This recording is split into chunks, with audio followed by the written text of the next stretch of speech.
and William Hill.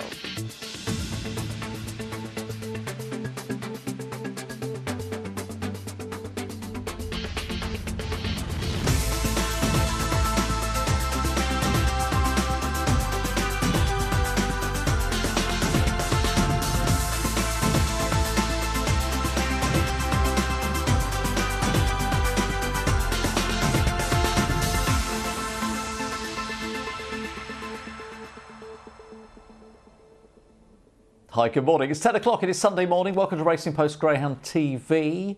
Sunday morning, of course, means Doncaster and Harlow. Got plenty of races, indeed, 28 of them between now and around about 1:45 this afternoon. Tony Bullen's in the studio with me. It's our usual mix across the two venues. If you love a sprint, we've got, well, plenty of D4s to get stuck into, Tony. There's a few that don't love a sprint, I can assure you of that. Yeah, it's a similar sort of bag that we got on the Sunday morning. Got a variety of sprints at Harlow. Then pool of D4s are meeting one another once again, and more competitive card at Donny.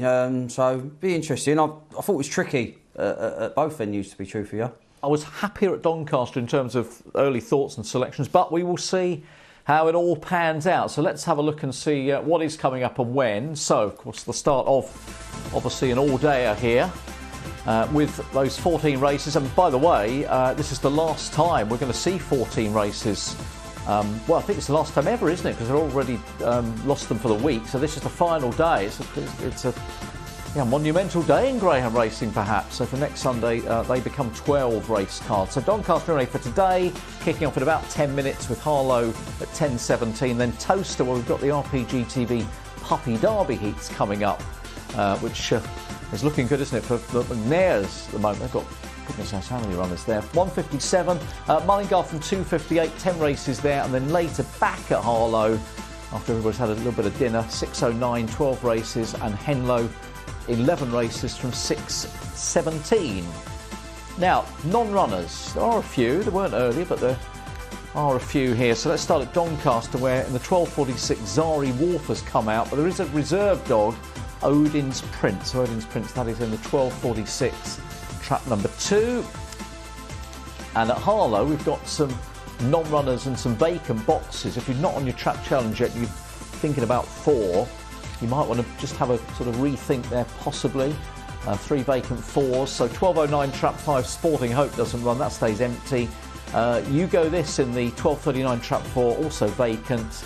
1:24 again, the 4 Hollywood Bolt is out, vacant. 1:39 Minis Tasha trap 4 once again will stay empty.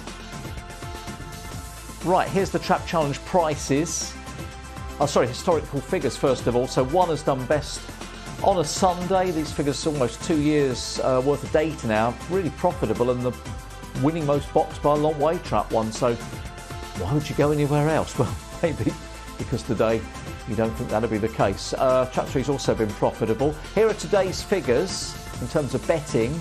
Trap 2 is favoured actually at 3-1. 4-1 traps are 1 and 3, and trap 5, the biggest price there, at 12-1. Right, market mover, Mimas in the 10:17, or Mimas in the 10:17 at Harlow, 11-4 from 7-2. Right, Doncaster statistics. So Hot Box is 6-1 with 21, 3 with 20. These are 2-month numbers. Ballymac, a man in the 1:33 is 4 from 6 on the Hot Dogs. Keston Rose is 4 from 9, goes in the 11:46, and Whizzing Jet is 4 from 9 in the 12:31. The favourites are doing very well, actually. 40% of them are winning at Doncaster. That's for the entire year. Trainers going well. Jimmy Gaskin, 33% is our leading trainer there. So those are some good figures. The Adamson Yard are in good form as well at 27%. Likewise, the Johnston Camp, they're 25%. Harlow statistics, 6 is the leading box with 22, 3 is on 20, 2 is on 19. Natural Warrior in the 11:09 is hitting at 5 from 9, so healthy numbers there. Pushover Polly, 1:39, 5 from 10. Monbeg Lily, 10:37, 5 from 11. Favourites not so good, but respectable number at 33%. Trainers going well. Kevin Proctor 1 from 2. Keith True 3 from 11, and Debbie Herlock with many more runners at 22 cents. Do get in touch, get your thoughts in, get your emails in. You can do that on RPGTV at racingpost.com, or you can X at RP Greyhounds. Now, let's talk best bets today, and we'll let Tony, of course, take first dibs on this. So what have you got best bet? Yeah, I'm going to be with Starcash Henry in the 11-16 at Doncaster. He's a dog just had his issues on and off the track, but he had a confidence boosting win last time out. I know the draws are reversed, but I think he can still pace up, go around the second bend in a prominent position. He's still got a nice bit of second to third pace about him, so Starcash Henry looks the one to be with in the 11-16. My next best, Mimas in the opener at Harlow, one of those sprints. I thought ran okay on reappearance. The pup in 2's interesting. I think has run better than the bare form suggests, but I think Mimas wouldn't need to come on a lot to go one better. Millet, Lisa's Charm in the 117 at Doncaster. Game salt when she gets on the bunny. Got every chance of doing so, but I thought it was a competitive enough race. You've got to take something on it. It has to be a Racing Post selection. So Lisa's Charm I'm against. And I'm with Red in the Trap Challenge. Trap 1 for me, Darrell. OK, so 1 for you. Well, I'm in total agreement as regards the nap selection. I think we're probably going to have to take a little bit of odds on, aren't we? But Starcash Henry managed to clear the dog in 1 last time quite comfortably. I don't see any reason why he won't do it again. He's definitely better in 2, this dog. When you look at his record in 1, it's not so hot. Look, he's a prolific winner around there, and he will take his obvious chance in that 11-16. The next best, I'm going to go to the end of the card. There's a few I quite like, but I'll go with Epic Jet, who is coming back after a little bit of a layoff, and had some decent form in the sort of 483 races. Comes back over the 450. I think that the trial is pretty good as well. Let's just hope he's ready to go first time. I think certainly the market early suggests that shouldn't be too much of a worry. I'll take Sober Flight on. He's been running well actually, and has gone close a few times, and has been able to get to the front, the other side of the line a couple of times, but you know, strike rate is pretty moderate. Was a couple of grades better than this not so long ago, but I'll take that dog on. I think won't be hopefully a huge price in the 11.31. And I've gone with 2 for the challenge today. So those are our opinions and views. Scream and shout if you foggy there, or is disagree. Yeah, it is a little bit, isn't it, on the murky side at Doncaster. And Steadfast was a greyhound. I kind of thought about it. Do I want to MB Steadfast here, Tony? Because, you know, I think she can lead. I think she's got an edge on them. But she hasn't won yet, and that was just enough just to dissuade me a little bit. But she's up against Hagswood Ralph, who's less exposed. And I think we can have a look at Hagswood Ralph, can't we, from last time? Finishing 3rd, wasn't it? Yeah, again, he's got plenty of scope for improvement, Hagswood Ralph. Yet to master the art of trapping, but I thought ran okay in both outings. Just sort of drifted off, didn't really run the second bend too great there, just forfeited a bit of ground in the process, but has shown enough to win a race of this nature, and I just think he'll come on more for each race, each time he's put through the boxes. He's going to be my selection. I can see Steadfast looks the one to beat, but I don't think Hagswood Ralph need to find a lot to open his account, so I'll take a chance with 4. But I had a couple of early emails. Philip Cornwall says, oi, oi, here we go. Morning, Darrell, and of course, number 1, Tony Bullen. Looking forward to another great day's racing, so punting boots are always on when Tony's on. Nap today, Trap 5, Steadfast in the 10-12 at Doncaster. Next best, Trap 4, Front Alice in the 11.09 at Harlow. Keep up the good work, love it. And Sean Gibbons, he's always quick out the gate. He says, good morning, Bully and Darrell. Next best is Chilled Out, Trap 6 in the 10.31 at Donny. The nap goes in the 10.37 at Harlow. Mombeg Lily, Trap 6. And the Trap Challenge is the Stripes. Good luck there, Sean. Excellent. We'll have a few early selections. I'm looking to see if Jake's on board. Not heard from Jake yet, but we might do. Yeah, Steadfast, even money. I think went up at sort of 15.08, something like that, first thing. And yeah, has to be a possibility that she can get loose. I mean, the vulnerability for me in her races is the latter stages. So she needs a nice lead, and then you're kind of looking over your shoulder to see where Hagswood Ralph and everybody else is. The time was there last time. I mean, Jack's Bandit is a chasey type, so got rubbed out by that particular rival. But 2:12, a repeat of that will probably see Steadfast go round in front, and then a repeat of that 28.58 will probably suffice. But I'll take a chance with 4 Hagswood Ralph, because I do think that although he's not really put up any flashy times, he's only just marginally broke the 29-second barrier. You can see the dog's got a little bit of ability. He doesn't run the second bend too great. I would have preferred him to sort of drive that bend a little bit better.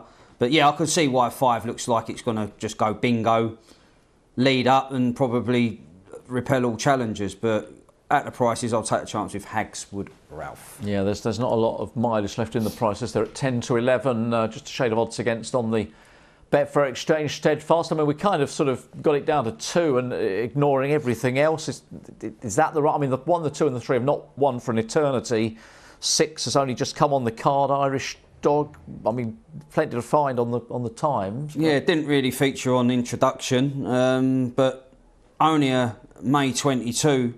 So again, these pups, as you know, Darrell, could find a lot of time, but clearly Geneva Gabby does need to do so.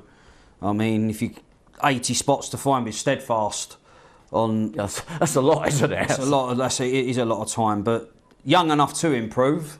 But yeah, it does look set for 5 to go bingo, and no excuses if does leading. I mean, was caught by a chasey type in Jack's Bandita. But Hagswood Ralph has shown signs of ability in both outings, and he's got a bit of scope himself. Excellent. Right, betting is in at Harlow 10.17.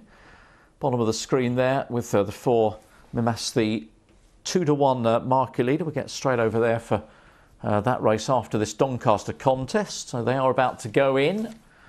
I'm guessing you want to call Harlow? Yeah, I might as well stick to what I know, Darrell. Yeah, suits me. Happy to call Totty. So we're all happy. Right, in we go for the first then. B6 the grade. I mean, it looks murky down the back. I mean, might need binoculars to see. But I'm happy to do Harlow. Happy for Harlow. 4 to 5 at Donny. It's jolly Steadfast. So if you're with her, you want to see her get out and get loose. And away they go. And 3 broke best, Dathis, Rosie, 5 Steadfast. Now showing that early speed, but only just clears and now goes on, takes a little bump in the process. Blast over Millie, trap 1 is next. Then gap back to Hagswood Ralph as they go down the mucky far side. And it's Steadfast by about 4 or 5 lengths at the moment from Dathis Rosie in second place. Then comes Hagswood Ralph 4. They come down towards the final bend here. Steadfast out in front and well clear. It's going to break the maiden here comfortably enough. Tied up for second. Looks like 4 might have just got up to deny 3. But yeah, Steadfast, considering she didn't get a sort of easy lead initially, she's done all right. Yeah, there's only one Philip Cornwell, Darrell. He's off the mark straight out the gate. He's got his breakfast, his takeaway, his afternoon brunch, everything. But yeah, she's done it well. She looked like a repeat performance would suffice. 4's run okay, but again, I don't know what it is with him. He just seems to lose his position off that second bend. Look, he's like just seems to forfeit a couple of lengths, and you can't do that against the likes of Steadfast, who had put up that 28.58. I think 4's end up running on to second, win the private battle, but yeah, Steadfast did what was required, led off that second bend and proceeded to open up a healthy advantage. Now she's sort of got her head in front, could be more to come, although the winning margin, the grader's going to probably take a little bit more sterner action. Yeah, and I guess, you know, with the wet track, it might be a little bit on the slow side, which probably wouldn't necessarily be ideal conditions for us. So all in all, good win. Yeah, toyed with the idea of next besting as in the end just got put off slightly, but pleased to see a win anyway. 5 and a photograph for second place at Doncaster. Right, let's go across to Harlow. I sort of let an early possible next best go, but you're going straight in with your next best, Tony, in this opening race at Harlow. Yeah, 2's a big price at 5. If you watch the VTs of Salem's Pastana, I know he's been well beaten, but he's been there at the crown of the bend. He's shown pace to the turn. Again, only a youngster. If he was to negotiate the turn, he could ruffle a few feathers at a price. But I did like the performance of Mimas on her reappearance. I thought lost nothing in defeat. Had been running in D2, D3 prior to that, so has slipped to a winning mark, I felt, Mimas. Not necessarily a lid pinger herself, but I didn't think there was any natural lid pinger in this race, and I'm just hoping that that run would have blown away a few cobwebs, and this daughter of King Elvis can show us what she's capable of. I mean, 5 has been breaking, hasn't she? Holly Hill, Eba, she's taking a little bit of support here.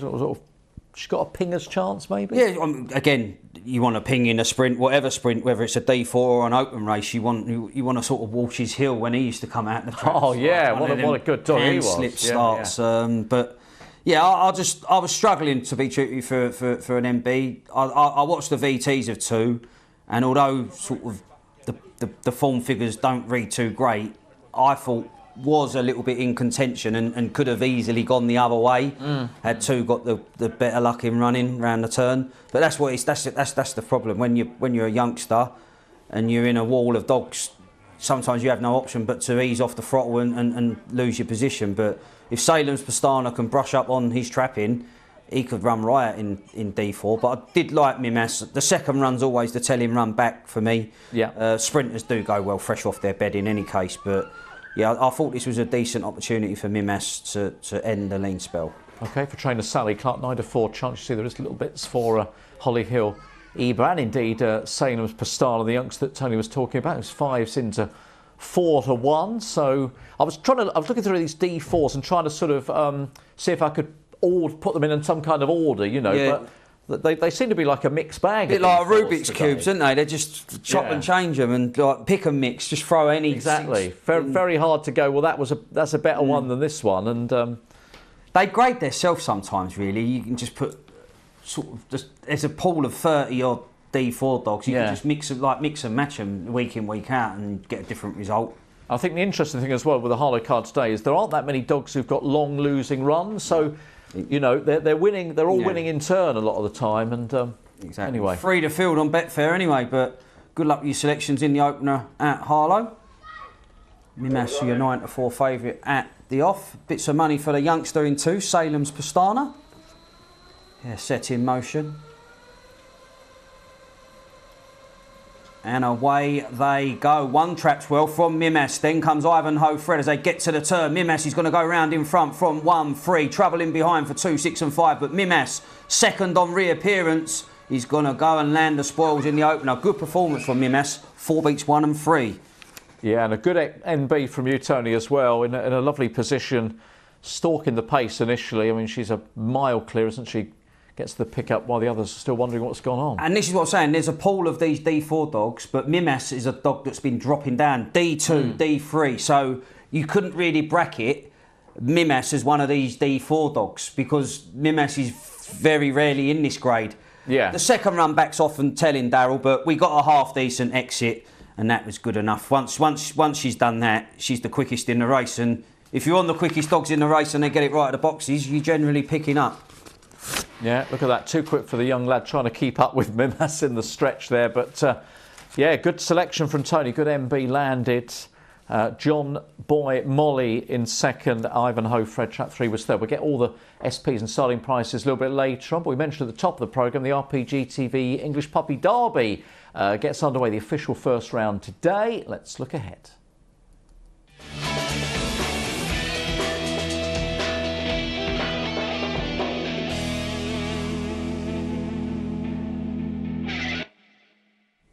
Well, we can look forward to the Racing Post Greyhound TV English Puppy Derby heats taking place at Towcester this Sunday.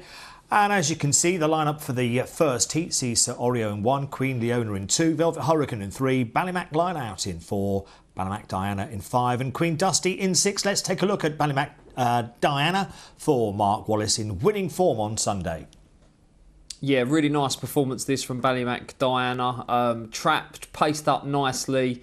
Went to the front early on and put a really good time on the board as well. 29.18 for the 13 times champion trainer Mark Wallis. Got to the corner ahead of Queen Georgia for Liz McNair, who was sent off the favourite. And Droopy's niece had been shaping nicely, staying on strongly as well. Decent race this one. Golden Palace, who was a finalist in the RPGTV Puppy Collar at Oxford as well, but put them to the sword early and strung them out well. Good winner that, Ballymac Diana. Yeah, Ballymac Diana, who's won 2 from 4 so far. So your pick for the first heat, please, Dave. Yeah, Velvet Hurricane's a ground I'm a big fan of, but will look to the inside. Ballymac Line Out, I'm not sure will live with Ballymac Diana to the corner.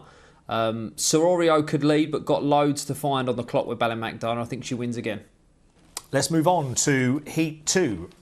And the first one that we're going to show you is King Memphis, lining up for Liz and Rab McNair. Let's see King Memphis in winning form last Sunday. Oh, this was so impressive. Kulavani Mercy in trap 5, the Newcastle raider for Angela Harrison, caught the eye in previous efforts over course and distance. Of course, finished runner-up as well in the Romford Puppy Cup. There's a little bit of trouble at the corner there, and we took it up down the back after that. Orange Jacket Kulavani Mercy cutting out the running. She'd looked strong over course and distance previously, but King Memphis, what an engine he's got. 29.28. The McNairs a real strong hand in this Puppy Derby, and he's a big player. He's a big player. He's drawn in trap 1, but now we're going to show you Queen Shakira, who lines up in trap 3. Here she is winning on Sunday from trap 2.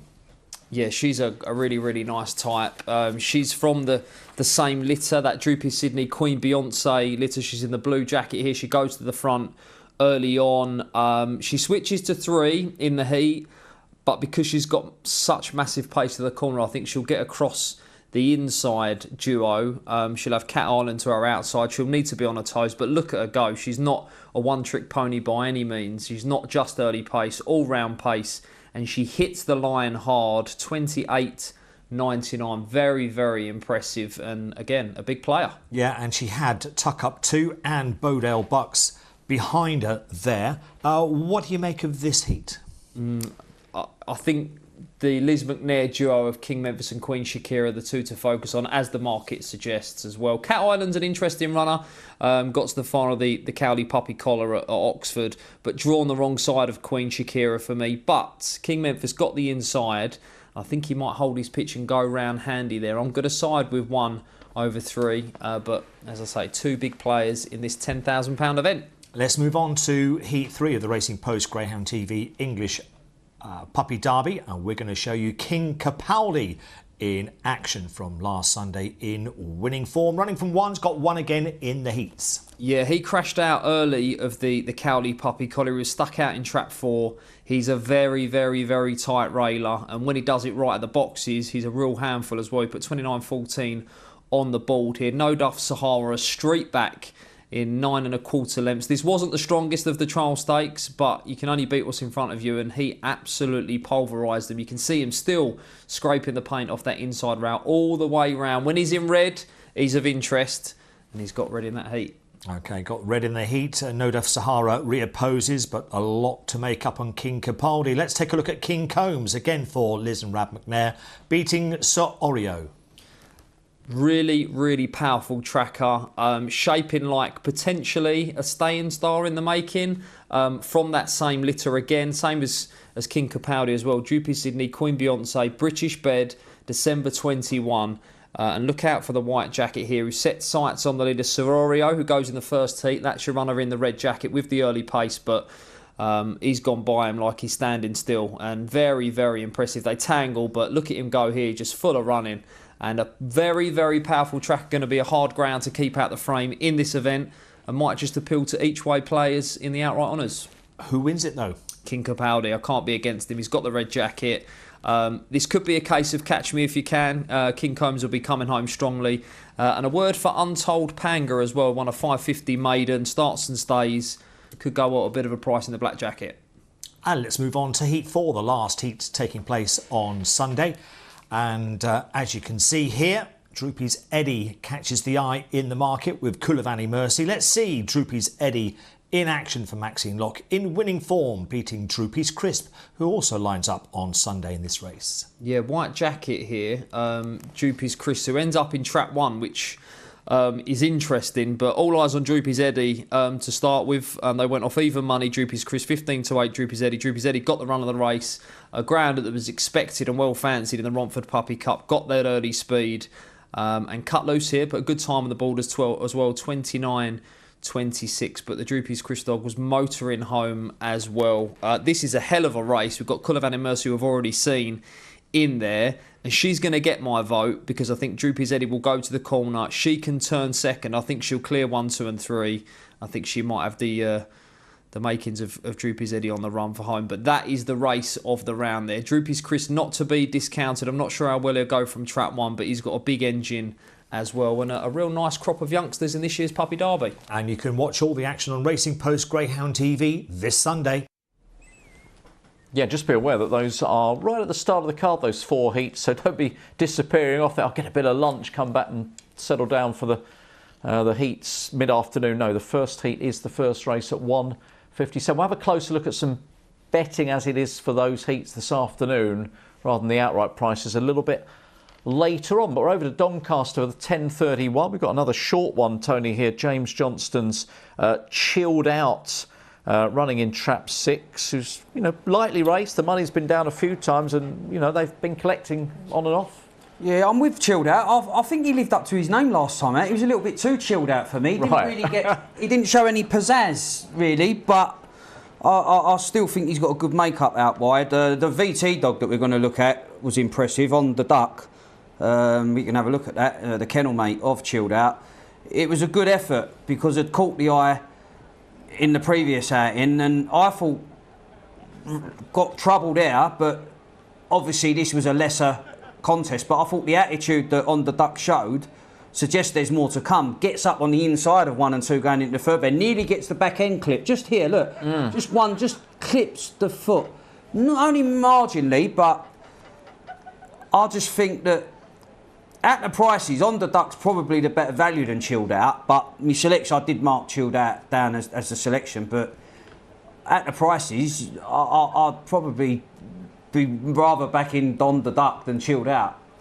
Yeah, I mean, that's a great VT, isn't it, to look at, because that really shows us an inexperienced greyhound. I mean, he's not young, he's 2.5, but he's only had the 4 runs at Donny, and that shows us what determination he's got to try and win races. So I can see, 7-2 as opposed to 5-6, why you could consider On the Duck if you're with the favourites. Tony obviously is.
2 whistle in the dark was in trap 2 as well. I mean, just flat-footed at the boxes. Jacket looked a bit funny on 2. You couldn't really necessarily distinguish the 2. It looked like a big jacket for me. But yeah, 3 spun off middle to wide up the home straight. 2's ran on well, but yeah, it looked a bit of a funny jacket. Yeah, maybe Del Boy had sold connections. The jacket down the market fits perfectly, son. Yeah. But yeah, I'm going to be with High Lark Paddy here. I just think that Brian Nicholls, exposed dog, he might have a good make-up on the rails. I think a few of these are going to leave the rails, and if he can get a half-decent exit, I think he's capable of leaving recent efforts behind. So High Lark Paddy for me, Darrell. Yeah, I hadn't sort of thought about the draw side of it, but you're right. Yeah, with Whistle in the Dark in the 2, I thought because 1 and 2 are both slowly away that How You May might have a chance to get a position. Although look at the price now of How You May, gone out to 6.2 on the exchange. So, yeah, I mean SJ Felmer shaped though to the turn. And that's what you want to do. It's green as grass, clearly, the daughter of High Butt. 1692, 1640, so does need to sort of find a length or two, but with age on her side, he's more than capable of doing so. Sky High Blake still has his moments. It's one of those races, though, you could probably run numerous times, get a different result, but I just thought High Lark Paddy's are better than his recent form, but the make-up might help him have a change of luck. Yeah, definitely see that. And you just mentioned Fabulous Louise, and my eyes are drawn to the fact we've got Thelma in the race as well. Thelma and Louise, I mean, what's going on? Yeah. Not just throw together these races, no, are they? No, punters ain't jumping off a cliff to back a pair of them. No, definitely not. Right, going over to the far side, you've still got a few minutes before the 10:53 at Harlow. And this, of course, will be our final race before we do take just a few minutes on Remembrance Sunday at the top of the hour. Yeah, it's not too far away now, is it? 10 minutes to 11 o'clock. But yeah, How You May opened up 2s, drifted out to 3-1 and virtually 6.2 or nearly 5-1 on Betfair exchanges. So those that are interested in How You May, getting a bit of value in the quest to complete the hat trick. Fabulous Louise was based at Central Park, just enjoyed a bit of mixed fortune since joining Harlow, but I wouldn't put anyone off of backing anything. Nothing that's whatever won this race, I couldn't turn around and go, oh, that's a shock, massive shock. Yeah. It wouldn't surprise me whatsoever. Yeah, we're seeing a bit of money for 6, aren't we? Sky High Blake for Brian Nicholls, and if you've played the Trap Challenge Day, you may be aware that we've had 5 different traps winning the first 5 races, so we need 2 to win here. Well, I need 2, and anyone who's on Trap 2 to win here to level things up, so you've got to squeak, certainly with a jolly Whistle in the Dark. Right, over on the far side, just counting down a little bit of time before this one gets started. 2 minutes to the yard, 2 minutes. Yeah, they all tend to get to the boxes early now, don't they? Tracks, like you just see them get confused. I suppose you as a commentator, you think, oh, hang on, they're ready, but you look at the time, you think, oh no, there's still 2 minutes to... Yeah, I suppose you've just got to keep an eye on the clock yourself, haven't you? Because otherwise you could be sort of led to believe the race is about to start. But anyway, they've called the minute, so we'll be loading shortly.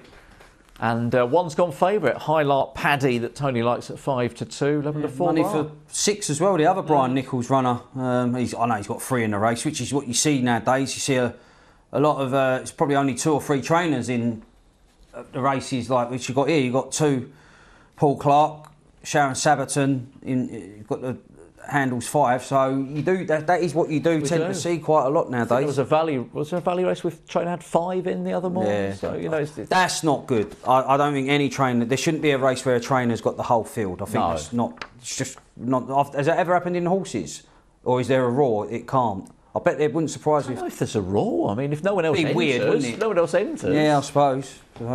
Aidan O'Brien maybe right on this flat. Well, yeah, definitely. Right, D4 the grade, bits of money for the bookends, 1 and 6. Off and racing, and the youngster SJ Felmer does show early from How You May, then comes 4-1, 6 in arrears, but the pup's gone round in front. SJ Felmer said it's got scope for improvement. She's gone round 3 lengths clear. 3's trying to run on, but 5's going to get off the mark.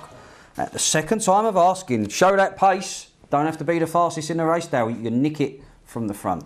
Yeah, look, she's young, isn't she? Daughter of Higher Butt is SJ Thelma. It's only her second run. And watch Partha 1 again, because very wide off the bend. I'm not sure whether it was forced wide, but good start from the eventual winner. Yeah, 5's got that length. 3 was on the case, but 5 just stole a length at the crown of the bend, a length and a half even. All of a sudden, 2's checked up, whistle in the dark. In a sprint, Darrell, you're not going to get back on terms of churning in her ears, and 5's managed to fend off how you may. Yeah, Paddy's gone very wide. Has done it before, actually, I think, at the second bend. So 5, 3, 4, 6 to 1, 4 to 1. The two least exposed greyhounds battling out the finish there. So just to confirm, we will take a little pause at 11 o'clock for Remembrance Sunday. Of course, it does mean that the Doncaster race even is just going to be put back a couple of minutes to be run at about 11:03 or thereabouts, and that will be a B2 race. We'll just have a little look ahead to that race ahead of the top of the hour as we wait for the betting to come in. Sing-along banter, morning favourite. I wasn't quite sure what to make of him, Tony, because he's been sprinting. He's going back up in distance today. Was he one you were keeping on side? On the rails basis, yeah. I thought would just pace up, lead round, and hopefully sustain the gallop. Jinxed is a dog that's gone a few races without winning for his standards, but he could get a toe round from Sing-along banter, and if Sing-along banter empties out in the latter stages, maybe Jinx might be the one to pick up the pieces. But yeah, I thought one will get busy early, hopefully open up a winning lead down the back straight. Yeah, I was again in searching for a lay early this morning. I was thinking, well, he was quite short. Track 1 Sing-along banter. Did I want to take him on? In the end, I found alternatives or an alternative, but we'll wait to see what price he is when the show comes through as well. The other unexposed dog is Robertstown Lad, who did come in as a change, one of many on the final card, and starting to find a little bit of form with that B3 win last time, the 4 dog. Yeah, run okay. I mean, again, held position did Robertstown Lad. Not guaranteed to turn in such a close to the pace here, but if he does, he doesn't down tools, does Robertstown Lad. And again, obviously this is his toughest assignment to date, but who's to say he won't cope with it? No, absolutely. Certainly open to improvement. The betting is in, so we can have a look. And well, look at that, it's 4 to 5. I mean, that is certainly not a lot of mileage to play with there. A lot of wiggle room is there on the price. Jinxed at 3s, Robertstown had 4s, 9 to 2. Bar those, as you say, you like the inside draw at Donny. I'm not sure I like the price of 4 to 5. I was dilling and dallying over 6 to 4. So yeah, no, it's skinny. I thought it would be evens, maybe 10 to 11, and punters will either go with or seesaw either side of evens, and obviously punters are latching on. They feel the inside line cut loose on the rails and make all. That's how I see it. But I wouldn't be taking odds on, in fairness, Sing-along banter. Although the sub 17 seconds in the sprint tells you all you need to know. Should lead up on the inside, and then it's a case of who's close enough, and good enough to pass. Yeah, I think, as I say, it was a possibility for a lay for me. I mean, certainly in terms of the price. Yeah, some juice in there. I mean, they've opened up 136, which they normally do. There'll be a few changes in them prices. I mean, some dogs are trading massive on Betfair. They'll take the 5 or 6 minutes to adjust them accordingly, but they will push out. They need to anyway.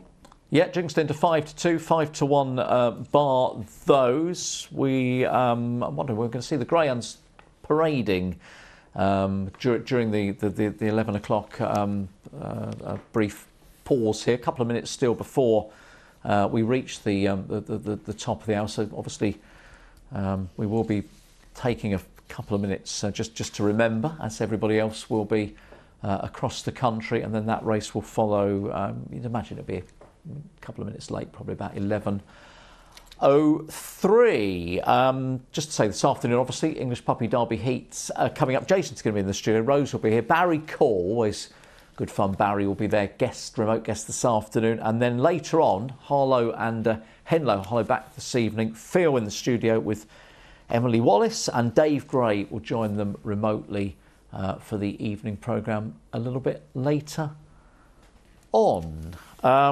We've got a 20-1 chance in the race, haven't we? We're talking about big price dogs in races. We've got a 20-1 outsider here, One-Eyed Jack. Yeah, his moderate efforts outweigh the good. I mean, he's got that win on the 7th of October, sandwiched between those 5th and 6th race places. But you never know. You never know, Darrell. We've got the soul wide, but he'll need a bit of help for me. I think he's got a good makeup, because I think Starcash Kelly, drawn in 5, was I think originally in 4, and probably will be edging in a little bit. So look, you're not backing a dog if you're looking at 6 that hasn't won for a long time, has won a race recently, but was able to sort of sneak a lead that day. That may not be the case again, but 55s on the exchange. So we're going to take the betting down in a few moments' time. You'll obviously still have an interest, of course, but the focus very much on this Sunday remembrance morning with the fallen. So please, if you wish to, do join us in a few moments as we spend just a couple of minutes of our Sunday morning remembering.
Greyhounds are shortly to make their way to the starting traps for the 4th race of the morning. Yes. Single on banter at 8 to 11. Yeah, I mean, again, we just see the trap one dot up in the previous race at a short price, Darrell, and if single on banter can show similar early pace, which does look on the cards, clearly going to be the one to reel in.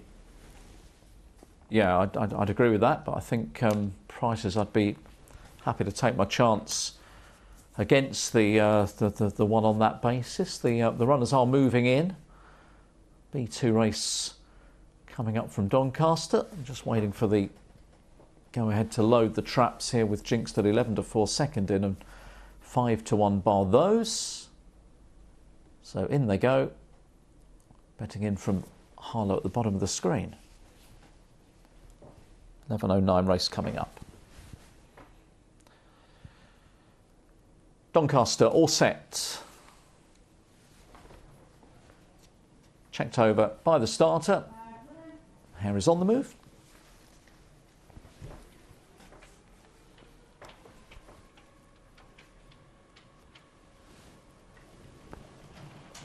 And they head away racing. Jink's got a lovely start there. Trap 2 is going to lead the run up towards the first bend. Single on Banter's trying to squeeze up on the inside, just looking for a gap. 5 is right there on the outside. Starcash Kelly now moves on. Single on Banter's come around Greyhounds to move into second place now. Then the 4, Robertstown Lad. They go towards the last bend. Starcash Kelly by a length and a half. Single on Banter is making strong progress now and is going to come to challenge down the outside of 5 off the bend. Single on Banter in front, battling on the far side. Trap 4 up towards the line and 4's run 1 down. Robertstown Lad has beaten Trap 1. Wait on the judge for third. Yeah, Robertstown Lad, again, you always feared for Single on Banter. I know he's done a lot of running to get to the front, but that's what he's had to do. Work hard to get to the front rather than be in front at an early stage.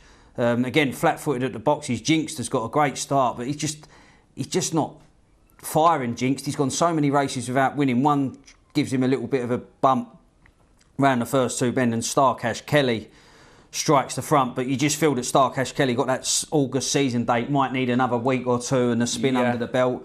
All of a sudden, Sing Along Banter looks like it was going to get out of jail free card for supporters of the Hot Pot, but you got Robertstown Lad, who's a dog that doesn't give up, he doesn't relent, and one's had to come wide up the home straight. Looked like might oblige, but just run out of gas in the latter stages with a dogged Robertstown Lad. Yeah, Trap 3 will get third. Ballymac Air on the near. So remember, it's the first run over the 4 bends since the beginning of October for Single on Banter, and Robertstown Lad in the right place just to grind out the victory. Right to the 11.09 we go at Harlow, and we've got a fairly warm favourite to consider as well here. Trap 6 Natural Warrior, who does win a lot of races. Tony, good strike rate, vacant box alongside, nice make-up. Good A5 this, really good A5. Front Alice impressed on debut, showed nice early pace. Didn't quite happen for her when attempting to follow up behind Como Star. Natural Warrior got a great make-up out wide, holding his form really well. Flyers Matilda will probably have to do things the hard way. And Classy Turbo, he's got a smash in him and he doesn't relent when he gets on the bunny. But I'm going to be with Como Star. I think we can have a look at. Yeah, the win last time, wasn't it? So Trap 1 here, it's a sort of gets up in the shadows type run, but we can have a look at it right now. Yeah, out of Trap 1, Como Star. He's one of those dogs that sort of rouse into contention. Rather than go toe-to-toe with him on the dash to the turn, he rouse all of a sudden. 4's just checked there, 1's on the premises, and I had to dig deep in fairness. I mean, it was only a short head. The time wasn't great either, 27.08, but when he turns in a pitch Como Star, you know he's going to keep chipping away. He's had to come wide. He's probably a little bit uncomfortable coming that way. Switched on the inside. Times are irrelevant. He got the job done. I thought he could follow up here. I think he could turn in a pitch on the inside. Natural Warriors, we touch on, is holding his form really well. Front Alice has made a bright start to her career. 2's going to probably have to do things the hard way. Might have one or two of many in front. And Classy Turbo, I mean, absolutely ran riot in A6 last time.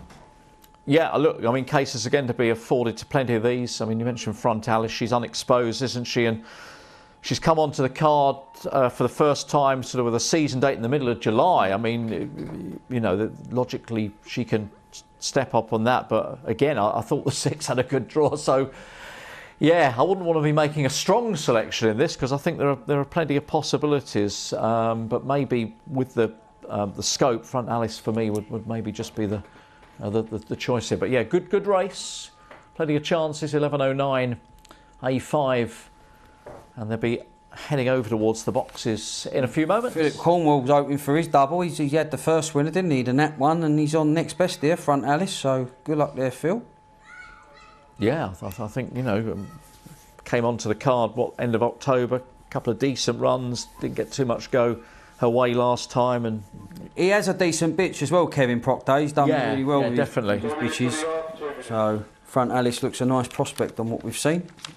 Yeah, 6 still favourite on the board, so to speak, and sitting on the Betfair Exchange 3.15 at the moment. They are making their way round behind the traps for race number 4 this is, as Como Star shortens up as well, 11-4 into 9-4. So the load about to commence. 4th of 14 races. We were saying earlier on, this is the last day that we will They only see 14 recently added. races. They only recently added the 14, didn't they? It used to Didn't be last 10. long. Yeah, it didn't last long. So But, I can't remember when 14 races were introduced in this country. Long time ago now, probably 10 years, maybe more. Higher. I'm hearing. I mean, But yeah, Walthamstow used to have 13 or 14 races. yeah. So, But this is it. yeah. You know. Shuffling that deck with a new change. If they have that, do you know what? There'd be more cabinet reshuffles, I think, than anything going on in the new year. Well, Right. Natural Warrior, your 13-rate favourite for a very good A5. This, good luck with your selections. Hair set in motion.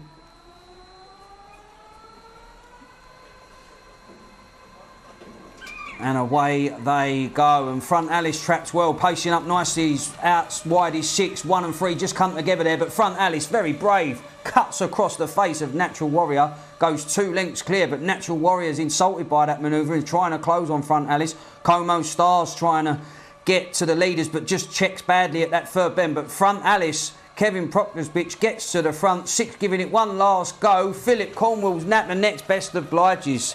Front Alice does it in style. yeah, really good performance this from a bitch who had obvious reasons to sort of improve again. I think they went to the first bend and 6 Natural Warrior almost found himself sort of on the inside. Where do I go now? Yeah, she's come away lovely up the centre, hasn't she? She's like no sprawling at the boxes. What I did like here was the way like 6 has tried to jink across the inside, and she's just gone, no, you ain't having that racing room. I'll cut across your face. 6 looked like, it was like, well, right, I'm going to come back to you, but she was game. I don't know what happened to Como Star here. Not that he was going to play a leading role, but he definitely seemed like his action went going into that third bend. Yeah, Freeze took his back end. He's been spiked, Como Star. But yeah, all credit to Front Alice. Kevin Proctor's got another nice prospect on his hands there. She'll be nicking a maiden open soon, I reckon. Yeah, she looks a nice prospect going forward, doesn't she? And yeah, a sort of combination of what happened at the first bend. 6 probably not keen to go up the inside, 4 was stopping that move anyway. Well done to Front Alice. If you backed her for over 6 in the 11.09. Right, next race coming up is going to be the 11.16, which is our nap race. You might better work out which one we've napped by the prices. If not, I'll tell you anyway. Both on Williams. Are we not both on the same one? Well, what I'm thinking here is it can all only go disastrously wrong for me, Tony, because I fancied a couple early on at Donny. I kind of wanted to lay the ex-sprinter in the last race, all of which have worked out, and now you've sort of put your name to a few selections. But what I like about Starcash Henry is, you know, he doesn't have to lead the one. He can get round the one. He seems to be brilliant out of 2. It just seems to be the path he wants to take. So I'm with him. You're with him as well. He's always had a touch of class, the dog, and he's had his issues on and off the track. But his confidence is back now. He's had them 2 wins since October. As you say, he ain't a one-trick pony. He can come from just off the pace if required. But I'd rather him lead the inside and have sitting comfortably rather than having to do things the hard way. But yeah, I think he's the one to beat. He's priced accordingly, but he's a grand servant to connections, and it's a shame that he's had his issues because they could have had even more fun with the dog. He's already done well. Yeah. I mean, I think the other thing I like is that his Donny record is even better than his. You know, look at his overall profile. He wins a lot of races here. I think he's 8 from 13 in the A1s. I mean, which is a testament to a very, very good greyhound, but he has got his kennel mate on the inside. We'll look at the VT in a moment, probably when we've seen the parade. And yeah, he's just got to sort of mind his P's and Q's. Yeah. I think early doors, really. Yeah, 100%. I mean, I'm not too worried about the role reversal in the draw. I just thought that Starcash Henry, he's got all-round pace. He's not a dog that, if we're headed, we're beat. Like, he's not an out-and-out front runner. He's at his best off the front nowadays, don't get me wrong, but I just thought that if he clears the inside, I can't see how he can get beat.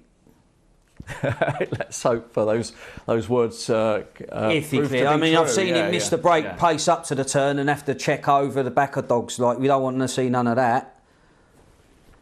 There we are. There they are parading. So we're talking about the top 2, both for Jimmy Gaskin, of course. Of the remainder, 5-1 bar. Hawkfield Maxi has got a little bit of early speed as well. Road America's got a bit of, you know, there's dogs who could take advantage of if the inside pair do kind of get in each other's way a little bit. Yeah, I mean, Road America popped up at a massive price 1st of October, smashed out the boxes and just didn't see another rival. Needs to do that today to hold a chance of claiming some big scalps here, though.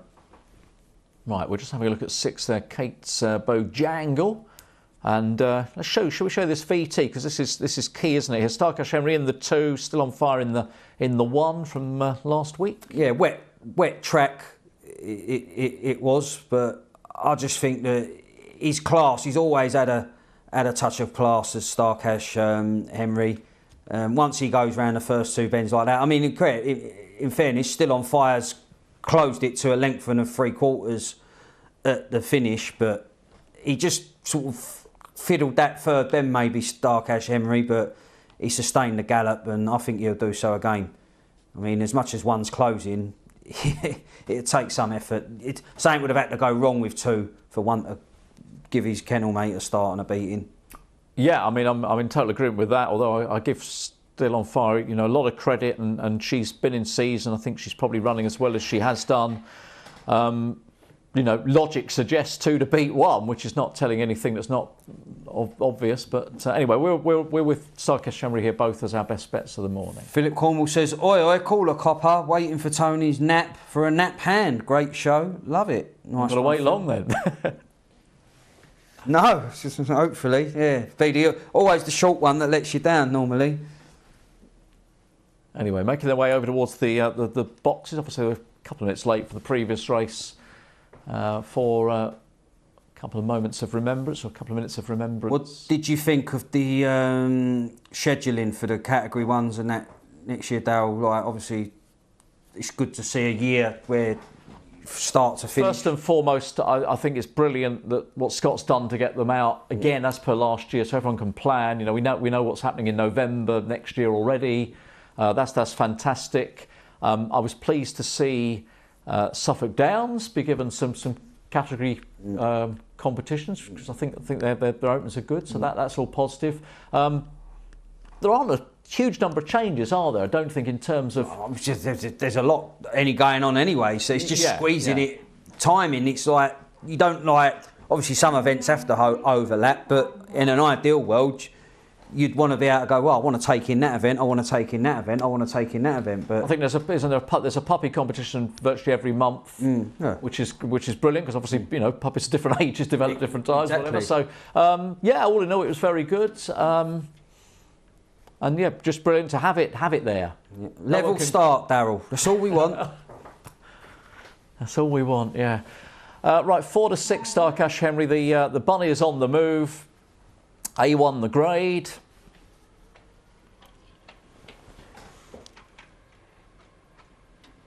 And they're racing and away they go. Still on Fire's got away. Starcash Henry is getting after its old rival as they move around the first bend. Is going to squeeze across, and 6 will come and join now. Kate's Bojangle 2 just took a slight nudge at the bend, but is a couple of lengths away. Starcash Henry still with a chance though as they go down towards home. Hawkfield Maxi in behind. Again, 2 nowhere to go as they turn in here. Kate's Bojangle by 2 lengths down the home straight. Starcash Henry is working hard. Kate's Bojangle still ahead. Starcash Henry on the far side. Kate's Bojangle 6 has held off 2, and 5 was back in 3rd. Didn't get that level start, did we? And he's a bit unlucky, in fairness, but all credit to the winner. Like he's just not trapped.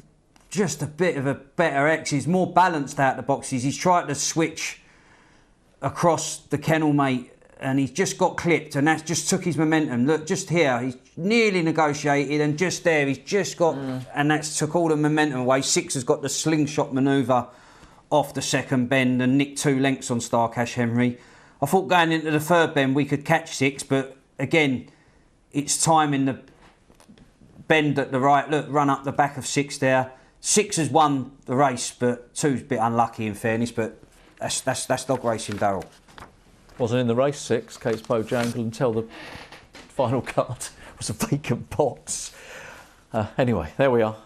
Kate's Bojangle for Debbie Calvert has won 6, 2 and 5. We will get some SPs after the break.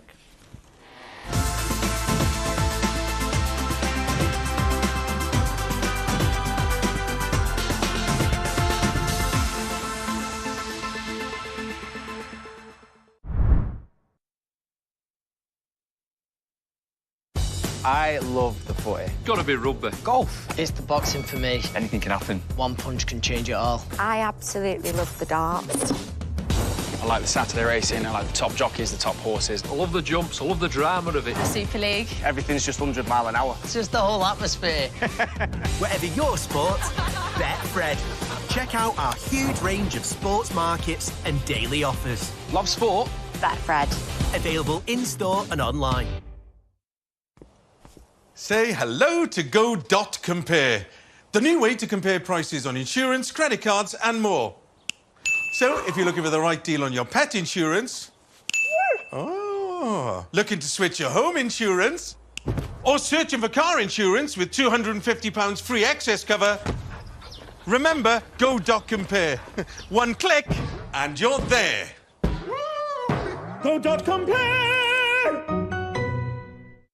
This year, Christmas starts early with McDonald's Festive Wins. You can get fantastic food offers, 99p, very nice, exclusive Mackey's merch, or even win amazing prizes throughout November. It's only on the McDonald's app, so get your phone ready and scan the code now to play. During World War II, my great-granddad, George Arthur Roberts, was awarded for his bravery fighting fires night after night. Thanks to him and his fellow volunteers, there was a city to wake up to. This remembrance, discover your family's wartime story with Ancestry and bring your backstory to life. Hello, darlings. Aunt Helga. Futuristic scooters, old school website. Relax, web upgrades, I own them. Better design, e-commerce and smart AI. Now you're fit for the future. I scoot off now.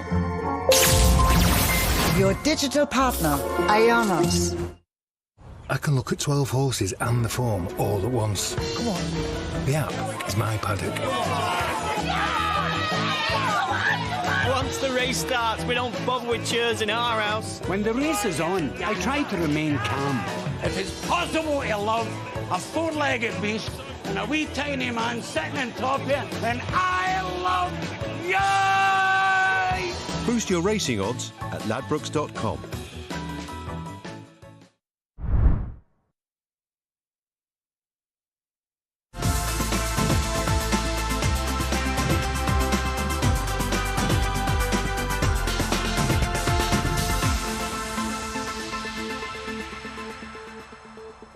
No, I'm not giving the last result out, honestly, because... Do we really? All right, the 6 won it. Moving on, no. Well done to Kate's Bojangle. We're just feeling a bit delicate here after Starcash Henry at 4-6 in second. Right, we move on. 11:24, there's always another race, and punters are not hanging around here for Geneva Zoe. Tony, who's been halved in price. Look at that, 9-2. All rates down to 9-4 in his favourite now. Yeah, this is one of those D4s I didn't like, Darrell. I went with Chilteen Joy. 1 win from 9 starts. But again, latest run was a little bit more encouraging. It wasn't a race that I could get excited about whatsoever. I should have got the dice out and probably tipped moaning dice, in fairness. It was one of those dice races. But yeah, Chilteen Joy is a token selection. Well, thankfully, in my options for a lay, I didn't go with Crow Hill Pippi, who I thought might have been a bit fortunate to sort of get everything go her way last time. She's out to 8 something or other, so you won't be laying her, that's for sure, at that price, because she is capable. But yeah, that run last time, it kind of sticks out a little bit on times and everything else. But I suppose One's run last time was another step in the right direction, but it's just no pizzazz early. But I couldn't ignore any of them, Darrell. It was a race that I didn't like at all, and I think the 15 or 16 seconds it'll take to complete was about as much as it was worth studying. Well, I think that is the thing sometimes, isn't it? You know, as a punter, you have that luxury where you can go, nah, just don't, you know, and find the next race. Give, you know, a race you like, give it a proper study. So, Yeah. But maybe you've got a view on. I mean, you know, we're saying that. I know everyone like people have got opinions. That's here. the thing. Some people can pick up a puzzle and go, "Yeah, that's easy to solve," and that's the beauty of the sport. Yeah, Geneva Zoe, who was off from July until November, has had a couple of runs back, and she's obviously been in season as well back in June. I mean, that's a little way down, but very much she's only come back on the card. That you can take the positives that we may see better of her. The 1572 trial would suggest that to be the case. So, yeah, a lot of money for the 3 for Paul Clark. And they are getting ready to go in for the 11:24 race. Yeah, having the balls drifted out to 8-1. Again, fully exposed veteran, but still pays his keep now and again at prices. Popped up at price before. Yeah, and that's the thing, as I was saying earlier, you don't get dogs with long losing records at Harlow because, you know, you normally find yourself a race. Yeah, something falls your way. Right, hare set in motion. One's just marginally favourite on the inside. Sunny Side Flash. Geneva Zoe's been money for. Off and racing. One on the inside. Sunny Side Flash has found a bit of an exit today. 6 out wide. Moaning Dice. 1 on the inside. 6 out wide. It's between the pair as there's crowding in behind. But Sunny Side Flash railing well. Takes a couple of lengths out of 6. Who's coming back? 1 beats 6 and 5 back in third. 165. Yeah, dog has only just come back on the card. Second run after a lengthy absence. Sunny Side Flash, and she's paced up nicely. Moaning Dice had led initially. Those on Geneva Zoe in the 3. I mean, there's just absolutely nowhere to go. Yeah, sometimes when that hare was out of shot nearly as the traps open, that hare's got to be round the first bend by the time the dogs have took the first or second stride. But say Sunny Side Flash got a start. Yeah, look, the hare's well clear of the dogs, but Sunny Side Flash won't mind that. Long hair suited, got him out of the boxes. Certainly did today. And wins here for Sharon Sabaton, 165. Crowhill Pippi was back in third place. Right, we're going to go straight over to Doncaster for the 11:31. This is my lay race. This is Sober Flight that I wanted to take on, who, you know, to be fair, he's been running all right. He's had a couple of near misses of late, but I've taken the view that he was hopefully not going to be too big a price. He's pretty much where he was this morning. And stripe rate wise, he is a difficult greyhound to win. I mean, there's a lot of form lines that bring these together, come together's tied in with him on recent form, a couple of other lines as well. So I thought I had enough running for me in taking on the 6 here. Yeah, I'm with 6. Again, another one of those sprints that I've sort of kept looking at, coming back to. Come Together's rarely too far away at the business end, one of those forecasts. But yeah, I was with Sober Flight.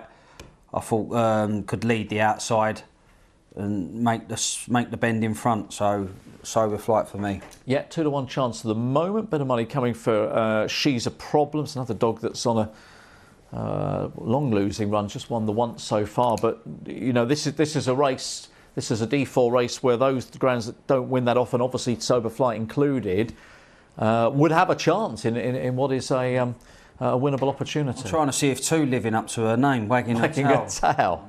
I suppose with the overcoats on it, you might not necessarily see it so easily, but good name for Wagging Her Tail, and she's got a chance as well. All right, put a line through the last run, should be a big player on the previous form. Yeah, she's 2 from 3 in D4s. I mean, what she probably will do is give 1 some room. She's a Problem, so if you like the red dog, you know, you may have a chance to get a pitch going into the bend.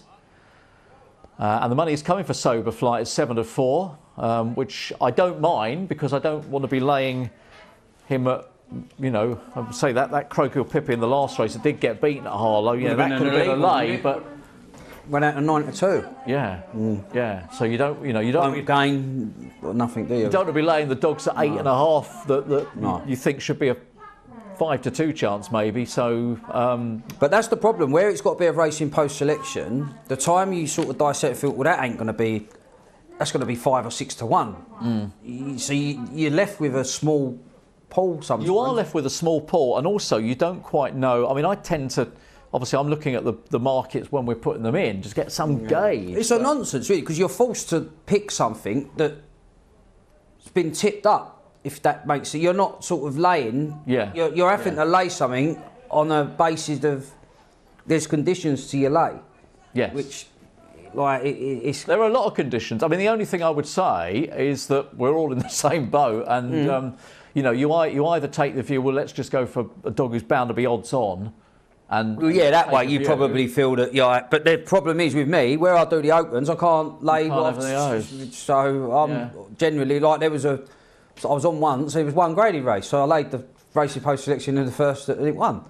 So what can you do? But not many options left. No. But yeah, obviously, you know, we're putting ours in before the programme at home, of course, and if you're playing now, you have that benefit. So Sober Flight, for example, I was thinking might be around 2 to 1. At 7 to 4, win, lose, or draw. The in running lay was the best because you could end up laying something that you think, well, I fancy this, but it's become so short now that it becomes, and that I think is more educational rather than just going, well, yeah, like the amount of times that I've had to lay something just through. Well, I agree with a few of the Racing Post selections, so I'm only left with a certain amount of races that you can, like, it's a strange one, really. I don't think there's not skill to it, but I think it takes the element of, well, why is it you lay? Well, yeah, I've only laid it because there was only 4 races that I could pick from. Like, that's not really a lay, is it? It's not. Yeah. Well, listen. Those are the rules. I mean, maybe the 1st of January. Who knows? They might be given a little bit of a tinkering, but then again, maybe they won't. I'm not so sure. I think it's easy life. What would you do apart from that? Is there anything else that you would do, like in terms of selections we have to make? Is there anything else you would do? I would have done the thing. I would have done away with the whole naps table side. Like, still give a nap a next best and a trap challenge, but I thought I come up with a good idea. But again, it just falls on deaf ears. Like you start off with a bank. Okay. So say like the start of every meeting. So that way you ain't got to do a running total of the naps throughout the year. So say like we start off, we've got 20 quid. You got 20 quid. Yeah. I got 20 quid. Bring the guest in on it.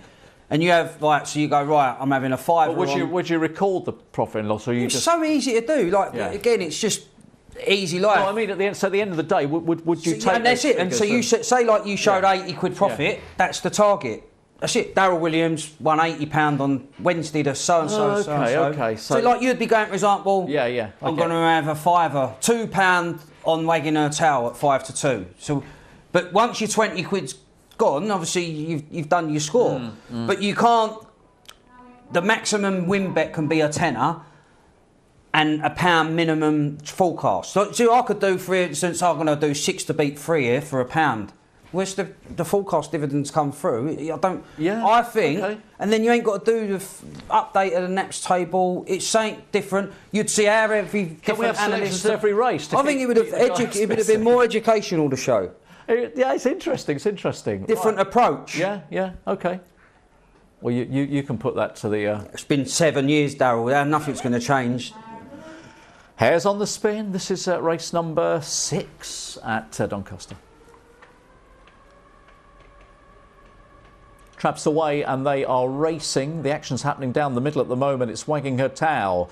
2 goes on Siberian Drama on the outside in second place. They're followed by 4. 1 got pushed back, come together. 6 is out deep off the last bend. Wagging Her Towel in front. Trap 2 challenged by 4. Come together on the far side. 3's picking up as well. 3, 2, 4 all involved. Wait for confirmation. That's quite, I must admit. I mean, 4's come very late. It honest. Yeah. They flash past together. I wouldn't like to call that, but. I still wouldn't want to call that, you know.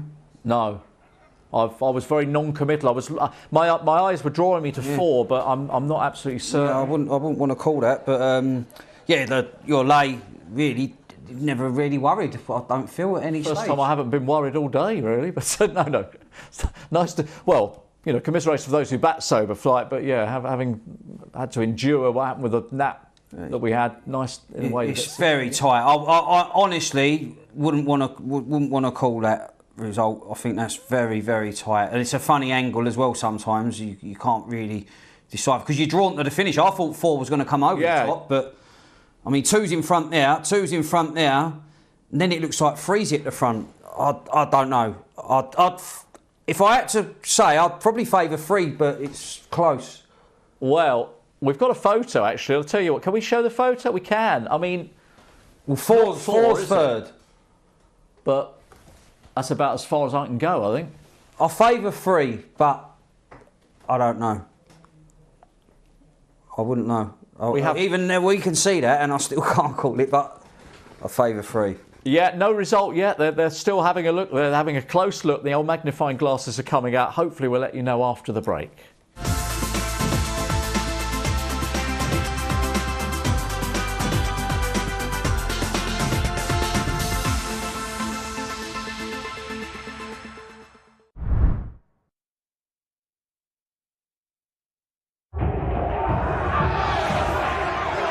Who you got to work with when your eyes are closed in the forest? Who you got in your pocket?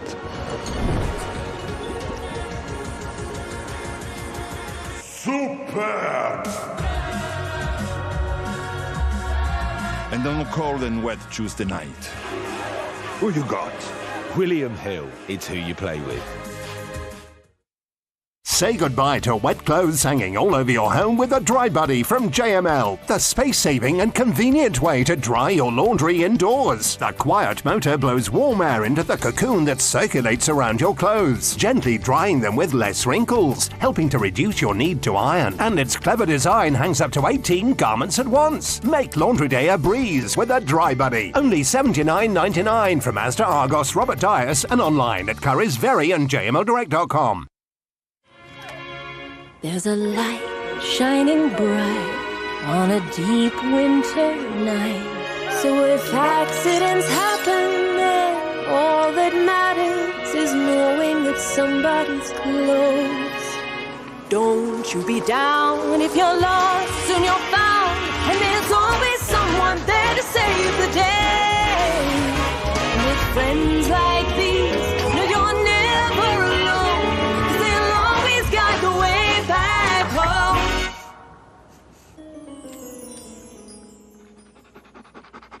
You've gotta be brave, you've gotta be bold, you've gotta be fearless. Love is a light, shimmering bright, shining on you. 'Cause friends like these will always guide the way back home. A magical Christmas with Lidl. Gift a toy to Lidl's Toy Bank and share the magic. Want betting on the horses to be anything but flat? With an app that impresses every time out. You're on. Want to watch live streaming of races in the UK, Ireland and around the globe? And get a chance to win even bigger with 3 Uniboosts every day on any horses you want. Unibet. You're on.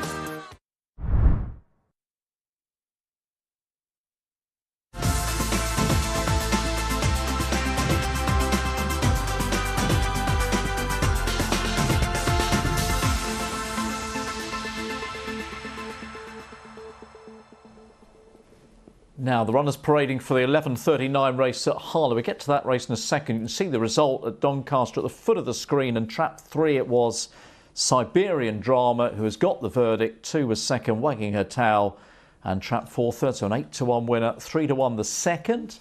Here's the trap challenge, which puts 3 on 2 winners, and old trap 2 still to get off the mark. Right, we're going to go to Harlow, as you can see, where Lemming Lear is heading the betting. Tony at 7-4. A little easy to back, though, as money comes from Minnie Mo down on the inside, who did manage to win an A7 a couple of runs ago, but not a ground blessed with early. And Lemming Lear has been sprinting. Well, surely you'd expect to have the legs of that one early doors. Yeah, that's the reason I'm with 2. I think 3 as well is devoid. 1 and 3 lack early. I think Lemming Lear can relish the return to the standard distance, put the pace to the race, lead the inside, and hopefully repel the stronger Minimo and Mythical Mill. I think I'd play around all 2-1-3 here, 2-1-3 Tricast or 2-3-1. Yeah, I think 2 leads the inside, 1 and 3 running on for the places. Yeah, it makes a lot of sense, and certainly, yeah, Lemming Lear. It'd be a shock if she's not quicker than the dogs either side of her in the early part of the race. She's got a season date in early July as well, so that's all All positive. Steve Katz is runner for Paul Clark. Last off has only had the one run. I mean, you sort of focused on the inside, which makes sense, but last off just having a second run here, went off favourite on debut. Yeah, he's the unknown quantity, isn't he? Youngster, July 22, son of Burgess Bucks. Again, no joy on debut, sent off 7-4 favourite. Still learning the ropes, but again, we saw the pup in the sprint. The Thelma, was it Louise? Yeah. Thelma, Thelma and Louise. Thelma, that done the business. So last offer, again, wouldn't have to find a lot to get competitive. But I thought Lemon Lear would lead 1 and 3, and that was the reason I was swayed to Lemon Lear. But keep an eye on, because Minnie Mo and Mythical Mill will be staying on well. Just how far detached they get. Here, set in motion. Race 6 on the card. Off and racing, and 2 has beaten 1 and 3 to the punch. Not quite decisive though, because the youngster's gone round in front. Last offer just drifts off wide there. 2 now takes command from 5, 4, 1, 3 and 6 well in arrears, but last offer takes command going into the third bend. Didn't feature on debut. 2's just got on the inside as 5's just checked up there. 1 Minnie Mo, he's running on. 3's yet to run on, but 2's going to get the job done. 2 beats 1 and 4. 2, 1, 4. Yeah, Lemon Lear has come through to win here for Paul Clark.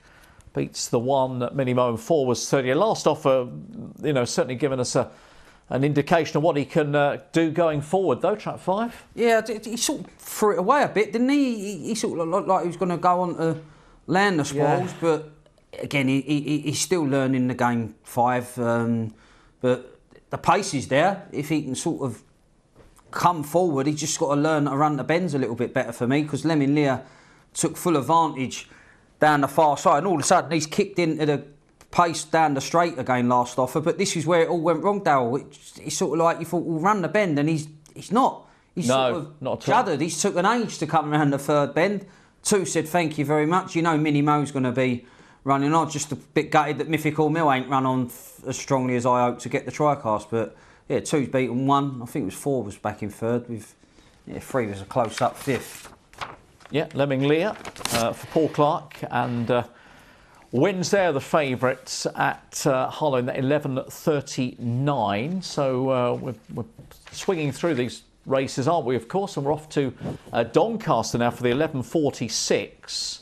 One of the grounds that was back very quickly first thing this morning was Sing Along Silla, although get 2 to 1 about Sing Along Silla. Trap 1 here for James Gaskin, and it is favoured 11-4 Keston Rose, 100-30 bar. We've got a chance to have a look at Mineola Swift though, Tony, on the run on the 6th of November, and she's been winning a lot of races. Yeah, as a bit between her teeth. Mineola Swift has been very swift in recent outings, and again this was another good run, because had a few lengths to find on the leader, but really surged up the home straight. 17.10. It's been pretty consistent on the clock, but I'm going to be with Sing Along Silla on the inside. I didn't think the drop back in distance would be too much of an inconvenience. And I was a bit surprised that it was 2 to 1. Darrell. 17.03 trial on the 3rd of October. I think she's well equipped to cope with a drop back to sprinting. I think we'll have a solo on the rails as well.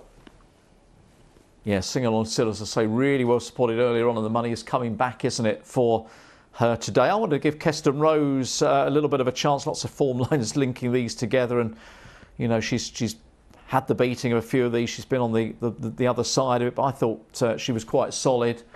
And a marginally bigger price, 3 to 1 for Joanne Atkins. But Dogs Parading, still got a good few minutes before the off for this 11:46. Nice to get Trap 2 on the score sheet when you're on the Trap Challenge. I know William Hill are doing this money back, aren't they? I think it came up the other day, didn't it? It did come up the other day. There was a lot of vacant traps, I think, the trap that had 0. But I said to, I thought it was on with Jason, I thought 1 would have been more of an enticing for punters. Because if you get 1 winner? Yeah. The amount of zeros, I'd say, are very few and far between. Definitely. Wow. Look, I tell you what, it's the right step, and it's probably long overdue. But I take your point. How often would you get a trap on 0? Yeah, they're not hardly dangling a carrot, are they? I think with 1, you'd potentially, say like your trap challenge was 4s and it was like just the shade under of hills, you'd go in and take your chance. Because I've had trap challenges where I've had a disaster and like going into the last race, you're praying that your dog don't, like the one dog don't win to get your money back. But I think 0, like today for instance, it's done. You everything's hit the... We're not even halfway and they've all scored, so... Yeah, so it's... but going back to the thing that I was saying about, I was going to even do it, and just to give an example, like, to show how it would go. So say, like, I was here and I'd be going, like, yeah, I'll be with Sing-Along Silla. I'm going to have a 5 on Sing-Along Silla at 2s. Would you limit the number of selections you could have? No, you've got a bank. This is what you see. You see who's a compulsive gambler, who's a smart gambler, who like. So it'd be up to you to go. So you've done well. You've got your bank up to whatever, and then you decide if. And the reason you limit it because someone could say like you set a massive top. You can't go. I'm going to have 80 quid on this £1 million. So you limit it £10 win, and £2, £5 forecast or tricast. Yeah. Perfect. You still can give your next best and whatnot. It makes me think of the guys at NBC on the Breeders' Cup who did that. They got their whatever it was $1,500 bank. Yeah, by the end of the night, let's just say they needed the bus fare home. That's why you do it to smaller stakes. So you're not going like. Can you imagine like all of a sudden I'm 100 quid in profit. I'm going to have it all on Sing-Along. You don't do that. You keep it sensible, and then you only ever have a one leaderboard. Darrell still sets a target with an £80 profit. I like that. It's different, isn't it? I just think it's different, and it's not hard to vet. The show's recorded. You can even just look back. I would look back. Job to go through. But I just think you'll get a different insight to how you approach a race, I approach a race, how everyone else approaches a race. And do you know the sad part about it? I think the reason it probably wasn't implemented is not everyone. I thought you were saying because it was your idea. I don't think everyone's capable of executing it on the night. Really? Yeah, I do. I think that's part of the reason, like to know how to say, But the thing is, Tony, as you say, it's up to you how many selections you have. So if you didn't feel comfortable, you didn't like a card, whether there be a minimum number of selections. You've got to have you've got to at least have a win nat like you would play your nat next best. You probably play your trap challenge. You can put the trap challenge up. You don't necessarily have to play it, but you could say I'm going to have a 5 on my trap challenge tonight, 4-1. Yeah. It all counts as the betting because I've looked. I thought, I fancy trap 2 today with a trap challenge, so it might be a value bet. But there'll be races, for example, where I might not necessarily fancy saying. Also, saying to Drift, I'm having a 5 on this. At the price, yeah. No, it's interesting. Play along at home if you wish. Well, we're not playing here at the moment, but. But I think until it's done, I don't think it'd be the. You need to move with the times. Like things are changing. Yeah, exciting. People want excitement. Right. Hopefully some excitement here. Whatever you're on. Favoured in the red Sing-Along Silla. Here's the bunny.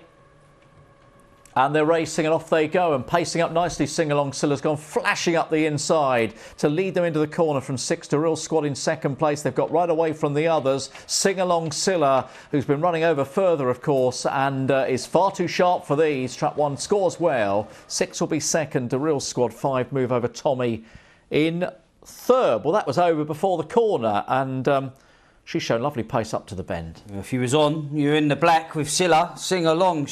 This is the thing, Darrell. She was set for a solo trial. She's got 17 dead on the card.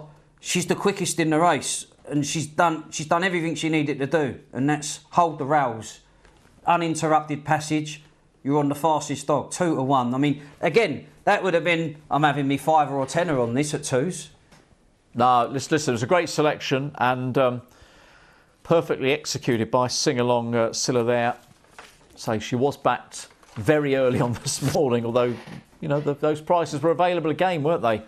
When the show came in. 1, 6 and 5, 11.46. Full result later after the break.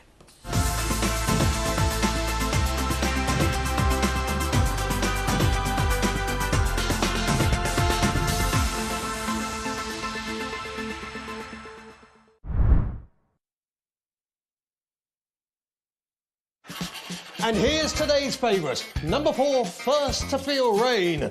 And you can see why, Gina. He hasn't got the most attractive head, but he has an impressive turn of foot for his size. He must be 20 hands at least. He has moved stables a lot.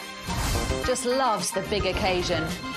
Featurette stud, Gina? Not sure, Matt. Unlikely to be wanted for breeding. Worthy favourite, Matt? Definitely the favourite, Gina.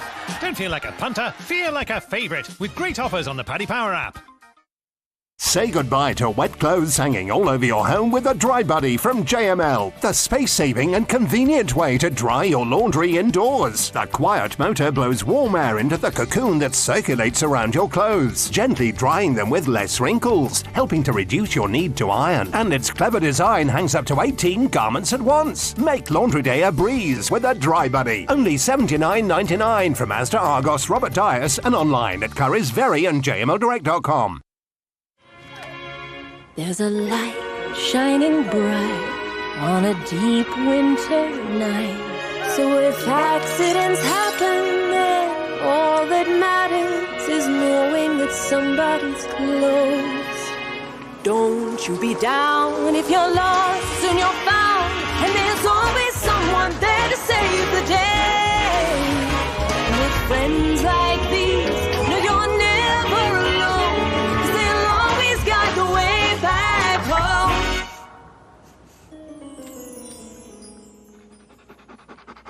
You've gotta be brave, you've gotta be bold, you've gotta be feeling. Love is a light, shimmering bright, shining on you.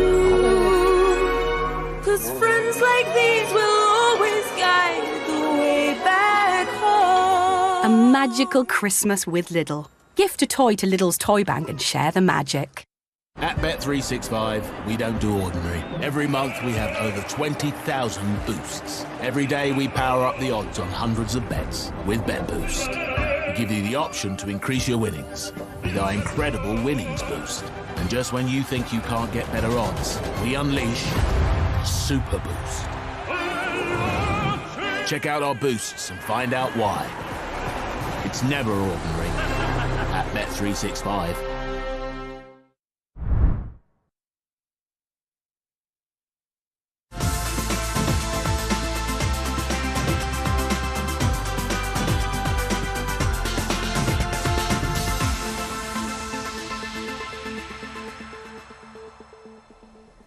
Now we say hello to Harlow once again. 11:54 on the way. This is a D3 race coming up. You can see it's quite lively in the betting, isn't it? Early on here, I got it down to 3 and 6, and Snow Tulip in the 3 is one of those that's being backed to a couple of good runs before a couple of troubled runs. 11-4 chance is favourite, Tony, but I mean 11-4 favourite, 9-2 outsider. Tells us what we've got. Actually, before I ask you, Jake has come on with his MB. Quite late in the day for Jake, isn't it? Midway through the card. Trap 6, Killock Buddy, MB for Jake. So good luck, Jake, with your selection. Yeah, so it's another wide open contest. I'm going to be with Salem's Malibu. I think we can have a look at on the VT. Darrell, yeah, closely matched with a few of these rivals is Salem's Malibu. It's all about the brakes. Look, they're in a heap at the turn. Something has to give. But I thought Salem's Malibu had every chance of turning in a prominent pitch and maybe grinding out the victory. Yeah, that was back on the 5th of November, wasn't it? Finishing second, and if you're watching that VT, you would have seen Killock Buddy not far behind there, back in third, coming out of Trap 6 on that occasion. So they're going to make their way over towards the far side in a moment. We've got Lexis Salford in Trap 1. He's not had that many races and won the D4 quite easy last time. I've been running over further, but been off the track for a long while. So could be more to come from her as well. She is 7-2. They are back in the Snow Tulip though. I mean, just had nothing go away the last twice. But I mean, if you look at a D2 form, Tony, back in October, Snow Tulip would be potentially well handicapped. She's got a smash break in her as well. Yeah. She landed a touch on her reappearance and then followed up, then only got beat ahead in the quest to complete the hat-trick. And since then, sort of just not fared too great, but she can pace up really well, Snow Tulip. She's got a great strike rate as well, Darrell.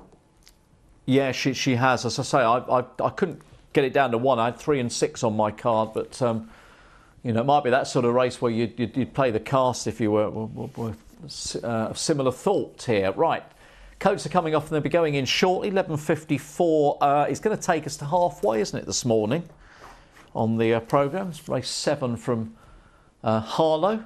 Don't forget the English Puppy Derby heats coming up later on at Towcester. Right at the start of that Towcester card, by the way. If you're studying up, you fancy, maybe you fancy them at near 4-timer today. They've got a load of runners, but if you've got a view, please get in touch. Nice to hear from you. Yeah, just milling behind the boxes. 5-2 Snow Tulip. Little nibble for Salem's Malibu. Salem's Best. Yeah, they're closely matched, a few of these on recent form. United got plenty of mileage on the clock, but continues to churn out solid efforts. Fluctuates between D3 and D2 grade. And did you say Jake Whalen's next best or nap is the 6? Yeah, he's next best in the 6. Has he had his nap yet then? Or that was right at the start, wasn't it? Right. Right at the start of the morning, wasn't it? What did he have? Monbeg Jet he had in the one of the early races at Donny. Right, we're all in, ready to be checked, and Tony's going to give them the call here. I'll try my best. The sprint, another sprint, D3 the grade, getting better, the sprints. Off and racing, and Snow Tulip absolutely catapults. We said she's got a ping in her. Well, she's found it this morning. 2-3 lengths clear of Salem's Malibu. Then comes 1, but Snow Tulip, she's back to winning ways. 4's run a blinder in defeat, in fairness. 3-4-1. Yeah, it's very good D2 form. I mean, your Napa, your MB earlier on, the sprint was well handicapped and won, and I suppose you could argue that, you know, she was well handicapped. She's been winning better races than this. Yeah, she's bald as a badger on the back end of her legs as well. You can see that, but it's aerodynamics, I think. It is. That's all part of the plan. 4's run well, lost nothing in defeat. I mean, she's come away like that, Snow Tulip. For 4 to sort of close like Salem's Malibu has, that's a gallant effort from 4. Yeah, nice win though for 3. 3 over 4 at Harlow, a little bit closer for third between Trap 1, who's probably got third, in fact, and 2. Right, before we go to Doncaster for the 12:01, which will be our next live race, Tony's got a rather sad email. Yeah, he's a sad email. It's from Jane Secular. Says, hi all at RPGTV. It gives me great sadness to have to tell everybody that sadly the last ever winning trainer, Brian Nichols, who won the last ever race at Wimbledon with Glitzy King, passed away peacefully on Friday morning. It has left a big hole for all of us to fill, and we miss him greatly, but I will have a go at continuing his legacy for as long as I can. Kind regards, Jane Secular. And Steve Herlock also came and says, guys, I'm not sure if you're aware, but Brian Nichols passed away in the week, and everybody at Harlow sends their best wishes to Jane and the rest of the team at this sad time. That's from Steve Herlock, and yeah, totally agree with that. I mean, yeah, that's so sad, isn't it? And as you were intimating, Tony, in the email from Jane there, I mean, Brian will go down, won't he, as the man who trained the very final winner at Wimbledon. He was proud of that. I mean, it was obviously a sad moment in itself to be the last Wimbledon meeting. Of course. But I remember he was cock a hoop that he had the last winner. You can't never take that away. I mean, unless Wimbledon obviously was resurrected. But yeah, no, very, very sad. And hopefully all the dogs, I mean, the dogs are obviously still going strongly. Brian, that's what Brian would have wanted as well. Like, I would imagine so, yeah. In fairness, but yeah, like, it's a horrible thing to happen, but hopefully Jane can do well as Brian was doing with the dogs. Well, as you say, the email, she's gonna try, isn't she? It's be difficult time for Jane and all the family, indeed everybody connected with the kennel, and we would like to pass on our condolences here from Racing Post Greyhound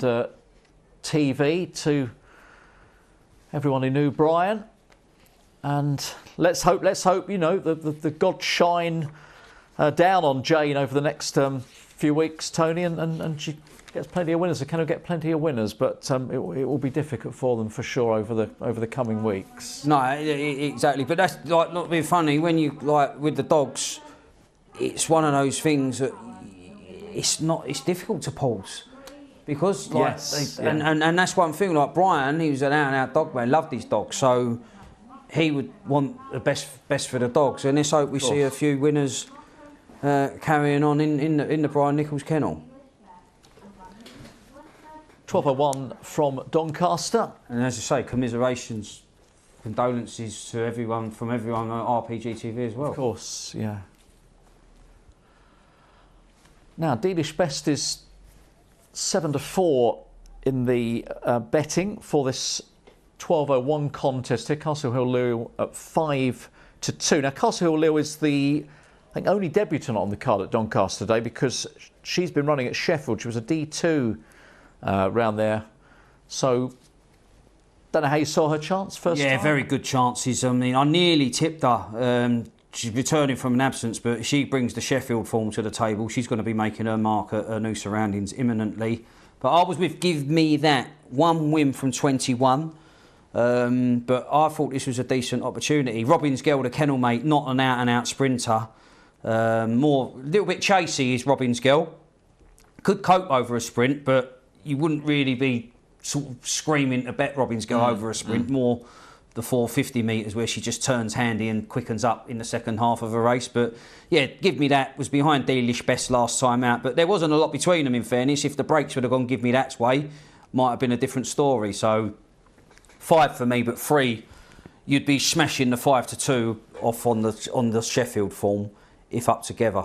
Yeah, I mean, it's just obviously the couple of trials have been all right, I suppose, round here. Just learning the ropes, and when she does, then she certainly will be winning races. D1 dog at Sheffield rather should fit in well with this group. 5-2. Early money for Dealish Best this morning, but you can get 2-1 now, proving to be quite easy to back, to be fair, in the minutes leading up to the start here. As we see a little bit of interest in Not Mount Salah as well, who's not managed to win for a long time. First run since September as well. Yeah, took a tumble the 20th. Obviously had a little bit of an issue. Trial behind Robin's Girl would catch anything in a 2-dog trial. I can see why Robin's Girl was just rubbed out Not Mount Salah and probably just kidding from the front. But yeah, I thought Give Me That didn't lose anything in defeat. Obviously the strike rate's a worry, but it's a competitive sprint, and I thought Give Me That had a chance to add to that sole success here. OK, about to go in for the 12:01 race. D2 sprint over the 275 metres. Still coming for Not Mount Salah, 11-2 from 8-1. Posted a very good trial before that narrow trial defeat last time, so it's got the time there to play a role. Down to 9-4 now, the favourite, Trap 6, so proving to be very easy in the end at Dealish Best. Right, we are almost set to go. Race number 8, 1 minute past 12. Starter has looked them over. Hare is on the move. A bit of money for the 5. Give Me That late in the day as well. And they're racing and off they go, and lively on the inside, Zipping Virginia. Not Mount Salah 2 is there with a chance. 6 Dealish Best is trying to get involved as well, swinging around the outside, and will now move on as 2 got shuffled to the back. Not Mount Salah. 5's got a chance. Give Me That. 1 still there. Zipping Virginia. Give Me That going on. Give Me That. 5 in front. Beat Dealish Best. 1 Zipping Virginia was back in 3rd. So well done, Tony. We're on the right one. Give Me That. She's run well there. She's had to sort of ride her luck, but she picked her moment well, and if you watched the VT last time out, it could have easily been Give Me that finished in front of Dealish Best when they met. I was a little bit worried here going to the bend 5th, but it can open up for you in these sprints. Robin's Girl's just having to ease off the throttle, crowded out, but all of a sudden, Give Me That got a lovely racing line round the outside, and Dealish Best, if anyone watches the VT, 5 was a little bit unlucky behind Dealish Best in my opinion. 1 nearly nicked it, rallying tightly. But up the home straight, Give Me That, had the momentum and added to that sole success. Yeah, she takes her chance, doesn't she? 5 up to beat 6. Dealish Best 1 was back in 3rd. Not Mount Salah, not back through the field, having been quite handy into the turn. That's the 12.01. We will be coming right back with a 12.09.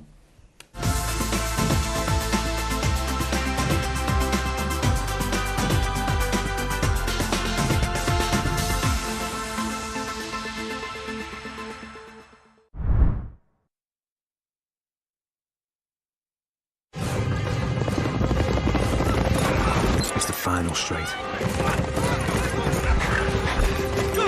Your horse is challenging for the lead. Victory is so close you can taste it. This magnificent animal giving everything for his jockey.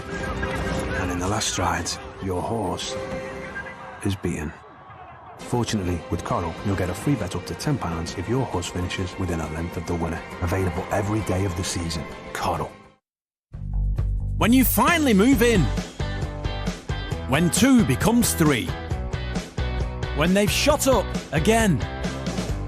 When you want the flexibility to shop the brands you love. Say hello to VeryPay. Choose Pay Now, Pay Later, or Pay over 3 months and pay no interest. And we'll send you helpful payment reminders every month. VeryPay, nice and flexible for when life is anything but. Shop now at very.co.uk. The big Pet Saver event is now on at Pets at Home. Get unmissable savings on hundreds of your pets' favourites. Pet Saver deals you won't want to miss. Shop now at Pets at Home. Pets rest a little easier knowing they have Pet Plan insurance.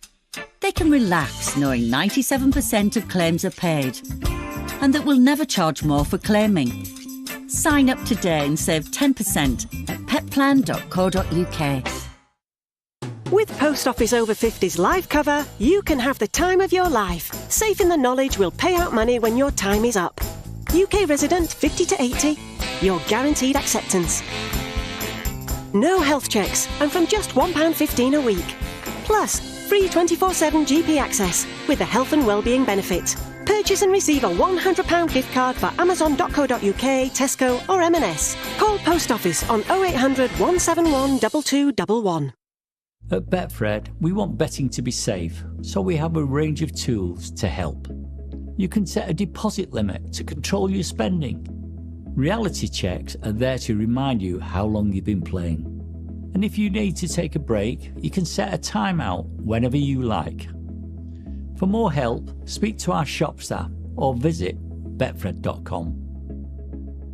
Betting should be fun and friendly, so please remember, gamble safely.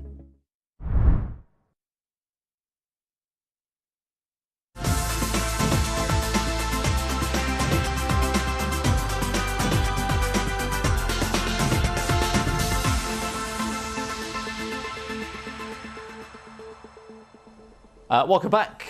And we're looking at the runners. There's Tink Sarah going through. We'll have a look at the VT of Tink Sarah in a second. But the favourite here is Trap 1, Anna Down Ruby, in what is a 4-dog race, of course, because Trap 5, Sporting Hope's a non-runner. Trap 2 is already vacant here. So just the quartet to pick from. And yeah, a bit of form, Tony, for Tink's Sarah, a bit of winning form.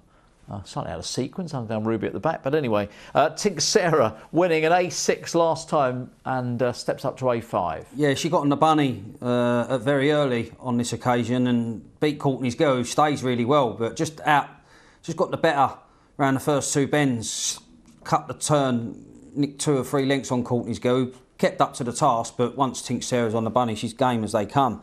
Interesting 4-dog race this. I think the 4-dog format will suit Anna Down Ruby because she is pretty strong, but now 5's not there. I'm going to be with God Bless, who's he's fared okay since joining Harlow, as God Bless. And although time-wise he's a little bit fluctuating, he's a winner. And I think now he's got the freedom of the wide, that just gives him the edge. So God Bless for me.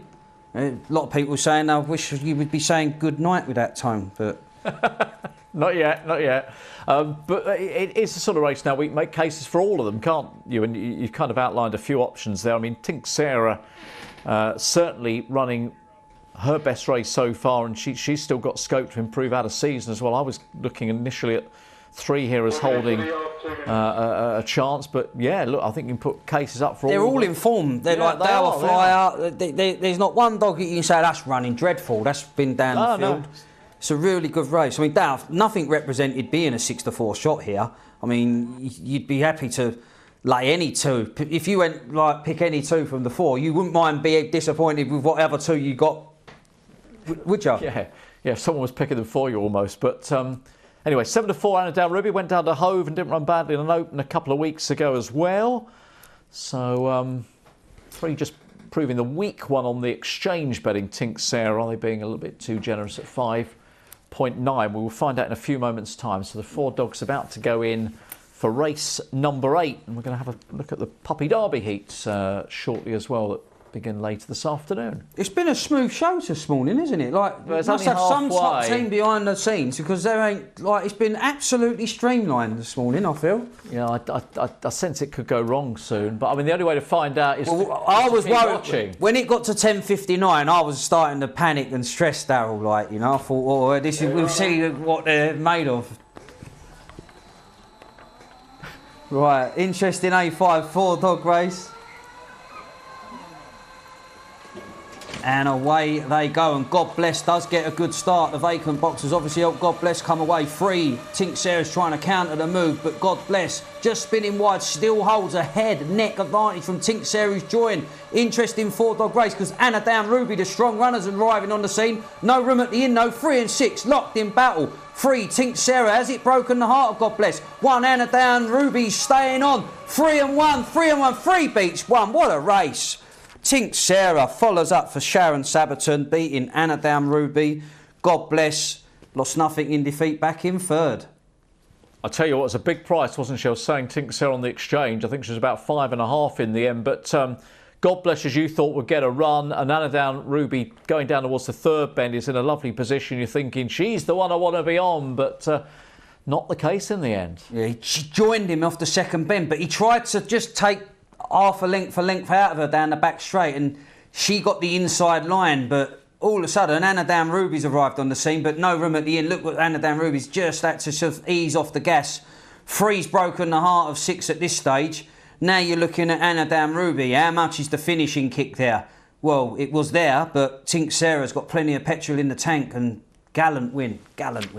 Yes, and damage done to those who laid on the exchange in the end. 3 and 1. Now, as promised, let's have a look at the RPGTV English Puppy Derby first heat. This is the very first race at Towcester at 1:57. Of course, this competition dominated by the McNairs. They've got 8 runners at this stage, and they've got 2 going in this heat as well, Tony, including, their 2 are Queen Dusty and Queen Leona, but the favourite is Ballymac Diana for Mark Wallis, who is a 2-1 chance. Yeah, Queen Dusty was Puppy Cup, Romford Puppy Cup finalist, and the puppy event at Oxford recently. Step up to a stiffer 4 bends has helped Queen Dusty, but I thought if Ballymac Diana can time-wise produce the same effort as last weekend, would probably follow up.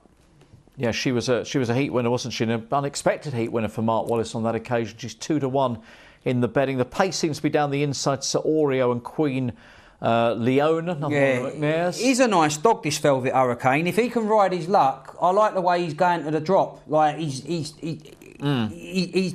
taken to the track, and he's getting better with each look round, Velvet Hurricane. But he needs to ride his luck round the first 2 turns there. That is heat number 1. We're going to have a little look at heat number 2 as well, which is dominated by the 2 Liz McNair runners, as you can see. Queen Shakira, who was sub 29 seconds, 1 of 5 last week, and King Memphis, another one of those Oxford collar finalists. Yeah, he was very unlucky in the fight. Hit the rails at the bend, didn't he? And the long fella. The long fella won it. Yeah. From the front, but Queen Shakira, I've got to be with her. She's a very, very nice bitch, and I think she can get first run on King Memphis. Yeah, worth pointing out, actually, Carla was in that puppy final as well, so that's well represented, the Oxford form there, and the Wallis dog at a bigger price at 10s for the more speculative. Anyway, that is heat number 2 at 2:12. We will get back to that competition a little bit later on, but for the moment we go across to Doncaster, where this Lunar Jet is being very well backed. Was, I think, 2-1 on the first show this morning, but is 8-13 for Janice Simpson as the betting starts to develop here. And you can see that there's a little bit of money for Lee's Little Girl, but apart from that, not a lot elsewhere. So, did you have Lunar Jet as a strong order here, Tony? I mean, 6 is an automatic. This is poor. I mean, a few of these ran on Monday, or was it? I think it was Monday. I mean, 1 is absolutely devoid of pace. It can win one. Anything can win this, but this is really scraping the barrel sprint. And there was a gamble in the race. Patricia's News won it, and it was just bet as though defeat was out of the question. Oh yes, yeah, I didn't see it, but I think it was the last race of the night. Yeah, but it was so bad, it was like whatever dog came in, you had to be with, even if it had been off the card for 5 months. And similarly applies to Lunar Jet. Been off the card since September, but it's such a poor race that Lunar Jet should probably win.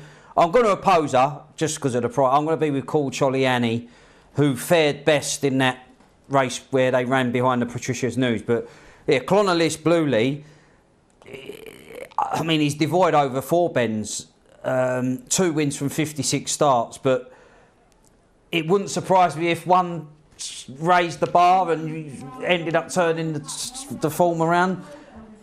I couldn't have a bet in the race. I mean, Lunar Jet is hardly pitched in the deep end on reappearance. You break 18 seconds. I mean, a lot of these struggle to break 18. That's walking.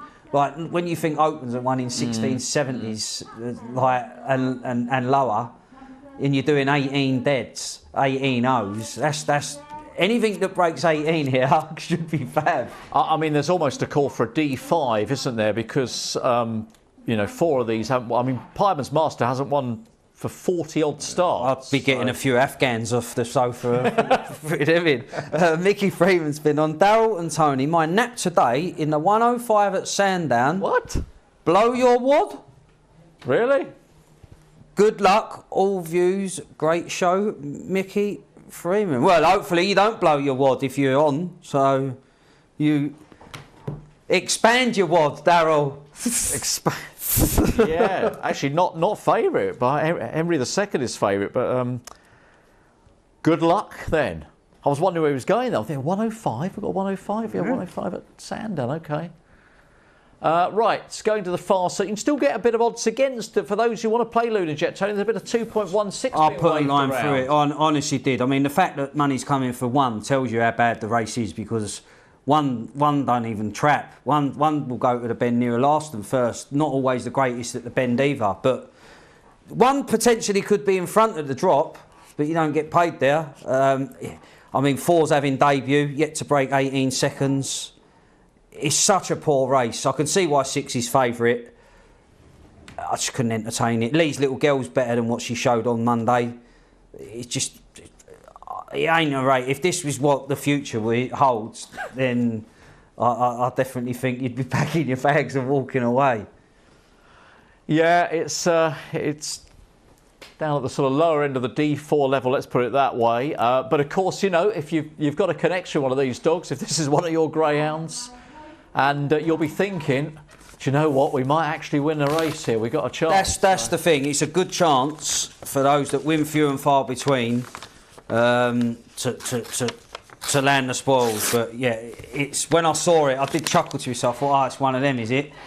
And say they paid a kennel bill though. This is a bread and butter graded race. It is. There's only a little bit of butter on there, to be fair. But anyway, they're all in. Bit of Marmite on this one. 5 to 6.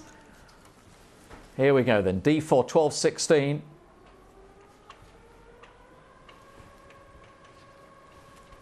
And they race away, and 5 Lee's Little Girl got away quickly. Kuchaliani now on the outside. Lunar Jet, the favourite, has now got a perfect pitch into the corner and is opened up and is stretching away. 1's getting tailed off. Clonalist Blue Lee. 5 got shuffled back. Lee's Little Girl. 2's trying to close. 6 down. Lunar Jet. Kuchaliani on the far side up towards the line. Lunar Jet does enough. Favourite lands it.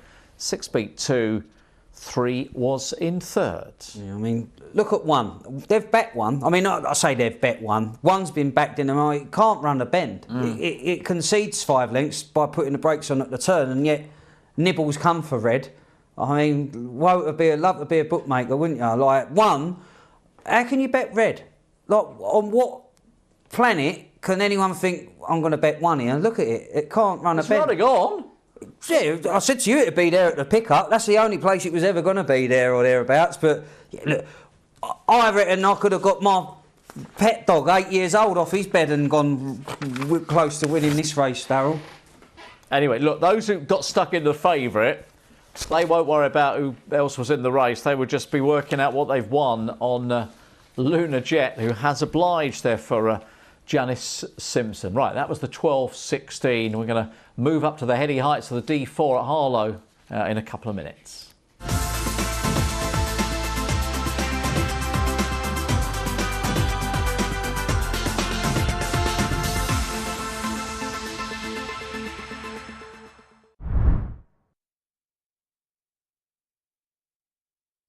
Want to build a bet you want? In seconds, you're on. Combine shots, corners, cards and more. Plus with our Bet Builder rackers, combine bet builders across games in football, basketball and NFL. And place popular bet builders in just one tap. Get a bet builder boost every day. Unibet, you're on. This year, Christmas starts early with McDonald's Festive Wins. You can get fantastic food offers, 99p, very nice, exclusive Mackey's merch, or even win amazing prizes throughout November. It's only on the McDonald's app, so get your phone ready and scan the code now to play. Yeah. Yeah, you remind me of butterfly dolls. Waist tight with a body like gold. Hit you with the Dougie Fresh pose. She a freak, she a dancer. She gon' pop it on camera. Throw it back if you nasty. Oh! Go ahead, break it down real low. Go ahead, break it down real low. Google Pixel 8. Red light, green light, go.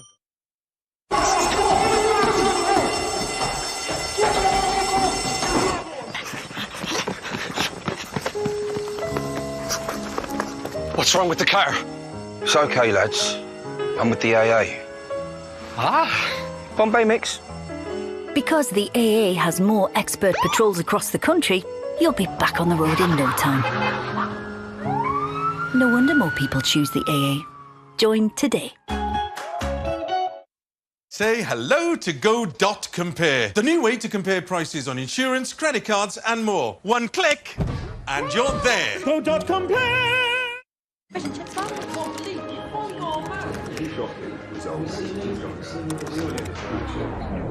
Who you got next?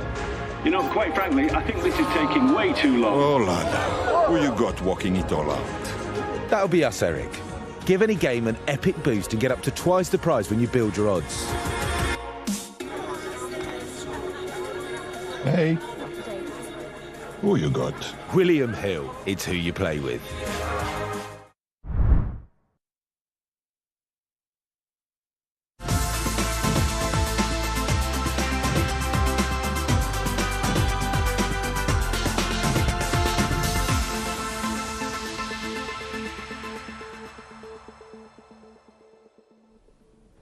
Right, we're going back across to Harlow on the Sunday lunchtime. If you are just joining us, we're deep through the cards at Harlow and Doncaster this morning, and another competitive race tone with some early money for a ground who's running for the first time here in SJ Forest. Again, not highly tried on introduction. Used to be known as News Notice. Has to be respected here. I'm with Palm Grove Flyer myself, though, on the inside. Debbie Herlock's charge. He is hit and miss at the boxes, but if he can come away in his best fashion, he's got the 1540s, 50s to his name. So another token selection, Darrell, in one of these sprints.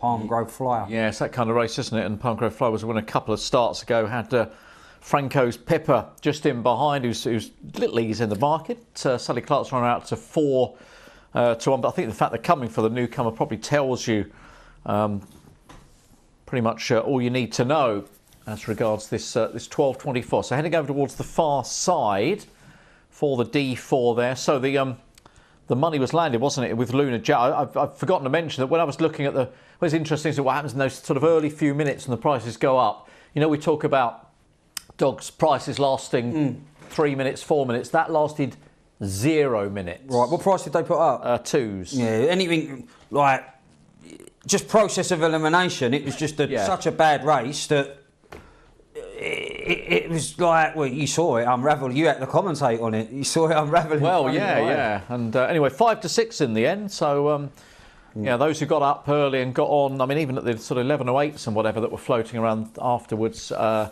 wouldn't have even priced it if I was a bookmaker. Would you not? No. I wouldn't have priced it up at all. Is it just automatically priced, isn't it? I don't think anybody thinks I'm not going to price that race, do they? I wouldn't. No, it was just a race. It was the nonsense. I wouldn't have priced it, genuinely. If I was if I was an odds compiler, yeah, because it's no good even going 4 or 6 to 6 dog, because you still got to make your percentage up with the others. Well, you have. It was a nonsense race. It was a race where you could get in trouble with, because you just don't know. Like, it could have been one of those races. The best thing for it was in the bin, not to entertain. Okay, well, it's been run. We've watched it. The favourites won. There'll be people collecting, of course, and there we are. You know, as we said earlier on, I mean, as individuals, we decide the races we like and the ones that we don't. People out there bet one, so yeah. It tells you there's punters out there that you can get money off. All right, let's see what happens in the 12:24 with SJ Forrest the favourite. Yep, another D4 sprint. SJ Forrest, an interesting newcomer. And away they go, and the newcomers trap level with 4. One's completely missed it, but as they get to the bend, 5 and 4 locked in battle. One's checked up in the rears, but 4, Ferndale Magico, goes round in front of the newcomer SJ Forrest, and that will be that. 4 beats 5 and 3. 4-5-3. Ferndale Magico only having a third start at the track as well. Ex-Crayford dog now with Paul Clark has won here. Beats the newcomer SJ Forrest. I think 5 shaped okay, but again, getting to that bend, Darrell, when there's you can throw a blanket over the first 4. 4 had a good inside line. 5's lost nothing in defeat, would naturally improve for that run. But yeah, Ferndale Magico, not a very slow away comment to this morning. Yeah, the 2 dogs least exposed, very much dominating proceedings over there at Harlow.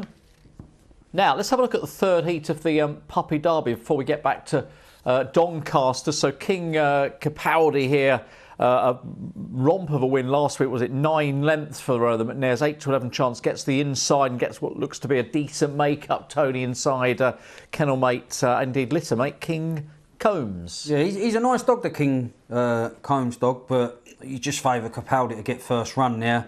I mean, Skywalker Pele, he's capable of raising the bar, especially out the boxes. He could be the fly in the ointment, Skywalker Pele, but again, Liz and Rab McNair holding the trump cards. Yeah, they are, but I like your argument for the 6 who trialled well, got no sort of run in the qualifying heat last week. So yeah, speculative 7-1 is interesting. And the last heat here, of course, a couple of Newcastle runners for Angela Harrison. Could have Annie Mercy ran so well in the Puppy Cup. Drooper's niece as well, and Drooper's Crisp in 1. I mean, you know, presumably he's not going to stick anywhere near the fence, is he? He caught the eye at Oxford 450 metres. I thought stepping up to 500 will suit. Again, he's a dog that could step up at any moment and get off the mark. I think it's a shootout between 4 and 5. I'll just favour Eddie, just to show that little bit better early. OK, Drooper said, who won a heat as well for Maxine. I think this is a really good heat, this, and Queen Georgia ran well in the Oaks, so, you know, she's taken on very good company, so it's a decent little affair. Anyway, that is heat number 4, Puppy Derby, live with us a little later on this afternoon from Towcester. In the meantime, we're going back to Doncaster for the 12:31 Hawkfield Lexus. 11-8 chance. I like what she's doing at the moment, Tony. I think she's been running well in victory and in defeat, and decent run to win last time. It could be 3 this. I was going to stick with 3 though, only a handful of starts, and gutsed it out to win by a narrow margin last time out. But I thought 3 had a little bit more to come and I thought could turn handy as well in this particular contest. Whizzing Jet made the most of a less demanding task last weekend. I'm not sure we'll turn so close to the pace here. We'll need to ride his luck, but yeah, Hawkfield Lexus, I think she's shown the right attitude. Yeah, I agree with that. I mean, I think, you know, she missed the up last time. She got really stuck in. I thought she showed some good pace down the back, watching the VT on that occasion. And solid at 5-4. Bit of money for Hot Ball on the outside in the 6, as you can see as well. Maybe going to play a part for James Johnston and all those winners at the start of the morning. But we're going to have a look at Whizzing Jet, who's another one coming here, justifying the pretty skinny odds last time. Yeah, this was a less demanding task and was always going to turn in a handy position, Whizzing Jet. Did it well, don't get me wrong, sort of led at a very early stage, and he's strong in the second half of the race, so you know he's going to pull away from this point. But this is a tougher B3, in my opinion, and he's not guaranteed to turn so close to the pace, Whizzing Jet, so we'll have to work even harder.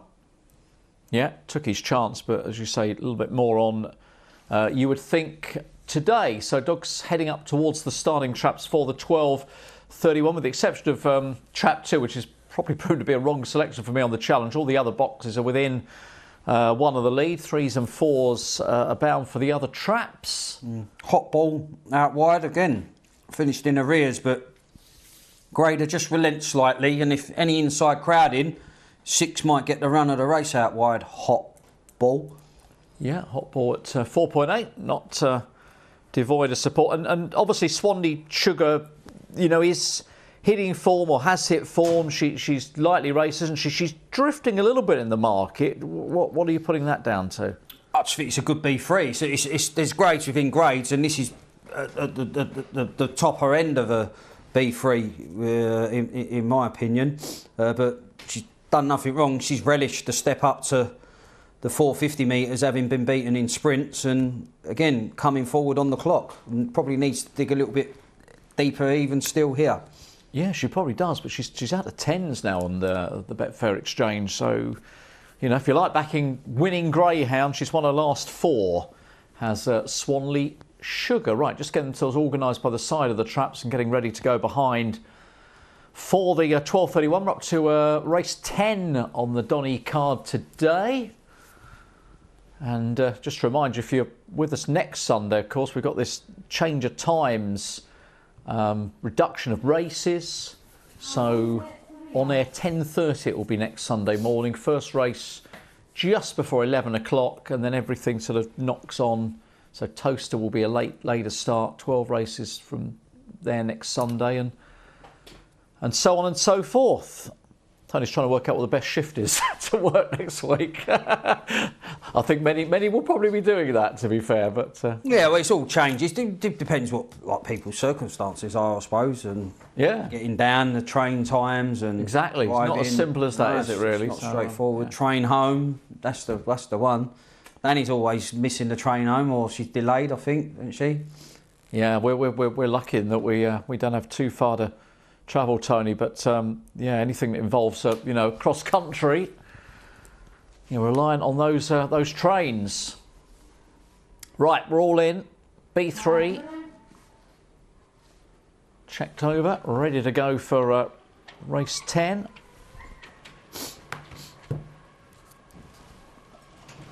And they're off, away they go. Whizzing Jet's got away lively. He's going to lead them into the first bend. Knocked off State Trap 1 on the inside. Now 3 is just beginning to move up. Hawkfield Lexus has got a run at them, but 4 or 5 lengths to find as they go single file, hurtling down the back. Whizzing Jet by a length and a half. Knocked Duff State in second, Trap 1. 3 Hawkfield Lexus needs to get going now, and it's starting to pick up. Still 3.5 lengths to find on Whizzing Jet down the straight. Whizzing Jet, Hawkfield Lexus not making any more progress up to the line. Whizzing Jet scores 2 beat 3. 4 was in third, so 2, 3, 4 follows up that win and had them all at it. Yeah, what do I know? Won't turn in a prominent position. Whizzing Jet bangs out. That was good night, Nurse. Once he's come away like that, that's race over because he's strong. That's twice now he's turned in a prominent position, Whizzing Jet, and he's reaped the rewards for it. Debbie Calvert's charge, because once he's fronted off, I don't care who's in behind, he's not going to get beat from now. Strong. Hawkfield Lexus hasn't lost anything in defeat. 6 hot ball. The drop in class didn't have the desired effect, did it? That's one to sort of not really striding out for me. Hot ball, back to the drawing board with that one. But yeah, Whizzing Jet, whizzing along in front, followed up. Yeah, and maybe there is some hope for those of us on track 2 in the challenge after all, because it was a much needed win on that side of the equation. 2, 3, 4. Debbie Calvert's runner in good form. I know Mr. Mottram's had maybe 3 winners today. Anyway, doing very well. Right, that was the 12:31 race. So we've got Doncaster, haven't we, coming up? That'll be the 12:39, and we'll be back in with that in a moment.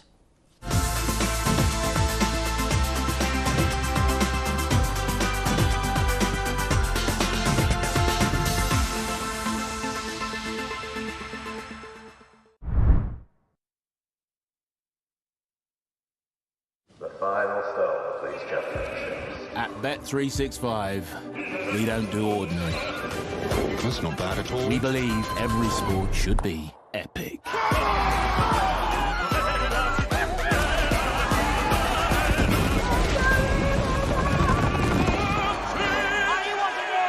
Berlin. So whatever the sport, whatever the moment, it's never ordinary at Bet365.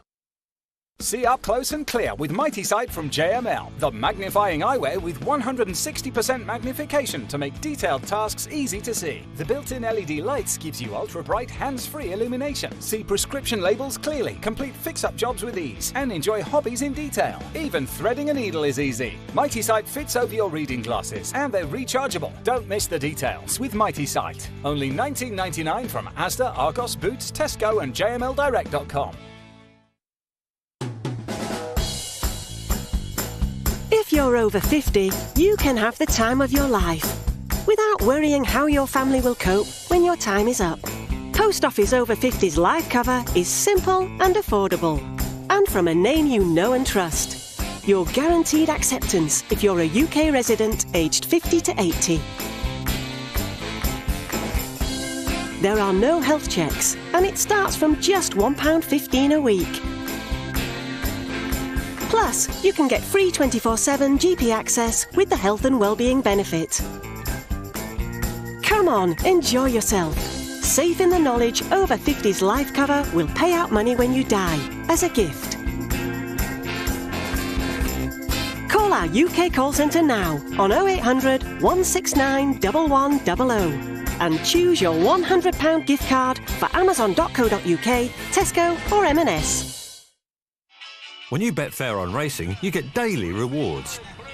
So any day can be a big deal.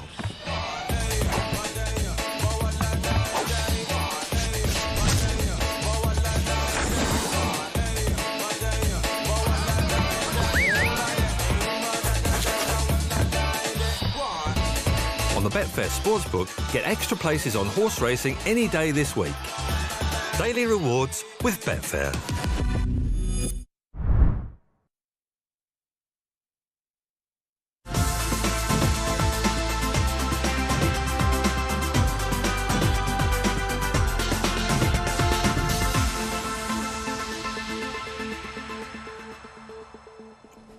Welcome back across to Harlow for the 12:39 race. Trap 4 is vacant here. We've got a few vacant boxes at Harlow today, and this is one of them. So we're down to 5 runners only. 7 to 4. Lemming Pride is heading the market, Tony, over Salem's Sabbath, who is on 9 to 4. Which way are you turning here? I'm with Salem Sabbath. Been finding at least 1-2 good in recent weeks. Sally Clark's bitch, but I think she can gain reward for her persistency here. Sort of 26.67 personal best in recent months. So Salem Sabbath for me, whole position, just turn handy and stay best. Yeah, we've got a bit of valley form. We haven't got the VT, but a bit of valley form put on the line here with Dino Storm in trap 5, who travelled down there, part of Paul Clark's team on the opening meeting there a couple of Fridays ago. So we've got this, change of scenery scenario going on with the 5, I guess. Yeah, again, maybe the switch will have the desired effect. She's all action from the off, is Dino Storm. Obviously, the vacant trap should help her calls in her quest to win that early battle. Lemon Pride, only a youngster, finding her feet, should I say, with more experience. But I thought Salem Sabbath's overall form read as well as any in the context of the race. Thank you very much. Going to the traps then for the 12:39. So it is 5 greyhounds only, and Lemming Pride, young puppy for Paul Clark, 7-4 favourite at the moment, and Tony's with Salem Sabbath at 9-4. I think this must be Mr. Pocock has been on. Not happy with the Lunar Jets. Returns, the SP said odds against on the exchanges. Odds on obviously was the return, wasn't it? So it was a little bit more generous than perhaps we were expecting on the exchange in hindsight, to be fair there, but was really well back during the morning and did eventually get the job done. It's a race that Tony's completely forgotten about, though. We've moved on from that, haven't we? What, they're disappointed with the price? Just disappointed with the comparison between the SP and you could have got odds against on the exchange. I think yeah, but that's 5 to 6 in the end. That's no surprise. It shouldn't be shocked at that. That's the nature of the beast nowadays. They open up the silly percentages and whittle it down. And I've said it to death on here. It ain't going to change. Nothing's going to. People. That's the funniest question. Do you reckon it'll ever revert to the... Really? Why are they going to revert, hand it back, hand back power? Do you remember the old crossing, Dartford crossing? Once it's paid for itself, you won't have to pay anymore. Yeah, when is that? Exactly. When is that? Exactly that. I think coughing up, don't we, for it? But right, in we go, 12:39, race number 10. This is from Harlow. Tony's going to call the action. I've been through the 2s later on. I think 2's going to win the Trap Challenge. Still do now. Late flurry. Fancy a few, yeah. It's wide open. No money back today, though. They've all hit the board with more than one.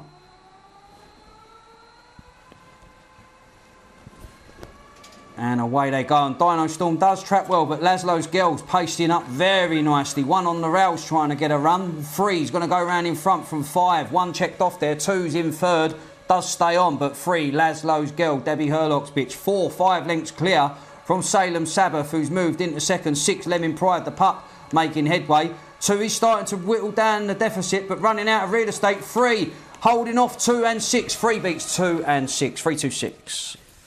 Yeah, Laszlo's Girl has won for Debbie Hurlock, and 2 Salem Sabbath staying on, but just too much to do in the end on the class drop. 5 trapped, but 3 quickly showed the best pace to the turn up the centre. 1's tried to get a run on the inside, probably got a little bit too close to 3, just checked over the back out of that 2nd bend, and 5's moved into 2nd. 2's got up the inside of 5, but meanwhile Laszlo's Girl for Debbie Hurlock 4 lengths clear going into that 3rd bend, and as much as 2 and 6 have tried to stay on, you always felt they was going to run out of time to get on terms with the runaway leader, Laszlo's Girl. Yeah, Laszlo's Girl for Debbie Hurlock and owner Mr. Vincent. 3 to the result there. Now, we announced the sad news earlier on today of the death of Harlow trainer Brian Nichols. We were kindly informed by his partner Jane Secular. This, Tony, we were talking about earlier on, this was the very last race at Wimbledon, of course, the Reed's last stand stakes. And, yeah, as you were highlighting, Brian was, you know, immensely proud of... Yeah, a bittersweet moment, wasn't it? And a young, slim Julie Collier, I think, on the picture there. But and this is another picture from Jane, and she was sending this in earlier on because apparently this was a rarity. Brian making the cut. That's why they got the picture. They knew that they could prove to him that he did make a cup of tea. Anyway, she said one day she'd get it on the TV, and there it is, unfortunately in sad circumstances. But Brian Nichols sadly passing away, the Harlow trainer, over the weekend.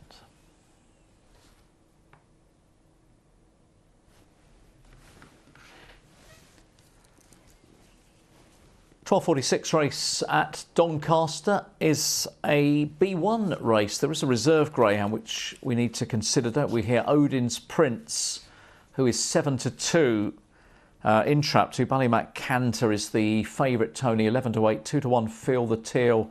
Bigger price is the remainder.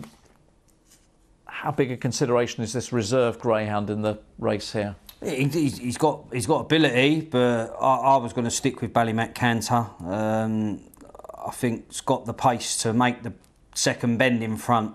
Feel the Teal's the type of bitch that would go well fresh. Got good form over various distances as Feel the Teal when she's firing on all cylinders, and she's got her draw on the rails. But I just thought Ballymac Canter returned in decent nick himself, and we can front off that second bend and hopefully open up a winning advantage. Yeah, Ballymac Canter is a greyhound who, wins a good share of races, and I guess with the early pace that always gives him a chance. He can be a little bit vulnerable in a finish as well in the finish of a race to a stronger greyhound, and we can have a look at maybe an example of that when we've seen the parade in a moment. Narrow defeat last time, but solid in the market today at 6-4. I think we did show you this now, are we? Ballymac Canter. We'll do it in a moment.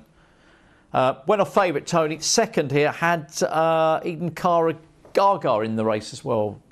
Yeah, Ballymac Canter again. He's returned in decent nick. Middle draw suits him. Again, brave at the bend was Ballymac Canter. Looked like he was going to put the race to bed down the far side. Really extended going into the third bend, but Magical Legend didn't give up the ghost. And as I say, although this is 450 metres, this is what I like with Doncaster. It's a fair track. If you're good enough, you can come from off the speed, and that's what happened here. Magical Legend proving too strong for Ballymac Canter. He was cantering to halfway, but he was, just found wanting late. Yeah, they are on their way to the traps. 11-8 chance from 6-4 for Jimmy Gaskins. We get our first look at the runners. There's Feel the Teal, who hasn't raced since August, and then of course this reserve Odin's Prince coming in. I mean, on old form, Feel the Teal would be a candidate. Without doubt. If she's ready, though, of course. Yeah, I mean, she's been off for a while, but she's got her draw. Trials suggest all is well, but trials for show, races for dough, Darrell. Absolutely, yeah, as they say. But 27.74 trial tells us she is fighting fit and ready to run a race. Reserve's taken a walk in the market, flanked by a pace Odin's Prince. Where does the reserve? What's the reserve's normal sort of draw? Is it a two dog generally? Yeah, be on the inside, but just, again, short run to the turn. You can't really afford to be making a hash of the start. And Odin's Prince, sort of mainly into. He's probably best to miss it, really, than come away with Odin's Prince. Yeah. That's that'd be my take on it if I was in the camp of Odin's Prince. 5-4 the favourite then as they head up towards the traps. B1 action, so I guess you'd say the feature race of the morning coming up here. If you sort of like the good quality Grade 1 races, this is your race. And they are heading round behind the starting traps. Going to load them shortly. There's Puppy Derby heats to come later on, of course. Along with Mullingar, Barry Corby, the remote guest, with Jason and Rose this afternoon.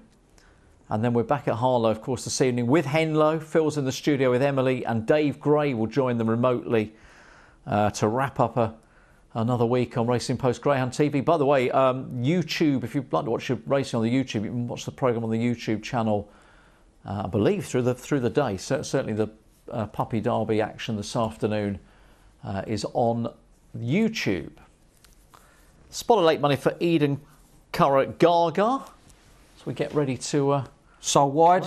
Should have the freedom of the outside, I suppose, if there's a little bit of inside crowding going on. Yeah, another good season date as well, sort of middle of July. Anyway, all in, checked, 12.46. Ballymac Canter 6-4 favourite, Feel the Till at 2s. Here is On the Move. Race away and off they go. Fill the till away well. Ballymac Canter now is moving to the front as they go round the first of these turns here. 4 is trying to get a little bit closer. Skirk Axel, 2 towards the back then. The reserve Greyhound Odin's Prince with 5 now relegated to last as 3 really stretches them here. Ballymac Canter, big lead coming down towards the home straight. Skirk Axel trapped 4 in second place, but they're all playing at the moment for minor honours. And 3 Ballymac Canter not for catching today for Jimmy Gaskin. 3 has beaten 4. Yeah, turned into a canter, didn't it, for Jimmy Gaskin's form. Done what he needed to do, come away level, paced up, chucked himself around the first 2 turns. Like on the VT, opened up a nice, healthy advantage going into the third bend, and nothing ever looked like emerging from the pack. Phil the Tills clearly needed the run badly there. But Ballymac Canter, race well under control at this stage. Skirk Axel's moved into second, but not really ever threatening. No, I mean, I said on occasions Ballymac Canter can be vulnerable, but nothing was within a mile of it really off the last bend. He has taken the chance he's been given here in fantastic fashion. 4 for second. Skirk Axel 3 and 4 in the 12:46. Right, we're going to take a little pause there. We will head off for a break and then we're back with, will be a D4 at Harlow.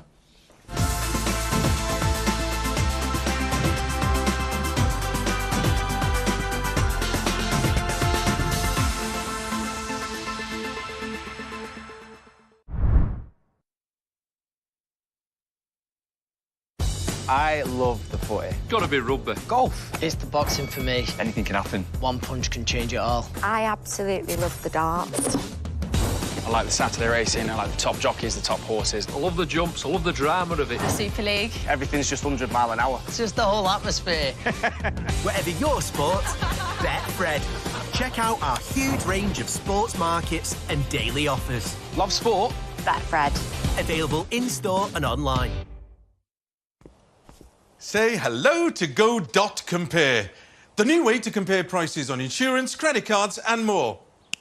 So, if you're looking for the right deal on your pet insurance, looking to switch your home insurance, or searching for car insurance with £250 free excess cover, remember Go.Compare.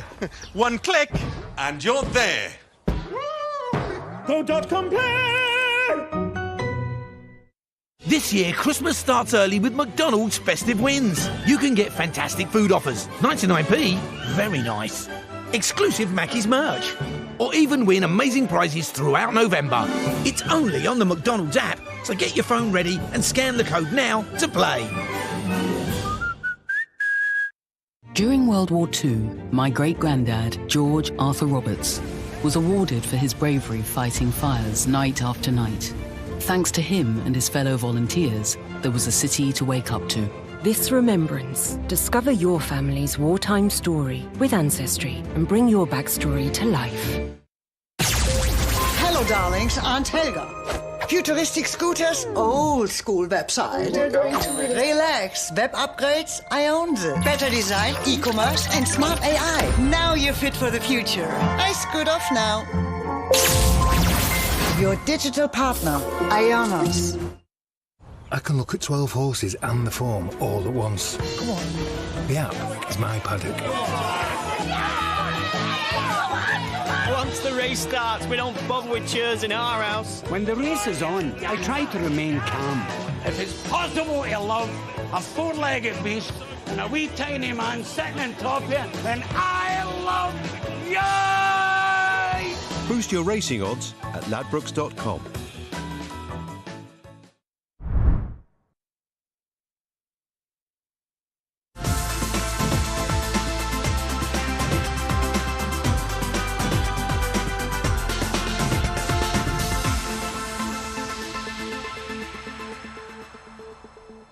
Right, we're across to Harlow, where you can see they're getting stuck into SJ Edna Cobb, which is a bit of a mouthful for the commentator, but you won't be too worried if you're backing the sixth crossing the line in front, and looks like plenty are getting stuck into the stripes. Yeah, they are. 11-4 into 13-8. I'm with the Racing Post. I didn't even know it was a Racing Post nap. Callbeg, not me. Got about a seconditis as Coolbeg Not Me, but hopefully a win can hit the name of Coolbeg Not Me this morning, or this afternoon, should we say. We're going to show you a Tip Away Summer who's in trap 1 here. Watch the 3, by the way, and watch the 5, who is the 6th dog today, if that makes sense. Yeah, Tip Away Summer, again, a little bit flat-footed at the boxes, sort of just eased at that bit, got the run, but the winner had flown. Lexi Salford, 4 and a bit lengths. Again, got the draw as Tip Away Summer. Needs to beat Kennel Mate to the punch, Coolbeg Not Me. I think Coolbeg Not Me, the overall times read well. He deserves to go one better. He's been running well without winning, and hopefully we can lead the inside, boss the inside, should we say. But this money is interesting for SJ Edna Cobb. Obviously people are looking to get some corn, Darrell. They are, most definitely are. I mean, we've got dog who wins a lot of races at this level, Vixen Shandy, but been off for a while, Tony. Second run back today, Vixen Shandy. I mean, on some old form would certainly hold some sort of a chance. He's just coming back in from 7s or 6s. He's got, I think it's an 8 from 12 record in the grade. Yeah, blown away a few cobwebs, you would have thought. Got that very quick away. Always led back in August. That's what you need, a smash break. 3 looks a little bit tap for foot in recent outings. I just think it's one of those races, though, you can put down and get a different result. But the money is interesting at the 6. 5 can't win, can it? At 13.5 on the exchange, opened 11-4.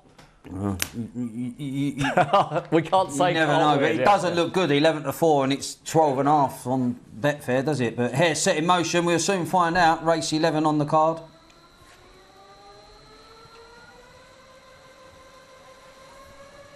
And away they go, and Tip Away Summer, smash break 2. The Kennel Mate's trying to counter the move, but gets in all sorts of trouble, and it's Tip Away Summer from Drum Crow Memo, who did drift in the market, but Tip Away Summer runs riot, 152.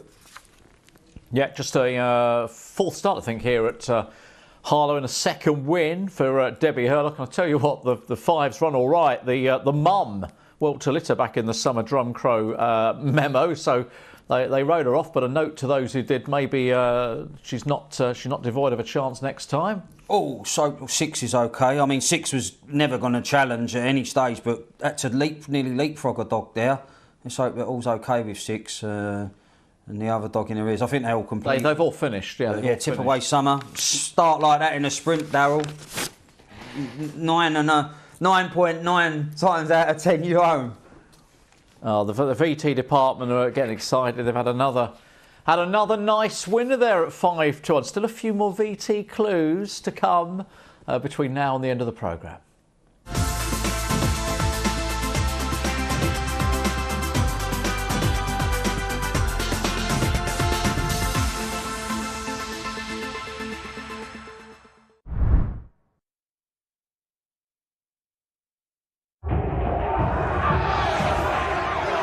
Who you got to work with when your eyes are closed in the forest? Who you got in your pocket?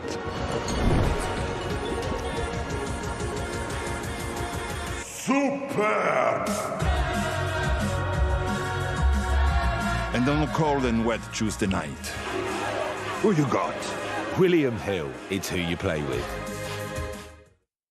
Say goodbye to wet clothes hanging all over your home with a Dry Buddy from JML, the space-saving and convenient way to dry your laundry indoors. The quiet motor blows warm air into the cocoon that circulates around your clothes, gently drying them with less wrinkles, helping to reduce your need to iron. And its clever design hangs up to 18 garments at once. Make laundry day a breeze with a Dry Buddy. Only $79.99 from Asda, Argos, Robert Dias, and online at Currys, Very and JMLdirect.com.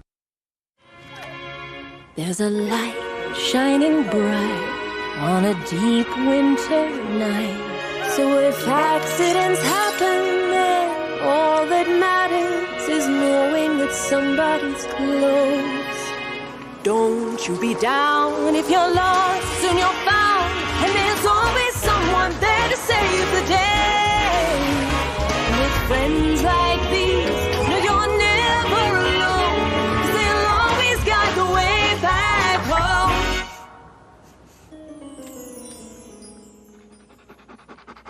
You've gotta be brave, you've gotta be bold, you've gotta be light shimmering bright, shining on you. 'Cause friends like these will always guide the way back home. A magical Christmas with Lidl.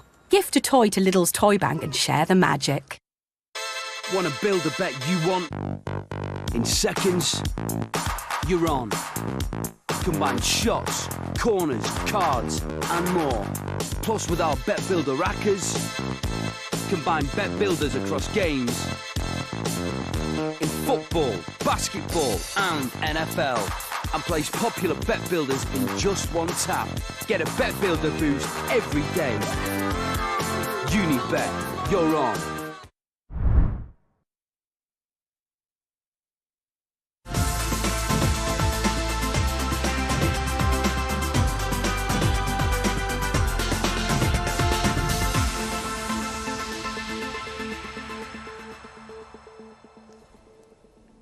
Yeah, did you know what, the VT department, that they've not got anything for us in this race? Yeah, it's too hard, this race. Yeah, that's why they pick them straightforward races. Swanley Sunrise 9-4. Anasazi, who got my vote here, I think on the improved, only had the 3 runs. That makes logical sense, doesn't it? 5-2, 11-4. Drive on Chip, who keeps running well without winning. Tony, who are you with? Drive on Chip. Again, knocking on the door is Drive on Chip. Hopefully someone answers the call. Tully Murray, Nina and Swanley Sunrise are closely matched on recent form.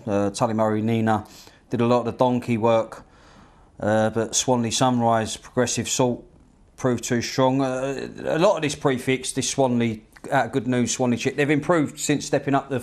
They started off in sprints and they always looked like they was going to excel over the 4 bends, and that's exactly what they're doing. But yeah, it's a competitive race, but I'll be with Drive on Chip. Yeah, it's a good little race coming up, isn't it? And we've not even mentioned Tully Murray Nina, who keeps running well again. Another one that's had lots of near misses. 9-2 down on the outside. So heading over towards the far side. B4 will be the grade for the 102 this afternoon. And of course, what have we got? 2, 4, 6 races left. My sort of revigored enthusiasm for Track 2 and the Track Challenge, I've kind of realised now that I'm too far behind, because 3's now starting to win a couple of races. 3's like taking charge again. There it is. Oh, yeah, 2 up in to front. 6. Got a chance here as well. Chance in the next. Races. Yeah. If you're on the white, yeah, doing all right. You're doing all right. We will, of course, have a Trap Challenge this afternoon. We'll have a look at some prices fairly soon for Towcester and Mullingar, if you fancy getting involved there. Meantime, these dogs are about to go behind for this B4. So Anasazi favoured at the moment over Swanley Sunrise, 2s and 5-2, 3-1 Drive on Chip. Jason is, well, whatever Jason does in preparation for the start of a broadcasting session outside at the moment, Tony. Yeah, I mean, I think he's getting all the nonsense chat out of the way. I can hear him in the background, but he's professional. When he's on the show, it's all that nonsense chat goes out the window. Does it? Yeah. I've never noticed, really, but I thought he might be throwing a few darts out there, because there's a dartboard out there. Well, he'll be throwing a few in here this afternoon. Don't worry about that. I'll set him up and you just smash them home, Tony. So it's smashing it home. Look at this money for Anasazi, who has definitely got scope to improve again. Went off at 14s and ran all right, and then got trouble last time. Yeah, again, still adjusting, having been reassessed for that debut win. One thing I can say with Jason, though, he's got a plethora of races. There's no way he will go short. He's really? No, he's been thinks out the box. I mean, he don't go for the obvious. Is that good or a bad thing? I don't know. As we get to race 22, and no, I've got one here. Definitely got one here. I reckon he's going to throw a right curveball. I'll tell you, viewers, stay tuned. I think you'll be absolutely stunned what he's put up. What, sort of a dark unexposed type? Oh yeah, this won't be no run of the mill. You don't get run of the mill with Jason. Right, last one is going in. I think I might have to hang around and find out what it is. Right, Anasazi at 2s. They are all in for the B4. Hare is on the move. So good luck, whatever you're on here. And they're racing, away they go. And Maribona got away well, trap one. Here goes 5 drive on chip to the favourite. Is tucked away on the inside, but getting a run now. Anna Sassy in behind Greyhound. 6 trying to cover it up. Tully Murray Nina as they run down the far side and drive on chip with a slender lead. Barry Maribona goes to the front. Anna Sassy Blue still trying to get a run as they hit the final turn. Might do so off the bend here. Get up the inside of the red. Anna Sassy goes on, pushes 1 out of the way. 5 is still staying on, but Anna Sassy, they back the right one. 2 scores.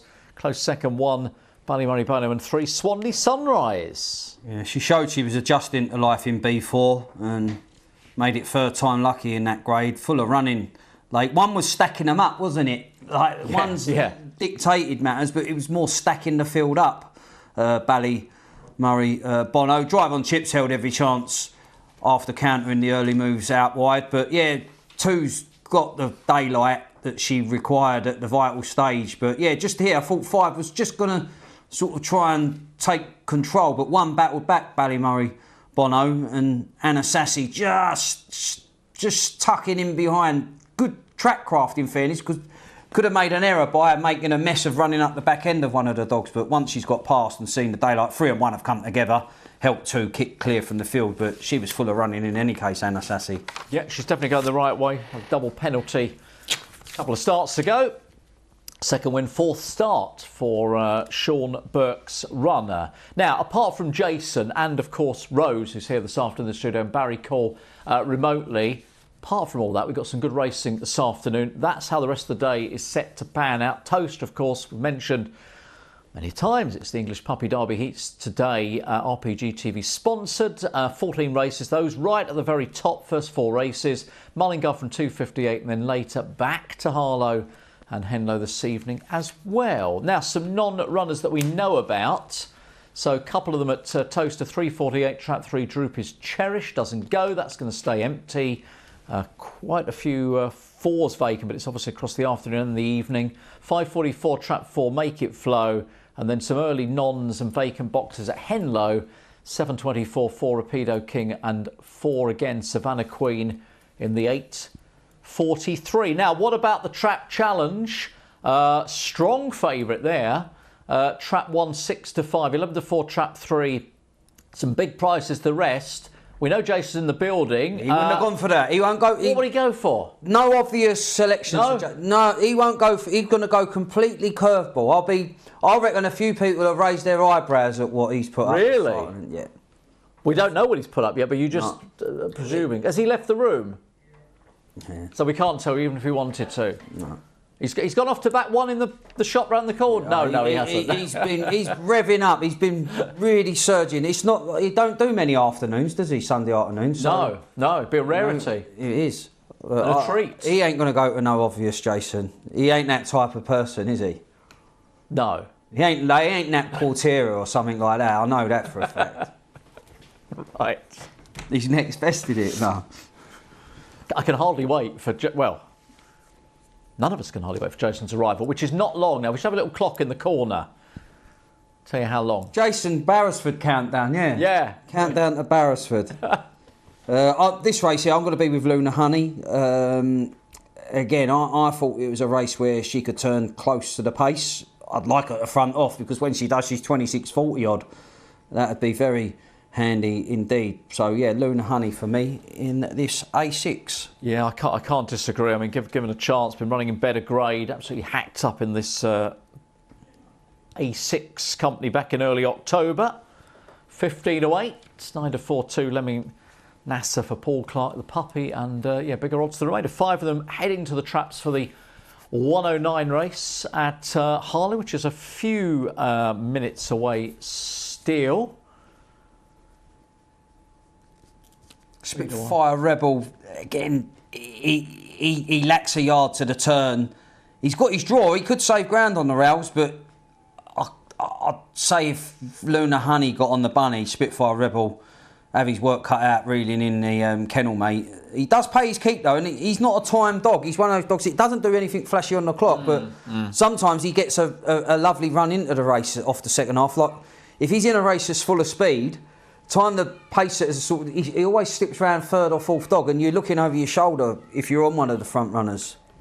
Yeah, could be the case again, couldn't it? They're making their way up towards the boxes for the 12th race at Harlow. which is well, a couple of minutes away, so we've still got a little bit of time. Still got your lay to come. We've got my MB to come as well. Before we're done, there's a couple of winners there for people, isn't there? couple of winners yet, but depending how you look at it. And yeah, both had the same nap, unfortunately, earlier today. I don't even want to go there again. It was unlucky, but that's the way it goes sometimes. Say odds-on shot doesn't always work out. No, it wasn't to be on this occasion. Right, they are walking around behind for the 109 with Lemming Nasser taking the money on the exchange, actually, and has taken charge in the betting now at 7-4. So, yeah, that's where they're at here. Is it a good launch pad? Yes. Lemming Nasser. It was originally in 3, actually, and then they had a little change around on the card. And Spitfire Rebel's devoid, so you'd fancy two to have the legs of red to the turn, but Luna Honey, she's no slouch when she gets it right at the cans, and she's even capable of coming from just off the pace with the right dog in front. But Lemming Nasser, flippity flop favourites in the 109 at Harlow. It's not set in stone as there's still 1 or 2 to load, but as we stand, 7-4, Lemming Nasser. Should have plenty of space on the run to the bend.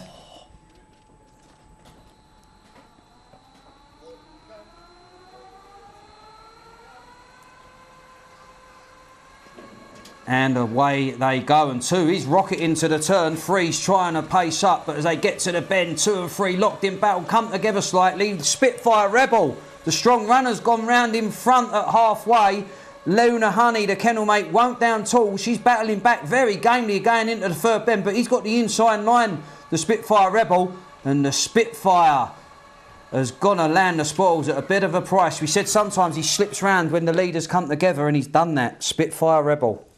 Yeah, he's taken his opportunity, hasn't he? Debbie Herlock's runner here beats Luna Honey and Lemming Nasser, so inside domination in the end. 1, 3 and 2 up with the lids 1 there on the back foot early, but gets that all-important split. Remembrance Spitfire, Remembrance Sunday, maybe those that have got a bit of a value, but this is what I said before. When they come together, the leaders, he slips round into 3rd or 2nd. Is it the front? I mean, if someone would have said to me, Spitfire Rebel's going to be in front of halfway, you would have laughed.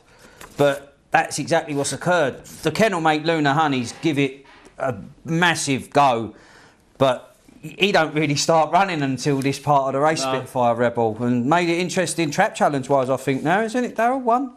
Yeah, that's your pick, isn't it? So you're right back in it with the red?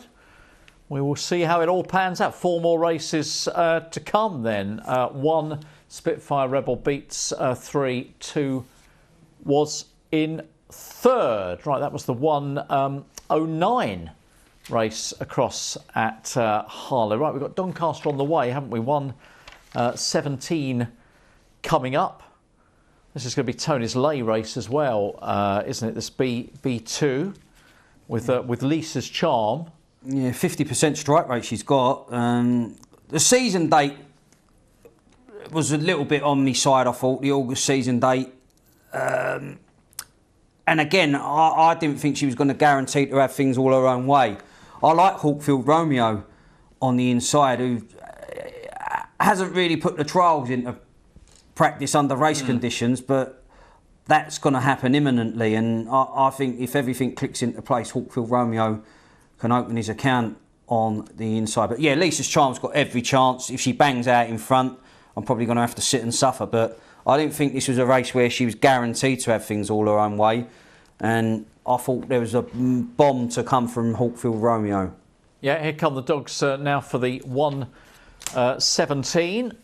Merging onto the track here for this B2. Just waiting on the first show to come in from Donny for our 13th race of the afternoon, and when we've had in fact, there we are. Prices are in now. Lisa's Charm 15-8, 7-4 opening show. 11-4 is Hawkfield Romeo, and 130 bar those. I guess pretty much where we thought Lisa's Charm would be in terms of a price. Yeah, I made it around 9-4 shot Lisa's Charm. Again, if she bangs out the boxes, then I'll probably have to sit and suffer. But there's a couple in here that have got pace, and I think we've yet to see the best of Hawkfield Romeo, and hopefully today's the day we do. We're going to have a look at Swift Mammoth in a moment, which could be another winner for the VT tip. It's a nice price as well, and this is an all-the-way effort on the 30th of October. Yeah, beating Whizzing Jet, who's given the form a real boost, won in recent weekends. Swift Mammoth, again, only just sort of off of a good break made the bend, but there's a lot more pace around today, and I thought Swift Mammoth would need to really look sprightly at the boxes to defend an advantage, which he did on this occasion. But yeah, Whizzing Jet, as I say, you've seen Frank the form, so it was a good run from Swift Mammoth, but 27.99, good time. Not necessarily going to go around in front here though, Darrell. Yeah, I tell you what though, we've had a few winning VTs, haven't we, that have been selected this morning, so maybe a chance here. 15.5 Swift Mammoth on the exchange is proving quite easy to back, to come in as a change on the card before that was finalised earlier on across the weekend. I'd say he's focused on Towcester though, Jason. You think so? Yeah, his main bets would be at Towcester. You're trying to second guess his selections? Yeah, no, he wouldn't embarrass himself. He don't do that. He's got some curveball ones I think he's thrown into the mix this afternoon. Okay.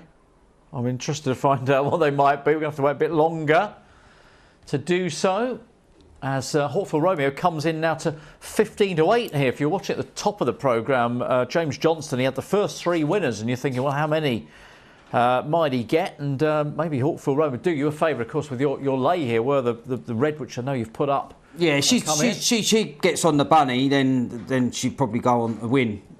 But I'm not so sure she will. I mean, she could smash up the centre, go around in front. The August season date, she should be coming to hand in any case. So, yeah, I mean, Lisa's Charm smashes down the bars, 207, 210 sectionals. But I do think we've yet to see the best of Hawkfield Romeo, and I'm hoping that trial would have boosted her confidence like at that tumble last time out.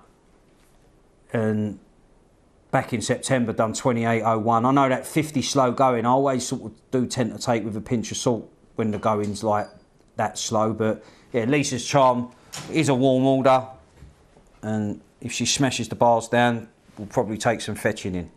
Right, they're about to move behind, as you can see, for the penultimate race on this Doncaster card. So good solid money for the two at the head of affairs in the betting. And yeah, trap challenge wise, that win for the red has put trap 1, which Tony's picked, very much back into it. 6 wins trap 3, 5 wins trap 1. So, you know, a win here for the red, and we're level pegging.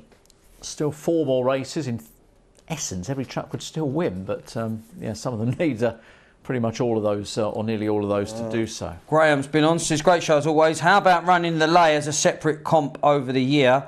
You could lay any you want, but it will be a stake that takes out £100. So, example, if a dog was evens, you would win £50 if it gets beat. Likewise, a dog at 99s would win £1. Any dog that wins, it is minus. If any lay wins, it is minus 100. Over the course of a year, could be tactical on risk and reward basis. I mean, it's an interesting idea, but I think people want the win aspect of it, rather than the lay. Yeah, I think the winner and not like lay inside of it. I just think if someone was sitting here and they're getting beat out of sight, I think you'd have more scrutiny. Like people would be going, look, what's going on? I think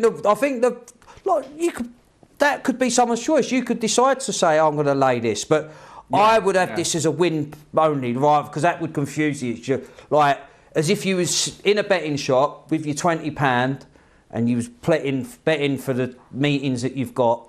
You want to play your 20 quid.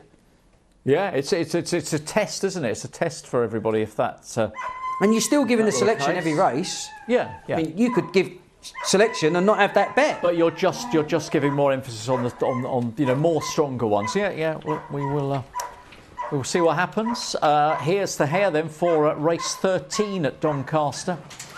And they race away. And How Are You, Chopper?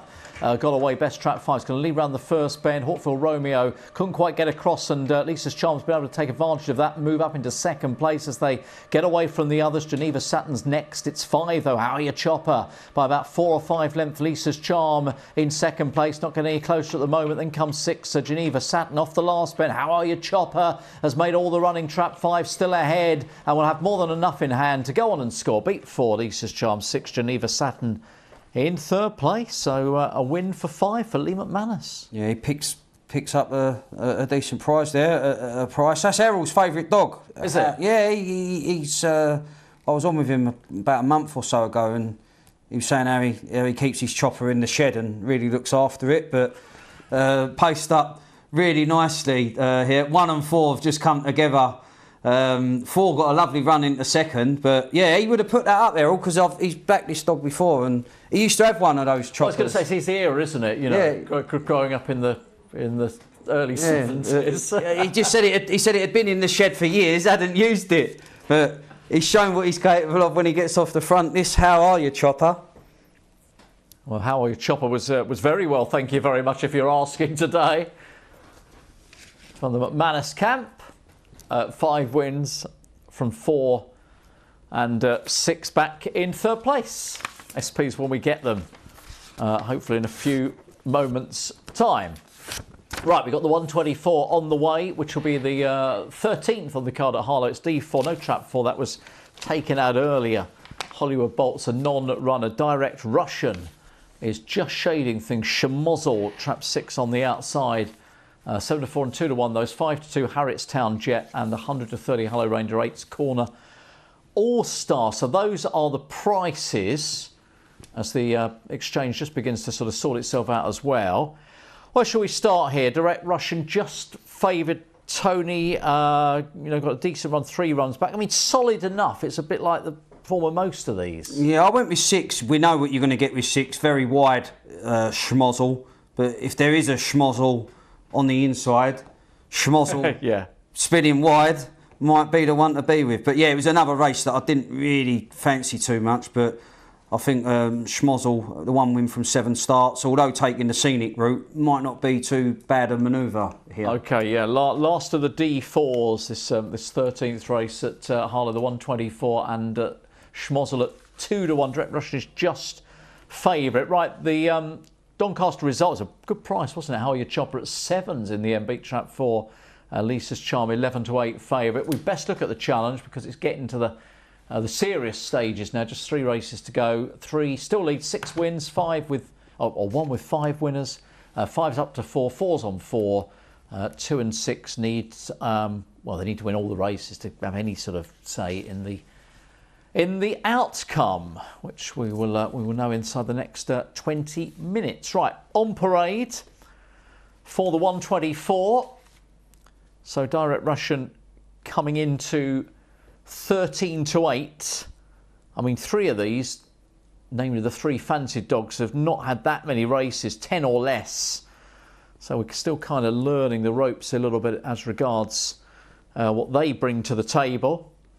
And as you say, schmozzle, we know what she does, doesn't she? She just forfeits a lot of ground. I think I might have been in with you one Sunday. I can't remember whether you might have napped or something, and she went, I can't remember, or maybe it was a trap challenge anyway, and she went so wide and landed really, really skinny odds that day. So keeps herself out of harm's way, doesn't she? Had an email on, if I can get it. Chris Gargan's been on, says, good afternoon, gentlemen. Great show as always. Question for everyone. Who's the best Derby winner and Oaks winner you have ever seen? And if they met in a match race, who would win? Keep up the great work from Chris. I mean, best is... Yeah, would you want to go back 100 years? Or? Yeah, I mean, like, I like the moral standards, the way he won the Derby, because it was unusual for a dog to sort of come from last to first to win. So he was always one of the sort of where it was the changeover, an unusual style. And I was always a fan of Annie's Bullet when she won the Oaks. I thought she was very good back in 96, 7, I think. Say, when was that now? Annie's Bullet. But yeah, as far as best, I mean, it's always like difficult to sort of really say the best. I mean, yeah, I mean, great Derby winners. Depends what you're looking at and how far you want to go back and everything else. But they were two that I remember. Is there any such thing as a bad Derby winner, though? No. If you win the Derby, you win the Derby, don't you? You've qualified from each phase. You only need to win the final. Salad Dodger wins the final. Yeah, I was thinking about it was the anniversary of Claude Gardner's passing, wasn't it? Over Alan the Gift. Weekend, and obviously that was marked at Hove last night. So yeah, Alan Gift. You know, I mean, Claude would say, I guess winning the Derby is the ultimate, isn't it, for any trainer? So that was something he was able to achieve, and many have tried, many will continue to try. Tony, not many succeed in that. No. But Direct Russian, they've smashed Direct Russian into 5-4 favourite. Yeah, another one, only one win to the name, but knocking on the door in quest to add to that. Corner All Stars taking a walk in the market for Brian Nichols, who obviously we've heard the news that he passed away Friday morning, did Brian? Yeah, very sad news that his partner Jane Nichols, broke. Yeah, also represented by Hello Ranger. Yeah, I have got another email to read out for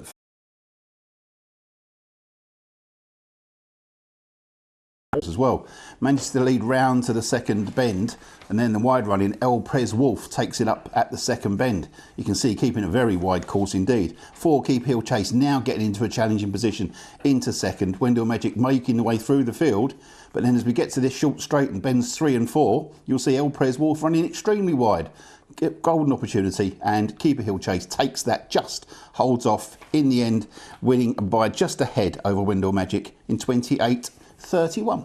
Good close finish to Heat 1. Howard, Heat 2 of the Henlow Maiden Trophy unfold. The betting suggested that Trap 3 Murrow Toaster might just be the one to be with. Yeah, just wide open betting 5-2 the field, but yes, Murrow Toaster does get the job done in the end. Again, another interesting race. The winner plays his cards late here. 5 Kingwood Magic, first to go, but crowded run up, bumped at the first, out of the race.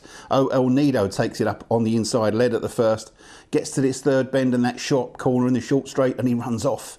And he lets 3 up the inside. Murrow Toaster nips up Savannah Roisin in 2. Always handy, could never quite get there to qualify. So it was El Nido leading, Murrow Toaster winning by 3 1/4 in 28.17. Well, ultimately, it was the white jacket that dominated then, and it was going to be the same again in Heat 3, with Blue Range going off favourite and justifying those odds. Yeah, after a couple of troublesome races and lots happening, much more straightforward Heat 3. And Blue Range comes away nicely, edges off slightly, goes to middle to wide course, but effectively makes all. Bullet Lulu in 5 was very badly balked at the first from a promising litter. I hope that one's okay. Didn't actually hit the ground, but went up in the air. It wasn't nice to see, so we've missed it out. And down the back, Salaka Sydney in 6, showing plenty of speed on the outside for Peter Hunden. Off a moderate break, so has run really well, can do better. But a good win in the end for Blue Range in 27.51. And it was the fastest performance of the day, winning effort from Blue Range in Trap 4, who takes the beating. He's going to be favourite, that's for sure. Drawn 4, he's going to edge off again, isn't he? Got Keep Hill Chase for company. Salaka Sydney, I fancy starting better on the outside, so I could take a chance with El Nido, who looks guaranteed to lead on the inside and should improve for that first look round. The Blue Jacket could be value. El Nido, then the selection of Richard Hartness. You can see the final of the Henlow Maiden Trophy live on the show on Sunday. Yeah, that is later this evening, live, of course, after 6 o'clock tonight. Phil will be in the studio with Emily and Dave Gray for that. Now, before we go to Doncaster for the last race, got another email relating to the passing of Brian Nichols, Tony. Yeah, Derek Roberts says, morning Darrell and Tony, thanks for the usual great show. I emailed the show previously about my father-in-law, who was a massive fan of Greyhounds and had sadly passed away. A couple of your presenters gave him a mention which made his night in his latter days, and as mentioned previously, Joe Keneally was his personal favourite, with Tony running him a close second. He loved his forthright views and often said he says what many others are scared to say, that fellow. His funeral was last Monday, and he had a beautiful floral tribute depicting his favourite Trap 1, which I have attached. Thanks again, guys, for the fantastic coverage of our beloved sport. Yeah, nice floral tribute there. Glad he got some enjoyment. No one normally says when I open my gob they get enjoyment. Yeah, that was nice, wasn't it? And, no, it was nice. Yeah, we obviously spoke about Brian's passing earlier and that gentleman as well. I've seen a few floral tributes for Greyhounds, and like they're not easy to do because like some of them really do. No, you can imagine that would be a very difficult thing to try and put together. A skillful role to be able to do that.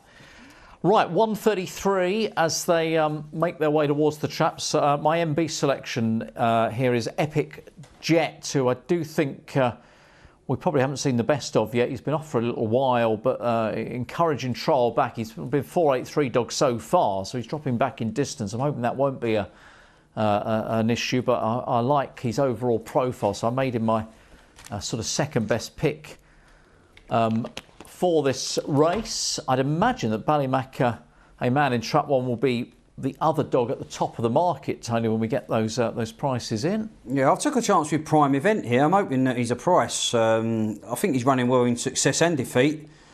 Comes from just off the speed. Epic Jet, if this was in a straight line, it'd be a certainty. He's got so much pace, the dog.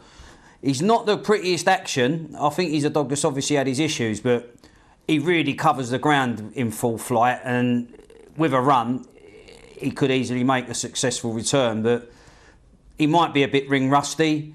If he's not, then he's going to take some beating. But he's not always the greatest at the bends, but his pace on the straights is there to all to see. I mean, he's an open race dog on what he can do on the straights.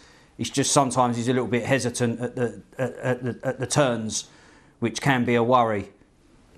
OK, well, let's hope he gets his chance to make that left turn move when he can. And there you can see the market interest, because Epic Jet opened 5-4, but has actually drifted out to 2s, and now Ballymac, a man, has gone favourite at 15-8, and your eyes are drawn to Minis Rocco's only having a third run, taking a bit of market support as well on the outside. Yeah, good early pace Minis Rocco has shown in those 2 races. Faded last time out, but again, if the inside do jostle up, which is a possibility, that's why I took a chance with Prime Event at a decent price. We're going to have a look at Colmore Blakey, actually. We're very quick. We run it double speed.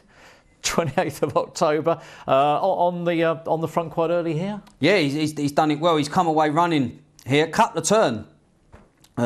Needs to look sprightly once again, but pays his keep. 22 wins from 69 starts for Colmore Blakey. Again, those looking for value. You're betting a dog that's got a bit of all-round pace, 27.94 on the card, but needs to do that at the boxes again here, Darrell.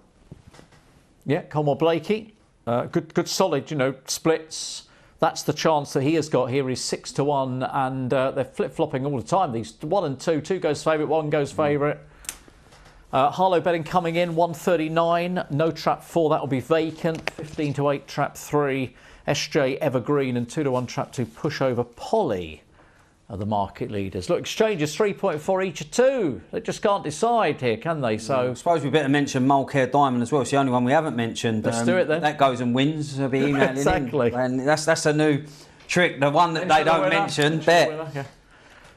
But yeah, 15-8 each of 2 now. Was you happy with the price? Was you expecting around that?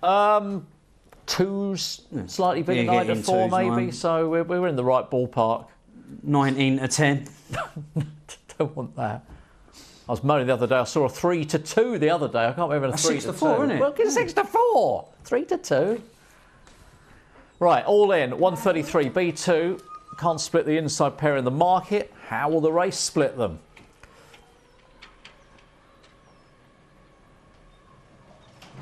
They're off. They race away. It's a very level start as they go to the first corner here. 2 and 1 getting a bit of a tangle mid-division, and 6 as they go on. Minis Rocco and open up down the far side from Mullingar Diamond in second trap 3. Then the 1 Ballymac Man, and a long way back to the others as they make their way towards the final bend. Minis Rocco by about 6 or 8 lengths now from 3. Mullingar Diamond in second. 1 couldn't get a run around that greyhound, but he's still plugging on up towards the line. Minis Rocco minding his own business on the outside, and he took advantage. 1 stayed on nicely for second. 6 and 1. Yeah, it's exactly what he done. Paced up out wide, minding his own business. Bit of jostling in behind with his short run to the turn, and you get they're all in a line. Something has to give, Darrell. You can't get them all round unscathed.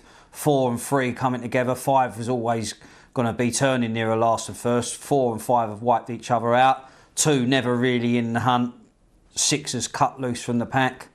And it was a case of who could catch 6. Well, the answer was nothing. 1, as you say, stayed on OK, but got 6 lengths to make up down the far side. Checked over the back of 3 there. That was any chance Red had of reeling them in had gone at that point. Yeah, and so Minis Rocco has scored nicely down on the outside for Ricky Overton in the 6th there. 6 beats 1, and it was 3 Mulcair Diamond who did get 3rd. So just this last race to bring you this afternoon, which is the 1:39 at Harlow. The betting is developing. Don't forget Minis Tasha Trap 4, one of the non-runners earlier, so no dog in 4 here. And the betting moving towards SJ Evergreen tone in the early movements anyway. And this is a greyhound who, you know, has been a little bit frustrating, but I guess that last run, that near miss, suggests that maybe she's finding some form again. Yeah, I was with 3. I thought 3 had a chance to turn no worse than 2nd out of the 2nd bend. Out in front would be ideal, but I did think that 1 and 2, 3 should probably have the legs of out the 2nd bend. 4 would have been the original selection in the race, but withdrawn. Jeanette's fry-up's been running well in sprints, should be prominent. 3 Derry beat Mimas, who's franked the form, having won earlier. But yeah, I'll be with SJ Evergreen. I think someone fancied Pushover Polly and getting it 10-1. It's open 2s, it's 10s on the exchanges. Whoa. I mean, strange price really. 10s. Well, wouldn't have been expected. Favourite on the first show this morning, 9-4, Trap 2. So completely different scenario now. I mean, has won a couple of A7s. You can only presume that they're not as good as the A7 that she's in today. But, you know, she's got herself on the front. Well, last time, I mean, could she break as well again? 12, just even further. Big negatives in the betting, that's for sure. Jeanette's fry-up, don't know what Jeanette's fry-up's like, but it's been tasty in recent outings. Back-to-back wins in D4.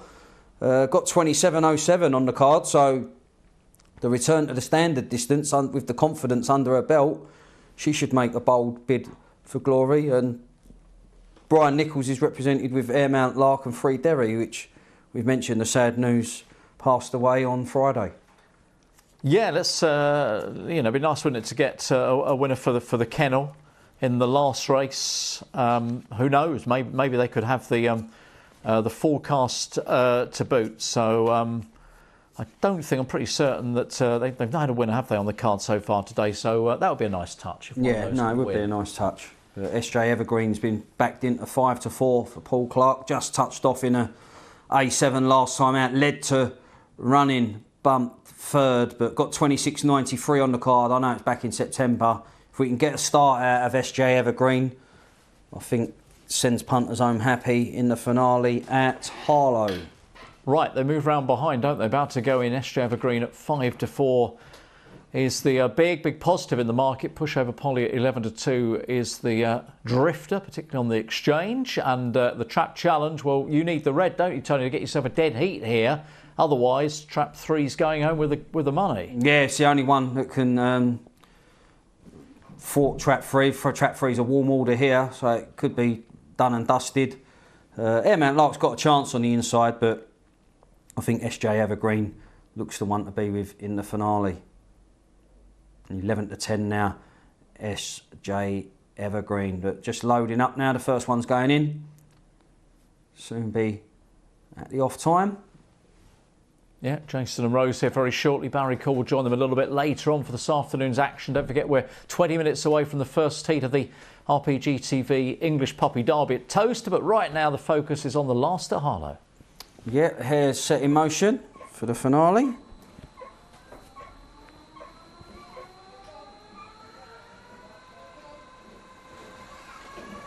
And away they go. Not a good start from SJ Evergreen. 1 on the inside, 5 out wide as they get to the turn. It's got tight. 1's managed to muscle her way round in front. It's a Brian Nichols 1-2 down the far side. Air Mount Lark, 3 Derry, SJ Evergreen is showing recovery pace. 1 and 6 not doing each other any favours there, but Air Mount Lark still out in front. 3's giving it another go as they straighten up for home. Air Mount Lark gets rubbed out late by SJ Evergreen. The money came. Good effort from SJ Evergreen because she's had to work really hard there. Yeah, she's pulled that one out of the fire, hasn't she, in the last strides here. And as you said in commentary down the far, so there was just a moment where we thought maybe those supporting Brian Nicholls' runners this morning might have had a forecast. SJ Evergreen's done a lot of running to get involved, though. Yeah, I was going to the turn. I thought, oh well, that's the way it goes. No run early. 1 and 6 for Brian Nicholls have got momentarily first and second, but that's run an absolute blinder. In fairness, the winner, because from an unpromising position.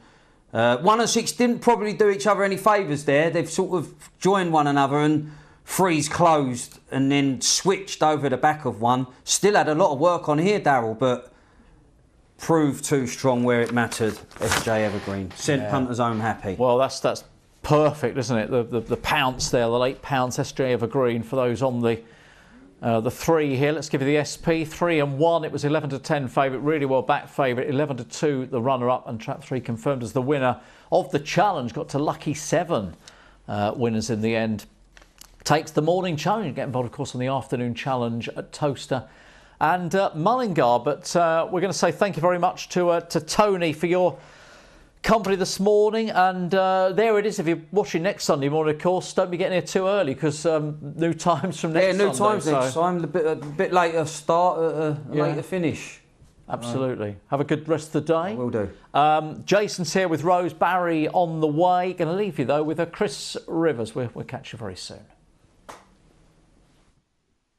Well, we've entered the second half of the regular season in the NFL, and it's largely gone to script so far, with the Kansas City Chiefs favourites to retain the Super Bowl title they won last year. The Philadelphia Eagles, the team the Chiefs beat in the Super Bowl, are right behind them in the betting after starting 8-1. Those are the two classes of their respective conferences as it stands, but both are on bye weeks in Week 10, so it's a chance for a few contenders to step up. We'll see 2 pretenders go head-to-head when the 49ers head across the country to face the Jaguars, and the under nearly made my shortlist this week. It hasn't made the cut though, and let's hope that we can get back to winning ways after going 2-2 last time out. We start in Pittsburgh, where the Green Bay Packers are travelling to take on the Pittsburgh Steelers, and I like the under in the first half points total market. It's under 19.5 the line is currently set at. Well, both the Packers and the Steelers got big wins last week, but they were achieved in the face of adversity and bad quarterback play.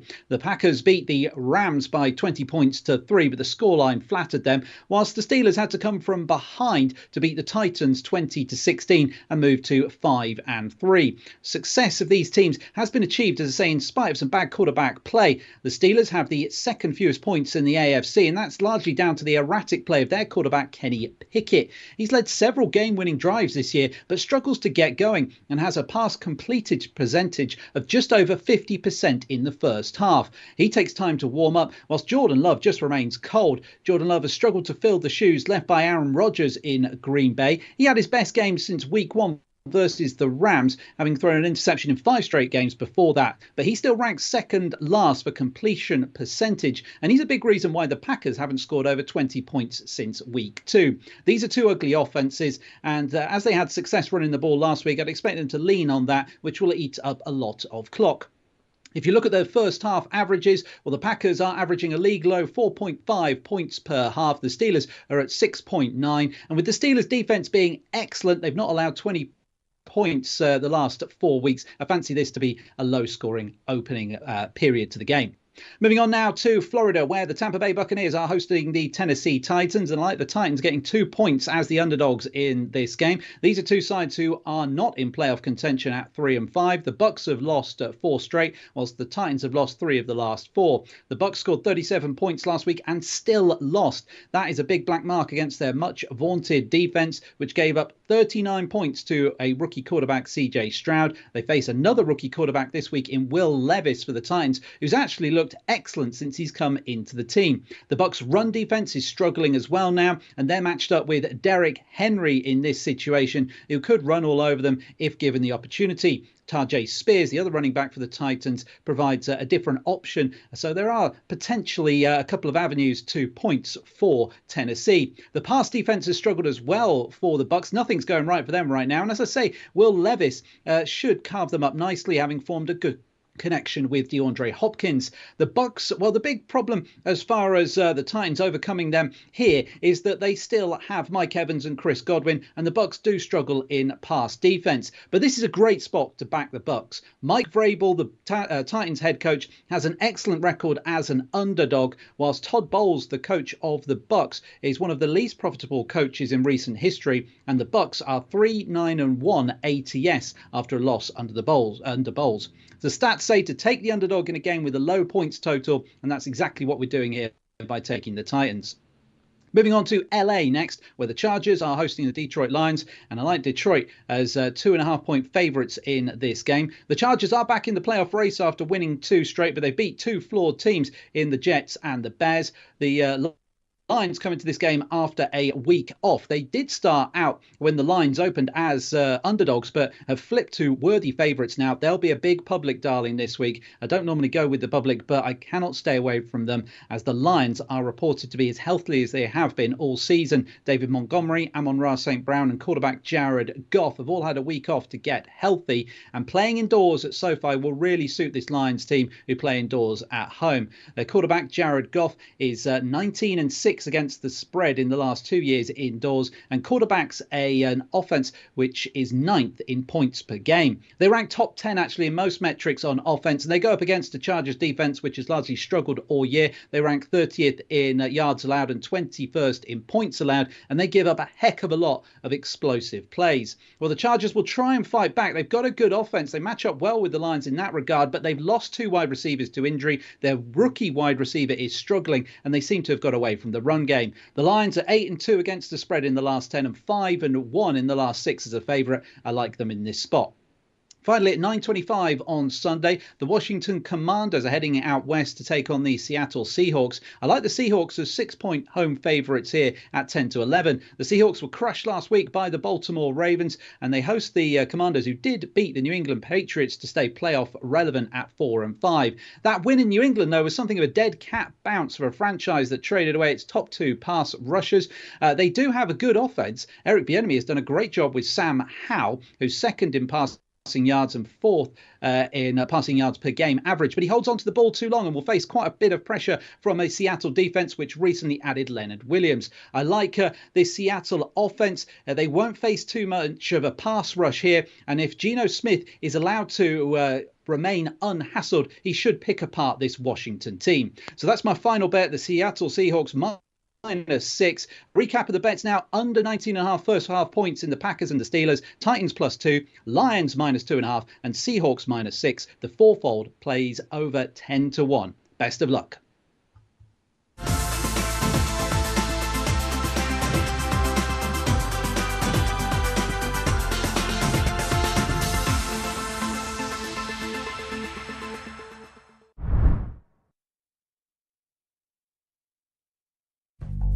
When you finally move in, when 2 becomes 3, when they've shot up again, when you want the flexibility to shop the brands you love, say hello to VeryPay. Choose Pay Now, Pay Later, or Pay over 3 months and pay no interest. And we'll send you helpful payment reminders every month. VeryPay, nice and flexible for when life is anything but. Shop now at very.co.uk. Yeah, you remind me of butterfly dolls. Waist tight with a body like gold. Hit you with the Dougie Fresh pose. She a freak, she a dancer. She gon' pop it on camera. Throw it back if you nasty. Oh! Go ahead, break it down real low. Go ahead, break it down real low. Google Pixel 8. Red light, green light, go. Anyway, cutbacks, initial thoughts, downsizing. I could make do with this office here, I suppose. But that big space downstairs is a bit overindulgent nowadays, isn't it? By downstairs, do you mean closing the actual branch? Mm-hmm. But nationwide, aren't we? We're not nationwide, are we? We're nothing like them. Isn't that my ex-wife? Unlike the big banks, we're not closing our branches. Nationwide, a good way to bank.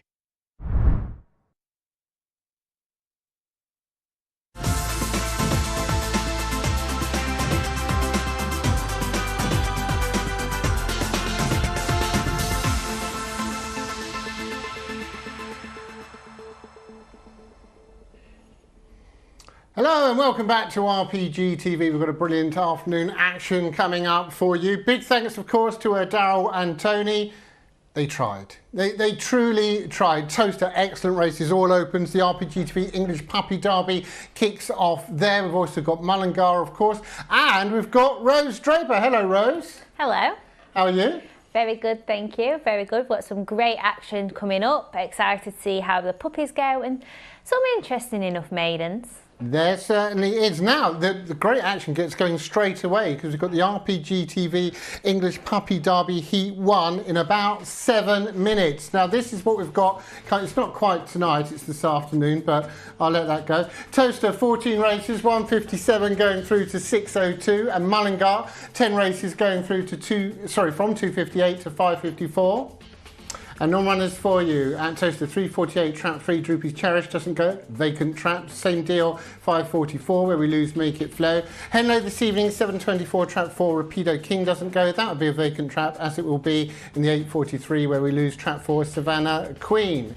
Now, historically, the trap challenge, you want to be with trap 1, basically. That's all you need to know. Oh no, trap 4 is all right as well. 1 or 4, there you go, take your pick.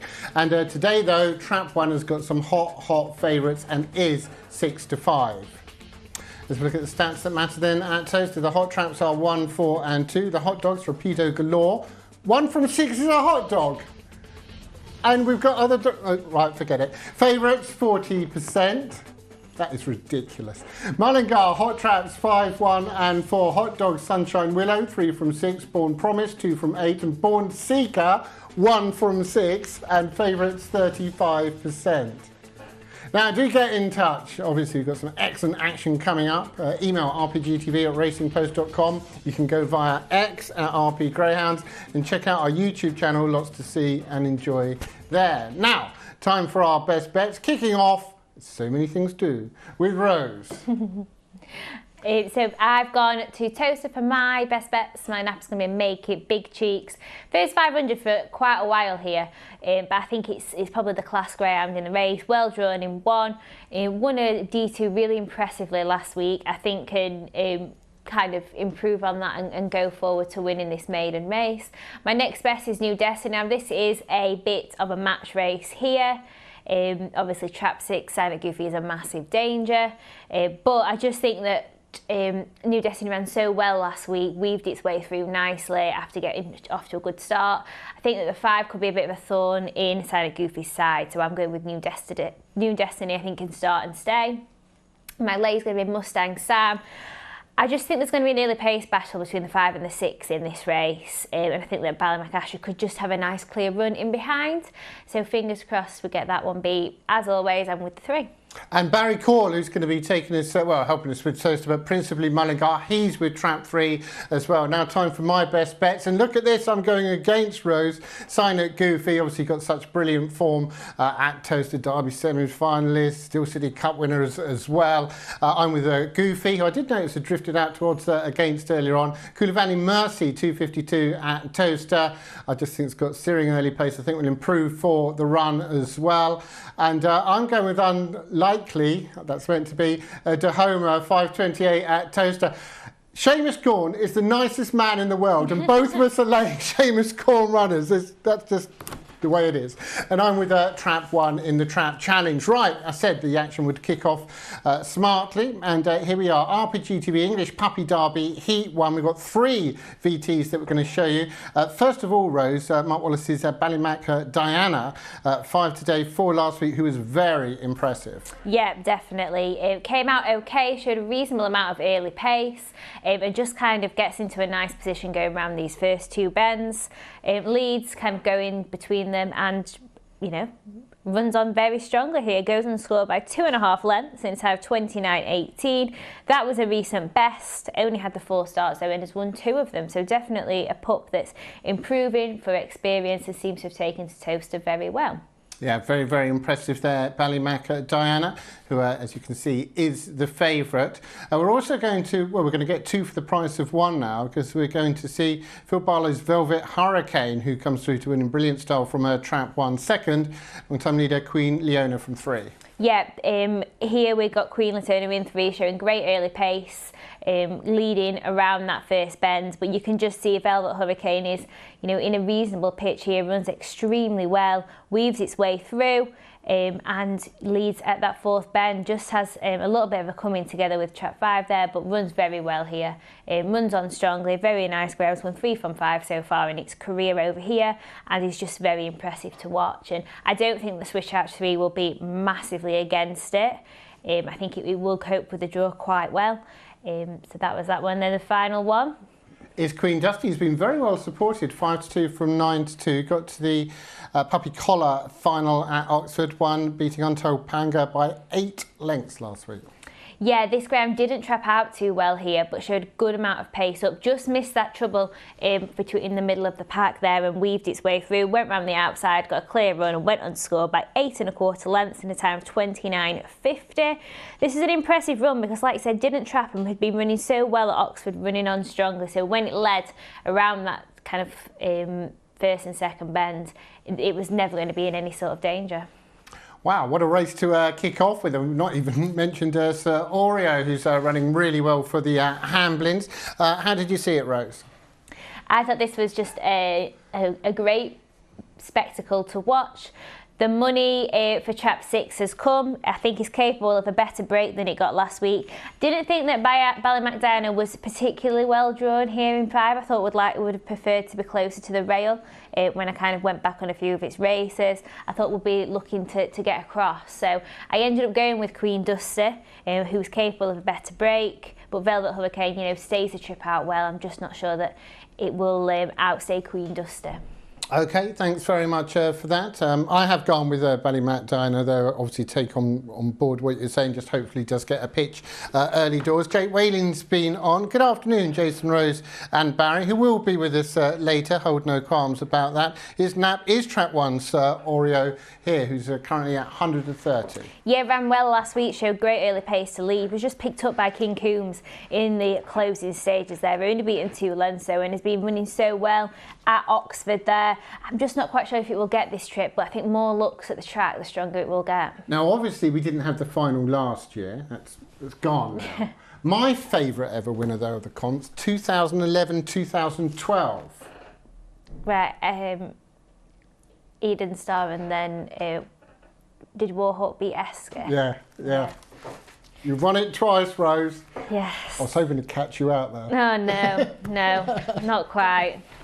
Not quite, because Warhawk beat Eske in the final there, and then Eske beat Warhawk in the juvenile final. There you go, brilliant stuff. That was at Wimbledon. That was at Wimbledon, yeah. Wimbledon. But here, 6-4 favourite Ballymac Diana. I must admit, I didn't really see this gamble on Queen Dusty come to this extent. No, I thought it was too big at 9-2, but I'm just not a fan of Diana's draw in 5. That is, you know, slightly putting me off. And Rose then with Queen Dusty, currently at 9-4. They're being checked over. RPGTV English Puppy Derby, Heat 1, 3 to go through. Let's, presumably, the Colonel. English Puppy Derby, Heat 1. The 157, often racing as they just sort themselves out and position themselves to the first turn in the 3. Velvet Hurricane there for Phil Barlow. The Sheffield runner will lead the pack down the back straight.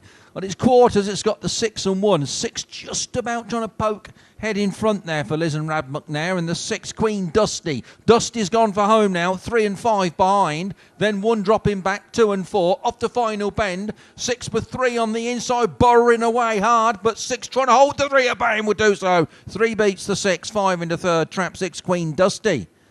KSS Syndicate, Liz and Rab McNair from Central Park. Taking race 1. The Racing Post Greyhound TV English Puppy Derby Heat 1. Yeah, well done. Great brevity shown by the Colonel at the end of the race there. Great speed throughout by Queen Dusty. I don't know about a Springer in the market. Probably a Springfield in the market. Yeah, it was a very good break there by both trap 3 and 4 there. Velvet Hurricane leading round that first end, but 6 got away a lot better today and followed it round in second. It was closer than I expected with how Queen Dusty absolutely flew into that third bend, but Velvet Hurricane got off to a good start, managed to clear Sir Oreo on the inside there and Queen Leona, but trap 6 just had such a lovely run there, going down the back straight, ran wide and just looked to have swooped round at third bend. I expected to have won by slightly further than it eventually did, because Velvet Hurricane really did come back for more, didn't it? Oh yeah, really. Velvet Hurricane showed an awful lot for one so young here. I was surprised popped out, but you were telling me that you weren't quite as surprised as I was. No, it's not devoid of early pace at all. It's races at Sheffield. It was shown reasonable early then, so you know I wasn't surprised when it came away a little bit better. Queen Dusty, your winner, tipped up by Rose 9-4, 6 beats 3 and 5. They, of course, all go through. Forecast 18.50, Tricast 32.23. Now, earlier on, the boys, I've been told in my ear, Darrell and Tony, led you to a preview on Henlow tonight. Apparently, they mucked it up a little bit, so we're going to try again. Here's a preview for a race at Henlow this evening.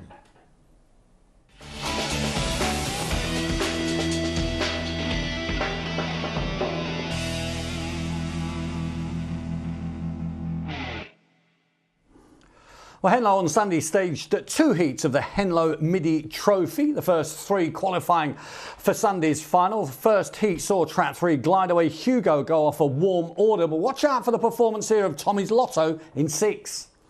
Yeah, that short run to the corner here, this 550 trip, makes trapping a key part of the race. Brilliant trapping from Tommy's Lotto. Blasted out the boxes, made all on the outside for Carol Grasso. Excellent performance from him. In behind, though, much different stories for some of those. Glide Away Hugo showing good middle speed and disputing from the 4th bend here round all the way to the run-in. But you can see 6 is always travelling slightly the better, always probably just holding, I would have thought. In behind, Savannah Queen staying on strongly from off the pace to finish 3rd, but Tommy's Lotto wins by 2 3/4 in 33.50. Yet success for Carol Grasso in Heat 1, and it was another Carol Wetherell who's fancied to land the spoils with Untold Quatcher running out of trap 5 in Heat 2. He's been in great form, Untold Quatcher, taken to this 550 really well, and another good start on the outside from Carol Wetherell's charge, and the son of Ballymat Bolger gets to the bend, chops across and kicks on in front. In behind, you've got the stayers of in behind of in 1, but 2 and 3 are those that come through to qualify in the end, and as you can see, Untold Quatcher was always clear, miles clear throughout here. In behind you see Glenville Tony in 2 staying on. Eye-catching real strong running on from Savannah Jazz in 3, who blasts through from 4th to take 2nd. But the winner, comfortable, 5 1/4 lengths, 33.35, impressive. Those were the 2 heats of the Henlow Midi Trophy. That's the lineup. Must be Christmas, a tale of 2 carols, or is it? Yeah, I think it is, but I think 1 and 4, obviously both strong. The 2 Savannah dogs both need a lot further for me. And I think early pace is the key here. I'm going to go with Untold Quatcher, in great form, holds most of these, and I think will probably be favourite and should justify that position at the head of the market for certainly an informed kennel of Team Wetherell. Yep, and you know the score. You can see the final of the Henlow Midi Trophy on the show on Sunday. Yeah, or tonight. Yeah, looking forward to that, obviously. And Phil and Emily will be here. And Dave, great, he's doing remote. So he's doing both things now, Dave, isn't he? Yeah, he's flicking between the 2. He's, you know, it is a fair way to go, so I'm not surprised he's preferring to sit on Skype. Actually, though, you did that, didn't you? When it was bad trains, I switched on and you were... Yeah, when there was no trains. I would have... trains? No. I could have... It would have took a while to get down, and I ended up driving, flooding in the Newark area, so I wouldn't have got home. So we were very lucky that day. Did you enjoy it, though? I did, yeah. It was nice. Yeah, have a drink? Yeah. No, I didn't. I just had coffee, but... yeah, it was nice to not have to sit on the train for 2 hours here and 2 hours back. Perhaps we could all do that. There's no need for any of us to be here. I could be on one screen, you could be on another screen. This is the future. Yes, yeah. Yeah, we could replace Owen in the back, couldn't we, the producer? Yeah. We'd need one of those little birds, those toys that just dip up and down like that. It's just pressing buttons, isn't it? Right, further questions for you then, since you've got the other ones right. Eden Star, 2011. Yep. What odds? Short. Yeah. I don't know how short. 13-8 on. Right. Farlow Warhawk, 2012. Now, I'm surprised at this. I think Esky went off favourite. Yeah, so what odds Warhawk? I think he was about 3-1. Warhawk? Yeah. No. This is why I'm surprised. Even money. Oh. So Esky must have been, well, obviously, bigger odds. It's quite surprising, isn't it? Yes. Yeah. And who's won? All right, last one on this. Last one. We obviously didn't have it last year. Who won the two prior to that? The trainer, I mean. Oh, gosh. So it had been back at Towcester. I'm going to say Kevin Hutton. No, Seamus Carhill. Surprising and make noise. Yes. There you go. And as ever, I've said this before actually, it's on Wikipedia and they do this for all the big races, this Puppy Derby. Can we just have a look at that? Can we just look at the screen? That's it, camera one. There you go. Well, you can't see it properly, but it's on Wikipedia. And whoever does the work, because someone just does this for free, don't they? Yeah. It's great stuff what they do. It is, yeah. Someone's dedicated. I suppose once you've set it up every year, you just have to add like one on, don't you? Yeah, but well, don't have a pop at them, Rose. No. I'm just saying it would have taken a lot of weight to get it started for every race. You can edit these as well. I might take out 2011 in a second. But yeah, I mean, this is traditionally, though, obviously, yeah, a stepping stone to, I mean, it's good enough, but a stepping stone to greater things. Yeah, absolutely. It's always a good competition to follow, especially at the Derby venue. And you get a guide of what's to come next year. There's a few that are a little bit older this year. We normally have a lot of young dogs in this, but we've got a few that are kind of just on the edge of becoming all age, to be interested to see how they go, because there's not many that have had a lot of races in it. No, and also you can pick out those potential stayers, can't you? Yes, yeah, if they're going to keep, especially with it being 4 rounds as well now, I think the stays have got a better chance of qualifying, running on for third type of thing. So I think they'll be interesting to follow next year. Yeah, so do take note. So they'll be coming up throughout the programme. Well, I say that, we get them done nice and quickly because by 2:52. But that's why it's good we actually have got a good supporting card. We have, yeah. We've got good opens on. I think that the last few, some of them are a little bit uncompetitive. We've got some terrific grounds running in them and it's kind of made the market one-sided, hasn't it? But we've got some good dogs on show. Yeah, mind you, people would have thought that. Where was meeting the other? Because I know people lump the shorties together.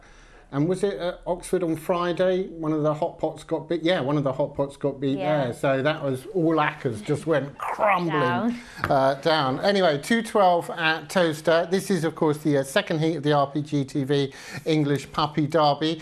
Queen Shakira, I thought would be favourite here. So I know absolutely nothing. King Memphis is 11-10 on. Queen Shakira at even money. Can we have a look at the King Memphis? King Memphis, last time out, very impressive from Trap 2, beat Kulavani Mercy.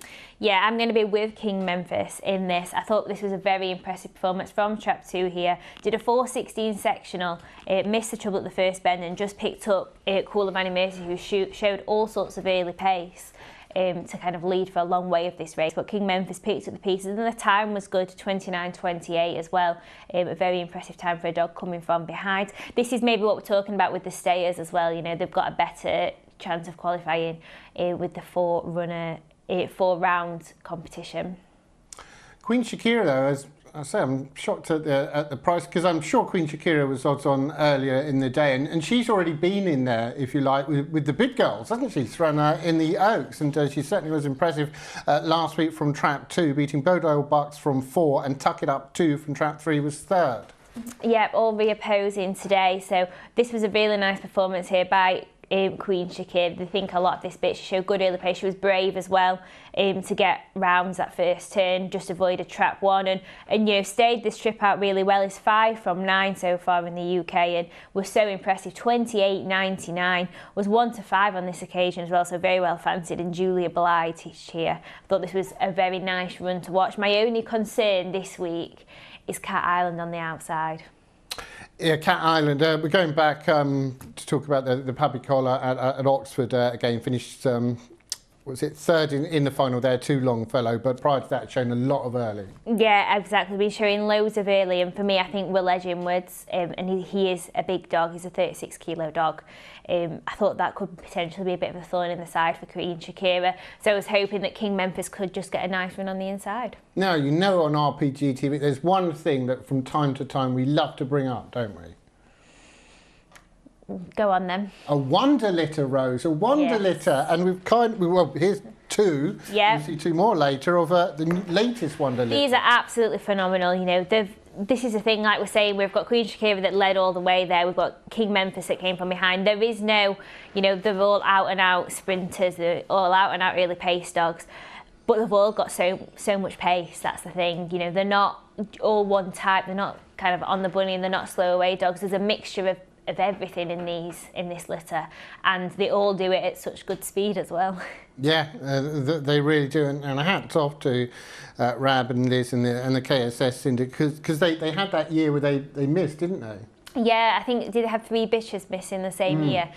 So that obviously they then had well, I wouldn't say they had a quiet year, because they had to buy then, didn't they, rather than their own pups. So and they got Poster Pillar. They got Poster Pillar, so they did quite well out of it. But these pups are just phenomenal, aren't they? Oh, they really are. Very, very exciting times ahead. But because of the nature of the races, they're obviously going to clash. And also, it really strengthens, as they have done for a number of years, the British breeding. Oh, they dominate the British breeding scene, don't they? They absolutely dominate it, which is, you know, there's very few British bred pups that would do $28.99 at Towcester, but there's very few pups in general. So for those to be British bred, and you know, they've got everything to look forward to in that aspect as well. Yeah, so the British bred derbies at Sheffield later in the year, you would think that some of these will be going, you know, that will be the first month that they've got to go all age. So you would think that they'll be going to Sheffield for that. Oh, exciting. You'll take them on now, won't you, Rose? Have you got anything? I don't think I've got anything that could do $28.99 at Towcester, but come and have a go if you see think what hard enough, Rab. Come on, Rose will be waiting for you. How things going at Sheffield at the moment? Good, yeah. The opens don't fill, which isn't ideal. But they had a really good Steel City Cup. You know, that was good, and I think it all played out nicely. They got a few different trainers coming that, you know, haven't been for a while, but the opens just don't fill. Obviously Doncaster are now having opens on a Saturday afternoon. We have Nottingham on a Monday. They're all just very close together. So we'd like to see a few more opens on, but yeah, it's going well. It's going well. They've got quite a decent strength of A1 as well, so that works. Excellent. Now, briefly, Queen Shakira went outright favourite. Now they cannot be split, each at even money. It does mean, of course, big prices the others, and Cat Island, well, 13 to 1 on Betfair, but has come into 7 to 1. But the other three, who aren't exactly bad greyhound, they're really not, and obviously got improvement in them.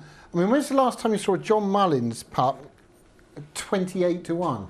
Yeah, and I think that Bodell Bucks is another one as well. I know obviously was well beaten by Queen Shakira last week, but only a May 22. Definitely one to follow there for Michelle Brown. Recorded 29 at 58 in that performance. And that was only its kind of second time over the 500 metres here, so I think that'll be one to follow, only very, very young. Now, there's obviously a delay here at Towcester. Here they come, though. They're coming out now, so that's not too bad, is it? That's a walk you've made, Rose, many times, Yes. Would have been nice to have had a parade, you know, with it being, you know, Cat 1 heats, but it's their own pace there at Towcester. Yeah, it is. Luckily, the dogs are faster. I suppose we're getting into the time of year, though. The weather really bites at Towcester. Yeah, there's definitely a wind chill at Towcester. Yeah. I remember going, and actually when it originally first opened, and I don't think I felt my toes the entire night. It was it's just so cold. It's so open there. Well, Rab's got Memphis. I don't think you can make anything of that whatsoever, but just thought I'd point it out. And Memphis has gone favourite again now, 11 to 10 on. And that's your selection, Rose? Yep, I'm with the one here. I think, you know, not devoid of early pace whatsoever. I thought it did a good sectional and came from behind to win. But, you know, I thought the 4.16, if it could go something like that, it wouldn't be too far away. And as ever, they'll be saying it's all about qualification, which of course it is. I mean, some people might want to look ahead to the Derby if they see something impressive here, because these dogs will be big odds, won't they, obviously? Yeah, at this stage. Yeah. Only very young. We did that with Hollow Man the other day, 66 to 1. I said, get ready to... and then he did what he did. Right, anyway, another man who's going to do what he does is the Colonel. Traps lift open there, and a tidy start there by the one, which is King Memphis. He's got the 3 and 4 near it. In fact, 3 and 4 have gone on. One just dropped back there, lost position. Down the back straight, and 3, Queen Shakira leads there for the Liz and Rab McNair kennels, being followed through by 4, Cat Island for Mark Wallis. Then back to 1, King Memphis now beginning to stride on. Off to final spin, but the bird might have flown. Queen Shakira now is gone for home. Some way out. 1 will be second though. 3 beats 1. 4 into third. Trap 3, Queen Shakira, the winner for Liz and Rab McNair. So they've got the front 2. Liz and Rab taking race 2. The Racing Post Greyhound TV English Puppy Derby Heat 2. First 3 all impressive there, albeit in slightly different ways. Yeah, that was a good performance there by Shakira to score. 1 came out, reasonably well, didn't it? These have all gone up to the bend together. 3, 4 and 1 on the inside there. I thought that track 1 was just going to get up the inside at this point, but it's just been forced to check there.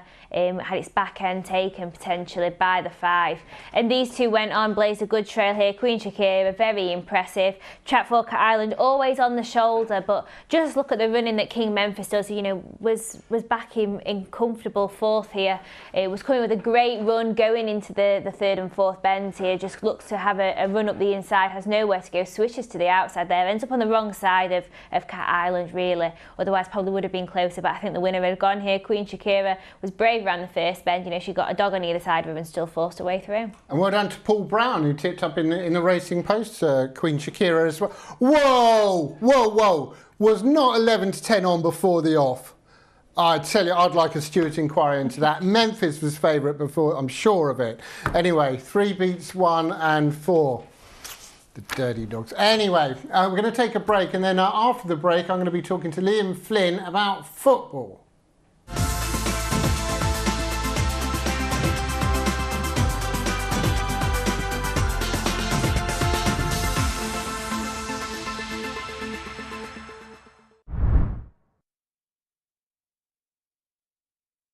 The final stone of these championships. At Bet365, we don't do ordinary. That's not bad at all. We believe every sport should be epic.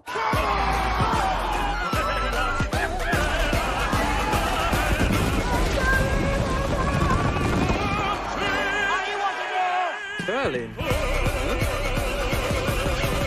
So whatever the sport, whatever the moment, it's never ordinary at Bet365. When you finally move in. When 2 becomes 3. When they've shot up again. When you want the flexibility to shop the brands you love. Say hello to VeryPay. Choose Pay Now, Pay Later, or Pay over 3 months and pay no interest. And we'll send you helpful payment reminders every month. VeryPay, nice and flexible for when life is anything but. Shop now at very.co.uk. Yeah. Yeah, you remind me of butterfly dolls. Waist tight with a body like gold. Hit you with the Dougie Fresh pose.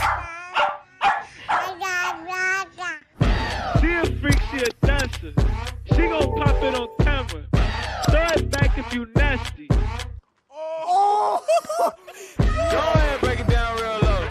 Go ahead, break it down real low. Google Pixel 8. Red light, green light, go. Anyway, cutbacks, initial thoughts, downsizing. I could make do with this office here, I suppose, but that big space downstairs is a bit overindulgent nowadays, isn't it? By downstairs, do you mean closing the actual branch? Mm-hmm. But nationwide, aren't we? We're not nationwide, are we? We're nothing like them. Isn't that my ex-wife? Unlike the big banks, we're not closing our branches. Nationwide, a good way to bank. When you bet fair on racing, you get daily rewards. So any day can be a big deal.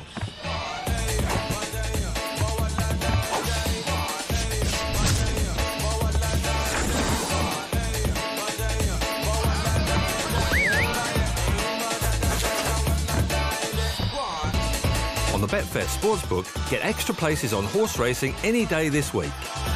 Daily rewards with Betfair.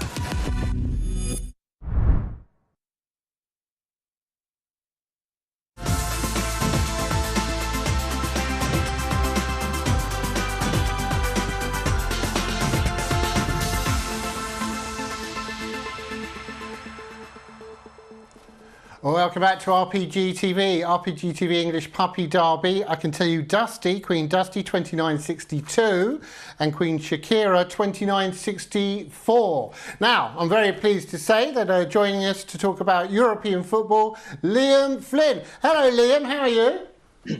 Hi, yeah, very well, thanks. Yourself? Yeah, I'm okay. Really looking forward to hearing from you. Do you know one thing I hate, a pet peeve of mine, Liam? Mm-hmm. When people talk about foreign teams and things and they put on a silly accent. So you're going to tell us first of all about Real Betis and Sevilla. Yeah, and I also interest you to know it's at the Ramon Sanchez Pizjuan Stadium. But yeah, no, Real Betis Sevilla is my third best bet of the day, heading over to La Liga in Spain, of course. It's El Gran Derby, 5:30 p.m. And the selection in this one is Real Betis, draw no bet at 7-5. Now, I'll come on to exactly what that bet means in a moment. But Real Betis, interestingly, have not won away to Sevilla in nearly 6 years. But I think that they can buck that trend in the latest instalment of El Gran Derby. Now, a lot of people say that form typically goes out of the window in these big kind of derby matches. But it's quite difficult to ignore the recent run of Real Betis. They've won 5 matches on the spin, and they have had a pretty easy time of it in the Europa League as well, most recently cruising to a 4-1 win over Aris Limassol on Thursday. Now, last season, Manuel Pellegrini guided his side to a 6th place finish in La Liga, and they're on course to at least match that in Spain's top flight this season. But while Real Betis are pushing for European competition, their rival Sevilla are simply trying to stay above the drop zone, really. They're only a few places above the relegation position, so won only 2 of their 11 league assignments this season. And their morale won't have been helped by a pretty underwhelming display against Arsenal in the Champions League on Wednesday. They lost that game 2-0. They've also got a pretty lengthy injury list, it's got to be said. Sevilla without the likes of Marcos Acuna, Orjan Nyland, Sergio Ramos, a big miss for them, Marcao and Alfonso Pastor, all set to be sidelined for this game, and Boubakary Soumare also a major doubt. So they're lacking numbers, Sevilla. They're not going too well generally. Morale through the floor, just 2 league wins to their name. With that in mind, I'd be backing Betis, and I'd be backing them, as I said, in the draw no bet market. So that basically means you're backing Betis to win, but if the match finishes as a draw, you will get your stake back. Brilliant, Liam, as ever. And now, as was what was popular amongst the upper middle classes in the late 80s, early 90s, we're going to move to France. Yes, absolutely. We're heading over to see Rennes versus Lyon, 4:05 p.m. And we're going for a Rennes win in this one at 4-5. Now, Rennes were one of the most entertaining teams across Europe last season for me under Bruno Genesio, a very forward-thinking, attacking-minded coach. But they've struggled to kick on this season. They've actually failed to win any of their last 4 league games, although 2 of those were against Nice and Paris Saint-Germain. And they have restored a little bit of confidence with successive wins home and away against Panathinaikos in the UEFA Europa League. And I think it's got to be said, this afternoon's clash against Lyon presents a perfect opportunity for 3 points to get back on track in the league, because quite frankly, it's been a horror show in Ligue 1 for Lyon this season. They failed to win any of their 10 league fixtures. They are rock bottom of France's top division in absolute crisis mode as it stands. Now, Laurent Blanc, obviously a perfectly capable manager, he was dismissed back in September after a difficult start, but his replacement, Fabio Grosso, has struggled to do much better, to be honest. They've lost 3 of their last 5 games, Lyon, against Brest, Reims and Clermont-Ferrand. Massive unrest among the fan base, and I think they could have more misery heaped on them by Rennes, who aren't exactly going badly. They maybe should be turning more draws into wins, but certainly in a much stronger position than Legan, who they should beat this afternoon. Brilliant, Liam. Thank you very much for that. And now to a very attractive proposition, because the way I'm going to reduce them, the land of beer and sausages. Yeah, absolutely. Yeah, 4:30 p.m. I always like to end on a Bundesliga tip. It's probably my favourite league to tip on. And we got on track Frankfurt to beat Werder Bremen at 4:30 p.m. today. 29-20 this is priced at. Now, Eintracht Frankfurt have been making pretty steady progress in the Bundesliga since they went to replace Oliver Glasner with Dino Topmöller at the start of the season, and I definitely think they're overpriced to win this game. There is the argument that they need to start turning more draws into wins, but with 5 stalemates to their name this season. But Frankfurt definitely deserve praise for their defensive resilience this campaign. They've won 6 of their last 7 games in all competitions. 5 of those wins also featured clean sheets. 5 of them were wins to nil, of course. And no Bundesliga club have conceded fewer goals than Frankfurt so far this season. They've conceded just 9 times. That record is matched by Bayern Munich and Leipzig, I believe. And they've also actually got a few options going forwards, most notably Omar Mamouche, their summer addition from Wolfsburg. He struck 6 times in 10 matches so far this season. So despite quite a lot of player turnover, it's got to be said, in the last couple of seasons, Eintracht Frankfurt going very well. As for Werder Bremen, well, they're also consistent, but in perhaps the wrong way. They're typically lingering at the lower depths of the Bundesliga. That's also the case this season. And they're conceding on average 2 goals per game. So although they've been all right going forwards at the back, they've been a bit concerning. And both meetings last season between these clubs went the way of Eintracht Frankfurt, including a 4-3 win to the Eagles at the Weserstadion. So I think that they can get the job done again this afternoon. That is my best bet of the day. Eintracht Frankfurt to beat Werder Bremen at 29-20. Liam, you're an absolute superstar as ever. Just one more football-related question for you, and it's going to be about this country, if you don't mind. I know someone who's a huge Sheffield United fan. Now, to the rest of the world, they're rubbish. We know that, but they have won one game. So tell Rose, can Sheffield United in any way stay up this year? I mean, anything is possible, but obviously I was actually casting an eye over the Premier League table earlier, and there's certainly a bit of a chasm emerging between the newly promoted clubs and the rest of the division. So I'd be a little bit worried as a Blades fan, it's fair to say. Liam, that is the politest way. I'm not worried because it was the inevitable was always going to happen. So it's just, I think that's the difference between the leagues is huge. And I think that the teams that have been relegated from the Premier League are seeing that as well. The difference is huge. But give Liam his due. That's the politest way anyone's ever said no. True. Liam, you've been a superstar. Thank you very much, and see you next time. Yep, see you next time. No worries. Take care. Cheers. Good stuff. I genuinely was hoping you'd say that you thought they'd stay up, Rose. I didn't see that coming. I've got to be honest. Maybe. I mean, maybe we could go into maybe we could double our score tally at the moment, but maybe we could win today. Let's hope so. Yeah. Maybe the pigs will fly as well. Who's going to win here? 2:32 at Towcester, RPGTV English Puppy Derby Heat 3. We've got 2 more from the Wonder Litter. King Capaldi, actually, can we have a look at King Capaldi? Last time out winning from Trap 1. No Duff Sahara from Trap 4 was second. Skywalker Pele from 6 was third. Yeah, this was just impressive. This was just a phenomenal performance. It was messy in behind, and Skywalker Pele did well to qualify actually after the trouble there. But it was such an impressive performance by King Capaldi. It's going to be the selection and being beaten twice in its career so far. He's kind of 8 from 10, a very impressive greyhound. I think he's got a very bright future ahead, and just look at how far he wins by 9 1/4 lengths. Out of all the litter, could see Trap 2 was fine, just turning around there. Is King Capaldi, from what we've seen so far, the most draw dependent? Yeah, potentially, but I think he's been ridden in that good of a class for its entire career that you have to do everything right, and if it's not quite got the draw, I mean, it's got the draw today, so you kind of have to take it, but he's 1 from 2. I mean, it was a messy racing before behind Cat Island, but wasn't actually beaten that far in the end. No, not at all. King Combs, we can have a look at now, who was a winner last time. Beats Oreo, who we've already seen today, of course, from Trap 3. Yeah, this is a good performance. This was a nice run. Just checked behind the 2 a little bit there at the first bend, got trouble, but ran on really strongly, came on to pick up the pieces. The time wasn't at sparkling, 29.47, but did a lot of running to get to the front after that trouble at the first bend. Picked up the pieces from Sir Mario, who, you know, we've already seen does struggle to get home. And I can see why King Coombs is drifting. I mean, this was a nice performance, but just doesn't seem to quite be at the level of Capaldi, and I just think Capaldi will lead and nothing will get close. Now listen, Rose, you're more, I think it's fair to say, you're more with it than I am, aren't you? Probably. Di just said yes, which very quickly, which I thought was a little out of order actually. Why could Trap 2 be the daddy? I don't know. Well, isn't Sean Coombs Puff Daddy, who presumably is named after? Right, who's more with it now? There you go. Now we should talk about Untold Panga as well. Yeah, very impressive at Henlow. Won a nice trial here, beat Many Talents a long way.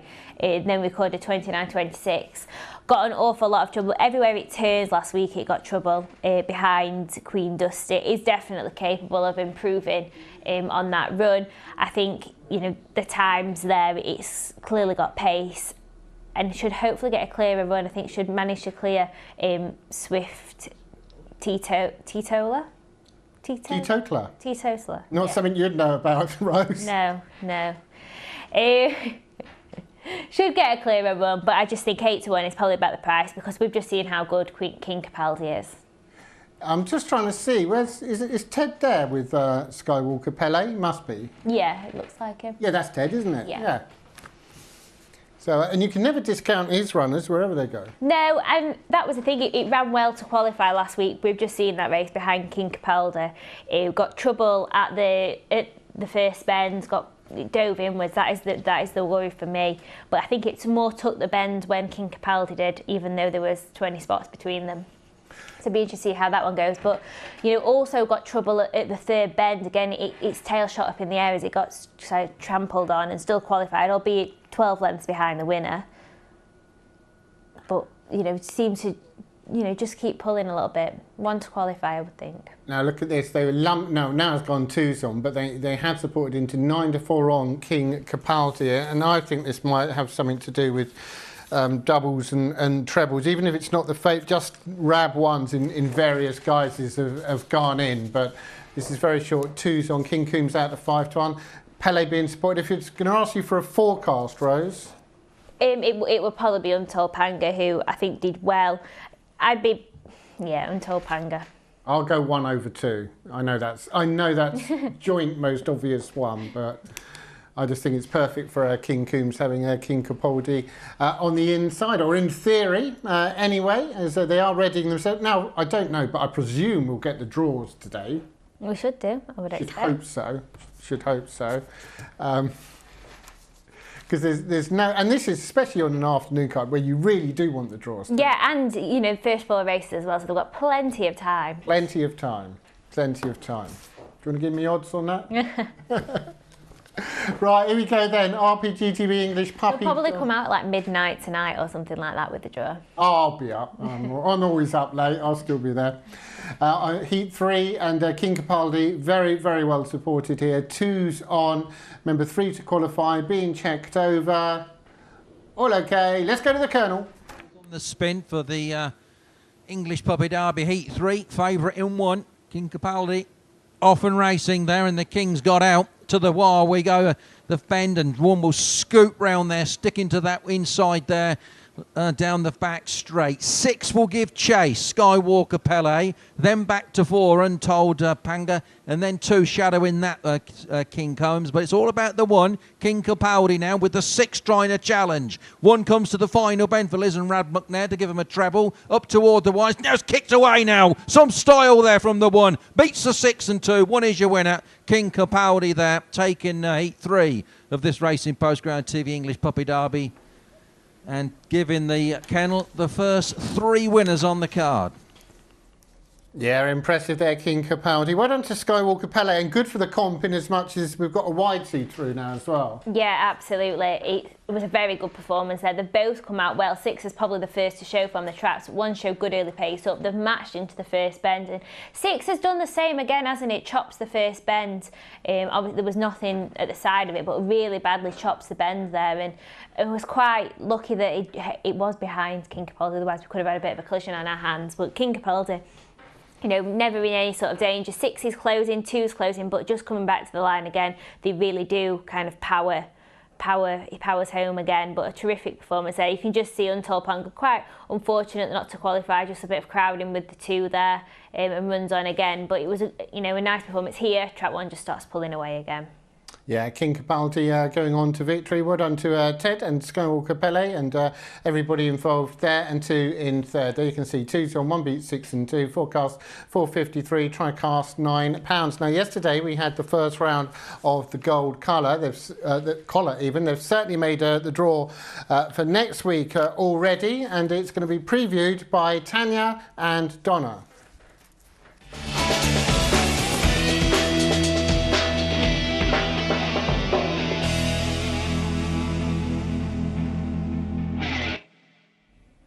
Saturday morning at Crayford saw the start of the Ladbrokes Gold Collar. Here's the lineup for Heat 1, and I Am's a Sydney started 2-5 favourite.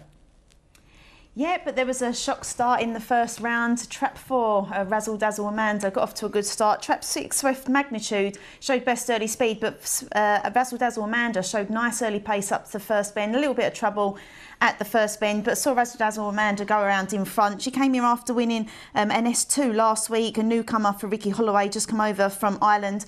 2 from 2 and now taken to Crayford really well, but battles down the back straight. Trap 1, Havana Top Note, does try to challenge at the fifth bend, but it was just forced to check. Razzle Dazzle Amanda goes on to win, and the fastest 33.44. Havana Top Note second, and I Am's a Sydney did qualify in third.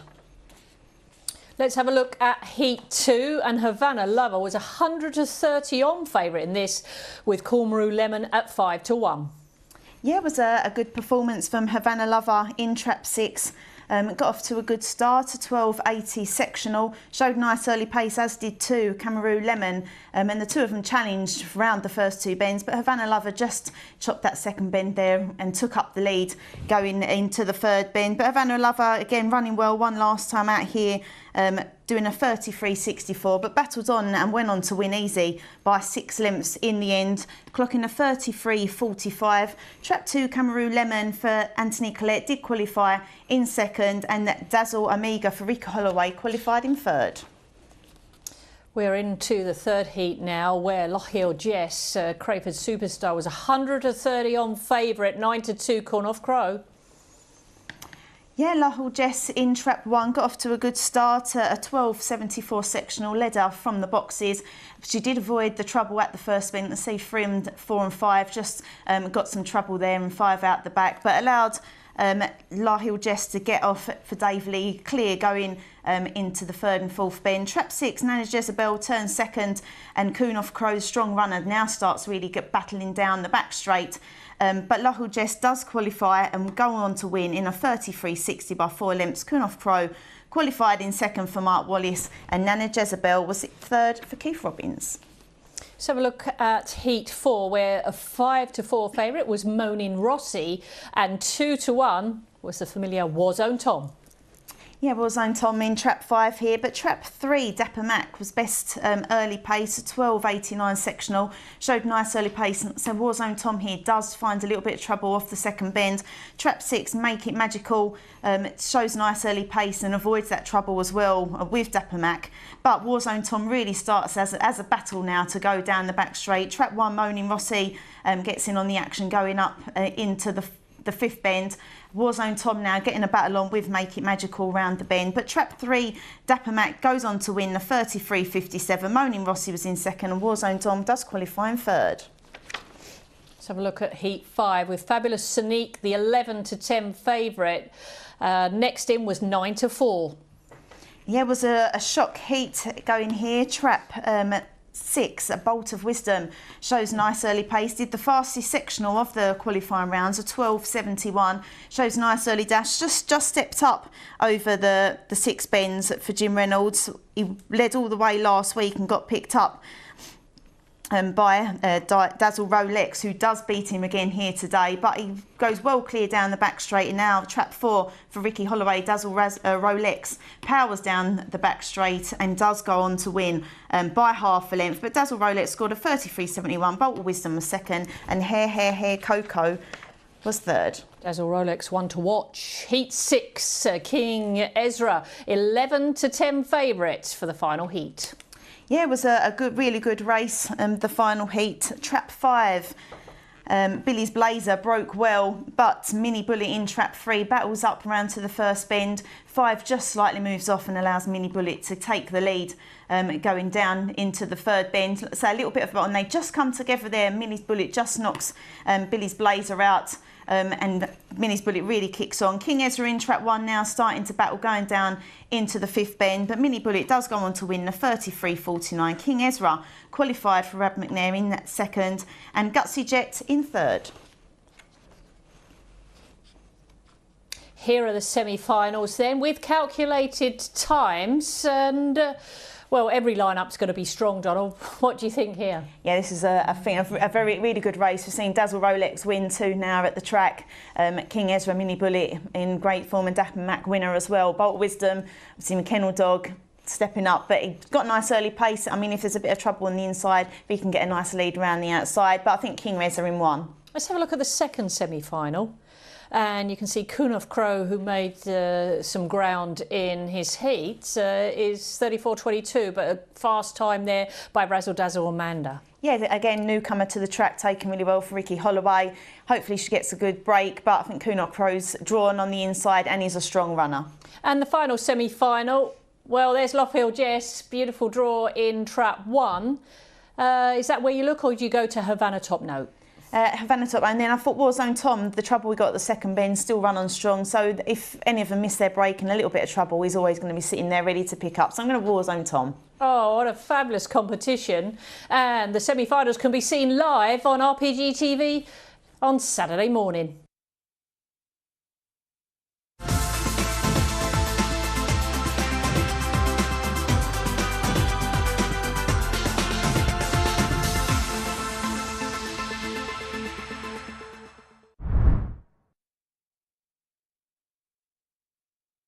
I love the footy. Gotta be rugby. Golf. It's the boxing for me. Anything can happen. One punch can change it all. I absolutely love the darts. I like the Saturday racing, I like the top jockeys, the top horses. I love the jumps, I love the drama of it. The Super League. Everything's just 100 mile an hour. It's just the whole atmosphere. Whatever your sport, bet Fred. Check out our huge range of sports markets and daily offers. Love sport? Bet Fred. Available in-store and online. Say hello to Go.Compare, the new way to compare prices on insurance, credit cards and more. So, if you're looking for the right deal on your pet insurance, looking to switch your home insurance, or searching for car insurance with £250 free excess cover, remember Go.Compare. One click and you're there. Go.Compare! This year, Christmas starts early with McDonald's Festive Wins. You can get fantastic food offers, 99p, very nice, exclusive Mackey's merch, or even win amazing prizes throughout November. It's only on the McDonald's app, so get your phone ready and scan the code now to play. During World War II, my great-granddad, George Arthur Roberts, was awarded for his bravery fighting fires night after night. Thanks to him and his fellow volunteers, there was a city to wake up to. This remembrance. Discover your family's wartime story with Ancestry and bring your backstory to life. Hello, darlings. Aunt Helga. Futuristic scooters, old school website. Relax. Web upgrades, I own them. Better design, e-commerce and smart AI. Now you're fit for the future. I scoot off now. Your digital partner, Ionos. I can look at 12 horses and the form all at once. Come on. The app is my paddock. Once the race starts, we don't bother with cheers in our house. When the race is on, I try to remain calm.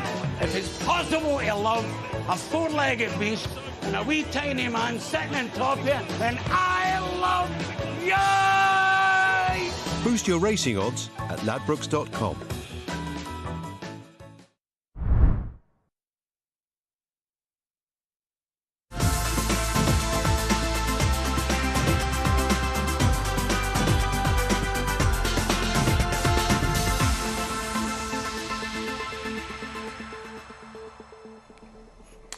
Welcome back to RPG TV. Now I'm very pleased to say that joining us, late on parade, but he's here, that's the important thing, Barry Call. Hello Barry, how are you? I am very well, Jason. Good afternoon to you too, Rose. Delighted to be a part of the show as always and looking forward to scooting in a couple of winners at Mullingar and maybe one or two at Towcester as well. Oh, we know that it's guaranteed with you, Barry. And on that note, what are your best bets, please? Yeah, my nap is going to go quite early on the show, Jason. The 3:18 there, as you can see, Horsley Betty, quite a lightly raced bitch. She's only a January 22, only has 8 starts. Yet to win a race, in fairness, but she has ran well on the last couple of occasions, better than the form would suggest. Chance to go up quite well here today, and I think if she leads, you'll see a much improved performance. So she's around 130, Horsley Betty. And then later on the card, Phoenix Mini. It's been money for her this morning. She was 5-2 into about 15-8 now for Billy and Ian Riley. She takes a slight drop in grade. She's got some fine early pace on her day. Not much early around her in this contest. Again, she's quite young, a January 22, so I'm sure there's going to be a bit of improvement from her. And for the Chap Challenge, I went for Trap 3. Brilliant, fantastic, thanks. And obviously a lot more from Barry throughout the afternoon. Mullingar and, of course, Towcester as well. And talking of Towcester, we're up to Heat 4, our fourth and final heat of the RPGTV English Puppy Derby. And, well, who's impressed you the most? It's probably hard question, Rose, but who's impressed you the most thus far? Queen Shakira. Shakira, because she had to battle. You know, she got a dog on either side of her going into that first bend, and she really had to battle, and she came home really well as well. Girl power. Yeah, exactly. Girl power. I don't know, have you been watching the show, Barry? Have you seen the 3 previous heats? I just caught the results of the first 2. Now, I've seen King Capaldi live. I thought he was quite impressive.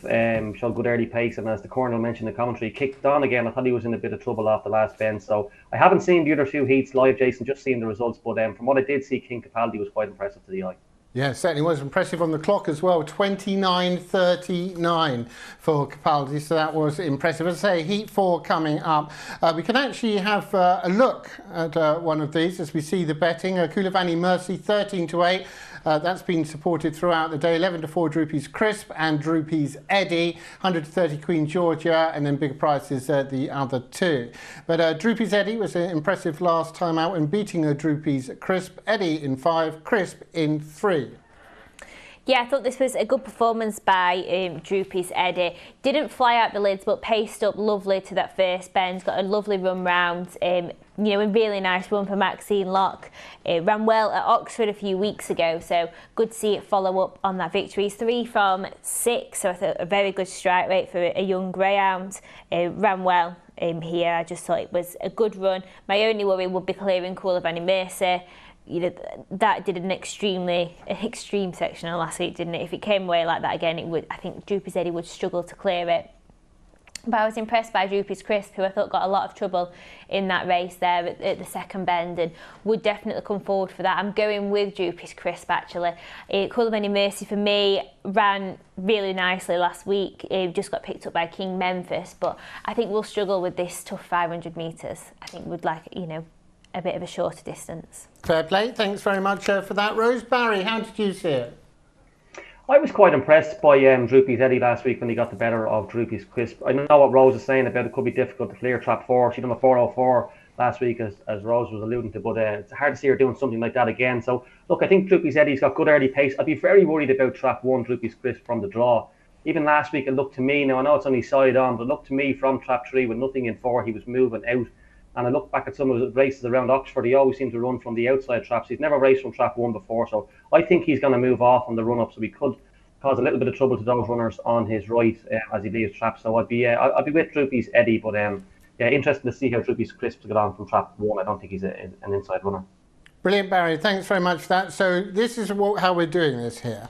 For anyone who's new to the programme, Rose is with Droopy's Crisp, Barry is with Droopy's Eddie, and so we've got the first three in the market, although there's Queen Georgia as well. I'm next best in Coolavani Mercy, 11 to 8, being well supported today. Take on board what you say about getting home, but as we've seen many times at Toast, sometimes if you're quick enough and you build up a big enough lead, and I don't think we'll be absolutely gasping at the end of it. I'm hoping can get a big enough lead, but so impressive at Romford. And I thought getting overhauled by King Memphis last week, when new to the track or newish to the track, still learning the game, the 3 races, I thought there could be even more to come.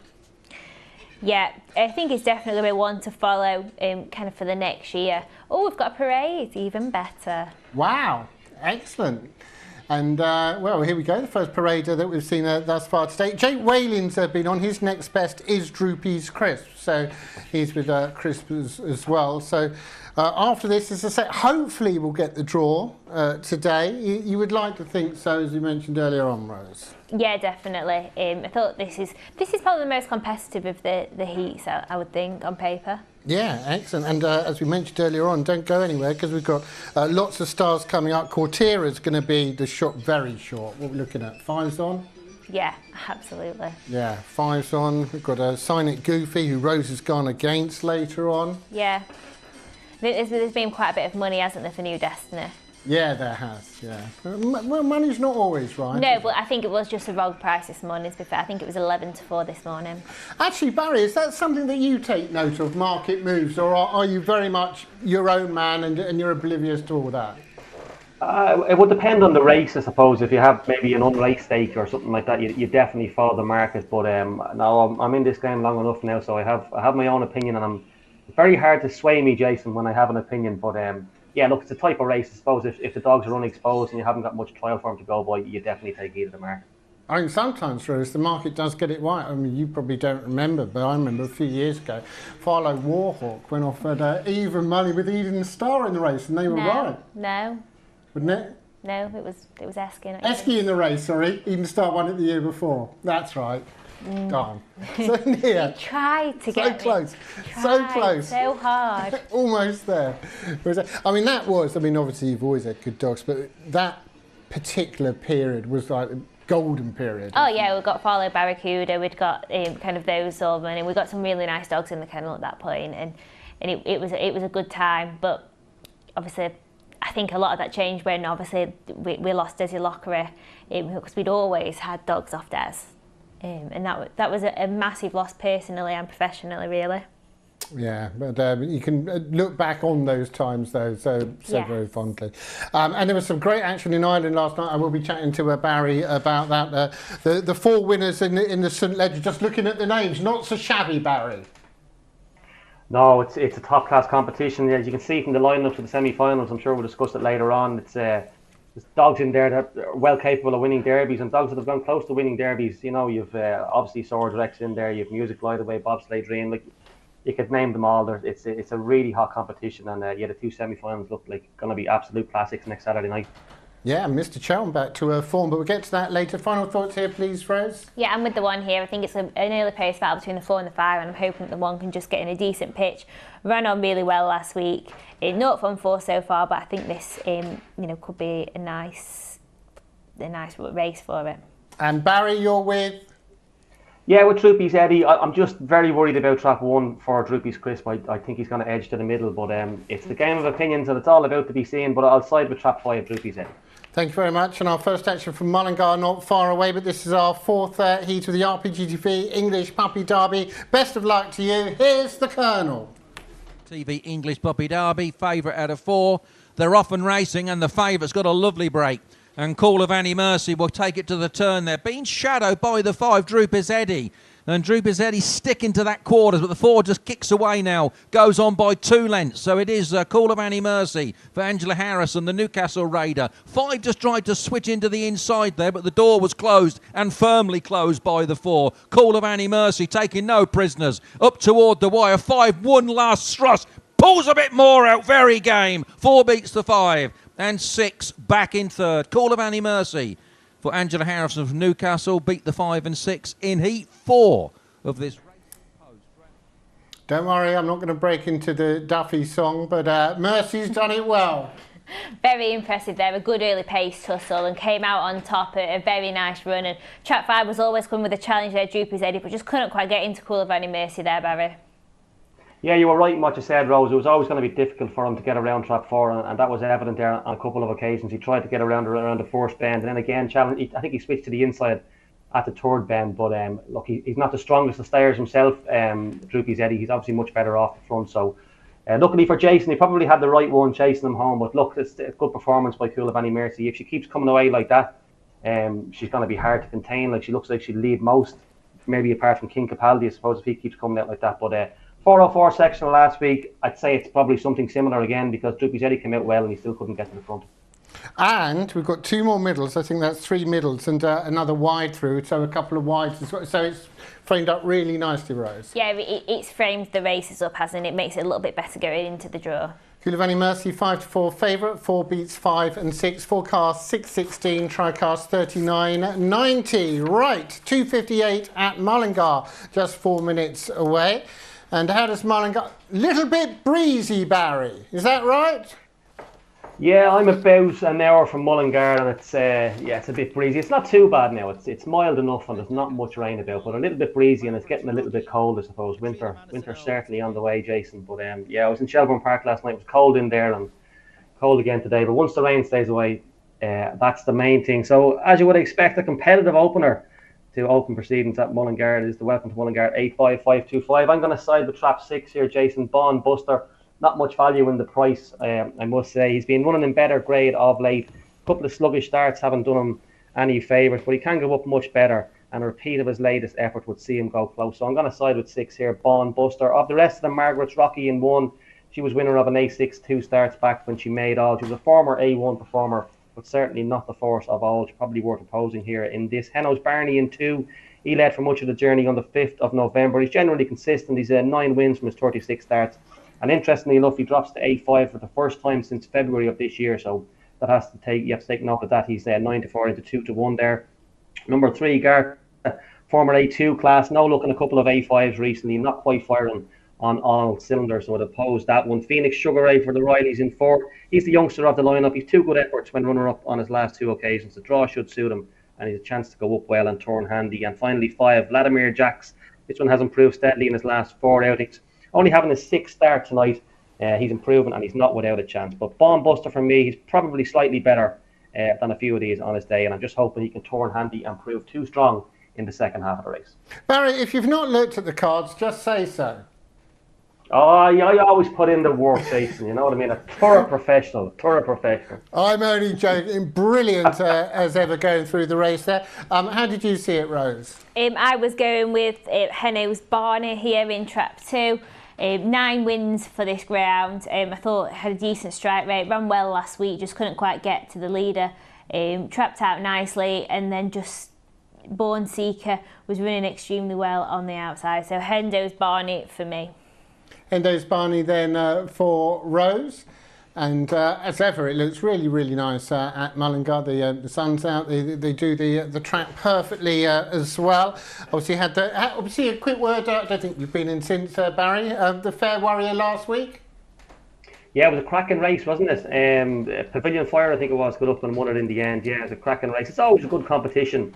Boyle Sports Coker got to the final of it as well, and she won in Shelbourne Park last night. She was back to her very best. And another dog we'll see later on in the card. Downstream Chief, I believe, he got to the semi-finals. He was a fantastic winner of a 5-5 last week, and he was maybe 10 lengths off them at halfway. And you think a dog that was running in the sprint would have no chance, but he stormed through to win a real eye catcher. He goes again later on the card. I think he's a good chance. But yeah, it's always a good competition, and the form of it so far has been franked.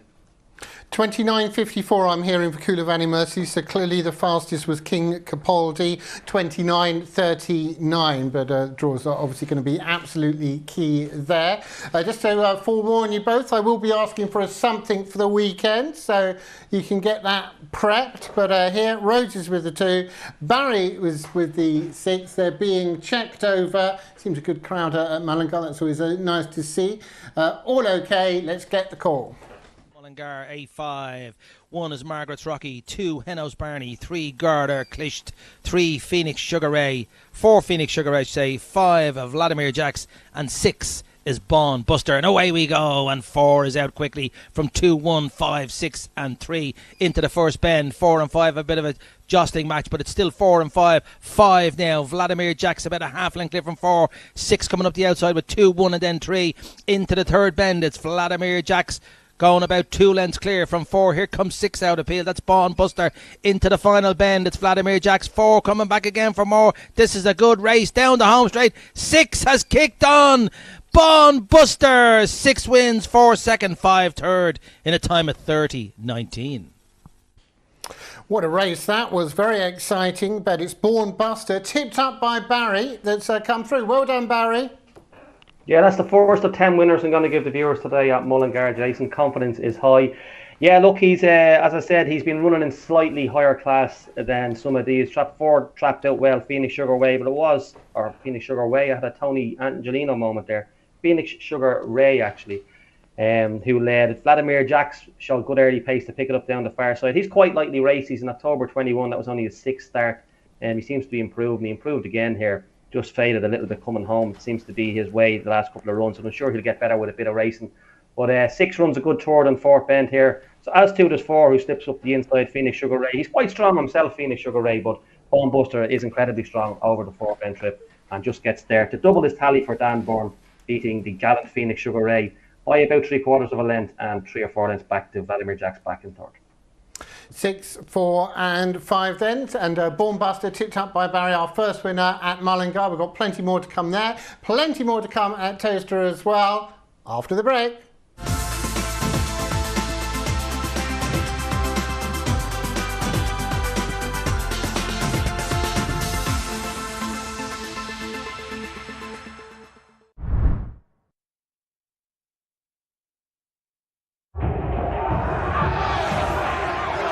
Who you got to work with when your eyes are closed in the forest? Who you got in your pocket?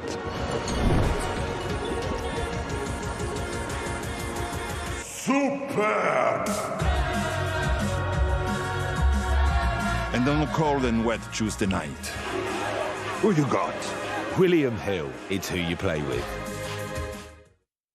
Say goodbye to wet clothes hanging all over your home with a Dry Buddy from JML. The space-saving and convenient way to dry your laundry indoors. The quiet motor blows warm air into the cocoon that circulates around your clothes, gently drying them with less wrinkles, helping to reduce your need to iron. And its clever design hangs up to 18 garments at once. Make laundry day a breeze with a Dry Buddy. Only $79.99 from Asda, Argos, Robert Dias, and online at Currys, Very and JMOdirect.com. There's a light shining bright on a deep winter night. So if accidents happen, then all that matters is knowing that somebody's close. Don't you be down if you're lost and you're found, and there's always someone there to save the day. And with friends like these, no, you're never alone, 'cause they'll always guide the way back home.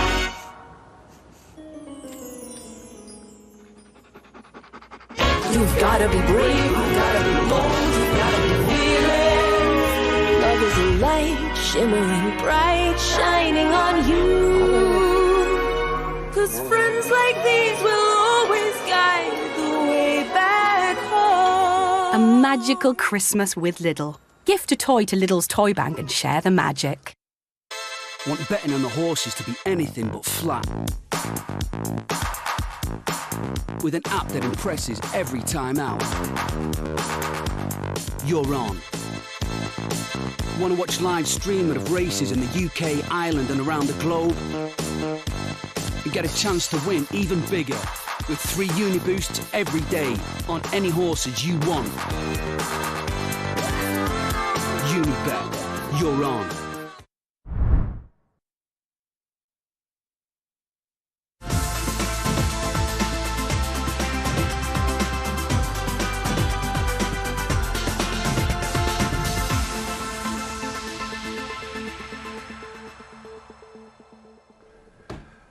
welcome back to RPG TV on this Sunday afternoon. And there we can see our first results at Mullingar. Barry, of course, gave us the winner here. Trap 6, 6-4 favourite. 6 beating 4 and 5. Forecast 7.73. Tricast 27.37. Di, our director. Did you hear that, Rose?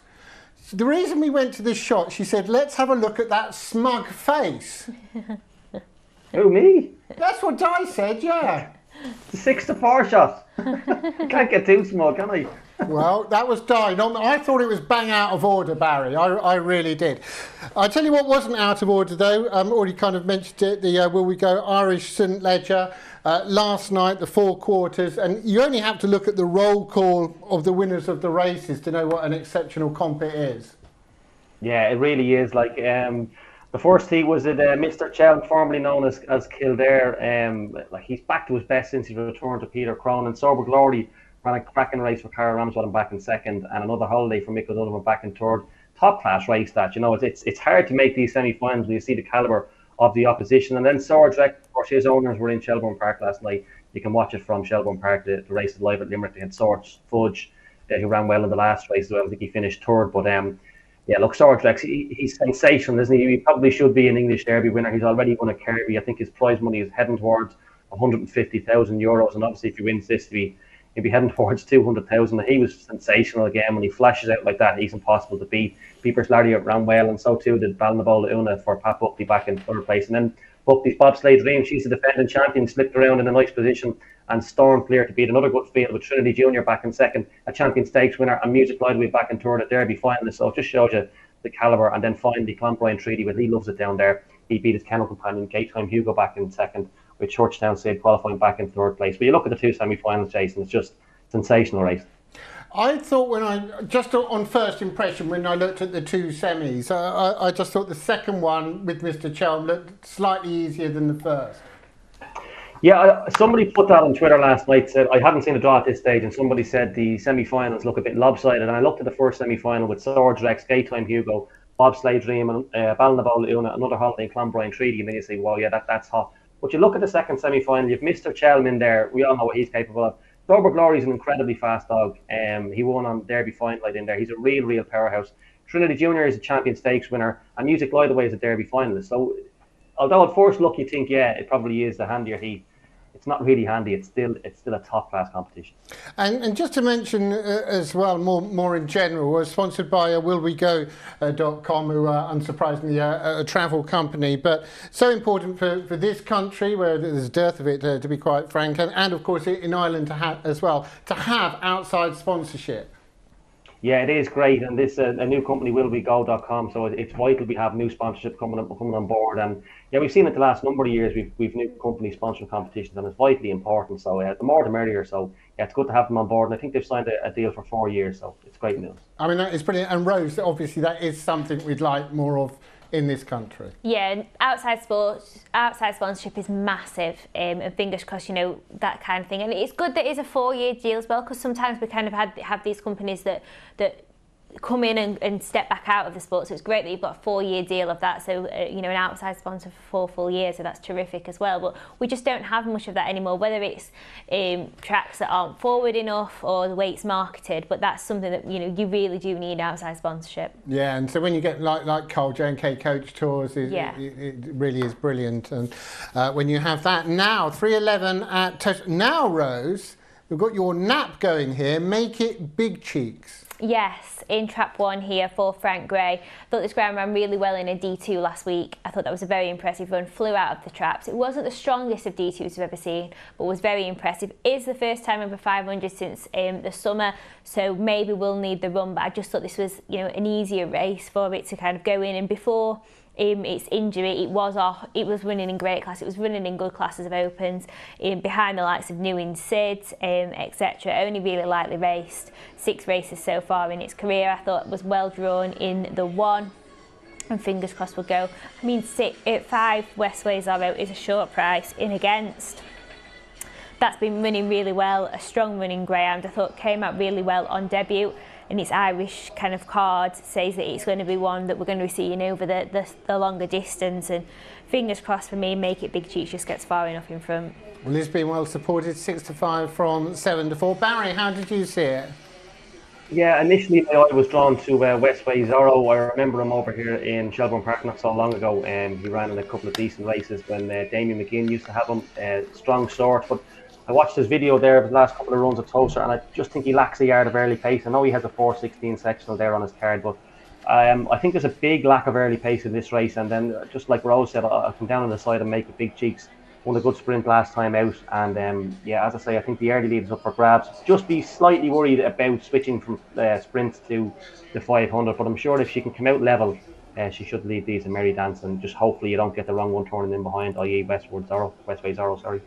Now, Make It Big Cheeks, obviously Rose's nap goes here, now into 11-10. I will remind you, in our next race at Mullingar, we've got Barry's nap going, Horse Leap Betty, so people, Rose, may like to double them up. Yeah, potentially. Hopefully it's not me that lets the team down. Hopefully neither of us let the team down, but hopefully it's not me, because there won't be much left to go on to Barry's if that happens. But I tell you what, let's be honest about it as well. You're never put off when one of Frank Gray's is supported. No, I think this is the natural step up to go back over the 500 metres. Has had a trial over 400 at Romford. Had a lot of trials in this bit, so I'm hoping that the fitness is there. It's a long way to the pick up at Towcester as well as from them sprint. So hopefully fitness is building. Are you planning any Towcester forays anytime soon? Who knows? Who knows what will happen? Yeah. Yeah. It's not too far away. No. Good stuff. That would be excellent.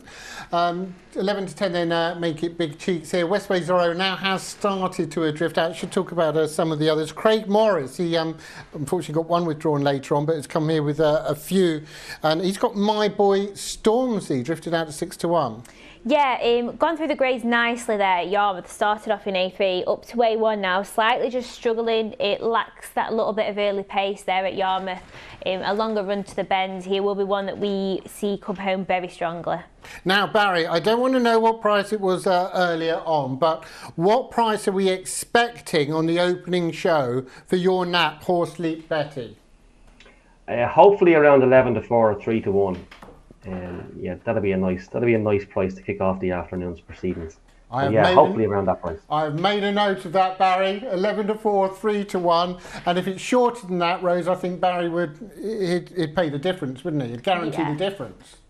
Yeah, guaranteed prices. I'll pay everybody. Just email in with your betting slips. If you get any shorter, I'll make up the difference.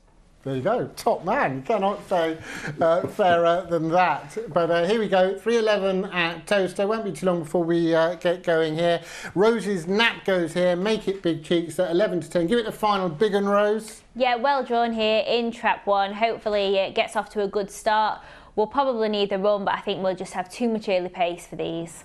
And Barry, remind us where you've gone once more, please. Yeah, I'm going to be with Rose. I'm going to go Make It Big Cheeks. I think there's a big lack of early pace in this race, and I think if she traps level, she should lead comfortably into the first bend and hopefully make off. So Make It Big Cheeks into 6-5. Westway Zorro, though, had drifted out and now it's come back in to 6-5. Yeah, money for this one now. It's going to be one that's coming home strongly here. Could be well housed and would lead to clear. Gaffer on the inside. Okay, 3:11 then at Towcester. All set, all ready. Here's the Colonel. 5-6-4 bar.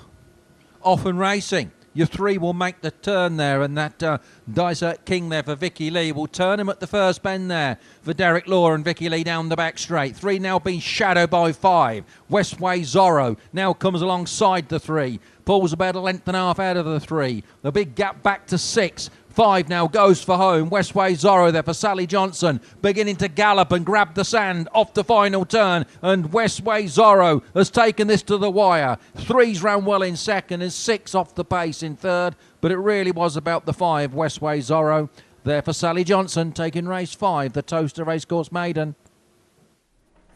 Wow, what a victory, Westway Zorro. And I tell you what, thank God for Desert King, otherwise Westway Zorro would have won by about 15. Yeah, came out really well, was actually the first to show their Westway Zorro. Track 3 showed more really pace, Desert King, but Track 1 never got involved, didn't come out and didn't really show too much early pace, was forced to check here with Gaffer at the first bend, but nothing to come with it really once it missed its break, and these two were allowed to tussle on. Desert King, Westway Zorro, you knew the writing was on the wall from the traps really. Yeah, and you always, well, obviously from here, but even earlier, as Rose said, Barry, it was the game was up. Yeah, it's a big fear when you're coming back from sprinting to different traps, like the traps are on the bend and then they're on the straight, so it's easy to see how she missed the break, but she was a little bit disappointing going to the corner after that. But look, credit goes to Westway Zorro. He was a good dog over in Ireland before he was sold. I'd say he went for a few quid because he's a good pedigree, very young, and he started off his career quite well in Shelbourne Park. He had a personal best of 29.63 heading into today's race, and I'd say he's improved dramatically on that. I'd be interested to see what the time is. I'd say it's up there with some of the faster Puppy Derby heats because, yeah, to the eye, that was very impressive. We're going to get our best men on to get in that time for you, Barry. Westway Zorro winning that. Now, Rose, my memory as I'm getting old is not as good as it used to be. I've got to be honest about that. But we've got Barry's nap here, Horsley Betty. I seem to recall, wasn't he guaranteeing 11 to 4, 3 to 1? Yes, he was. He's going to pay the difference. Yeah, Barry, explain yourself. I'm talking about the exchange prices now. 9 to 4 on the exchange now. Hopefully she drifts out a little bit further. But yeah, she was bigger than 3 to 1 earlier on this morning. She was around about 130. But the Shrewdies are on now. She's into 2 to 1. And look, all she has to do now is win, Jason. You can't go back in history. 20 years ago, I had a full head of hair, Barry. Oh, sorry. So did I. Sorry. I forgot who I was talking to there. That was out of order. But no, all joking apart, tell us why the nap, please, Barry. Yeah, look, she's had 8 starts and she's yet to win. She has 3 runner-up efforts, but she has some decent early pace for this grade. If you look at her last couple of sectionals, 3:49 twice, and then you look at the inside runners, they're all in the 360s, and the outside runners are in around the 360s. And high 350s. Now, look, for a young bitch with lacking a bit of experience, she's never hit the front. And you know yourself, once Greyhounds are out in front on their own, they'll improve dramatically. And I'm just hoping she can repeat any of her last 2 starts doing them 3:49s. If she does a 3:49, she will lead. And look, she's the best at 29.56. That will nearly win this race, but I'm sure once she gets to the front on her own, she'll improve 20 spots or so. So it's all about getting out early. As I say, if she repeats what she's done on her last couple of runs, yeah, she should make them all go. Jax Tebow in 1. He was second in an A7 last time out, back to A6 as a result of that. He's 9 from 11 top 3 lifetime finishes, so he's a consistent enough sort. Home Erin, well bred. She's from a good litter. Strike rate of 1 of 17 is a bit off putting, and her poor starts often leave her on the back foot. I think that will aid, obviously, Horsley Betty, because Trap 2 Home Erin does lack early pace. Lonely No Sam, promising effort early on in her career, but she's been disappointing of late. She needs more. Pero Calante, I had to Google this. I think that's Mexican for hot dog, believe it or not. So that's well named. He's lightly raced for his age. He's May 21, only having a 7th start. He's yet to dip below 360 in sectional, so he's unlikely to take part early in this contest. And finally, Weather Van out in 6. Wide margin winner of an A7 back in June, but he's only beaten 1 rival home in his last 3 starts. So I'm going to be with Horsley Betty. Hopefully she can make a quick start and make up. Brilliant, Barry. Thank you very much for that. Now we'll find out how much Rose respects you, because your nap, you've made this the best bet on the card. Rose, where are you going? I'm in agreement. I thought this was just a bad race in general. I think it's, it's got early pace. It should lead here. And there was, none of these are overly prolific winners. So this ground being 0 from 8 isn't a massive concern because they're all lacking the wins on the cards. Pero Caliente, hot dog, did you say, Barry? Yeah, hot dog. I just had a little Google of it today, and I think it's Mexican for hot dog. So it's a good name, isn't it? It would be the same if you just called the dog hot dog, but yeah, Pero Calante, yeah, that's a nice name. Yeah, I've not had a hot dog in age. The key to a hot dog, I always think, Rose, and Barry as well, is that you've got to have lots of mustard with it. No. Yeah? Yeah, you probably got to know what's in it first. That's probably the key to eating a hot dog, I think. Listen, I used to go around and eat them in fairgrounds when I was younger. You do not want to know what is in them, but mustard, that's the key. Not for me. Not for me. No, I'm not a mustard man. I'm not a mustard person. Really? I'm not really a sauce person in general. I don't know if I trust people who don't eat mustard. I've got to be honest, Rose. They only really like mayo. Oh, no. Mustard. And not the stuff you squeeze out. It's best when you make it yourself out of the powder. Right. Yeah, that's true. They've lost me now.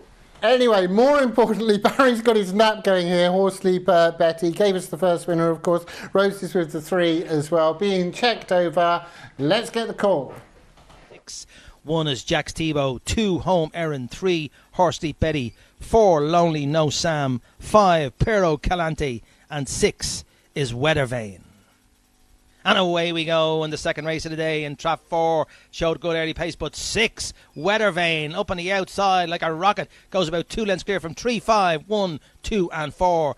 Down the back straight towards the second bend. Trap 6 Weather Vane scuttled out trap 3 there, so it gives him about 3 length lead from 3, 2, 5, 1 and 4. Into the final bend. Weather Vane is about 4 clear, but here comes 5 Pero Caliente. 5 trying to throw down the challenge to Weather Vane, but Weather Vane, the ship has sailed. Weather Vane wins. 2 gets up for second. Home Erin looks like 3 third in a time at 30.16. 6, 2 and 3, Weather Vane not had too much fortune of late, but has made up for that here. Horse Sleep Betty, Barry, just got all sorts of trouble throughout this race. Yeah, look, she'd make her own trouble into the second bend, really, Jason. She went up well after a slow start, gets to the inside of 6, and I was very hopeful at this stage. She was going to, but what she does here, she just moves off the back of trap 6 here, switches to the outside just here, and she sort of loses her footing, and from just being a length behind, all of a sudden, she finds herself maybe 4 lengths behind with an awful lot to do. Look, she ran on okay. I think she finished third. There was 2 who passed her on the way home. Home Erin, who usually does a lot of work. But yeah, she was a master of her own downfall there. Horse Sleep Betty just off the second bend. Still a little bit inexperienced, but she needs to start to cop onto herself at this stage. Now, that was her 9th race. But it was Weather Vane for Peter Rain, who wins for the second time in his career, 16 starts. He emerges as a good winner in the end. He's been out of form recently. He'd only beaten 1 rival home in his last 3 races. But bounce back in style today. 2 second, Home Erin and Horse Sleep Betty. Well, maybe there'll be other days for her. 6, 2 and 3. So that was our latest action at Mullingar. We'll be back to Towcester after the break. We're going to be seeing the scurry winner, Cortera.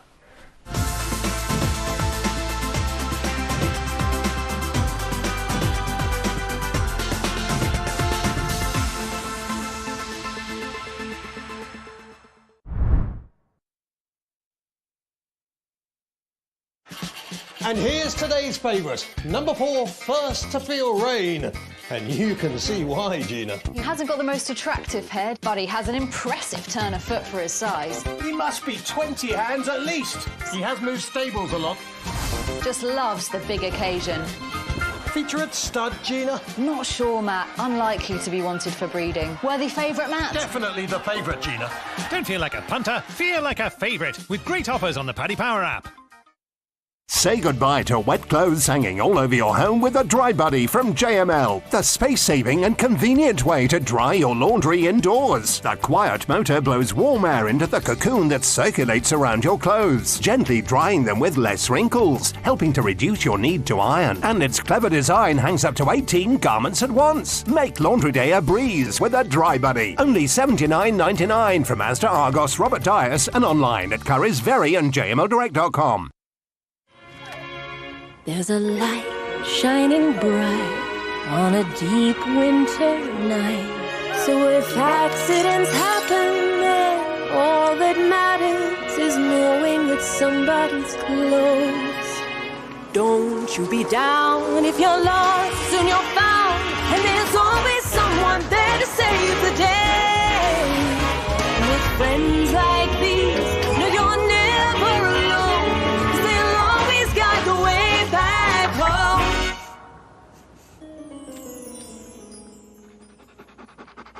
You've gotta be brave, you've gotta be bold, you've gotta be fearless. Love is a light shimmering bright, shining on you. 'Cause friends like these will always guide the way back home. A magical Christmas with Lidl. Gift a toy to Lidl's Toy Bank and share the magic. At Bet365, we don't do ordinary. Every month we have over 20,000 boosts. Every day we power up the odds on hundreds of bets with Bet Boost. We give you the option to increase your winnings with our incredible winnings boost. And just when you think you can't get better odds, we unleash a super boost. Check out our boosts and find out why. It's never ordinary at Bet365.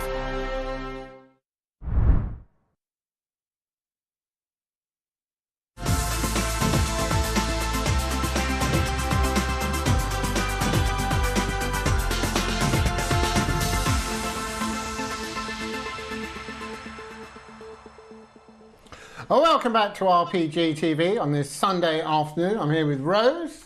Good afternoon. Good afternoon to you, Barry. You were looking wistfully into the distance there.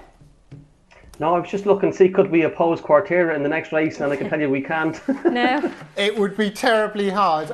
If anything, Rose, I'm surprised it's opened up as big as this. I know, yeah. Just so impressive, very impressive last week. The strike rate's phenomenal, scurry champion.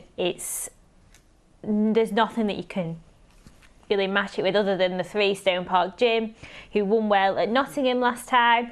His trial here is good, but just the draw, you know, if he traps Quartera, there's just nothing that can match him at all. Yeah, and 7-2. There's 7-2 on shots and 7-2 on shots, isn't there? And this is probably a good one. I know that setting myself up there for egg on the face. Now we can have a look at Quartera winning last week and had to battle a bit here, but ultimately came through brilliantly, beating Quecco's Jack. Anti-post Demo from Trap 4 was last.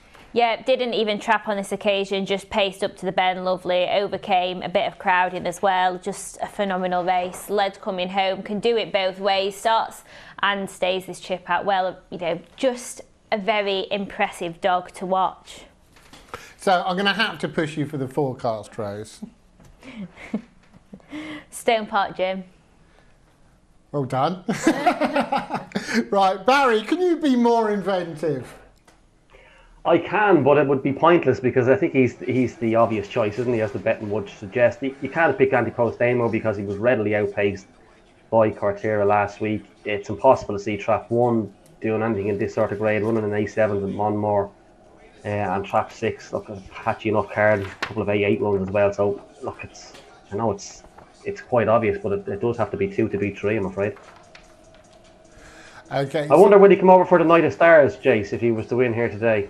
That would be nice, wouldn't it? And I tell you what, I think that the MWD partnership, they're up for this type of thing. Without any knowledge, I'm just spitballing here. But I think, especially after last year and the English success or the British success, I wonder if there'll be a few more coming over this year.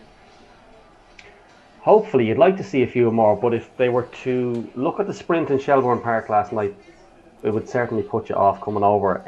It was probably one of the performances of the year I seen in there last night. It was unbelievable. A dog called Ballinkill out for Graham Holland winning a sprint. It was a top class sprint.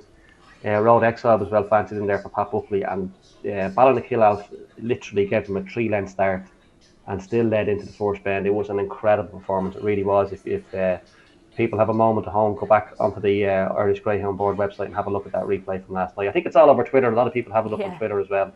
Ballinkill, it was one of the best performances I've seen live in Shelbourne in a long, long time.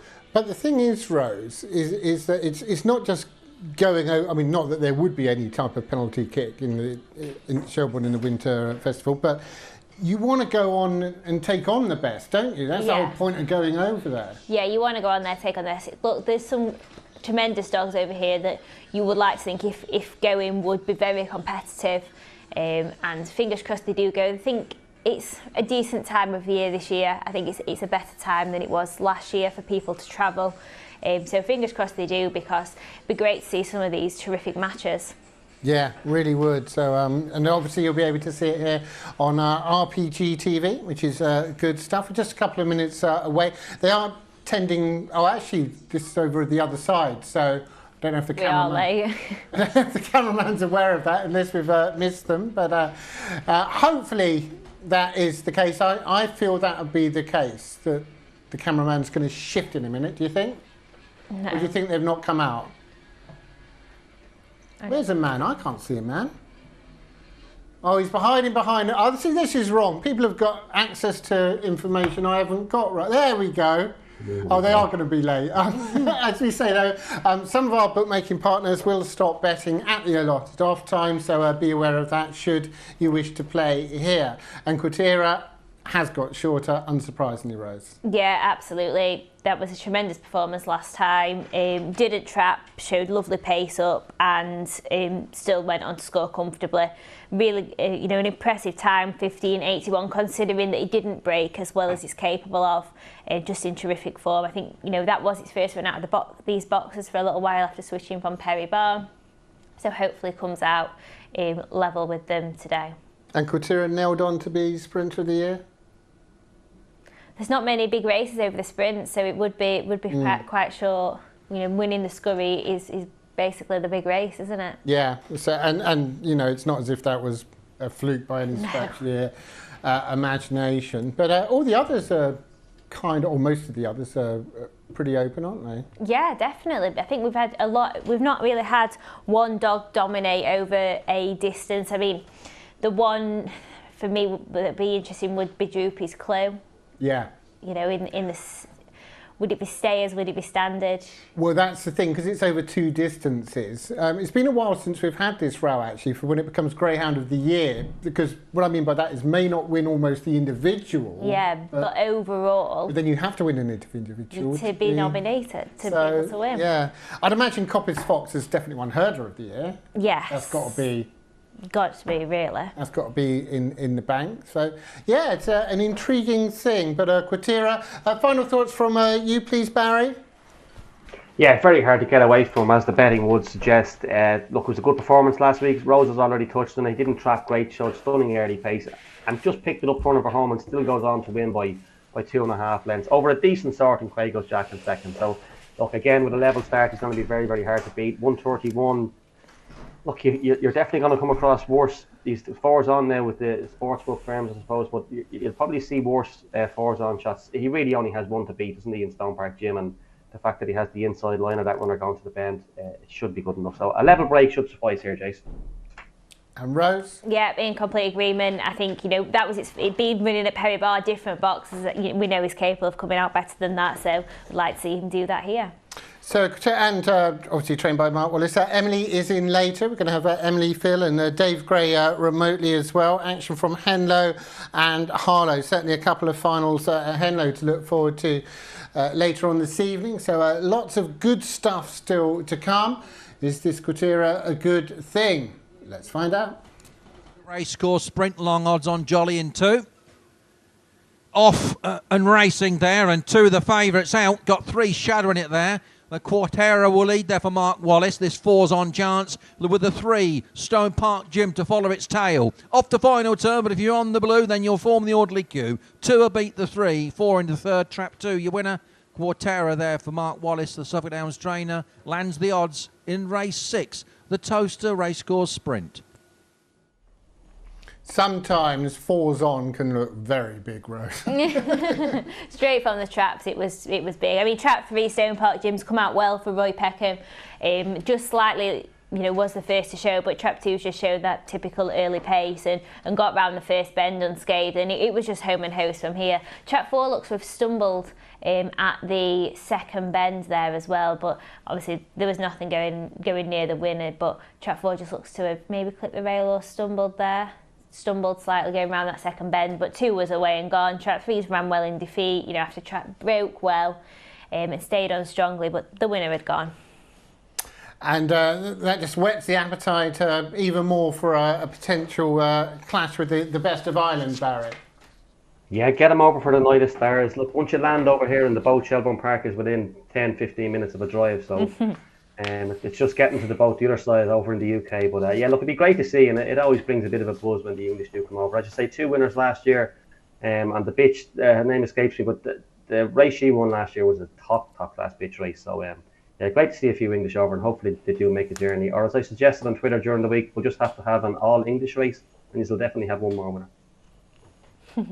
Nice one. Rose, did you get over for the Irish Derby this year? No. No. No, not You've been before though. I've been before, yeah. I've had a winner on an English trained winner on Derby Of course you have. Of course you Barlow have. Warhawk. Yeah. Won on Derby final night a few years ago in a puppy race. I think it was like the first race on the card, and the cheer was so loud. Everybody from England had bet it basically in the first race, and the cheer was phenomenal.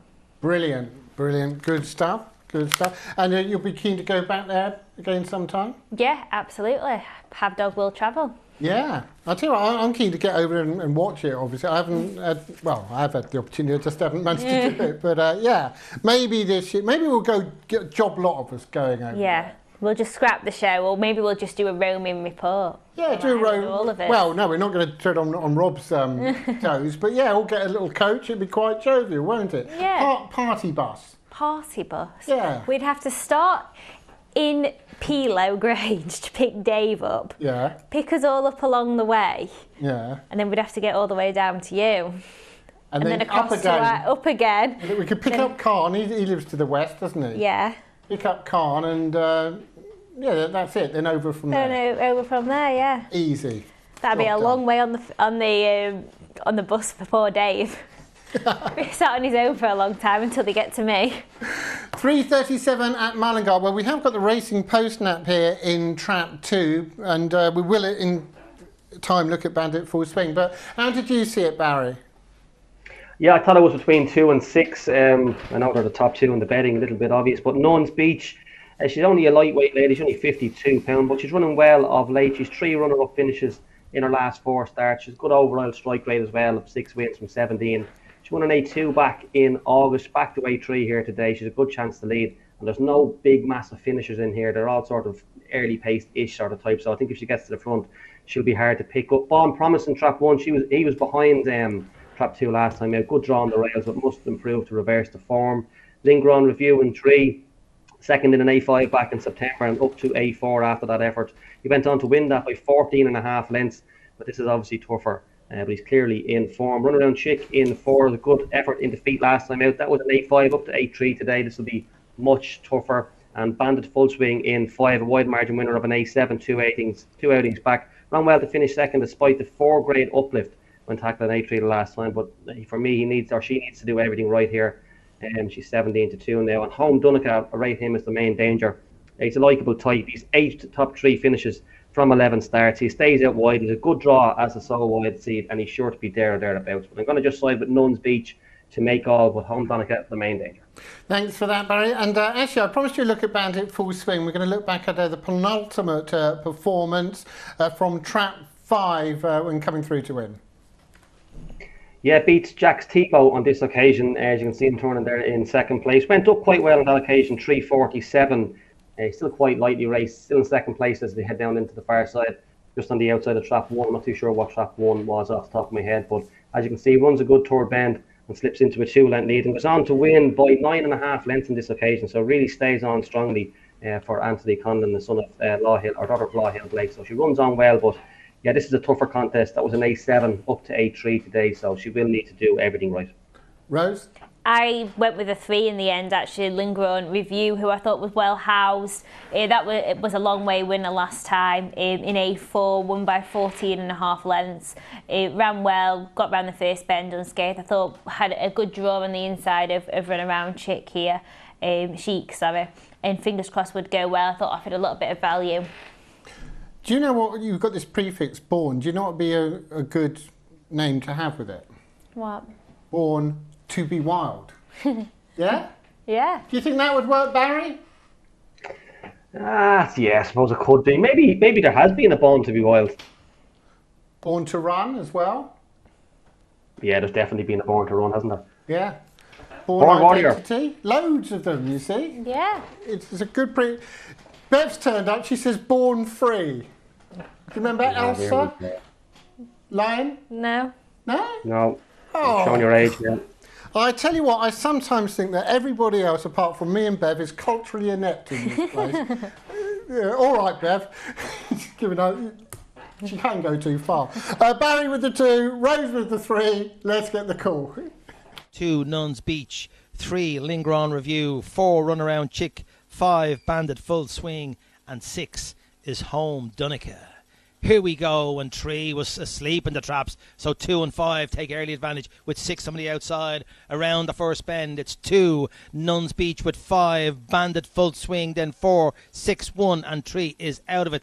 Down the back straight towards the third bend, it's 2. Nuns Beach for Aidan Price. Had a winner here last night from 5, 4, 6, 1, and 3. Still out of it. Off the final bend, Nuns Beach for Aidan Price. Nothing is getting into this race because Nuns Beach took it up at the first bend, and Nuns Beach wins for Aidan Price. 4 second, possibly 1 for third in a time of 29.54.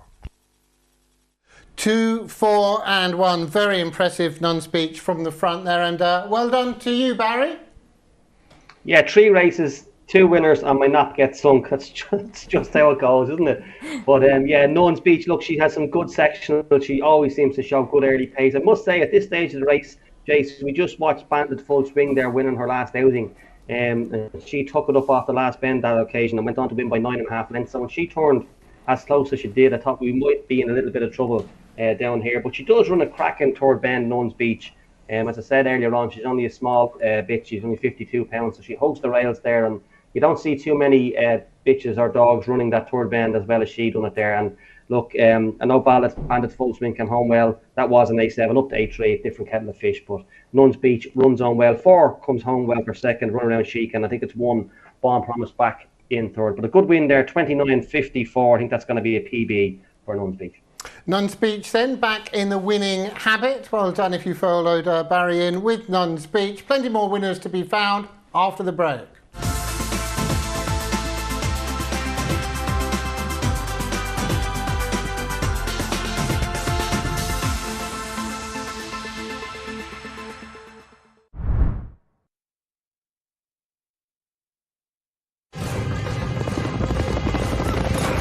It's the final straight.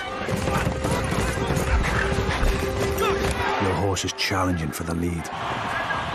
Victory is so close you can taste it. This magnificent animal giving everything for his jockey.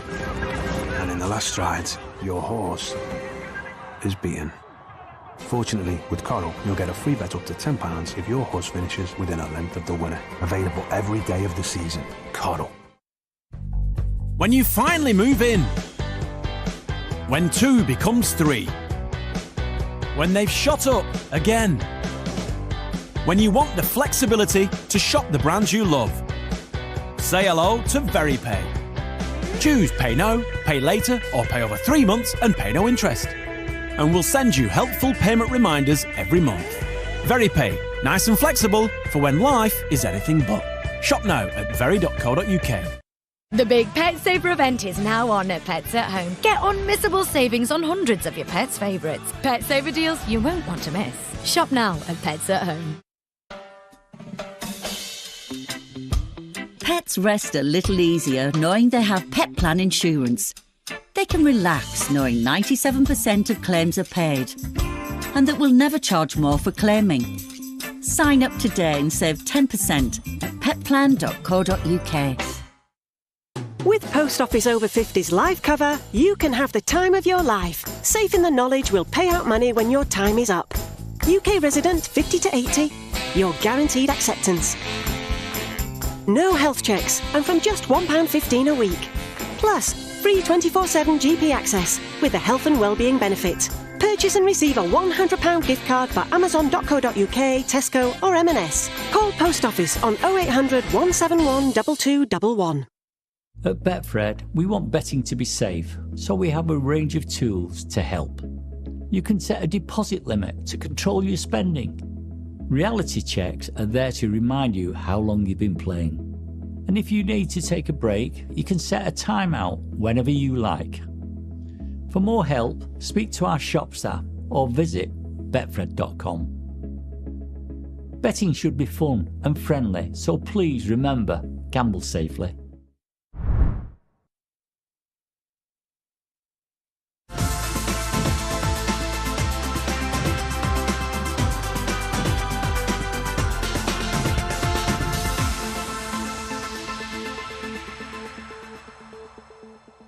Welcome back to RPGTV. Now, we've put that up for you, Quatera 4's on, because will Ballymatt Taylor be bigger or higher or lower, like the old show? Like the old, higher or lower? What do you think, Rose?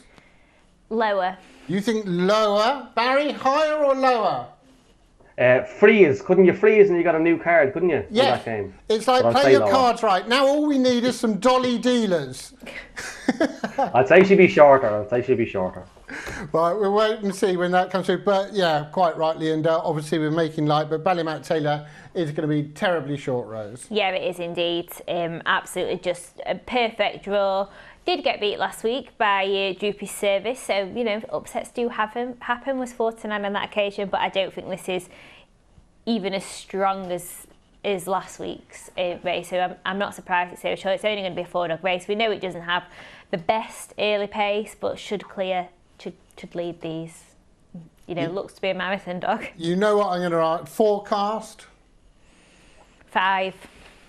I've got to admit, Rose, that didn't sound very convincing. No, 5 is the, you know, won a 6 Bend Open here a few weeks ago, picked up Savannah Bailey, really strong staying greyhound.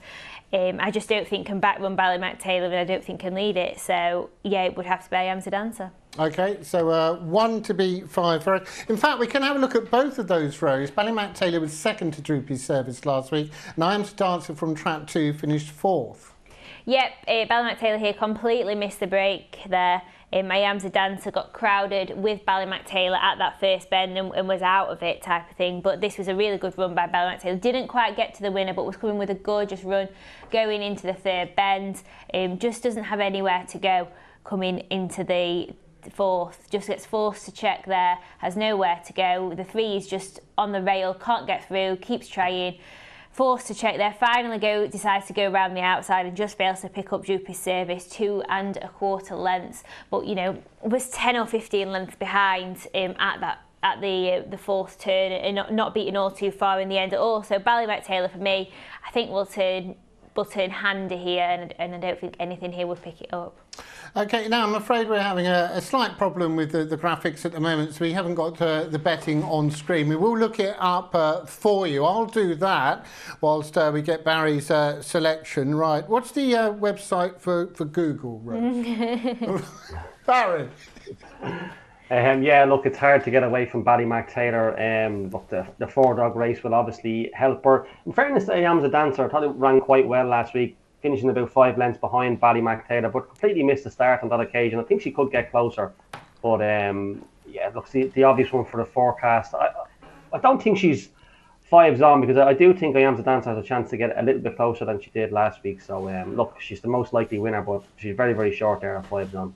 And just, Jason, before we go on any further, I have a card from last night while you were looking up the prices there for the viewers. And it has the Winter Racing Festival list of races on it. But there is a race on the night worth €5,000 for the one run. And it's over 525 yards. And preference, it has on the card, preference will be given first to UK-based greyhounds. So obviously we will have a £10,000 open 525 on the night. But there's also a race on the card, an open 525. And preference will be first given to UK-based greyhounds. So that might entice a few over. Oh, that is brilliant. Top man, Barry. Thanks for telling us about that. Now, Rose, you've dug out the odds for us? Yep, down the card. Ballymac Taylor 1 to 5. Runaround Pebs 33 to 1. Glenwood Thelma is 12. I Am's a Dancer is 4 to 1. Just the 4 runners there, but 1 to 5 Ballymac Taylor. I'm disappointed, Rose, you didn't do the TikTok to that. To what? You know, the moving the hand. Tic-tac, sorry. Oh, Did I say TikTok? TikTok. That's why I was so confused. Tic-tac. Yeah. TikTok. What is that? That's a website. It's an app, yeah. Yeah. See, this is the trouble when people start forcing me to use the computer. This is what happens. It all goes absolutely wild. But going to what Barry was saying, that is, I mean, to have that stipulation, you know, preference given to a UK run, that's really good, isn't it? Yeah, definitely. It gives them, you know, you could end up with 6 English dogs in there, you know, with people taking other dogs over as well. That would be definitely something to get them going, because £5,000 is nothing to turn your nose up at. Now 1 to 6, Ballymac Taylor. 1 to 6. Yes. And 1 to 6, we're around Peb's 50s. Glenwood Thelma 18s. I Am's Dancer still at 4 to 1. I mean, basically, it's getting to the stage anyway that, I mean, I'm not telling people what to do, it's up to them, but the forecast with a 5s on and a 4 to 1 shot in a 4-runner race, I mean, that's not even an attractive proposition. You'd be lucky to get, what, 127, something like that? Perhaps a little bit more. You can get about 160 on the machine there at the moment for that forecast, which probably doesn't look a bad bet, actually. I'd say that's very good. Barry, if you think of Ballymac Taylor as a penalty kick, and obviously Taylor would have to win for you to grab it anyway, then to get 1.6 with I Am the Dancer to beat the other two, I'd say that's okay. Yeah, it's still available there if people want to take advantage. Still 1.62 now, actually. Yeah, it does look a good bet. But I do think I Am the Dancer will get a lot closer to Ballymac Taylor. I thought she showed big pace down the far side last time out, so it's not a foregone conclusion. But look, yeah, she's the most likely winner. But I do think 5 will run quite well. Yeah, and with a 50 and 60, I mean, I'm not joking, it will only pay about I'll guess 133. We'll obviously only know if it comes in the forecast. So 160, that does look a handsome race. Ordinarily, I'd be asking you for market updates. There's too much happening. No, still standing there, 1-6. And I've got to do it legally. Remind us, you're with? I'm with Ballymac Taylor. Ballymac Taylor and Barry? Yeah, I'll be with Ballymac Taylor as well. Okay, so both with Ballymac Taylor then 5. Of course, some people would have taken early prices and done the Quatera Ballymac Taylor double and might have eked out a bit more for that. They can withdrawal, wasn't there, in this race, SP? Oh, the rat bags, the absolute rat bags. Someone who's not a rat bag, Colonel. Racing there as they just sort themselves out for this 6-bender. Well, the pace is going to come from Runaround Peps there in 2. This huge price runner for Vicky Lee. Better bullseye, I believe. It comes off this bend and straightens up to the winning line to do it all again. Glenwood Thelma's going to chase hard in 2nd. Then back to 1, Ballymac Taylor in 3rd. And 5 is tailed off. Down the back straight we go, and 2, Runaround Peps, is still there with the advantage now beginning to dwindle. Here comes Ballymac Taylor, going to come alongside it, say hello. Here we go, 1's gone. Ballymac Taylor, 1 to plenty, off the turn, stretching them out now for Mark Wallis. Landed the last couple of races along odds on Jollies. 1 beats the 4, then back to 2, and 5 finishes 4th. Well, best news is I Am the Dancer got up and obviously be checked over. Ballymac Taylor has come through to win the race. We don't want to see the tumble again. And however far behind Taylor was, you always knew was still You're never concerned, are you? No. No matter how far behind this dog is, you're never thinking this is too far now. And that was a really nice performance there. Trap 2 Runaround Peps was the early leader. Hopefully 5 is okay. It did look like he skidded a lot across the sand. But Ballymac Taylor here, you could just see is absolutely flying down the back straight and picking them off one by one. There wasn't many to pick off, but done so nicely in the end and scored comfortably. Yeah. Barry?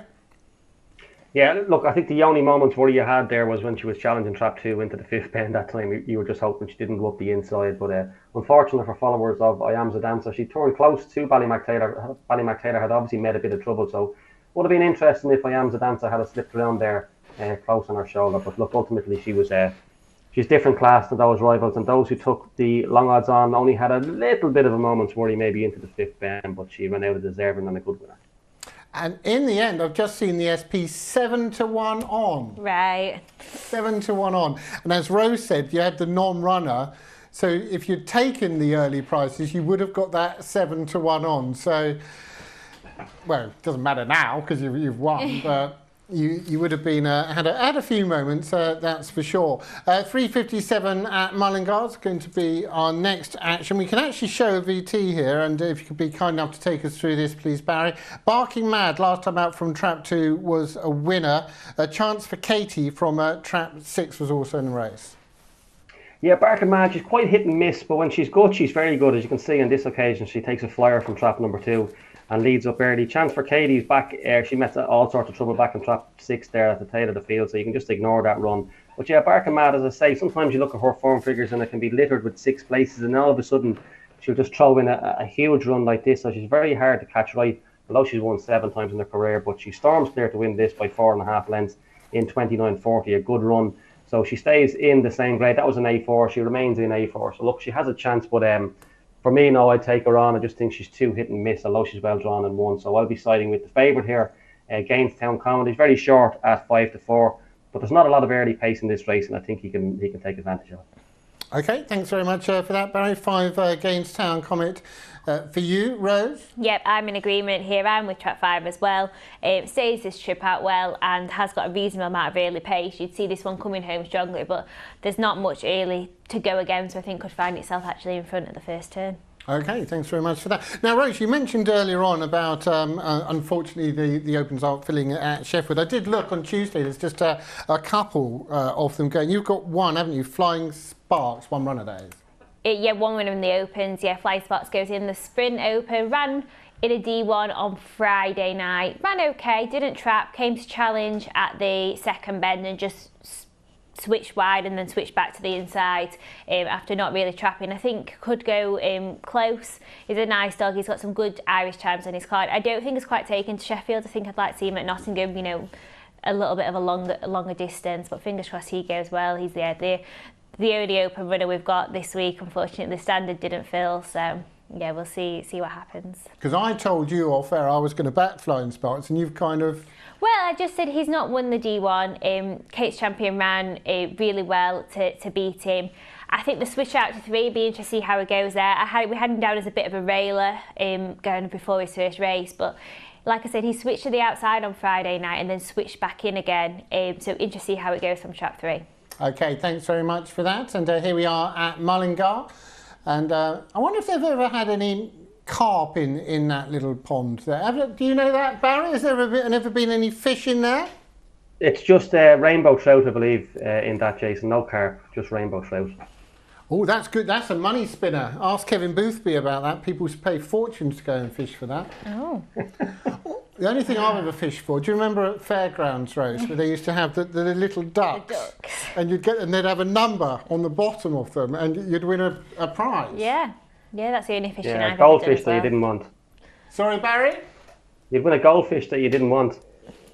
Oh, yeah, that's true. Yeah. I remember that back in the day, walking around with a plastic bag with a goldfish in it. Yeah, what do I do with this?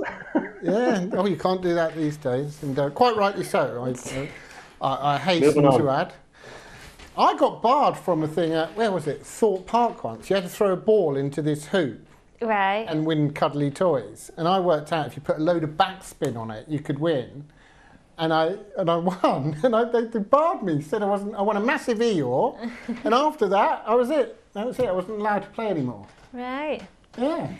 Some good analysts of the situation, the competition. Yeah, and since I'm boasting, we've got a dartboard in the back. Yeah. Joe Keneally challenged me to do the bullseye the other day. 101 in 6 darts, 137.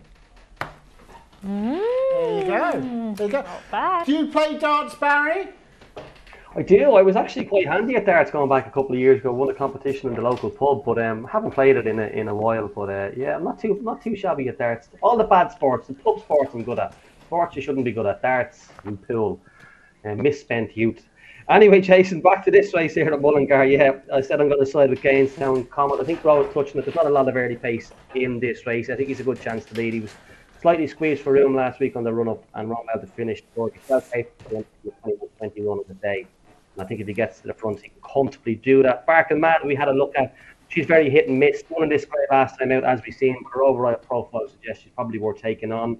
Bandit Ella, her only win came in an A6 back at the start of the last month, not being coming away great of late. Jackson Noreen in 3, made all to win an A5 2 runs ago. No show, went up to A4 last week. She's 0 from 7 in A4 company. Horsley Pippi is well capable on her day. Draw's not ideal here, but look, she has won from trap 5 in the past. She rates a danger for me, Horsley Pippi. And finally, chance for Katie. She won in this grade 2 runs back. Badly balked early on last week, as we've seen. She's young enough to improve. And I have down here, don't dismiss if she is a big price. And I suppose 6-1 is big enough. But it's going to be Gainestown Comet for me. He is short enough at 5-4. He actually was available at 7-2 earlier today. So there's plenty of money around for this fella. And Rose, you're with?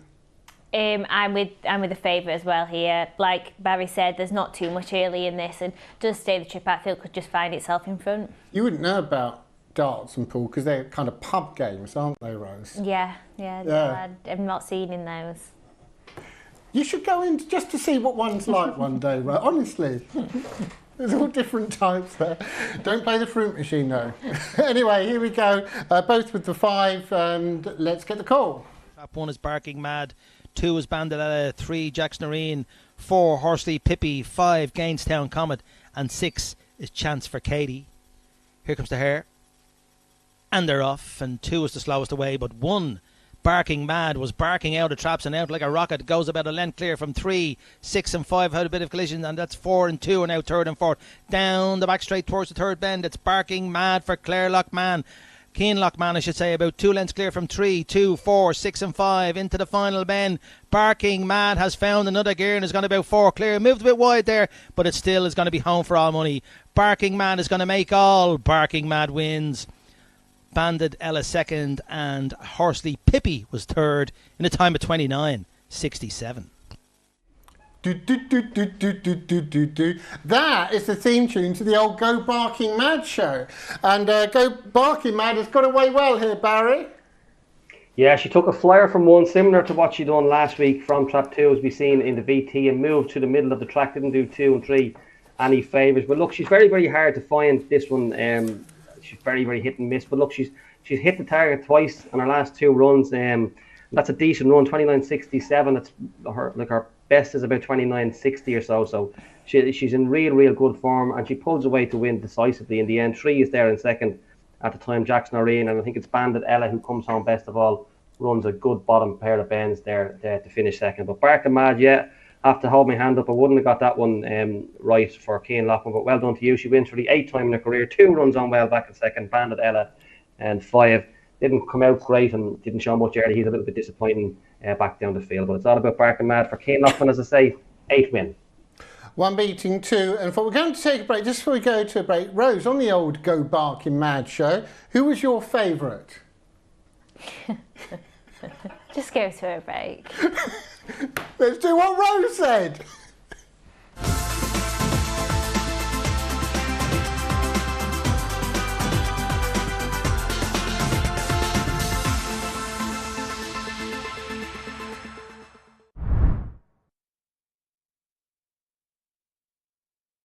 Want to build a bet you want? In seconds, you're on.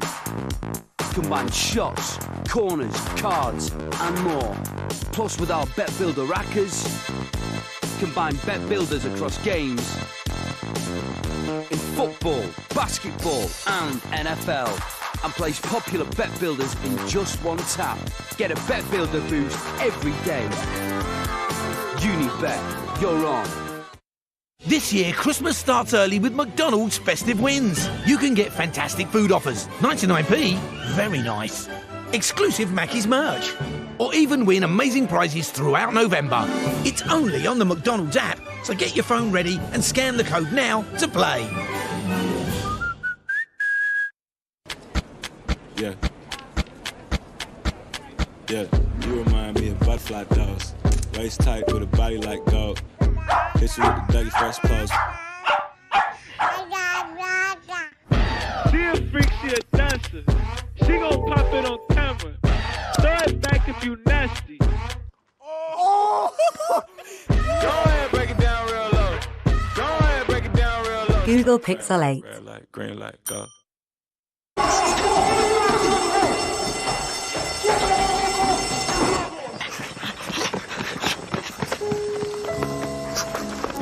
What's wrong with the car? It's okay, lads. I'm with the AA.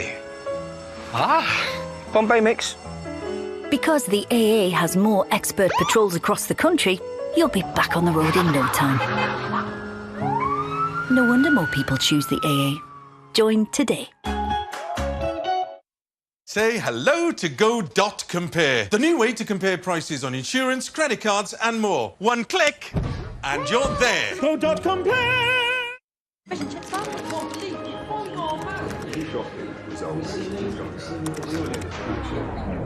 Who you got next?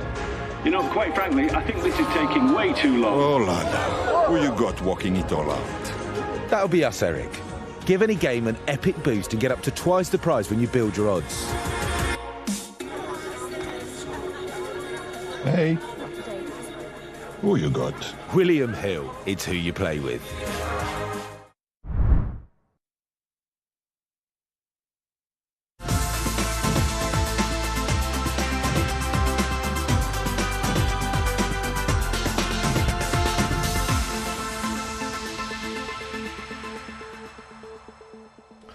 Welcome back to RPG TV, enjoying the action from Towcester and Mullingar. And now Rose, we've got your next best going here, New Destiny. However, we're going to have a look at Sign It Goofy first of all, 22nd of October, winning from track 4, beating Savannah Topcat, who ran from 3. Yeah, this was a really nice performance. Sign It Goofy here in track 4, gets a 6 today, shows terrific early pace. This was obviously in the BGBF final, wasn't it? A really terrific performance. Has since won at Perry Bar as well. That was a phenomenal performance. Won't go on and score by 7 lengths from Aiken Felix.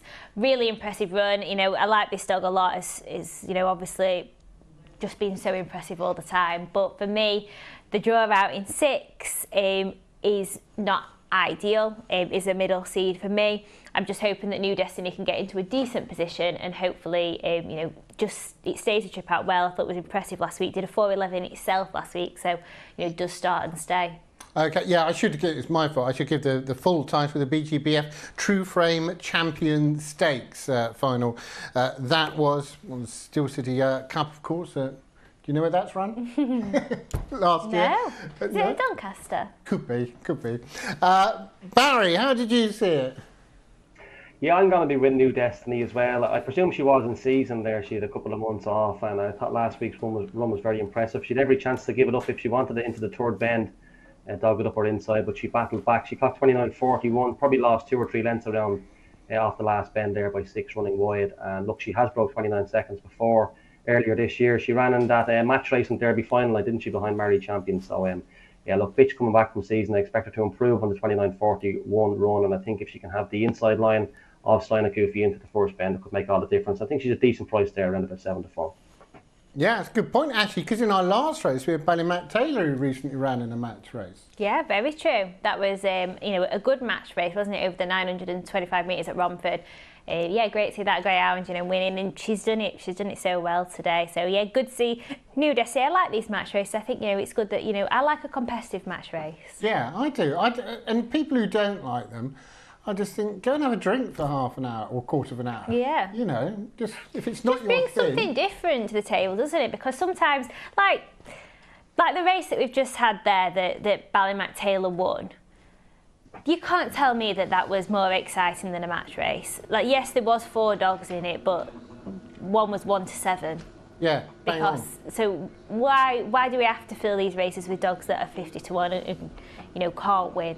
And when you know it's going to be a match race, then obviously you get the odds, but you always get the handicap as well. So there's always going to be an 11 to 10 on each of 2 as well. Exactly. They're not more competitive than some of the races that we're watching. I have Nat Sign It Goofy here, obviously Derby semi-finalist. We saw winning the BGBF True Frame Champion Stakes, mentioned the Steel City Cup as well. Has won from 6 in the past, though I take on board what you're saying, but I thought if you could pick a dog to be inside you, probably Master 1010 would be the one. So that's why I've gone with Sign It Goofy. And plus, I was genuinely shocked when I saw the odds against earlier today. Yeah, there was a fair bit of money for New Destiny. I think it opened up 11 to 4 this morning. Obviously, that didn't last very long. I just think this bitch is running well. She's coming forward every time. Fingers crossed can come forward again, because that was a good run last week. What match race? I know, I'll give you time to think about it. If you could do two in a match race now, any greyhounds currently running, who would be your ideal match race? I'll have a think. You can have a think about that. Barry, I'll ask you the same question. Incidentally, Rose and Barry, of course, both on New Destiny. Rose's next best, I'm with the 6. But in Ireland, I mean, crikey, you've got a lot to pick from. What would be the ideal match race at the moment? Well, you probably just go down to Graham Holland's Riverside Kennels and you can have great fun down there all day, having different match races all over the place. But you look at these, you're going to get it on Saturday night down in Limerick with Swords Rex and Clonbrine Treaty. They're 2 stars, really, aren't they? And then, of course, again, you'll see the battle of Sober Glory and Mr. Chelm. They had a great buckle on Derby final night as well. Sober Glory just came out on top there. And then, of course, the up-and-coming ones, I suppose the dog that won the sprint last night, Ballynakill Alf and Droopy's Flightline. They're 2 sensational youngsters as well. So, yeah, you can have any amount of match races as well over here. Yeah, Rose, you've had a haven't had long enough to think. What? I'd have to have Droopy's clue in there. Yeah. But I don't know what would match him. And that's what it's good with Droopy's clue as well, because you've got the staying and Droopy's clue, hollow man. Yeah, that's good. I like that. I like that. But where? I know that's the thing. They'd both get the 6:30 Monmore. Well, they're both Hove. Yeah. Hove trainers, so that might make sense. Yeah. That might make sense. This is all theoretical anyway. Remind us where you're going here, please, Rose. With New Destiny, my next best here in Trap 2 for Matt Wallis. And Barry? Yeah, I'm going to be the same. New Destiny. I think she's a bitch coming back from her seasonal break. I thought she was very good last weekend. There's obviously much more to come from her. Obviously from coming back from her season. And again, I thought she lost a couple of lengths in that race off the bottom bends as well. So I'll be with New Destiny as well. And I'm napping Sign It Goofy. The Trap Challenge, I just had, I think it's the bookends equally in the lead with 3 at the moment. There you can see Ballymac taking their 7s on in the end, beating, of course, Glenwood. Thelma, and the forecast there was 571. But yeah, I'm pretty sure that the Trap Challenge 1 and 6 equally in the lead at the moment. But well, we might have another odds-on shot or two, but we're certainly not going to have any long odds-on shots coming up as we've witnessed already, that's for sure. Right, 4:08 then at Towcester. Rose's next best Barry selection in 2. Best of luck. 10 to 11, 15 to 8 bar for race 8. Often Racing, a good break by your 6 there, Sign It Goofy. And this prolific greyhound has gone to the first turn. Winner of 4 of its last 6 races and has been odds on all 4 occasions. Down the back straight, and it's opened up now. And it's opened up like the Great Sea. There must be 10 lengths between the first and second. In between the last couple of bends, and Sign It Goofy is still got a massive advantage off the final turn for John Mullins' kennels. And it's Sign It Goofy with the 2 just chasing it down a bit to the wire. 4 back in third, but all about the 6. The striped jacket of Sign It Goofy for Colcutt and Waters, and for John Mullins, of course. And yet again, odds on and another win. Yeah, 6-2, and rather obviously Rose start was key. Yeah, absolutely. Trap 2's missed them completely, got crowded on the run to the bend between 1 who's badly moving off, 3 and 4 who are moving in, and Trap 6 has just gone clear here. A phenomenal performance. I think if that was a match race, I'd still bet New Destiny next week. And that is the great thing about match races. Yeah. Isn't it? It does change the whole, well, obviously the whole makeup of the race. But yeah, I mean, Sign It Goofy's obviously got away, but New Destiny has certainly put in some running at the end, Barry. Yeah, a couple of things from that race. I thought New Destiny ran a monster race in the feet there. She really did. She didn't get run until halfway down the back straight and gets within maybe 4 or 5 lengths of Sign It Goofy, maybe even closer at the line. But I'd love to see the sectional there from Sign It Goofy. I think he surprised himself he came out that quick. If you look at it again, he absolutely blew the lids.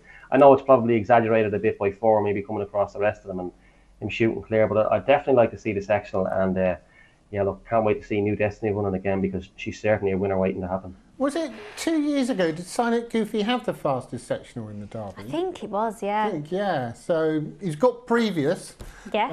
As it were, from far. I love that market. I've never won it. I'm determined to win, and I'm not like I have about 6 goes each year.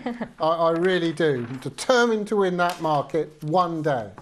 One day. The trouble is, though, I try and be too clever. I don't go with the favourites. No. I try and look at some obscure. Oddly enough, Barry, usually Peter Cronin, who often win that market, but not with the ones that I bet.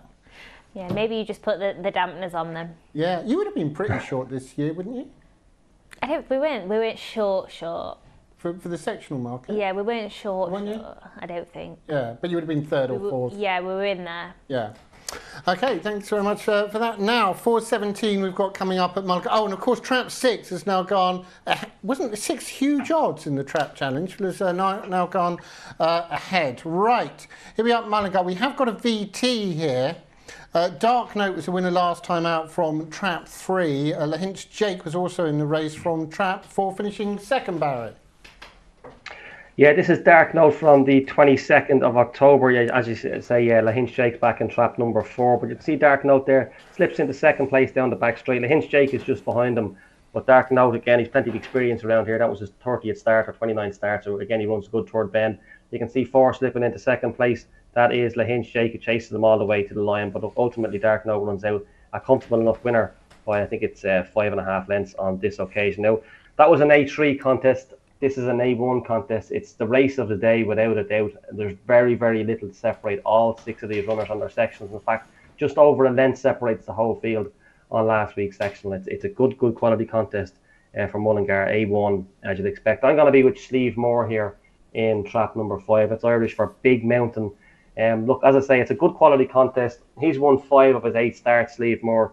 He's a wide margin winner of an A3 a couple of runs ago, and he took the upgrade to A1 in his stride and winning last time out as well by 3 lengths. It's all about getting to the front here, Jason. It's for me, it's not really a betting race because it's so much depends on the break. Now, Hinch Jake, we just seen him chase home Dark Note. Since then, he went on to be a wide margin winner of an A4. He won it by 9.5 lengths. He's obviously gone from A4 up to A1, so he's going to find this much more difficult. Name That Dog is a great card. He's 11 wins from 28 starts, including winning 5 of his last 8. He's a big chance to make all again, but it all hinges on the break. Dark Note, we've seen in the VT there, that was an A3 up to A1. Obviously, he's going to be a little bit tougher. Hard name, you can see he's your favourite there currently. She won an A1 the 14th of October when coming from well off the pace in 28.76. That's the best time in this lineup, but she might have to come from off the pace again in this, and I think that could be tricky. We mentioned 5, Slievemore. He's going to be my selection. And then Home Cahill out in 6. He's another one with a good strike rate. He won an A3 in the middle of October and ran well, went second in an A1 last time out. He is drawn in trap 6 despite being a middle seed, but I can't emphasise how much this race will be won and lost in the first 20 or 30 yards. For me, it's not a mad betting race because it's so competitive on the run to the turn, but if forced, I'd probably just side with the informed Slievemore in 5.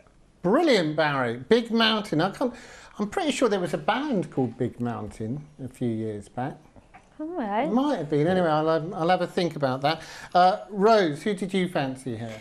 I thought this was a pretty hard race. I ended up going with trap 2 here, Name That Dog, just because it was one of the only dogs in the race that had won A1, whereas a few of these had won lower grades. Thought it was a bit of a value bet, kind of 7-2 sort of mark. I just think a few of these have won in lower grades, and then sometimes when you step up in class, despite it can do the time, but the actual class that you're running against is a lot different, and sometimes that can, change the outlook of the race. So I went with Name That Dog because it was one of the ones that had won an A1 previously. Okay, how's Kennel going? Anything to look forward to? Pups coming through? Or? We'll see. We've got a new distant pup just come in. He's not been marked up yet. He was marked up last night, so he'll be looking to trial in the next few weeks. Fingers crossed he goes well. He's not anyway related to any of the other distance that we've had. It's a different kind of dam, so fingers crossed he goes nice. He's a really lovely dog, a big brindle dog, so we'll see how he goes. We've got a few that are on the card at the moment. I think he's not a pup, but Distant Hugo's taken a long time for the penny to drop, and he won again last night at Sheffield in 28.71 winning an A1, and his form is phenomenal. He was really close to qualifying for the Steel City Cup final a few weeks ago. I think he was only about half a length away from qualifying, or maybe even less than that. So I think he's going to be one to follow for the end of the year. He's a wide runner and he's just very consistent. But like I said, he was 2 in June, but it just seems to have taken a long time for the penny to drop. Oh, well, that's bad news, actually, because, well, sorry, it's great about Hugo, but it obviously means that my phone's on the blink, because I don't recall getting the text, Rose. No, he was 1 to 2. Wouldn't have stopped me. Barry, remind us where you've gone here, please. Yeah, tricky race, Jason, but I'm going to go with Slievemore. As I mentioned just a couple of moments ago, there's nothing between all 6 runners here on sectionals. Usually in a race like this, you'll get one that you know is going to be at the back of the field and will come home strongly, but all of these do their best running off the front. Very tightly graded affair, but a good quality race for a Sunday afternoon there in Mullingar. A couple of nice sorts in it. Name That Dog, of course, 11 wins from 28, as we mentioned. And Slievemore, he's only had the 8 starts, 1-5. So he'll be my selection, Slievemore, around about 7-2. But it's a tricky race for punters.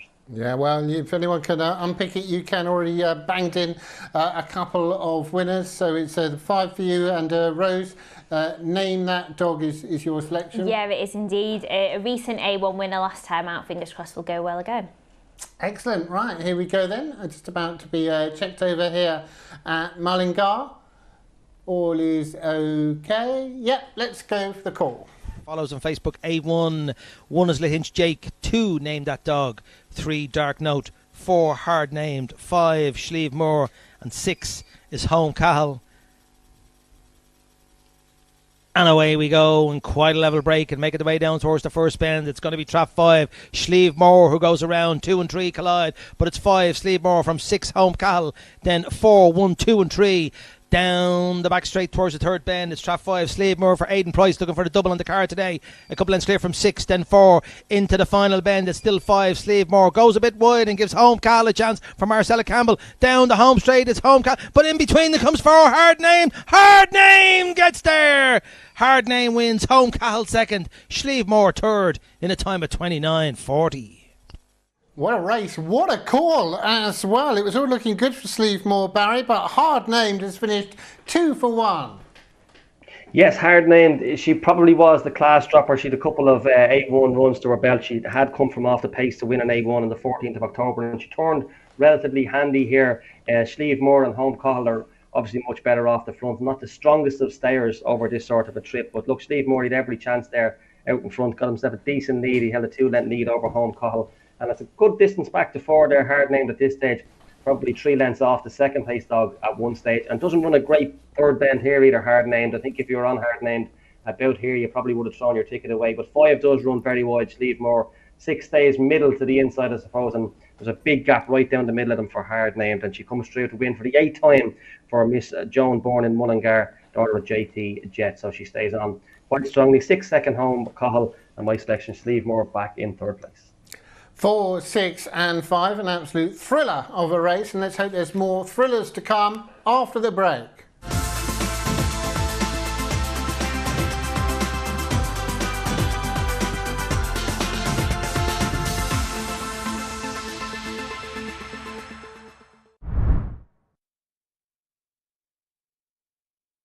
The final stone, please, championship. At Bet365, we don't do ordinary. That's not bad at all. We believe every sport should be epic.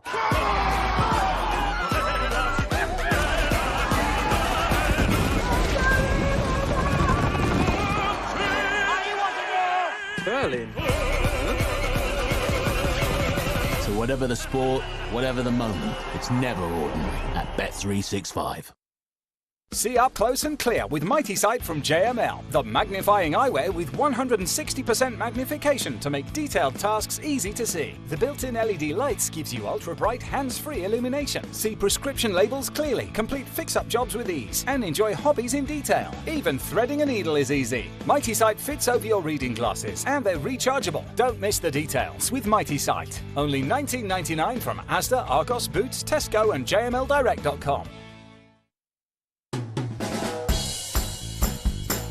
If you're over 50, you can have the time of your life without worrying how your family will cope when your time is up. Post Office Over 50's life cover is simple and affordable, and from a name you know and trust. You're guaranteed acceptance if you're a UK resident aged 50 to 80. There are no health checks, and it starts from just £1.15 a week. Plus, you can get free 24/7 GP access with the health and wellbeing benefit. Come on, enjoy yourself. Safe in the knowledge Over 50's life cover will pay out money when you die, as a gift. Call our UK call centre now on 0800 169 1100 and choose your £100 gift card for amazon.co.uk, Tesco or M&S. When you bet fair on racing, you get daily rewards. So any day can be a big deal.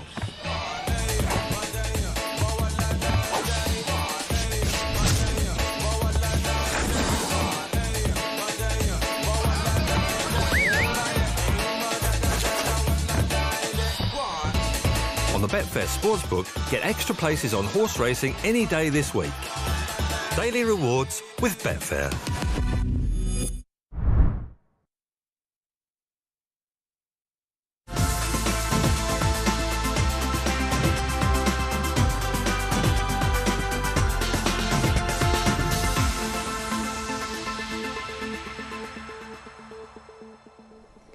Welcome back to RPG. Did you hear Bev trying to talk French then? To count down in French?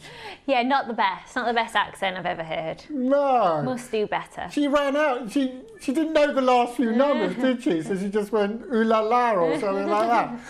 Anyway, we're going to have a look at Mustang Sam, which Rose's lay. How you can lay a Seamus Gordon runner? I think that's pretty bad. But a winner last time out, Rose. Yep, this was at Henlow here. I thought this was a nice run. Came out well, showed good early pace, led around that first bend and was never in too much danger here. An impressive winner by a length, beating Liz Real. But it's coming back here to Towcester. Was a winner here at Towcester a few runs ago in an A1. Where it showed good early pace. Joining the 6 today, I thought would struggle to clear Brown Eyed Boy on its inside for John Mullins, who I thought those two would battle it out. As you could see from that 4-6 run, isn't the strongest over the kind of the 4-bend trip. So I ended up going for Trap 3 Ballymac Astra for Mark Wallis, who was a very short price winner when picking up Brown Eyed Boy last week. I thought it weaved its way through well, and I thought that would be, a nice confidence booster, being in some really hard races in the Oaks previous to that. So I'm going against Mustang Sam. I am with Trap 3 here, Ballymac Astra. Brilliant, Rose. Thank you very much for that. Ballymac Astra for you, laying Mustang Sam. Barry, how did you see it? Yeah, I'm going to give Brown Eyed Boy a bit of a chance. I thought he ran quite well last week when Ballymac Astra just got the better of him close home. He showed plenty of early pace, and I think being on the inside of Mustang Sam, as Rose was mentioning there, I think it's key. I think he's got a good chance, son of Pastana. I'd also give a mention to the top dog, Dunlake. He was a former Irish dog. He's around A1, A2 class around Chevron Park. Good quality dog for Carl Ramsbottom, I think, had him. So, yeah, he's no slouch either. He looks a big price there at 8 to 1. So, I think I might throw a couple of darts at the couple of big price ones here, Jay, Dunlake and Brown Eyed Boy. But Brown Eyed Boy would be my selection. Brilliant, thanks. Lots of people have been writing in saying, Jason, did you recall, were Big Mountain a band? Indeed they were. In the early 90s, you did a cover of Baby I Love Your Way. Hey. Yeah. I've had an email in from Craig Day here. Can you have a word with Rose, please? Vicky says it's Kate's campion, not champion. You're causing work for me. Craig, realistically, Vicky needs to be focusing on getting that child out of her sometime soon. So rather than picking up my pronunciation, she should probably hurry up with that. And we'll get on with that bit instead of picking on me. Yeah, brilliant, yes. Wise words from have you ever thought of becoming like an agony aunt or something like that with your... Yeah? Maybe that could be my next career goal. That should be it, yeah. I think you'd be an absolute natural at that type of thing. I really do. There's the Tramp Challenge. 6 is in the lead with 4. Actually, we were discussing in the break, weren't we, how much money you spend on brushes during the year. Yeah, sweeping brushes. I'm very picky with them. So you have to. I don't like them too soft. I don't like the ones that get the bedding stuck in the bristles. So yeah, very picky with them. Unfortunately, I don't always put them through on my business card, and that has become quite a problem. Right, yeah. Perhaps you've got the wrong technique. I've got some experience in this. You've got a 90-degree angle, and then you make it like a snooker cue and push through like that. That's the way. No, it's the marching army across the block. Go across, pushing it forward, and then push it back. Yeah, there you go. Sorry, Barry, we're leaving you out. Have you got any tips on sweeping and brushing? Certainly no tips on brushing hair, maybe brushing stuff on the floor, but no, Trigger is your man to ask Fields and Horses. He knows all about brushes, doesn't he? He got medals and all for it, that fella. Yes, he did. That came up during the break. Clive actually came up with that, but we ignored it. Right, 4:28 at Towcester, getting back to this race. Ballymac Astra and Mustang Sam, the big two. There is some support, though, for Brown Eyed Boy. Barry's selection here, 11 to 2 now from 7s. Yeah, shows good early pace, and if leading here was only half a length behind Ballymac Astra, who would need a nice run round in second place to pick up the pieces. So could have potentially was too big at 7 to 1. And Towcester, obviously, it came out a while ago now, but next year, I mean, obviously you've got the Derby, but there's basically going to be a big event every month, isn't there? Yeah, absolutely. It's great to see some, some good opens on in the calendar. We've got some great competitions. There's quite a fair spread of them across different tracks as well. Good to see. Suffolk Downs have got, I think it's 2 Cat 2 races there. That's great to see, a different track getting involved in big race sponsorship. So fingers crossed they all go well, but it's going to be busy at Towcester. There's something on constantly. Yeah, there really is. Have you been over here recently, Barry? No, I haven't been greyhound racing in the UK in I don't know how long, so I'm hoping to get over to the Derby at Towcester this year, but Ian Fortune usually goes over for the final and I usually cover him in Shelbourne Park, so I might tell him to get stuffed this year and go over. Do you know what, I might go over for the semi-finals and then let him have his moment in the sun in the final.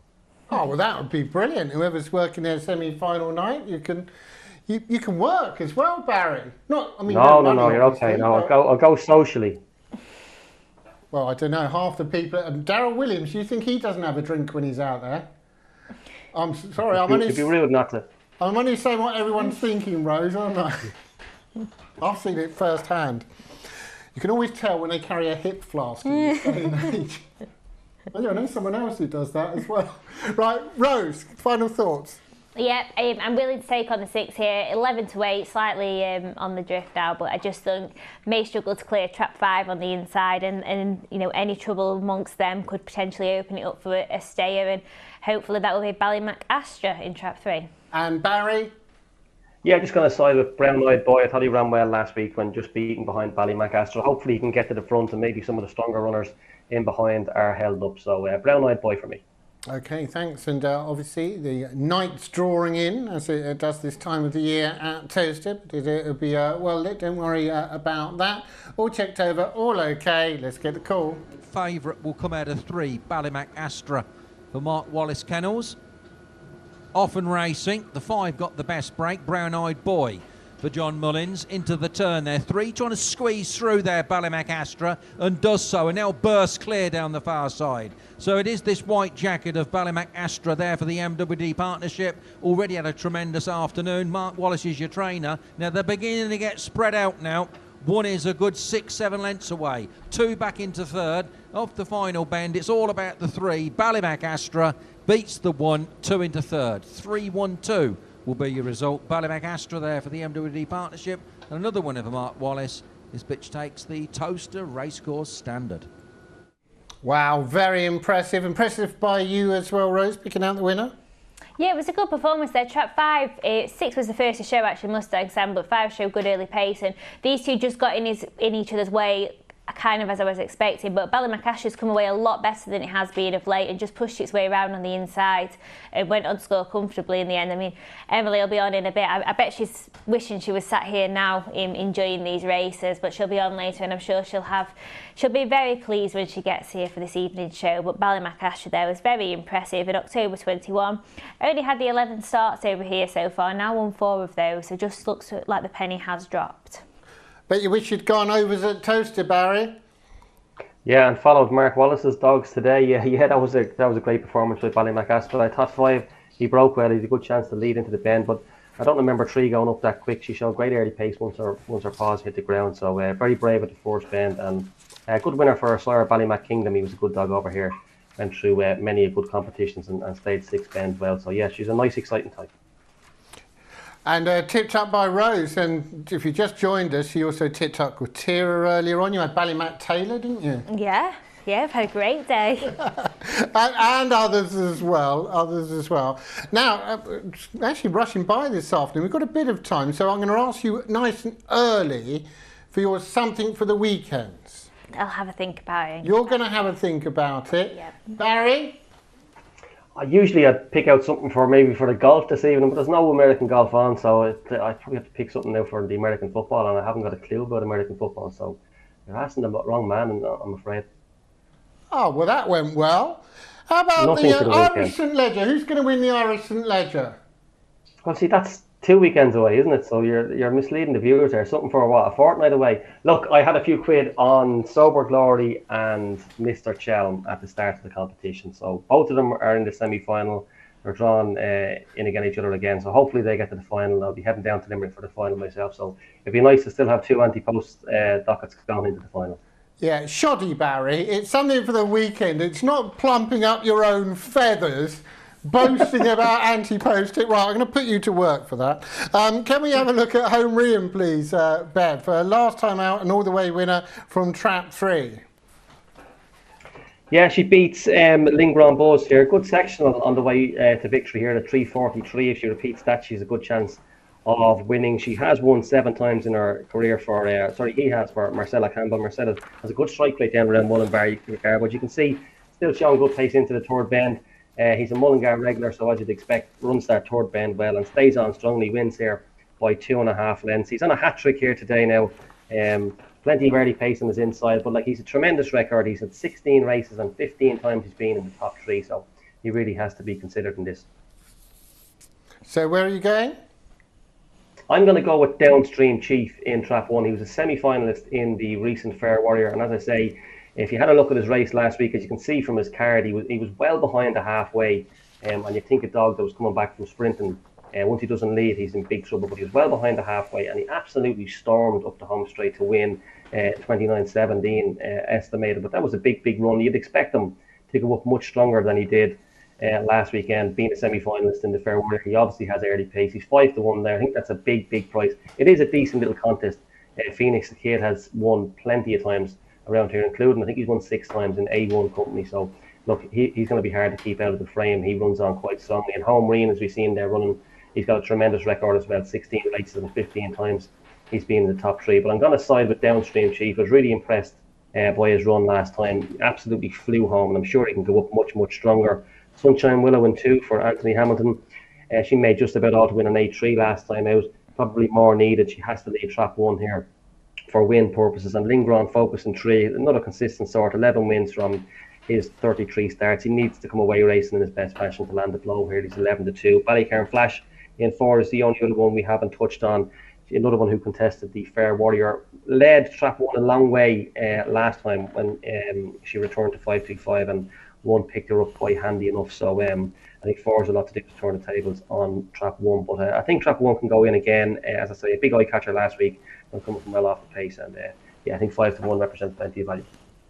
Brilliant, Barry. Thank you for that, Rose.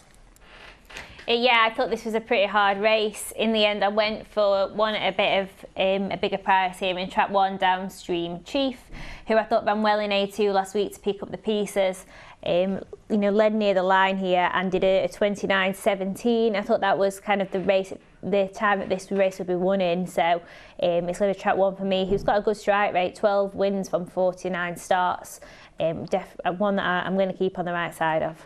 We're both going with Trap 1, then Downstream Chief at 5-1. So that's always good. Home Rian, though, is being supported 5-4 from 6-4. I know you're looking, Rose. Have you got your something for the weekend? Well, it's not the weekends because I can't think a week in advance. Yeah, that doesn't matter. But for Tuesday, I think Distant Tanya will go well in the A1. And that's not yours, is it? Or is it yours? Distant Tanya, yeah. Distant Tanya, yeah. Who was that other one you told me earlier? Hugo. That's it. Right, there we go. Getting it all sorted. But Distant Tanya, that's the one. Yep, she's been off for a little while. She's won a few races back. She won last week in A1, and I think it's a very similar race to the one she won. Excellent, good stuff. And of course, Christmas not that far away. They do it well though at Sheffield, don't they? Pardon? Christmas? Yeah, it was really busy. We had the third Ben Bar open Friday and Saturday this week. There was a lot of people in, and yeah, it was a good weekend. And fingers crossed, going on. We've got things like Christmas dinner afternoons on like a Monday. We've got no extra meetings this year, but we obviously have our Boxing Day fixture, which is always busy. Brilliant. Yeah, are you looking forward to Christmas, Barry? No, not a big fan of Christmas, I have to say.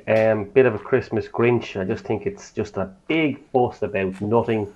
And I can't wait until the new year and we can just start again. Oh, I'm shocked because I thought you had your Christmas shirt on today. Remind us who you fancy here. Yeah, that's a low blow. I'm going to be with Downstream Chief here, Jason. Yeah, as I mentioned, I thought he was an eye catcher last time. But I have to say, Phoenix the Kid, I thought Phoenix the Kid would be much shorter than he is. He's 3-1 there, available at almost 5-1 on the exchanges. He's won 6 times in A1 company for Billy and Ian Riley. This is an A2, so look, he's a good draw. I know he's a middle seed, but Trap 5 will sort of edge inwards on the run-up. And he comes home quite strongly, this Phoenix the Kid, so he's not without a chance. But it will be Downstream Chief for me in track number 1. And Rose, that was a compliment about the shirt, Rose. Yeah. Rose got a wonderful shirt on. I don't know why he's getting all uppity to you about I'll take it back. I'm not one to talk about fashions, Barry. I'm really not. Right, here we go then. Looking forward to the action at Mullingar once more with this, where both Barry and Rose have gone with Downstream Chief at a prize. Checked over, all okay. Let's get the call. 1 is Downstream Chief, 2 Sunshine Willow, 3 Lingron Focus, 4 Ballycairn Flash, 5 Home Rian, and 6 is Phoenix the Kid. And away we go, and 5 is quick out. That is Home Rian for Marcella Campbell. Goes with a length clear from 4, 1, 3, 2 and 6.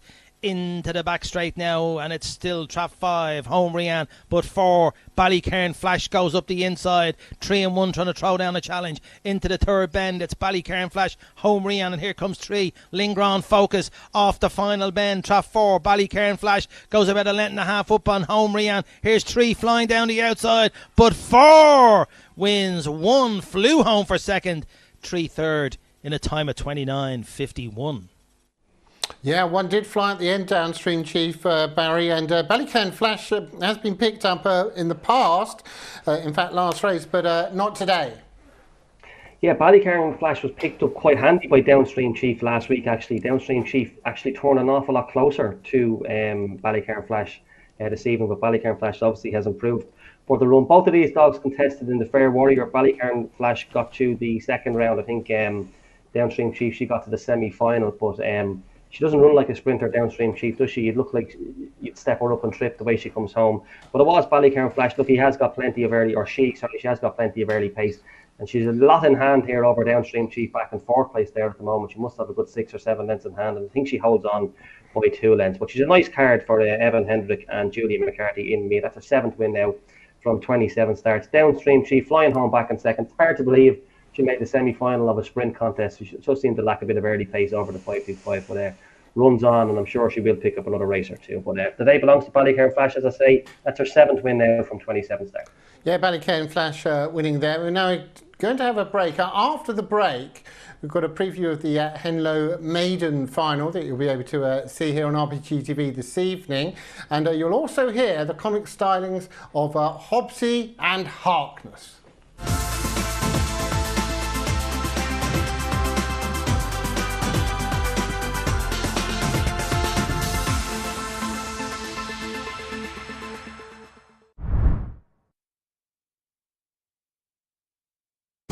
I love the footy. Gotta be rugby. Golf. It's the boxing for me. Anything can happen. 1 punch can change it all. I absolutely love the darts. I like the Saturday racing, I like the top jockeys, the top horses. I love the jumps, I love the drama of it. The Super League. Everything's just 100 mile an hour. It's just the whole atmosphere. Whatever your sport, Betfred. Check out our huge range of sports markets and daily offers. Love sport? Betfred. Available in-store and online. Say hello to Go.Compare, the new way to compare prices on insurance, credit cards and more. So, if you're looking for the right deal on your pet insurance, looking to switch your home insurance, or searching for car insurance with £250 free excess cover, remember Go.Compare. 1 click and you're there. Go.Compare! This year, Christmas starts early with McDonald's festive wins. You can get fantastic food offers, 99p, very nice, exclusive Mackey's merch, or even win amazing prizes throughout November. It's only on the McDonald's app, so get your phone ready and scan the code now to play. During World War II, my great-granddad, George Arthur Roberts, was awarded for his bravery fighting fires night after night. Thanks to him and his fellow volunteers, there was a city to wake up to. This remembrance. Discover your family's wartime story with Ancestry and bring your backstory to life. Hello, darlings. Aunt Helga. Futuristic scooters, old school website. Relax, web upgrades, I own them. Better design, e-commerce and smart AI. Now you're fit for the future. I scoot off now. Your digital partner, Ionos. I can look at 12 horses and the form all at once. Come on. The app is my paddock.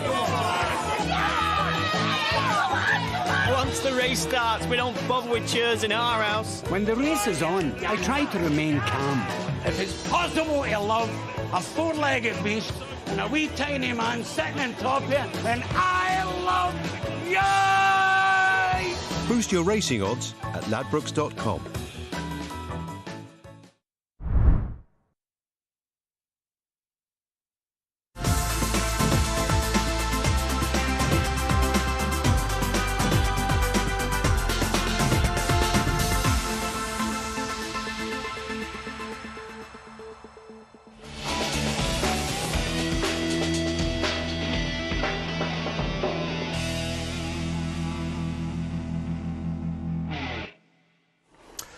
Well, Henlow staged 3 heats of the Henlow Maiden Trophy on Sunday afternoon. Heat 1 saw Richard Devenish's Wendell Magic Richard go off a warm order from Trap 1. Yeah, 8-13, favourite, as you say, racing from the inside. But it was Hang On Billy in 3 that was first to show, but bursting towards the rails as well. Managed to lead round to the second bend, and then the wide run in El Prez Wolf takes it up at the second bend. You can see keeping a very wide course indeed. 4 Keep Hill Chase now getting into a challenging position into second. Wendell Magic making the way through the field. But then as we get to this short straight and bends 3 and 4, you'll see El Prez Wolf running extremely wide. Golden opportunity, and Keeper Hill Chase takes that, just holds off in the end, winning by just a head over Wendell Magic in 28-31. Good close finish to Heat 1. Howard, Heat 2 of the Henlow Maiden Trophy unfold. The betting suggested that Trap 3 Murrow Toaster might just be the one to be with. Yeah, just wide open betting 5-2 the field, but yes, Murrow Toaster does get the job done in the end. Again, another interesting race. The winner plays his cards late here. 5 Kingwood Magic first to go, but crowded run up, bumped at the first, out of the race. El Nido takes it up on the inside, led at the first, gets to this third bend and that short corner in the short straight, and he runs off. And he lets 3 up the inside. Murrow Toaster nips up Savannah Roisin in 2. Always handy, could never quite get there to qualify. So it was El Nido leading, but Murrow Toaster winning by 3 1/4 in 28-17. Well, ultimately, it was the white jacket that dominated then, and it was going to be the same again in Heat 3, with Blue Range going off favourite and justifying those odds. Yeah, after a couple of troublesome races and lots happening, much more straightforward Heat 3. And Blue Range comes away nicely, edges off slightly, goes to middle to wide course, but effectively makes all. Bullet Lulu in 5 was very badly balked at the first from a promising litter. Hope that one's okay. Didn't actually hit the ground, but went up in the air. It wasn't nice to see, so we've missed it out. And down the back, Slaker Sydney in 6, showing plenty of speed on the outside for Peter Hunden. Off a moderate break, so has run really well, can do better. But a good win in the end for Blue Range in 27-51. And it was the fastest performance of the day, winning effort from Blue Range in Trap 4, who takes the beating. He's going to be favourite, that's for sure. Drawn 4, he's going to edge off again, isn't he? Got Keep Hill Chase for company. Slaker Sydney, I fancy starting better on the outside. So I could take a chance with El Nido, who looks guaranteed to lead on the inside and should improve for that first look round. The Blue Jacket could be value. El Nido, then the selection of Richard Hartness. You can see the final of the Henlow Maiden Trophy live on the show on Sunday. Yes, tonight. Look forward to that tonight. Phil will be here. Emily will be here. Dave Gray won't be here, Rose, but he'll be wherever he lives. I don't know where he lives. I know where he works. I don't know where he lives. No, I'm not sure either. No, I imagine it's some kind of Gothic castle, but that's just the vibe he gives. Now, 4.48 at Towcester. Make it a Veen even money favourite here. Yep, I actually went with Make It Epic in Trap 2 for Frank Gray. I thought it was a bit of a step down in class to what it's been competing against recently. So I went elsewhere and went with Make It Epic at 9-4. Okay, Make It Epic then for Rose. Barry, how did you see it? I'm going to be with the same bitch. I'm going to be with Make It Epic in Trap number 2, daughter of Good Cody. I think Good Cody could be a sire of the future to come. He only had a couple of litters while he was still waiting.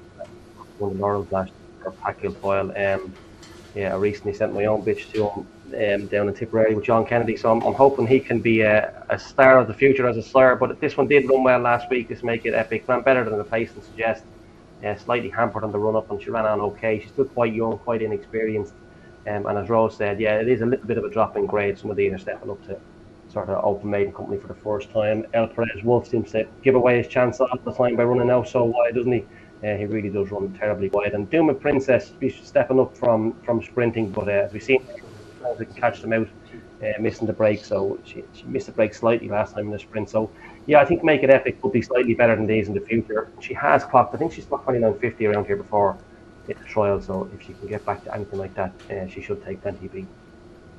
Brilliant, thanks. Baccarat, now that's a gambling game. Did you know in the book of Casino Royale, James Bond doesn't play poker like he does in the film. He plays baccarat. Right. Yeah. Full of knowledge. Full of knowledge. And there used to be a band without a T called Baccarat who had a song called Yes Sir, I Can Boogie.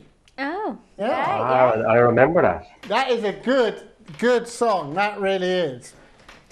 Actually, I might put that. My mate's getting married, and you have to nominate a song that you want to get up to. But I don't think he's going to take my first. No, I don't think he's going to take yours. I don't see anything wrong with the Prodigy. I really don't. Remind us where you've gone here, Rose. I was trapped 2 here. Make It Epic. Make It Epic, and Barry. Yeah, for me, Make It Epic as well. She's some good form around here previously. As I say, I think she clocked 29.54. Just let me check it in the trial. 29.58. She's clocked around here in the past, and I think anything like that would be good enough to win this race. So yeah, Make It Epic in 2 for me. Brilliant. But thanks to you both then. Frank Gray obviously got a very strong hand here with Make It Aveen and Make It Epic. Aveen 11 to 10, Epic at 9 to 4. Chelm's Lambo's just been steady for Craig Morris, and the price hasn't shifted even a little bit. Right, checked over, all okay. Let's get the call. Maiden. They're going to race for this open race and race 10, and the 3 will try and lead them at the first bend there, that 3. Got the 4 to worry it. Out the other side they come, and 3 was a slender lead from the 4 to Homer Princess for Seamus, with the 4 there, Chelm's Lambo there for Craig Morris, the Yarmouth Raider. 4 will lead the 3. There's only a neck between these 2 runners. There's about 3 lengths back to the 2, 1 and 6. 5 your back marker, the 3. And to Homer Princess now beginning to roar and go well clear now. 3 will beat the 1 and 4 back in third. 3 your winner. To Homer Princess there for Seamus Gorn, taking race 10, the Towcester Racecourse Maiden Open. Yeah, brilliant. Well done to Seamus there. Gorn, of course, and to Homer Princess, who held off, well, principally Chelm's Lambo. Yeah, it was a good performance there. Trapped out nicely. 2 came away well as well. Make It Epic on the inside, but Trap 3 just was very brave into the first bend for a young pup, only in May 22. Bossed its way into the first turn. Trap 4 was on the shoulder there, but just, looked to be coming to lead around the third bend, but Trap 3's battled out well to go on and score. Trap 2 was a little bit disappointing, I thought, was, only kind of 3 or 4 lengths behind at this stage and got beat a fair distance after that. But Trap 4 just take up the challenge going into the third bend, but just the benefit of that inside passage there to Homer Princess. Came out on top there, went straight in up, just pushed 4 out of the way and went about its job nicely. Barry? Yeah, look, she's a nice bitch. Only had 2 sprint starts. She won maybe around there in 16.04, and I just thought she might get caught out, as we seen a runner earlier on in the card switching from sprint boxes to the 500 metre boxes. But look, she's only in May 22. That's her 3rd run. 2 wins on the card now, and yeah, that was a good performance there because Chelm's Lambo came to challenge, as Rose said, off the last bend, and 1 run on well back and forth. But yeah, Make It Epic was a little bit disappointing. But yeah, nice start to her career there for Duma Princess, of course, by the super sire who is Droopy Sydney. Incidentally, he has 6 of the 12 remaining semi-finalists in the St. Leger. What a sire he's been. He recently retired from full duties, but he'd leave a long mark. Brilliant, great stuff as ever from you there, Barry. And he's not doing so bad in the RPGTV English Puppy Derby, is he? No, definitely not. I haven't totted up how many. Because it's not just the Rab runners, obviously. It's yeah, a few of the others, yeah. Yeah. I mean, it's. I might do that if I get an idle 5 minutes. I might tot it up and work it out. And we've still not seen the draw for the semi-finals. We're not sure if they've been made. I'm starting to think now, Rose, that it's going to be made tomorrow. Yeah, I think so too. But don't worry, because whoever's in tomorrow, you're going to get a brilliant preview. Yeah. Do we know who's on the show tomorrow night? I think we usually got our best people in on a Monday, so we're gonna find out who that. I'm obviously not here. Me either. Nor you. So there you go. They're upping the stakes already. And talking of upping stakes, Barry has got his next best going here. Phoenix Mini, Barry, currently even money. Yeah, 5-2 earlier on. Even money is very short, but she's a likeable daughter of Burgess Bucks for Billy and Ian Riley again. She's only a January 22. There's not a lot of early picks in this contest, and she looks sure to lead. She really does. She's taken a drop in class. I think the last time she ran was last couple of races were in A4, and she ran okay in those races, and she drops down to A5 today. So look, she can fly to the corner, but I think even a level break should suffice. So yeah, she's going to be the next best selection, Phoenix Mini. We'll go through the rest of the runners now in a moment or two. Brilliant, Barry. I can tell you're oozing confidence. You can tell, Rose, can't you? Absolutely. But sometimes we have people on here, believe it or not, Barry, they're just very flippant. They just throw out any old thing. But I could tell that you are very confident in Phoenix Mini. I hope your confidence is right, yeah. Look, I was more confident about her when she was 5-2, but even money is very, very short. But yeah, it's definitely a winnable race for her. How many times, Rose, do you think between now and the race in about 5 minutes will Barry mention was 5-2? A lot more times. I think so. Rose, who do you fancy? I am going with Trap 1 here, Bandit Pebbles, bigger price one. Didn't really show anything last week, but I thought it was really impressive on the 15th of October. Just got picked up near the line, but was huge price, and I think this is a slightly easier race than it's found itself in of late. Brilliant. Okay, thanks. And Barry, you said you'd take us through the other runners? Yeah, Bandit Pebbles, the dog that Rose was talking about, a youngster with a good draw, good run in defeat, as Rose mentioned, on the 15th of October. Gets Trap 1 for only the second time in her career today, and the only other time she got it resulted in that sole victory. So she has to be of note. Aintree Magic in Trap 2 only has 2 wins from 23 outings. Usually runs on well, but must improve his starting. Gar on Mirror, it translates as a dog at E for those who are interested. Has won his fair share around here and was once as high as A2. He's not won a race since April. Another who will be doing her best work in the second half of the race. Lightsome Express is quite lightly raced for his age. He's a May 21. It's only his 7th start. A good effort. Runner-up in this grade last time out. His section suggests he will struggle early. And Phoenix Mini, this one was 5-2 earlier on now, Jason. Now into even money, we mentioned that one. And Laura's Angel out in 6, 1 on A6, 2 runs back. Can go up well and perfectly drawn, but will need to keep tabs on Trap 5 early. So I'm going to go with Phoenix Mini, a dog who was 5-2 earlier this morning and is now even money. Brilliant. Thank you very much for that. Now, I've just heard about tomorrow's lineup, and this is like a super group.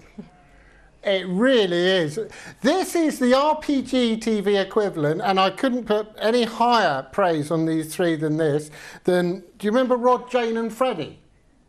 This is the equivalent. It's not Rod, Jane and Freddie, it's Khan, Anna and Dave Johnson. Very good. Very good. That's top notch, isn't it? And do you know who's behind the scenes? No. No one knows or cares, Rose. No one knows or cares. I don't know if it's Owen or not. Oh, it's Diane and Dave. Yeah, double D tomorrow. Yeah, I must say, out of all the people behind us, they're probably the most pleasant, aren't they? Probably. Yeah, we have got what is known as the short straw this afternoon, haven't we? I don't know how we've still ended up with Owen still being here. We just can't get rid of him. Well, he's got to keep warm. You know, it's cold outside, Rose. Come on. Have a heart. It's almost Christmas. Trap Challenge 6 is in the lead with 4, but nothing is out of this well, maybe Trap 5. Although, according to you, Barry, 5's going to notch up another winner here. And very strong on Betfair. Yeah, hopefully. Look, as I say, it's a race that's seriously back at an early pace. You look at the sections of Trap 4, and as the old saying goes, you kick your cap faster than halfway. 3 has similar sectionals. It's her best work in the second half of the contest. So, look, Phoenix Mini can fly to the corner. You see in her card there, she has some 3:36 and 3:38 sectionals. If she was to do that, she's going to lead the runners on her inside before the 5 lengths past in the stands. But I just think a level start should suffice. She should lead. I respect Rose's Bandit Pebbles in 1. As I say, she's only been drawn in Trap 1 once before, and that did result in a win. She's quite young as well, only December 21, so she has a big chance as well, as too does Laura's Angel. But yeah, I'll be strong enough on Phoenix Mini here. She should lead early and be very, very hard to catch in this grade. Second in A4 in her last 2 runs, and back down to A5 today. Brilliant, thanks for that. But Rose, you're with Bandit Pebbles?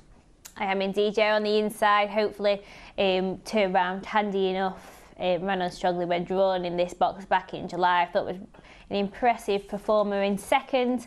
back on the 15th of October. Fingers crossed will go well. I think there's only one brave soul at Mullingar who hasn't got a hat on. So it's obviously pretty cheap. Do you wear a hat, Rose? Not really. No? No. Baseball cap occasionally? Occasionally, if it's raining. Yeah, I knew you would be the type to wear a baseball cap. I'm not a woolly hat person. Yeah, you can always tell them. Barry, do you wear a hat ever? No, with a head like mine, you have to wear a hat, yeah. But I can just see the starter there taking his flag, Conor Bourne. He was in Shelbourne Park last night, and you'll want to see the hat he had on him last night. Multicoloured is not the word. That's more like it there tonight. Brilliant. That's what we like to hear. Barry's NB in 5, Rose with the 1. Let's get the call. Aintree Magic, 3 Guarhar Mura, 4 Lightsome Express, 5 Phoenix Mini, and 6 is Laura's Angel. Here comes the hare. And away we go, and quite a level break. But 6 and 1 will get to the first bend together, and it's 6 who gets cut off by 1 there. So 1, Banded Pebbles, goes about 2 lengths clear from 6, which is Laura's Angel. Then 2, Aintree Magic, a couple back then to 4, 5, and 3 is last. Down towards the third bend, it's 1, Banded Pebbles, broke well, took it up at the first bend, about a length clear from 6, Laura's Angel, who's trying to throw down and challenge down the outside. Down the home straight, it's Banded Pebbles. Here comes Laura's Angel. Banded Pebbles with Laura's Angel gonna get into, oh, a photo finish between Laura's Angel and Banded Pebbles. A titanic struggle up the final straight. 2. Very, very tight. Rose, first impression? I thought it was 6 originally. Barry? Yeah, I think 6 just got there. 5 just stumbled ever so slightly after about 2 or 3 yards, and that's gone. She really did need to lead. But 6, Laura's Angel, shows good early pace on the outside. 1 slips up the inner, and the Pebbles Rose selection there and gets a good lead into the back straight. 2 and Entry Match into third place, and for favourite backers, you knew your fate at this stage. Phoenix Mini, as I say, she stumbled slightly on the run up, and that was that gone. But at this stage, I thought Banded Pebbles was home for all money. She's a good 4-length lead as they head into the third bend. 2 makes ground on the outside of Laura's Angel into this third bend, and the duo do close slightly, but still I thought Banded Pebbles would have enough in hand to see them off. She's still maybe 2.5 in hand as they turn for home. But in fairness to 6, Laura's Angel, she really puts in a determined effort on the outside, and as we slow it up towards home, 1 still has a length in hand with 50 yards to go, but she's really paddling at this stage. And here comes 6, Laura's Angel, for Evan Hendrick on the outside, and I think in the shadows of the post has just got there and beats 1, Banded Pebbles with 4, Lightsome Express back in third. That is desperately, desperately close. I agree with you though. I think that 6 has just got... Unlucky for you, Rose. You tipped up Banded Pebbles. Yeah, I thought it was going well, but just in those last 10 metres really struggled, didn't it? Yeah, just seemingly running on empty. You can see though, it is a slightly funny angle, so you've got to do all that type of bit. Anyway, on to break.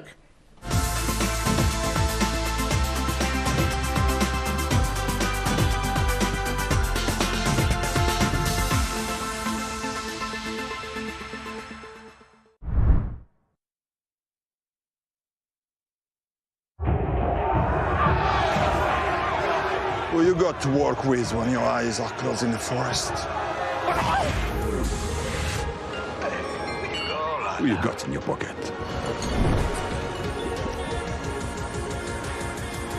Super! And on a cold and wet Tuesday night, who you got? William Hill, it's who you play with. Say goodbye to wet clothes hanging all over your home with a Dry Buddy from JML, the space-saving and convenient way to dry your laundry indoors. The quiet motor blows warm air into the cocoon that circulates around your clothes, gently drying them with less wrinkles, helping to reduce your need to iron. And its clever design hangs up to 18 garments at once. Make laundry day a breeze with a Dry Buddy. Only $79.99 from Asda, Argos, Robert Dias, and online at Currys, Very and JMLDirect.com. There's a light shining bright on a deep winter night. So if accidents happen, then all that matters is knowing that somebody's close. Don't you be down if you're lost and you're found, and there's always someone there to save the day. And with friends like these, no, you're never alone, 'cause they'll always guide the way back home.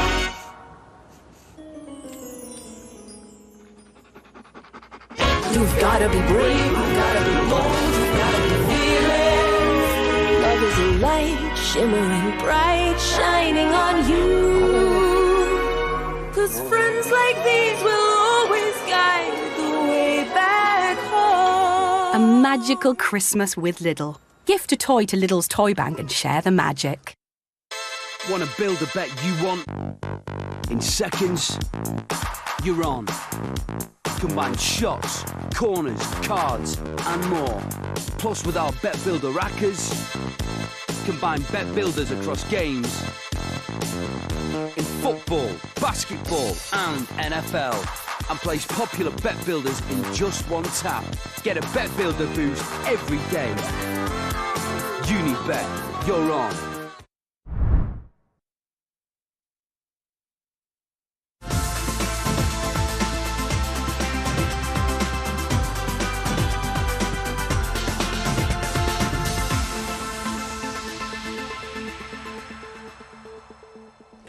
Welcome back to RPGTV on this Sunday afternoon. Rose is here. Good afternoon. Well, evening now, 5 o'clock. Oh, I don't know. That's a bone of contention when evening starts. I don't know, it's tea time, so I'm saying.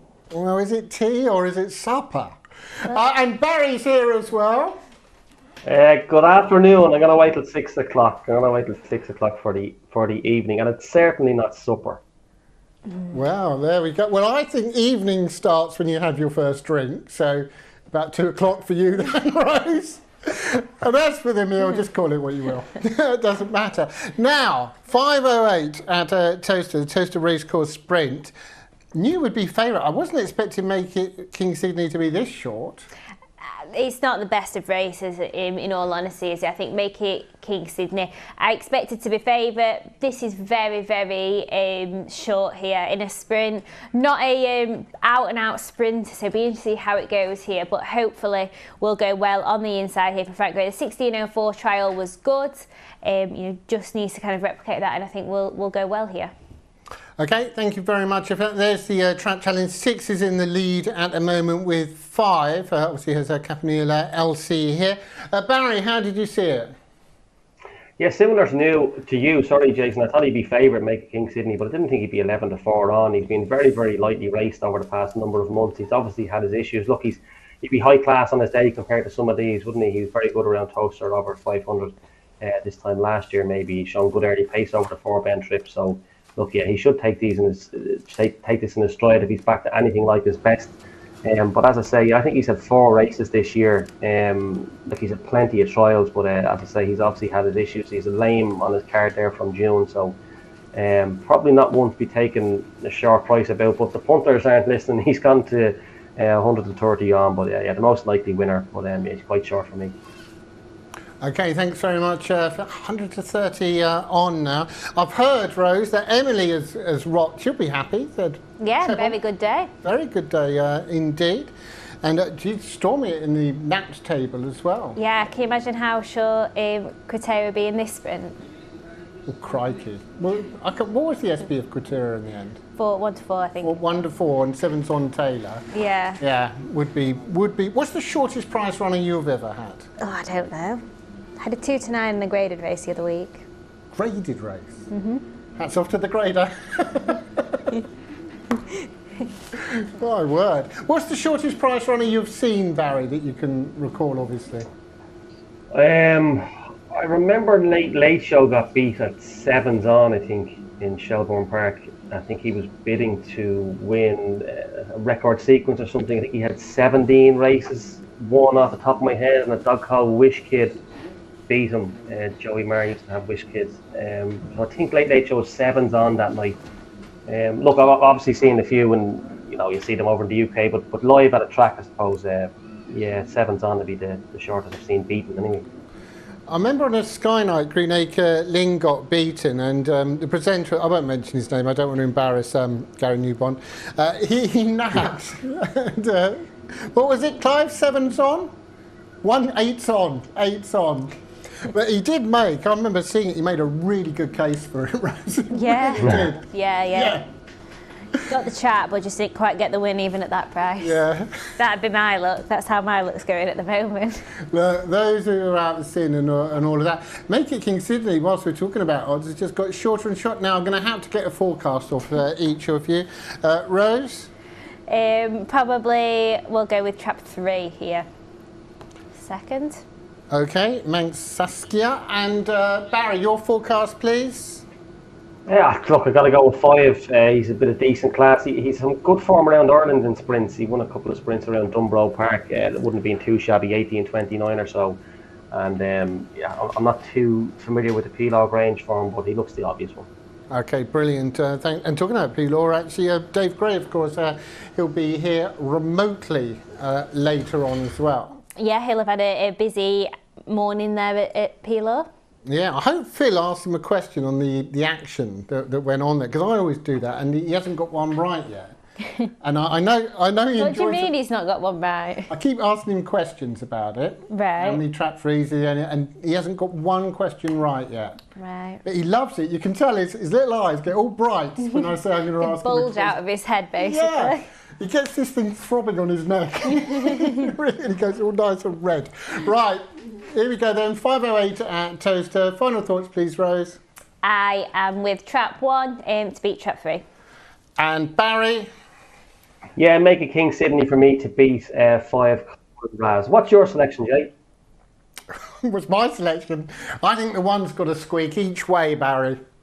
Each way. Got to go each way. Just to be sure. Yeah. Quarter the odds. Yeah, I've got it in a treble with Kratira and Taylor. Hey, look, don't knock it. You wouldn't be laughing if you did. Well, no, look at. I mean, of course, actually, Make It King Sydney. I don't know what odds early price were, but I think about 2's on, was it? Maybe. I think so. Anyway, let's go to the Colonel.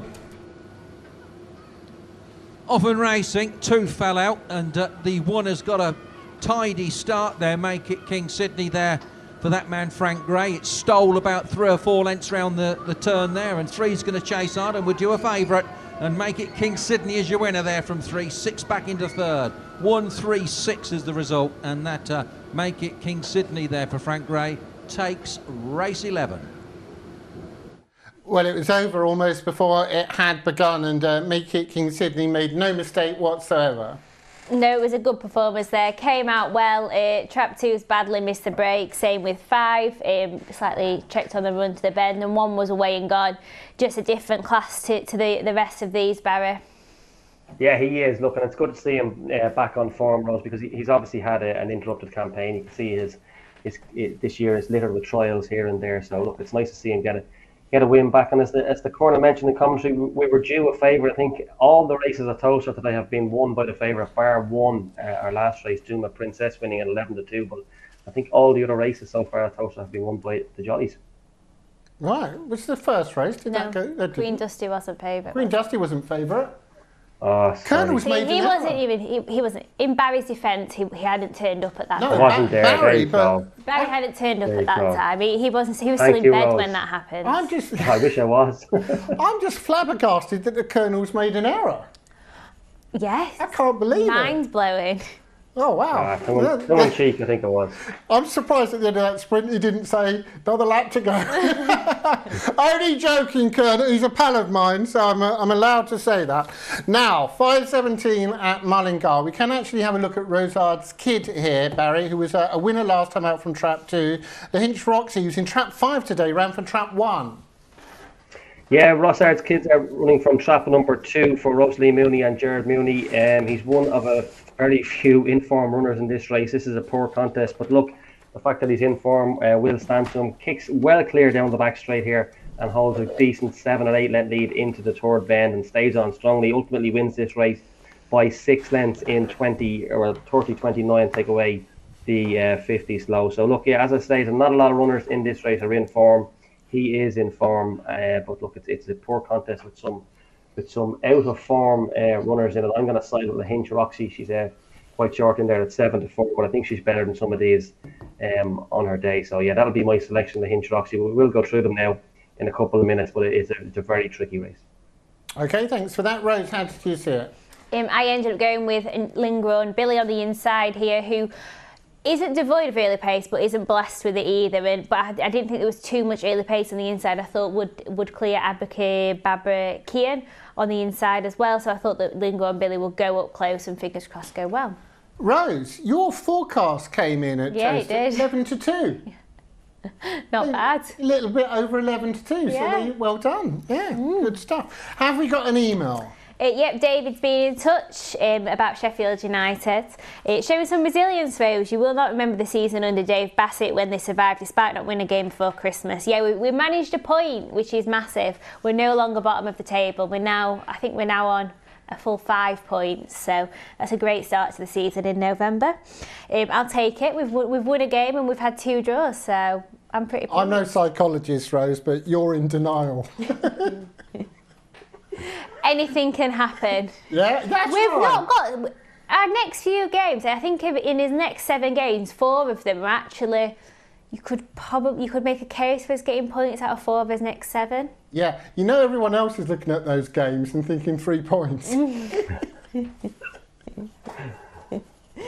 it is what it is.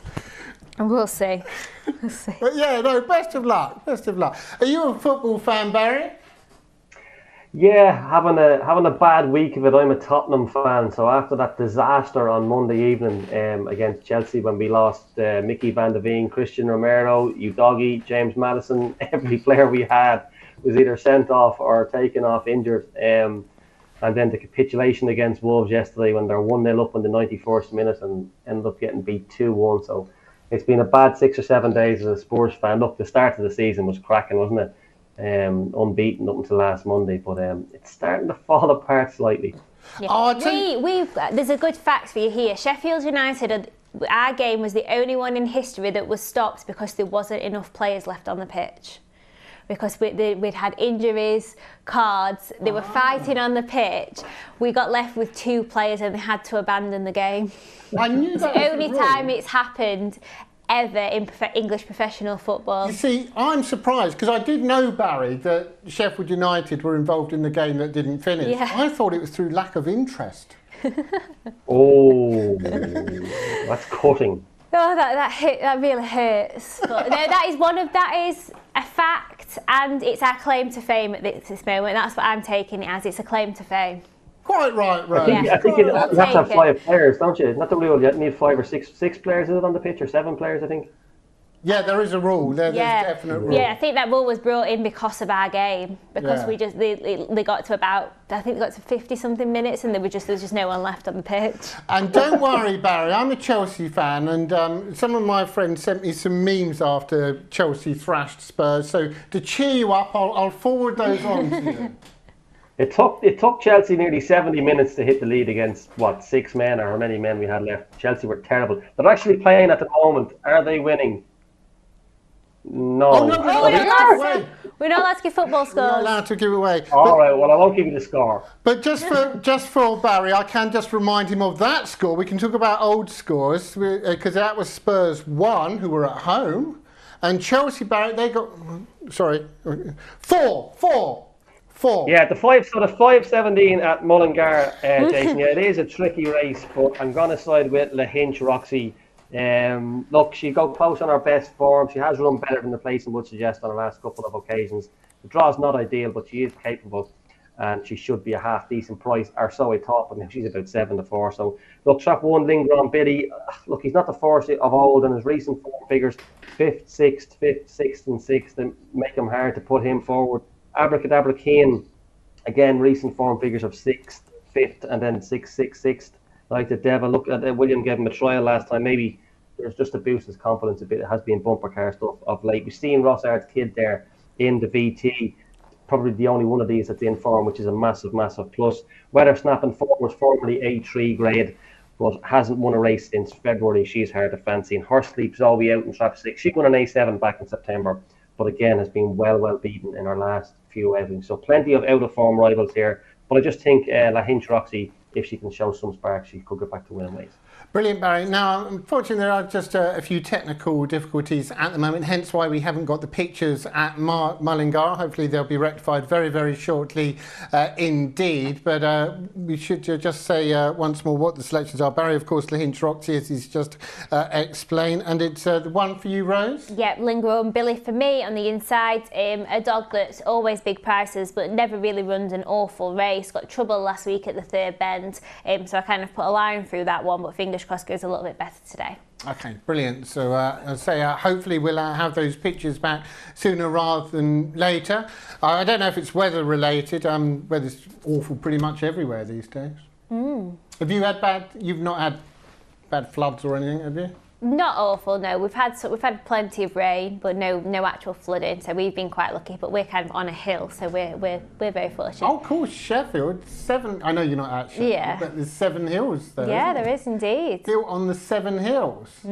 Yeah, I'm hearing that they are off at Mullingar. They went off to time. So again, apologies. It was out of our control, but apologies that we're unable to bring you the race live. Of course, as soon as we know the result, we will give it to you. But as things just happen from time to time. Unfortunately, modern technology and all that. I remember when I was younger, Rose, you couldn't even phone the next village, let alone get live pictures from Ireland. No, very true. It's been a long time. You have to talk to people through the cans and the strings. Yeah, well, we did that when we were at school. But in my day, you'd pick it up and you'd go, solution 1, 2, 3, solution 1, 2, 3. I tell you what, we're going to take a break and then we'll come back with the result.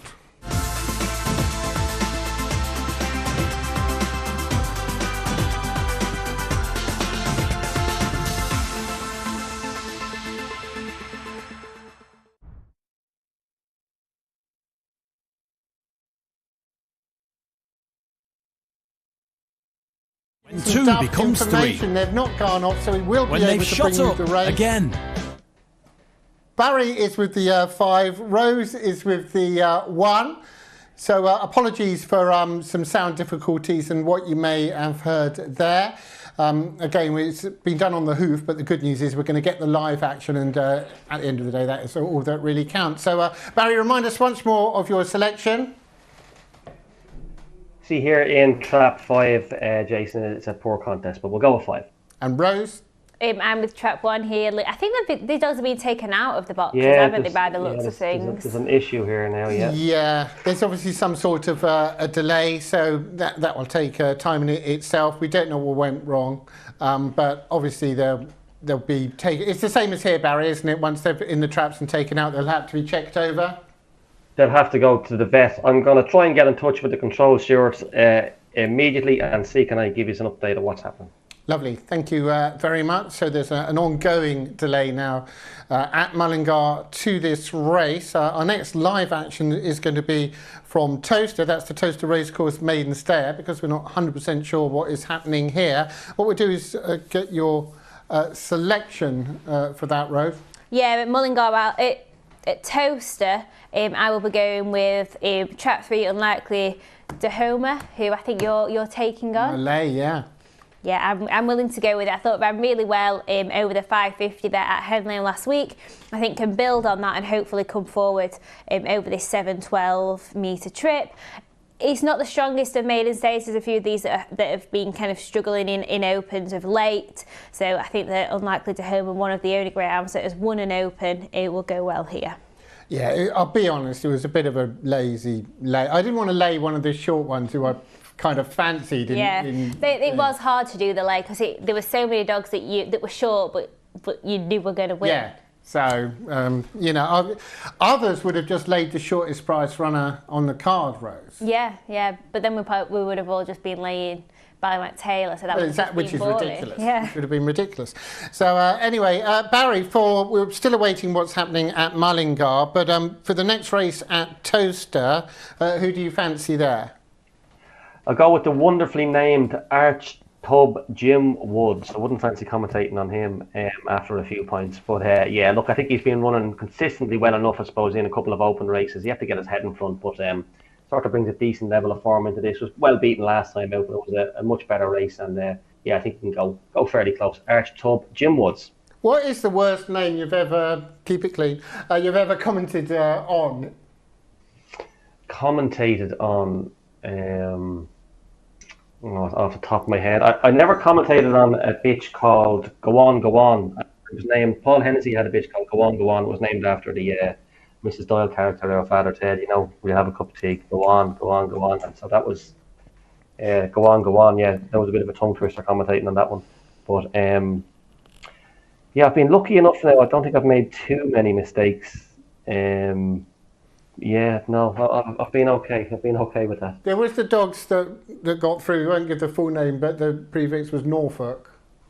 Did you do any of those? Yeah. No, I didn't get caught with any of those, I have to say, thankfully. We've had some people working on this show, Rose, haven't we? And I don't want to throw Errol and Phil under a bus, who have turned perfectly normal words into swear words. Very true, very true. I can't think of any bad ones at the moment, to be fair. I'm trying to think. There was one on Yarmouth at one point that was a bit sketchy. There was, yes, definitely. Yeah. I can't remember what it was. I remember a few from years ago. There was a few spoonerisms as well, weren't there, that kind of got underneath the radar. Now, we have got the betting at Towcester. Unlikely Dahuma Rose's selection is 11-8 on Barry with Archtub Jim Woods at 9-2. Trap 4 Rapido Matteo for Craig Morris is at 3-1. If you've just switched on, there's a delay at Mullingar, obviously to the 5:17. The last we saw, the Greyhounds were going off to be checked, we presume, by the vet, and then they'd be coming back, but I'm relaying information without any credentials at the moment. As soon as we do know what is happening, We're basically just guessing, so don't listen to us. Yeah, I think that's basically always good advice, though, Rose. Yeah? Yeah. That advice would stand the test of time. I know you were trying to get in touch, Barry. Have you managed to get in touch with anyone? No, but if you excuse me for one moment, I'll make a quick call and I'll find out exactly what's happening. Is that okay? Excellent. Thank you very much. Good to have. Yeah, we'll put that to air. Yeah. That would be good, wouldn't it? But yeah, so Barry, a man in the know, is finding out. Well, he's not in the know yet. Hopefully, he does become in the know. That's true. Potentially in the know. Yeah, potentially. Potentially, he'll. Oh, our phone's ringing. Maybe he's ringing us to ask what's happening. Yeah. He's got the wrong number. He's hit redial, hasn't he? Yeah. That's what's happened there. So, Rose, remind us again of your something for the weekend. I fancy a distant 10-year on Tuesday night in the A1. Mm-hmm. What's yours something for the weekend? Do you want me to go left field? Okay. Right. You know the US presidential elections? Right. You can bet with Ladbrokes, I don't know if you can bet anyone else, on who Donald Trump should he be president, run for president, who his running mate will be, his VP running mate. Right. There's a guy called Tucker Carlson who's a broadcaster in America, and it's been mooted that he's in the running, and he's currently 25-1. Right. So you don't have to go silly sausages, but 25-1 is way too big. Right, okay. So there you are, there's something for the weekend. Yeah, I mean, it's something for in a little while type of thing. Yeah, well, it's a kind of loose title. It's not it doesn't have to be at the weekend. No. Now, you can give us next year's Derby winner if you want. Would you pay me out anti-post prices if I did? Would I? I can't. That would be illegal to take a bet race. I've never done that. Have you ever run a book? No. No, or I did it once on the boat race in a pub. Don't do it. It all went terribly wrong. Barry's back with us. Barry, did you manage to find out anything? It's going to be run after the Towcester race, so they're hoping to have it run off at about 5:30. The next race, Towcester, is due off 5:28. So hopefully have it run at 5:30, and the plan is to be back on schedule then for race number 9, which is due off at 5:37. Barry, an absolute superstar. Thanks for finding that out. So as you heard Barry say, far more eloquently than I could, this race will be run, Mullingar will be run after this race at Towcester, where Unlikely Dahuma is 4-5, Rose. Yeah, 4-5 now. I think he's got a very good chance. Been running well. An impressive winner over 5.75 at Henlow. Last time out. I thought that was a very good run. We are going to have a look at that victory as well.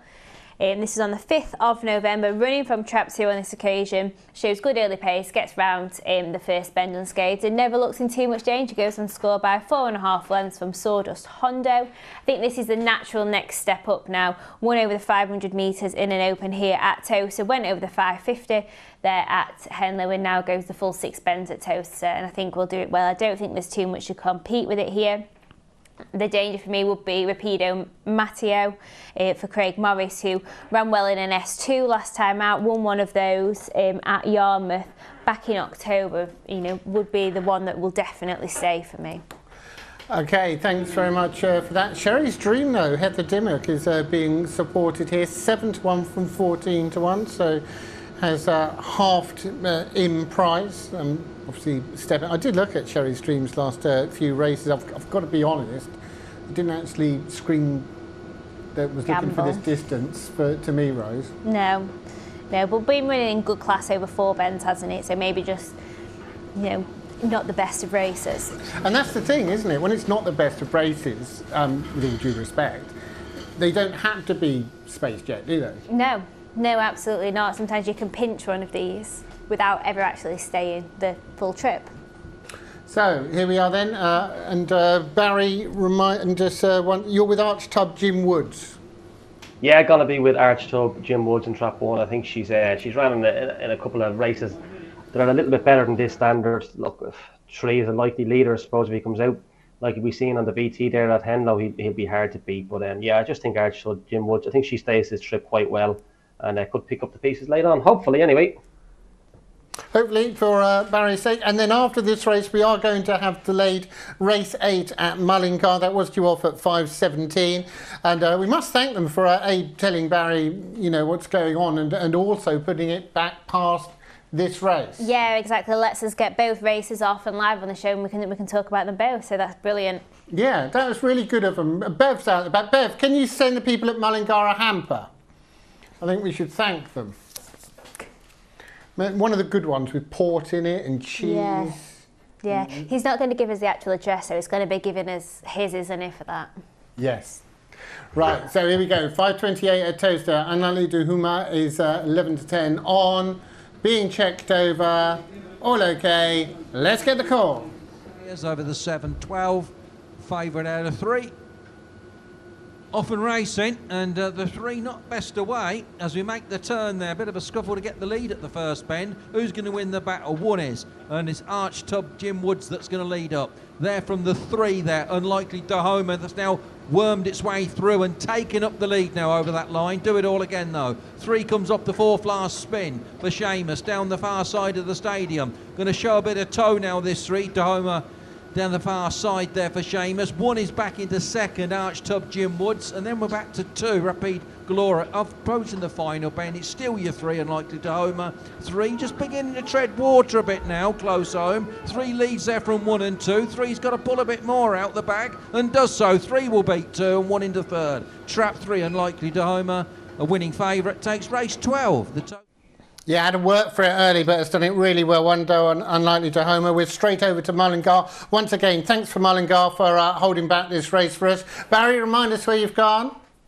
Yeah, going to be with La Hinch Roxy out in Trap 5 here, Jason. There's a lot of out-of-form runners in this race, but I think if she can get back to anything like her best, she could prove hard to beat. So La Hinch Roxy in 5 for me. And Rose? I'm with Trap 1 here, Lingrown Billy on the inside. Been running reasonably well if you're discounting the last run. Okay, excellent. And just about to be checked over. All okay. Yep. Let's get the call. 1 is Lingrown Billy. 2 is Abracababra Keen. 3 Rossard's Kid. 4 Weather Snap. 5 La Hinch Roxy. And 6 is Horse Sleep Zoe. And here comes the hare. And away we go this time, no messing around, and it's a good break. And 3, Rossard's Kid with 1 on the inside, then 4, 2, 6 and 5 off the second bend down the back straight. Rossard's Kid is about 2 lengths clear from 1, Lingrown Billy, 4 or 5 lengths back to 4, Weather Snap. Into the third bend is still Rossard's Kid for the Moonies, about 2 lengths clear from 1, Lingrown Billy. Rossard's goes wide, allows Lingrown Billy up the inside down the home straight. It's still Rossard's Kid with Lingrown Billy and Weather Snap. Rossard's Kid wins. Lingrown Billy second, Weather Snap third in a time at 30 25. Rossard's Kid wins then, and almost an un-Mullingar-like race in many ways, in as much as the first two went round in that order, and that's how it stayed, Barry. Yeah, Rossard's Kid, he was the VT dog. We've seen him on the VT. We mentioned he's the only one that was really in form, and I suppose we should have took that hint. There was a lot of out-of-form dogs in the race. Lingeron, Billy slips around into second place there, had every chance, but he's not the force he once was. He's December 19 now at this stage of his career. But it was Rossard's Kid now for Rosalind Mooney and Jeremy Mooney. Sets a good pace into the third bend. I thought at this stage Lingeron Billy was going to really put it up to him, but Rossard's Kid, he's been around here a long time, knows his way around Mullingar, runs a good third bend. Again, as the commentator mentioned, it looked as though Lingeron Billy was going to have a chance up the home straight with Rossard's Kid moving wide, but in fairness to Rossard's Kid, he stays on quite well, and maybe what's he win by 2 or 3 lengths at the line with 4 back in third. Weathersland. Rossard's Kid does it well. Big thanks to John Dorr, incidentally, for sending me through another one of those names.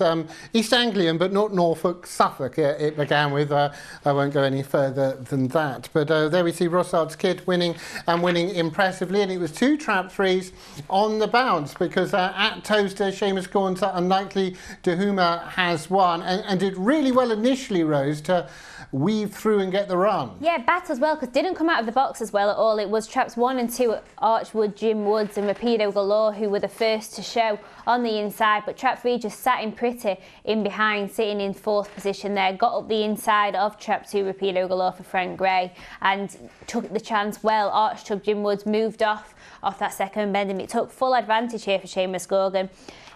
It's done it impressively. Do I think it stays the 7-12 strongly? No, I think it's had that win and will probably drop back down in distance now, but it was a good performance after missing the break. It was a nice run, and you can see that the stays were closing in behind, but they never actually got too close to this ground, who, when straightening up again near the line, kicked out another length. Yep, and well done to Seamus, Unlikely Dahuma, going on to victory here, just a 13th start, and has held off principally Archtub Jim Woods, who was staying on, Rapido Galore, and 4 Rapido Mateo was getting into it at the end, but it's 3 Unlikely Dahuma who won. Now, earlier on, we gave you what is known in the trade as a teaser trailer, didn't we? Yeah. On break 10, and we wanted to gauge the public reaction. Well, apparently you loved it, so here's it in full.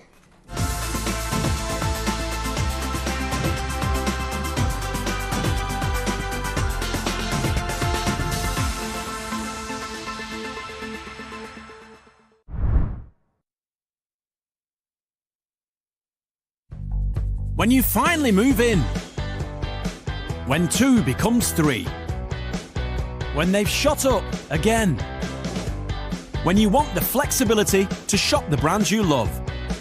Say hello to VeryPay. Choose Pay Now, Pay Later, or Pay over 3 months and pay no interest. And we'll send you helpful payment reminders every month. VeryPay, nice and flexible for when life is anything but. Shop now at very.co.uk. Yeah. Yeah, you remind me of butterfly dolls. Waist tight with a body like gold. Hit you with the Dougie Fresh pose. She a freak, she a dancer. She gon' pop it on camera. Throw it back if you nasty. Oh! Go ahead, break it down real low. Go ahead, break it down real low. Google Pixel 8. Red light, green light, go. Anyway, cutbacks, initial thoughts, downsizing. I could make do with this office here, I suppose, but that big space downstairs is a bit overindulgent nowadays, isn't it? By downstairs, do you mean closing the actual branch? Mm-hmm. But nationwide, We're not nationwide, are we? We're nothing like them. Isn't that my ex-wife? Unlike the big banks, we're not closing our branches. Nationwide, a good way to bank.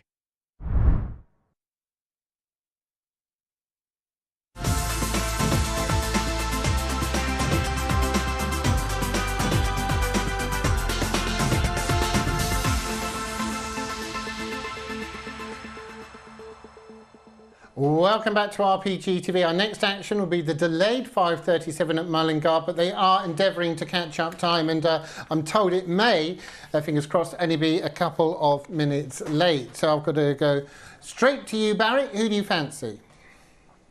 Yeah, I'm going to give Bon Weaver a shout here in this race, Jason. Look at his card. He's 5 races, not wins yet, but he's a son of Grangeview 10. You'd expect him to have plenty of early pace being a son of Grangeview 10. And you look at his sectionals and you think, well, he doesn't, a couple of 360s. But last time out, if you watched the race, he was absolutely wiped out on the run to the corner. So he was definitely going quicker than his 364 suggests. As I say, he's still quite young, plenty of improvement left to come. And he met trouble on a lot of occasions and still done near enough to a personal best the last time. So I will be with Bon Weaver in trap number 3. There is a couple of nice youngsters in this race. Knockmount Sassy again, another April 2022. She's the other joint favourite. Again, her sectionals are not great, and I do believe that 3 has far more natural early pace than Knockmount Sassy. 5, Gainestown Joe.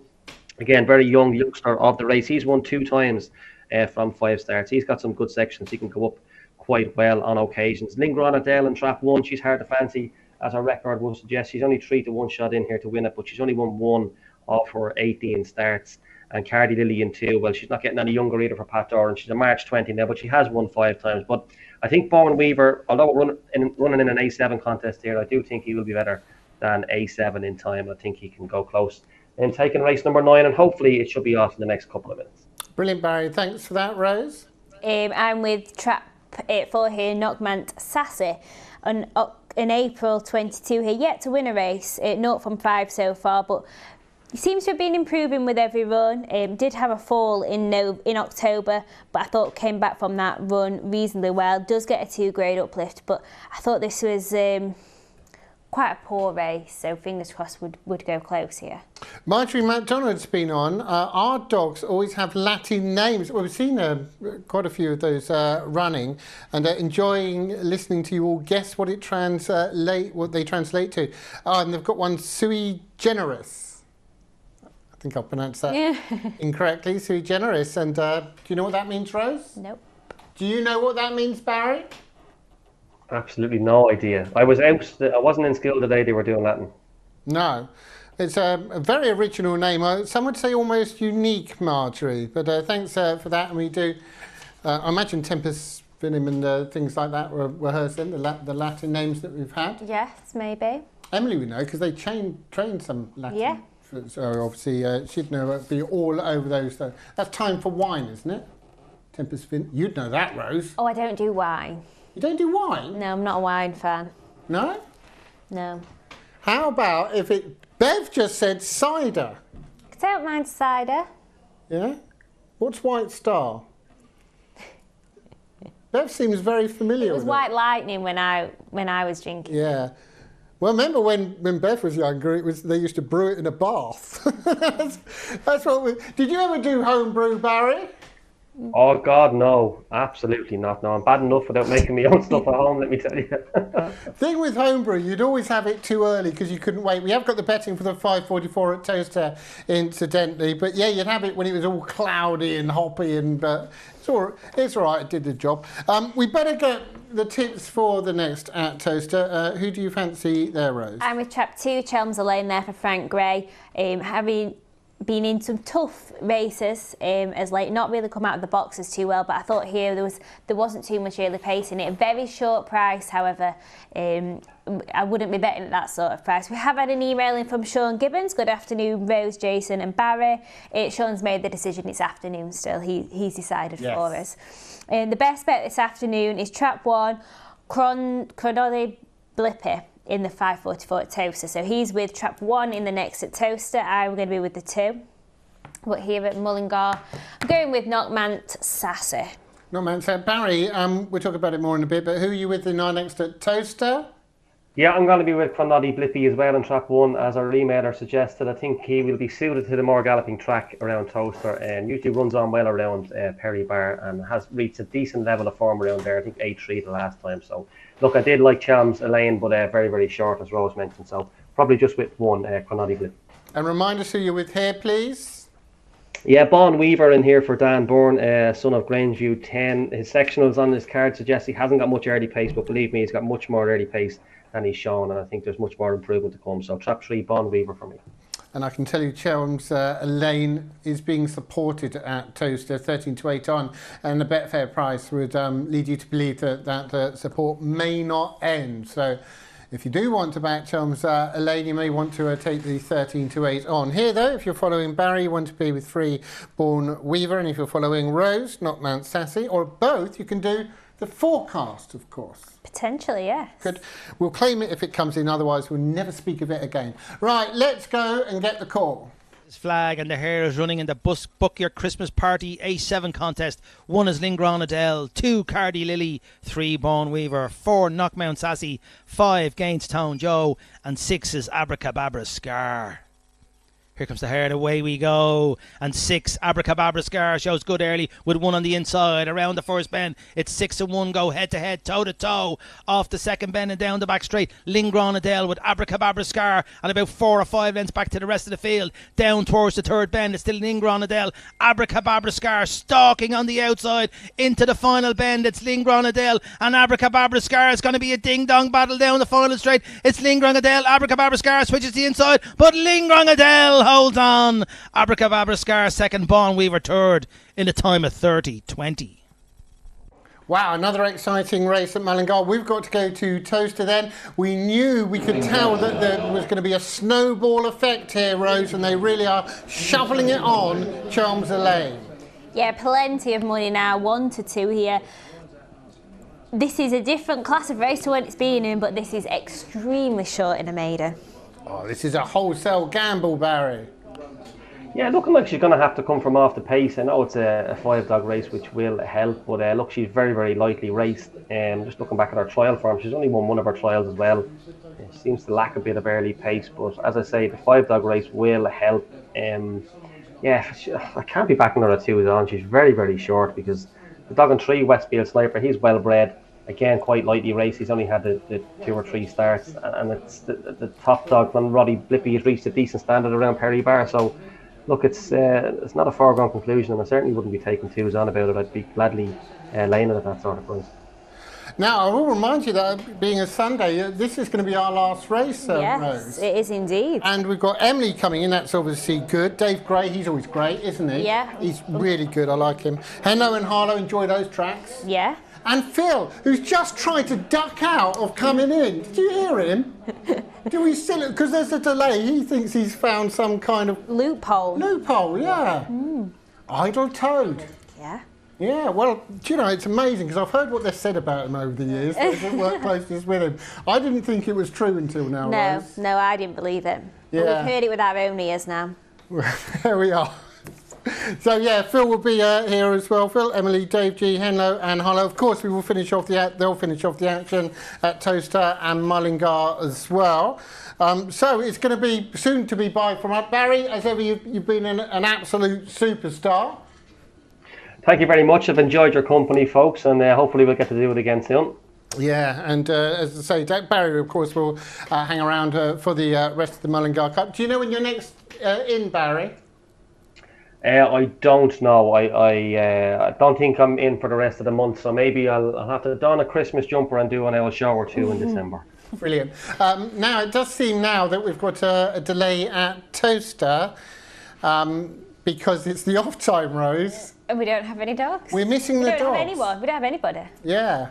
So we can't see anything at the moment at Towcester as far as dogs are concerned. Do you know the worst bit about this, Rose? Phil is getting his wish, isn't he? He's getting his wish. He's just nipped out to Honest Burger. And I'll be honest with you, his order takes some cooking. It really does. So anyway, we don't know when this race will go off. But Chelm's Lane, we've said this a few times, that when the gambles have come, or the bet, they've gone really short. Yeah, they have. I don't know if it's just because they're pushing so many alternatives out, aren't they, here? We've got dogs out to 18 to 1 from 8s, 20 to 1 from 6s. The money is really coming. The Trap Challenge, by the way, is very exciting. We've got a 3-way tie at the moment. Traps 1, 3 and 6 are all on 5. So obviously just this race, 6 has got an outsider, 3's drifted out, so 1's got the better of it here. The last race, I think that would be pretty open, won't it, at Towcester, Rose? Yeah, it looks that way. Another maiden on the card there. I ended up going with Trap 3 here make it hoops in the last that we won't be here for, hopefully.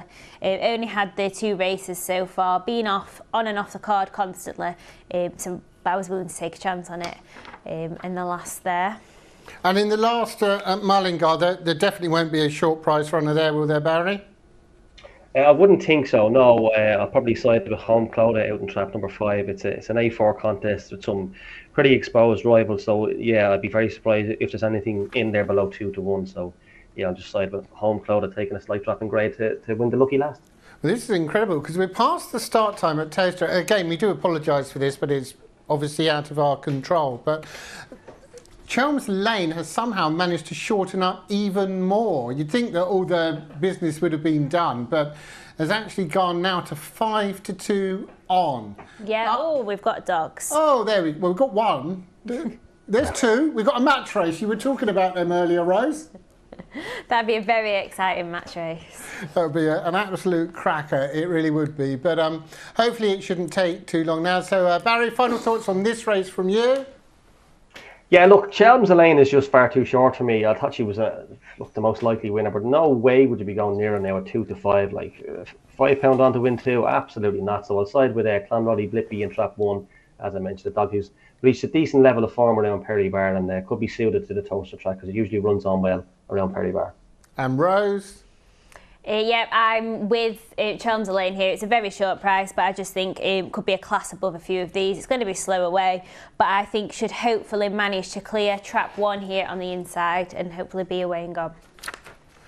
And we have got the betting for our finale at Mullingar, where trap 6, Born Seeker, is the 6 to 4 favourite there. We've heard from Barry already, though. He likes the 5 Home Clodagh, who's at 11 to 2. Now that's a price, Barry. Yeah, sure, we need to get out at this stage, Jason, don't we? We'll be staying in for the Sunday evening. But yeah, Home Clodagh 11 to 2 is a fair price. She's coming back to Mullingar after running a couple of races down around Newbridge in A3 company. She ran against a decent sort there in Cornmoon on the 27th of October. So this is definitely a drop in grade, and she has won around here in the past. So yeah, it's a decent price, and hopefully she can do the business for us. Okay, thanks very much for that. 5:44 then at Towcester. All in here. Massive gamble on 2, Chelm's Lane. Being checked over. All okay. Let's get the call. The penultimate race, the Towcester Racecourse Maiden, without 4, odds on Jolly in 2. Often racing, and a decent break made by your 1. 1 shadow by the 3. In between these first couple of bends, and the 1 just beginning to assert now, and that is Clonroddy Blippy down the back straight. Easy for you to say. 3 is in second, then back to 5, 2 and 6. So 1 will take us to the final bend. 1 leads up here for Connor Smith, the Perry Bar Raider. The favourite's only in 3rd at this position, now making ground. Up to the wire we go. 2 is finishing, but 1 holds on well, I believe. 1 from 2 and 3 back in 3rd. Well done to Barry finding that winner, Clonroddy Blippy. That's one ahead in the Trap Challenge as well. And has done this nicely, Rose. Yeah, it was a good performance there. It's come out nicely and gone on to score well. Trap 3 was the first to show Westfield Sniper, but Trap 1's just got that lovely pitch on the inside there. We know stays the trip well, so done it nicely. But there was some closers. There was, wasn't there, Barry? Well done. You picked out the winner here, didn't you?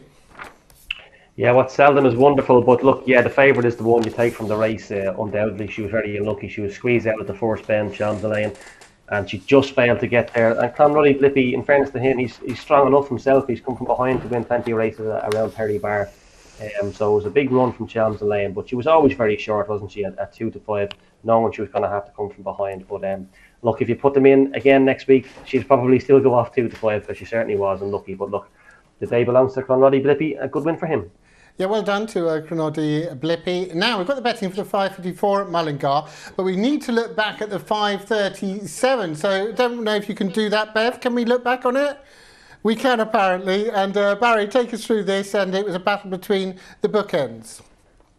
Yeah, my selection was 3, Bon Weaver. He did move to the outside of the track, but 6 led up Abracadabra Scar on the outside, from 1 on the inner, Lingeron Adele for Liam Jones. Here you can see Trap showing his green as he's run very wide there and interferes with Trap 5. leaves himself with an awful lot to do. He's one for the notebook though, trap 3. He's got 6 or 7 lengths behind him there down the far side. Showed good pace down the back straight, so keep an eye on him for the next couple of weeks. But up front, it is one Linger on Adele. She'd only won 1 of her 18 starts before today, but she makes no mistake today. 6 challenging on the outside, Abracadabra Scar for William Berry, and the cheapest chip syndicate. It was to be one's day, Linger on Adele, for owner trainer Liam Jones, who sticks it out well to score on a winning time of 30-20. Beats off Abracadabra Scar in second, with number 3, Bon Weaver, definitely one for the notebook, back in third place. Now, I've just heard some very distressing news. Now, obviously, Rose and I are going to stay for this race because it's not that far away. But the distressing news, Rose, is that because of that, Phil has settled into an easy chair and undone a button. Oh. Now, I dread to see where that button is. I don't want to know. What I do want to know, though, is Barry's thoughts on how Born Seeker ran last time out from trap 6. Over to you, Barry. Yeah, he's a big finisher, this dog, Born Seeker. You can see him here in trap 6, not blessed with air pace. He trails the field by a fair distance there into the opening corner. Gets a nice run around and sets himself, his sights on the leader. He goes into about 4th place there and gets within about 4 or 5 lengths. Will he be lucky enough to get around and get that close again? It's unlikely, isn't it, around a tight track like Mullingar? But look, he tracks clever around here, slips into 2nd place, and once he sets his sight on Henlow's Barney, he was always going to prove too strong up the home straight for Dan Bourne, and he does run on quite strongly. Previous to this, he was well behind as well and rattled home with a big finish. But look, it's a tight enough circle around Mullingar. We've seen it there at Towcester. We've seen Chelmsford Lane beat at odds on when having to come from behind. Have no doubts, Born Seeker will have to come from behind again. And taking 6-4 with the dog is going to have to pick his way around here. It's plenty short enough for me. No doubt he is a classy dog when on song. But yeah, would you take 6-4 about something that has to come from last to first in Mullingar? No, not likely. So I'll stick with Home Cloud in 5. Rose? Samuel's been in touch. I'll see your good evenings and good afternoons and raise you a good morning from Australia, where it's a bit before 5 a.m. One of my Jack Russell's Pebbles was very disappointed that Bandit Pebbles just missed out at Mullingar. Enjoying the coverage. That's from Samuel in Australia. Wow, brilliant. And later on, obviously it's the morning there now, it will be a good day. Yeah. That's Australian for good afternoon, Rose. I'm multilingual. Yeah. So now, Trap Challenge, 1 is ahead at the moment, 3 and 6 are just 1 behind. Have you got, I know you didn't know you were staying for this, have you got a selection for this? I didn't know I was staying for this. I'm going to go for the old faithful Invective Silver, who is just an out-and-out Sunday afternoon dog for me, so Bective Silver.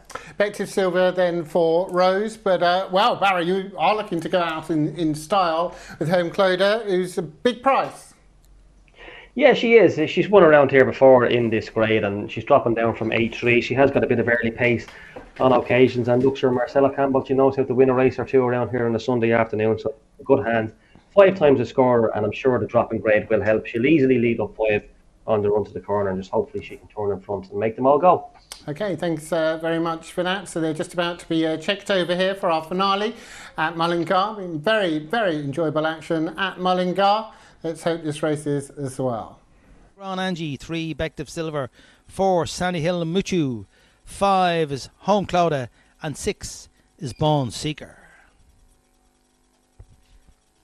And away we go on the Slán Walia, and 5 is quick away with 3 on the inside, and making their way towards the first bend. It's trap 3, Bective Silver with 5, Home Cloud on the outside, and then a couple lengths back to 1, 6, 2 and 4. Down the back straight, it's Home Cloud for Marcella Campbell and Bective Silver for Joe Quirk, going head to head and toe to toe. 1 and 4 in pursuit. Off the third bend and into the final bend. Home Cloud moves very wide, which allows Bective Silver to nip up the inside, and down the home straight, it's Bective Silver for local man Joe Quirk, and Bective Silver wins.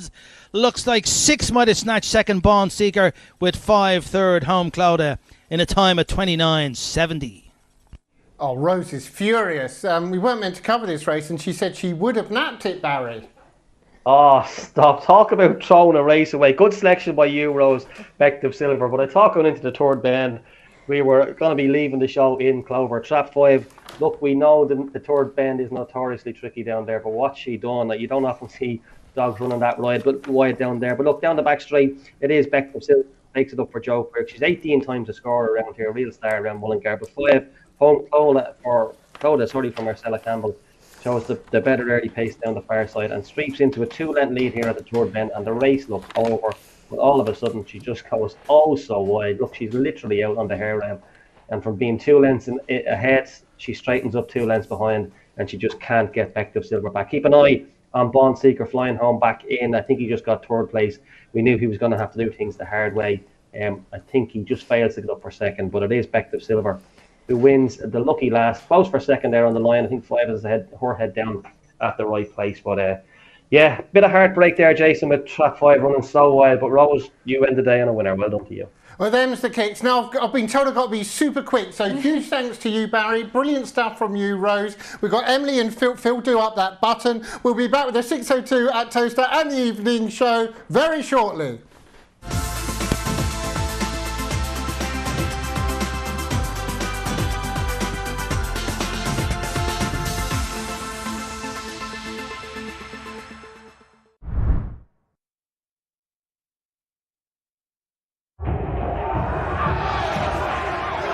Who you got to work with when your eyes are closed in the forest? Who you got in your pocket? Super! And on a cold and wet Tuesday night, who you got? William Hill, it's who you play with.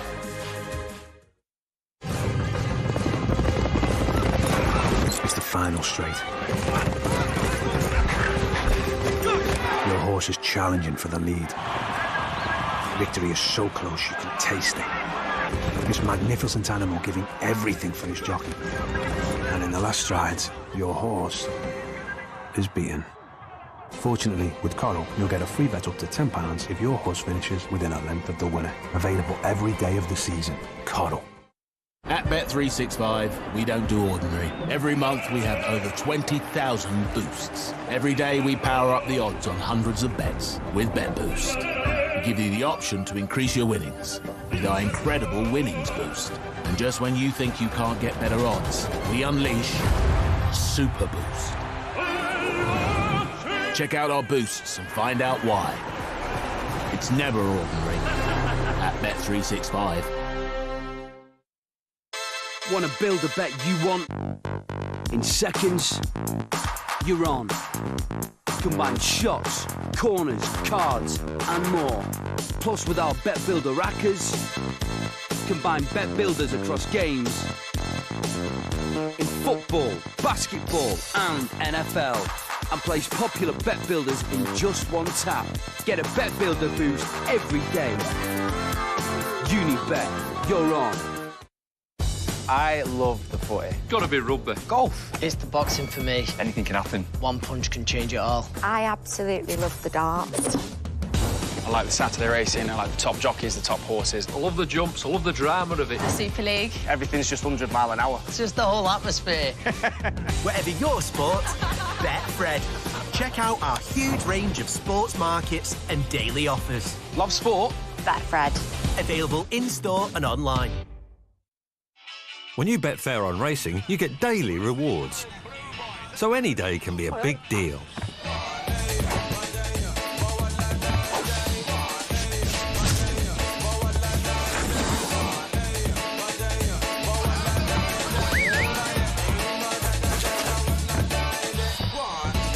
On the Betfair Sportsbook, get extra places on horse racing any day this week.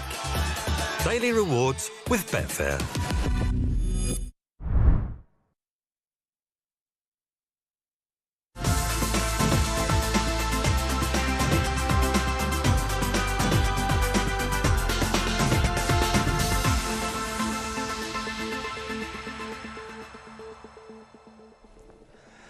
Well, welcome back. We just about made it. Cleared all Jason's gin bottles out of the way from under the desk, and myself and Emily are with you now, and Dave Gray as well for the evening action. And delighted to say that Emily, we made it in with time to spare, didn't we?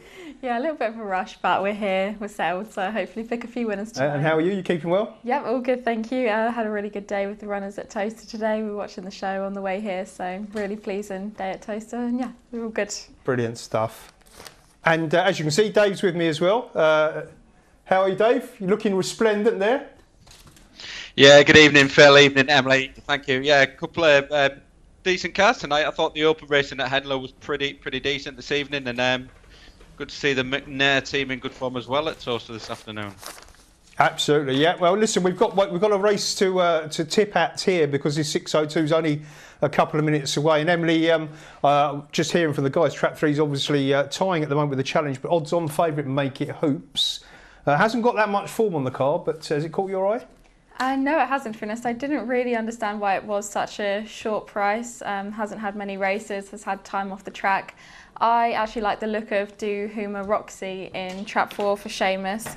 Only had 2 sprint races, ran on in them, so now sticking about May 22, so entitled to any amount of improvement. And I respect Seamus a lot as a trainer. I don't think he'd be putting her over the 500 if he didn't think she'd stay it, so I'm going to go full. Okay, no problem. That's Emily's thoughts to Huma Roxy. I'm with you, to be honest. So we're slightly distracted. Jason's come back and he's going through everybody's jackets in the rack there. Put that back. Dave, who do you like for this lucky last? Yeah, I thought it was Huma Roxy was certainly interesting, stepping up in trip, like Emily said. Just had the 2 starts today and pretty decent efforts in sprints, considering she's certainly shaping like a staying type, more suited to this 500 metre trip. The only thing would make it Hoops pretty easy to back in the market out to 10 to 11 now, but I just thought it's landed in a pretty winnable maiden. Look, its fitness has got to be taken on trust somewhat, not been seen in competitive action since the 30th of July, but the sprints trials are pretty decent, 16:08 and 16:06. So Make It Hoops looks to be in good form, stepping back up in trip to this 500 metre distance. I think the opposition's pretty thin on the ground, to be fair. I think the Huma Roxy, and you can understand why there's money for it, because it looks a main danger. The 1 and 2 certainly been plying the trades in sort of A4 and A5 level, and Belmullet Beauty was last seen in an A10 at Monmore, so I don't think the opposition's pretty strong here. I think the market's got it pretty much spot on. I'm just going to take a chance on Make It Hoops getting off the front here. I know it's pretty easy to back now out to even money, but I think it's obviously shown some sort of potential. It was sent off 4 to 11 on debut. So being off the track a long time, but I'm going to take a chance that Make It Hoops can pop out and make all. Okay, Trap 3 for Dave, who you can back at even money now, Make It Hoops. Frank Gray's Greyhound. Huma Roxy is sort of settled now at 5 to 2, having been as big as 4 to 1. There was a little nibble for the red as well. That's Black Label Bob on the inside for Connor Smith. Yeah, Huma Roxy for me as well. I was on the show on I think it was the 31st of October when she made her debut. Seamus I think he only had 4 runners on the card, 3 winners, including the Huma Princess, who's the litter sister of this one. I think she was the only one that didn't win, but clearly she probably just that 2 bend racing wasn't for her, Emily. And I always think whenever there's support for one of Seamus's greyhounds, you have to have a good look at it. Definitely, he's very, very shrewd. If he says they're going to win, they win. 2 to 1 now, to Huma Roxy, but 11 to 10 if you like the jolly Make It Hoops. 7 to 2, but a little late money for 5 as well. Bullet Lulu's 9 to 1. Big prices about 2 and certainly 6 at a massive outsider. So for the final time tonight, let's go to Towcester and join the Colonel. Saying that again. Off and racing, and into the turn we go. Your 2, Fabulous Heather, will lead at the bend there for Make It Hoops, so 2 will lead the 3. Then back to 1, then 6, 5 and 4 the back marker. Down the back straight we go, and Fabulous Heather leads there for Vicky Lee by a couple of lengths there from the 3, Make It Hoops. Then back there to 1, Black Label Bob. Off the final bend, it's still the 2, Fabulous Heather there for Vicky Lee. Striding out well now, the 2. 2 to the wire it will go. 2 beats the 3 and 1. 2 is your winner. Fabulous Heather takes race 14 here at Towcester. Towcester Racecourse Maiden. Thank you, Colonel. Sterling work as ever. Fabulous Heather for Vicky Lee wins the lucky last. Took a massive walk in the betting, but took a quick walk out the boxes, Emily, and led the 3 to the corner. I mean, if 2 hadn't pinged, it might have been a different story for Make It Hoops, who would have been well clear of the pack, but certainly did come out running, and the Monmore Raider stepped up her game really well here.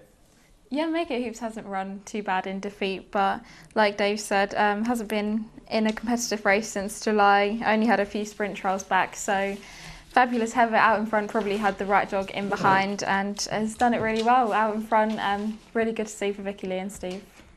Yeah, good run that. The winner, Fabulous Heather, of course, Dave Firminger, bred and owned, takes the last, which means the trap challenge will finish as a tie between traps 1 and 3 who are level going into that race and could only finish second and third. Okay, to business then tonight. Harlow and Henlow, our featured meetings. 12 races at Harlow and 11 on the card at Henlow. We got some non-runners for you. First up at Harlow in the 6:28. Trap 3 Lemming Flight is out. These are all vacant boxes. 6:43 we go without trap 4 Millmount Ash. And in the 7:36 it's another trap 3 who's absent, Jura Go Zola. Okay. Henlow, we've got 4 non-runners. One of these is going to slightly scupper my plans, but more on that later. But 6:48 trap 1 is out, Drum Do It Duel, vacant box. In the 7:24, we've lost Rapido King, trap 4 there. In the 8:43, these are all vacants again. Trap 4 Savannah Queen doesn't go. In the 9:02, trap 5 Oakfield Magic is an absentee. So look at the trap challenge, combined odds. I'm looking at those. I don't think they're right, those prices, because trap 2 was pretty short when I last looked earlier. But I'd like a bit of 11-1, even though I'm not on it. But I'd like 11-1 on okay. trap 2. just out of interest in the challenge, Emily, who do you like? In the trap challenge? Yeah. I was with trap 2 and saw it was short. I did think about going with 3 because I had a few selections from 3, but now seeing the non-runners, I'm definitely glad that I avoided 3 and went for 2. Okay, yeah, I mean, I made it between 2 and 1. 2 was short when I saw it, so I've gone with the red as my second best option. Dave, who's your trap challenge? Yeah, I'm with Emily here. I'm with trap 2 as well. 6-4 with one of our partner firms, so I think that 11s is just a typo. Oh, fair dues. Okay, well, we'll get those updated at some point, or maybe we won't. Who knows? We just don't know. It's Sunday night, isn't it? Right, we've got the first at Harlow coming up, and we better get some selections out. I think this is a great chance to go straight in with a win for your trap challenge, Emily and Dave, because Britball Diane is favourite. That price is probably going to go as well, trading under on Betfair, and I thought Diane Jinx Greyhound looked the obvious selection for this one. I do definitely like the look of Britball Diane in trap 2, but I don't like the look of the 0 from 13 strike great. I think she's the fastest in the race, but at the minute she just can't quite put it together in races. She does have a lot of early, and for me doesn't have too much early pace around her in this race with 1 and 3. But the strike rate did just put me off, so I did end up going with trap 6. Ran really well last week in his first run for quite a while. Definitely has some nice early pace, and I thought could come on from that run, so I went with trap 6. Okay, Fagan's Kante, a 9-2 chance. Even money now, Britball Diane, to lose that 0 tag. 130, second in is Jura Go Loopy. Dave, how did you see this one? Yeah, I'm going to be with trap 2 for all the reasons that Emily's just outlined, really. It's drawn in a good position. Look, like Emily says, 1 and 3 have got no pace, so I think it's going to get a real good run into the first bend. She's not blessed with loads of speed, but certainly the 2 either side are slow to go. I think Emily's selections is the danger. Fagan's Canter's got plenty of speed on the outside. That'll certainly be getting off the front down the outside, but 2 to break, it's made in tag for me. Okay, Britball Diane for Dave. Emily, did you fancy having a go at the comms, split them up? Yeah, I'll go for it. We'll kick off with a sprint then, eh? Yep. First race at Harlow. D4, favourite in trap 2, trying to get off the mark.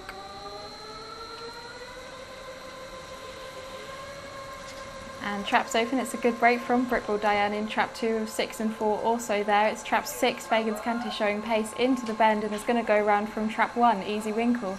At the minute, it's a battle between these two. Easy Winkle getting up on the inside from trap 6 and is going to go on to win. Thank you, Emily. Brilliant stuff. And well done to Easy Winkle. Feb 20 bitch, 103rd race. She suddenly struck a rich vein of form. 20-1 winner over 4-1-5. And Dave, in the right place at the right time here when trap 2 just sort of eased at the corner. Yeah, certainly didn't drive the bend, didn't Britbull Day, and she's done everything else right. She's brought well, paced up nicely into the bend, and then just with dogs around her, she's not quite fancied it going around the first bend, and Six Figans Canty with that early pace has got off the front, but Easy Winkle after that trouble at the first bend's got into a really good position, and like you say, Phil, was a 20-1 winner last time, bit of a shock there, and say gone in again. Yeah, gone in again. Not quite sure what the price is, but it would have been reasonable odds. We'll get that through in a moment or two. Okay, look at that. Now there's been good money for Trap 2 in the challenge. That 11-1's all gone now. We've got a bit of 6-4 about the blue jacket. I'm liking the price of Trap 1, which I'm on, because I'm winning at the moment, Emily. Yeah, it's 7-1. Big odds that, but yeah, 6-4 Trap 2 heads the Trap Challenge odds. Okay, we're going to get some naps and next best from the team then, and I think we're going to start with Dave. What have you got for us, Dave? Yeah, both at Harlow, my selections this evening. My nap goes in the 8.54, saving it for the end of the card. It's another Britbull, but this time Britbull Poppy. Again, similar to Britbull Down, that first race, she's got a real good make-up here. There's no Trap 2. Looks a straight match-up with Trap 6 maybe later, but I thought Britbull Poppy on the inside might just have the best of the draw, and hopefully she can get off the front and make all. My next best goes a little bit later on, Headford Duchess in the 9-12. She's running well in both success and defeat, really. It looks like the danger is probably going to be a kennel mate in Trap 5, Headford Breeze, but I thought she might boss the inside. Crying Old Karen and Trapper Joe both slow to go, so should hopefully boss the inside and prove hard to beat. And like Emily, I'm going to be with Trap 2 in the challenge. Okay, thank you very much. That's how Dave sees it. Emily, what have you got for us tonight? For my nap, I went for Henlow, Untold Tacker in the 7.44.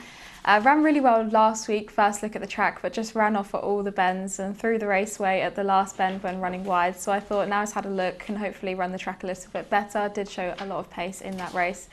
My next best is Savannah Roisin for Diane Henry in the 7.07 at Henlow. I really rate the bitch. I thought she was quite unlucky last time. She came out the traps but just got crowded.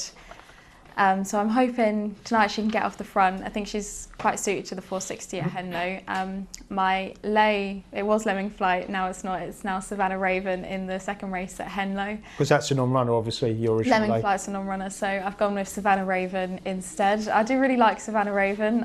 He has a lot of early pace and he can also come from behind in the right race. But I just thought tonight has got a lot of early pace either side of him, so I thought he was worth taking on. And as I said, Trap 2 in the Trap Challenge. Brilliant stuff, thank you. There's that result, by the way. Trap 1 won at 7-1, having won at 20-1 last week. What a greyhound to be a part of that one. My selections, they're not mine either. No, they might be. They might be better than the ones I've got for you. But I can tell you who I've gone for. Right, I've napped Murrow Toaster in the final at Henlow, the Trap 1 in the 8.03. Like the draw, it's a good race, but I think Trap 1 brings the best out of Murrow Toaster. My MB, again at Henlow, Sleek Bono in the 7.07. A couple of good races over the 5.50, drops to 4.60 tonight. I think that could be spot on. My lay is a disaster because I've taken on Salt Hill Sniper because I like the greyhound in Trap 1, who's now a non-runner, but I have laid Salt Hill Sniper, who's going to probably hose up now at silly odds on in the 6.48, but that happened and that's where we're at. And my Trap Challenge is the red, so there you go. Okay, we're at Henlow now for the first race on their card, the 6.17. It's an A7. Let's have a look at the betting. Well, Lakers Mags is the greyhound heading that market and supported as well. 6-4 into 11-10 for Pete Harnden in Trap 3. It's then 3-1 Trap 1. Barking Mad Andy, who's going to get my vote here for Richard Fitch, like the draw. Just want to see the greyhound just a little bit quicker out the boxes in a race where there's not great early speed, although 3 probably could go clear. So yeah, 1 second in, a little bit of a nibble for Trap 2. I think Wendell wishes as well. There you go, 6s into 9-2. 9-2 the bottom as well. 7-1 and 8-1 Traps 4 and 5. There your outsiders. Let's go to Dave first then. Dave, you're sort of a de facto Henlow expert these days, aren't you? Having been a regular Sunday night man. What do you make of this one? Yeah, I'm going to be with the well-backed favourite here, Lakers Mags. I think it's a definite drop in class for her this evening. She ran well behind Circle of Life last time, led all the way, just got chinned on the line, and I thought that's a decent piece of form. I thought the sprint form behind Sense of Fury was pretty good as well. She led Sense of Fury for a long way, and that would be much better class than this over 4 bends. So I think she'll just get off the front and hopefully make all. Barking Mad Andy does need a bit of luck in running because he'll need to clear Wendell Wishes in the early stages. There's a strong running sort, likes the rails, but I just see him getting a bit of trouble with 2 on the run to the bend. Calico Jess is interesting now. There was a bit of money about for this one early on. That has definitely dried up. It was into something like 9-4 on the early shows, right out all the way out to H1. Currently not been seen since July, so not got fitness on her side certainly. And the trial last time was average to say the least, so it's difficult to see where that money came from. But anyway, it's out to 8-1 now, and I think 6 has got a bit of speed on the outside as well. But I think 3 should make all. Okay, Suleika's Mags, the favourite now. Shade of odds on at 10-11 for the Harnden kennel. Emily, so are you a fan of this 3?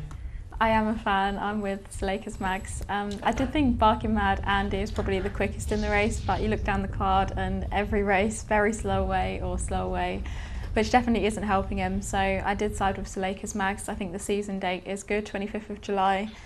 Last time she was in an A7, she won nicely. Early pace led first, 28.49, and did lead last time in an A6, but just got picked up. But now downgraded, I think she should lead and hopefully won't be for catching. Okay, 2 votes for Suleika's Mags, who is your favourite for this opener at Henlow. As Dave mentioned, good card at Henlow tonight, plenty of opens to look forward to, a couple of finals and some nice races, some heats towards the end as well for the stayers, so a good bit of variety on the card as well. We kick off with an A7 graded contest, which, Dave, are you still the man to call them home at Henlow? Yeah, I'll call them home, Phil. Good man. I've got a question to ask you as well, Dave. Obviously talking about that run last time for Suleika's Mags, Circle of Life. Were you on the show on that particular evening? I wasn't, no, Phil, no. I was going to say Circle of Life, obviously one of your favourites, yeah. or one of those that you like to say tough to get right sometimes. Yeah, definitely is. Right, crowds are loaded up into the boxes then. First race of 11 at Henlow this evening. Start off with graded action. A7 is the class over 460 metres. Bunny round to the traps. Lids back and away we go, and 3 Suleika's Mags does break well and leads in the early stages from 4 Calico Jess, 6 Suleika's Harold next. 1 does get tangled up at the back, but it's with 5 unfortunately in 3. Suleika's Mags goes on from 4 Calico Jess, 2 Wendell Wishes back in 3rd. Then comes 6 into the final 2 turns, and 3 is now being challenged by 4 and 4 Calico Jess, off since July but takes up the lead. 2 staying on, Wendell Wishes from the back. 4 a definite leader from 3. Then comes 2, well, make of that market what you will. Calico Jess backed heavily on the openings, early shows into 9-4, 8-1 your SP. Yeah, big price winner, Calico Jess, but comes home really well for Keith Hardy. When I did look at his card, Emily, he's got an A6 run back in August when he was 8-11 favourite. Shows that the form is in the locker, but been off a long time, and didn't see this happening necessarily because Frey got away to a flyer. Yeah, Free couldn't have done anything more really. Trapped really well, got out in front, but Calico Jess in 4 just looked dangerous coming out of the second bend. The trial second beat almost 12 lengths in 29.19, early pace check 2. That was very worrying, so it's really nice to see 4 run so well. Clearly everything is well with her and she's in winning form, so it's nice to see. Yeah, don't be fooled by the name, Emily. According to this, is a 37-kilo dog. Yeah, but I fell for it previously. But yeah, Calico Jess, strapping individual and does the job really well. Beats the favourite in good style there. We'll get that result on our screens in a moment or two. But for now, a quick break.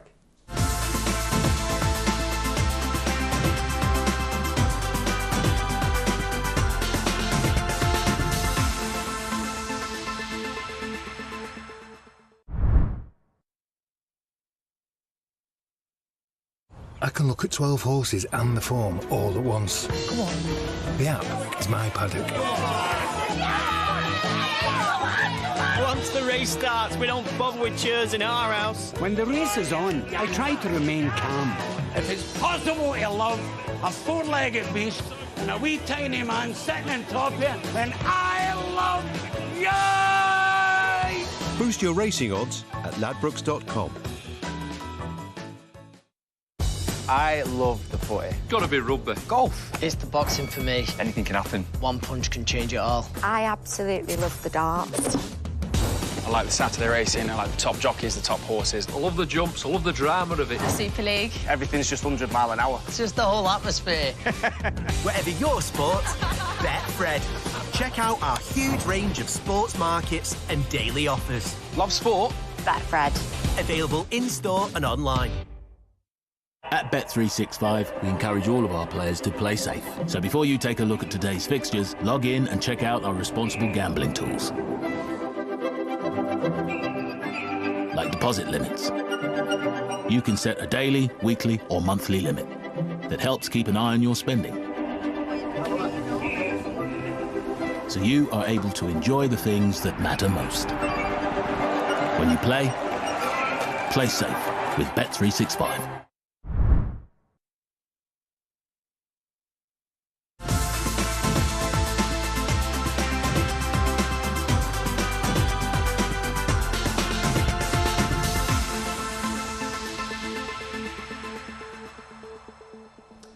Welcome back to RPGTV. Sunday night action from both Harlow and Henlow. Apologies to Jake Whaley, one of our regular contributors. I missed his earlier selection, which didn't oblige. Ran second in the opener at Harlow. So we'll get back in touch, Jake, with your MB and let us know what you've got. What we have got now is an A7 coming up at the track. And absentee in trap 3 means 4 is your favourite, Trap Style Orchid on the early show. And we can show you Trap Style Orchid in action. This is a run last time out and show plenty of early speed here, Emily.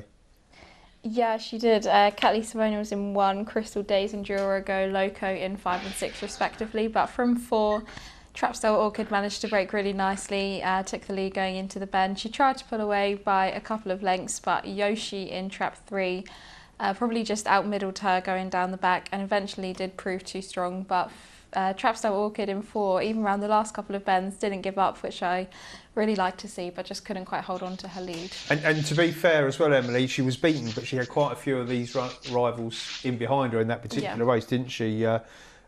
Catley Savona, Crystal Days and Durago Loco were all in behind there, so I can see why the market has sort of settled on Trap Style Orchid. Would she be a selection? I mean, I was going to be with 3 originally, but she looks the obvious way to go now. Yeah, I was always with 4 Trap Style Orchid, even when Lemming Flight was in the race, because he was going to be my lay.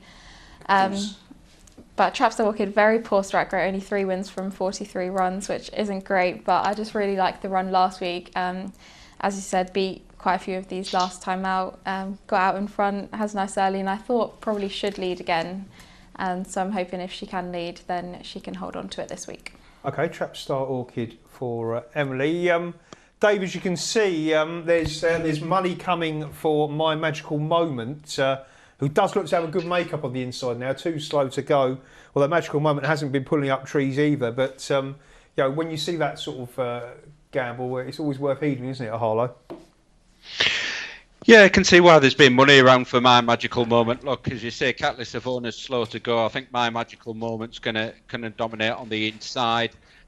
Season date's not too bad, 11th of September, probably about 8 weeks out or something, and was probably well beaten last time, and that was a bit of a harder race really, and I think if it can lead, it's certainly going to be the danger, but I'm going to be with Emily here. I think Trap Style Orchid's got a good chance, and I think hopefully can get out front and make all. Crystal Days in 5's got a bit of pace, so we saw them 2 race against each other in that VT footage, and Trap Style Orchid did just have the measure of Crystal Days to the first bend, and I'm hoping it'll be the same again today. Just one note, Phil, which separates us Northerners from the Southerners on the pronunciation stakes. I would have said Yoshi, but I've been educated this evening by Emily. It's Yoshi. Don't take my word for it. Listen, it can be whatever you like, Dave. I don't think either way is going to be right or wrong.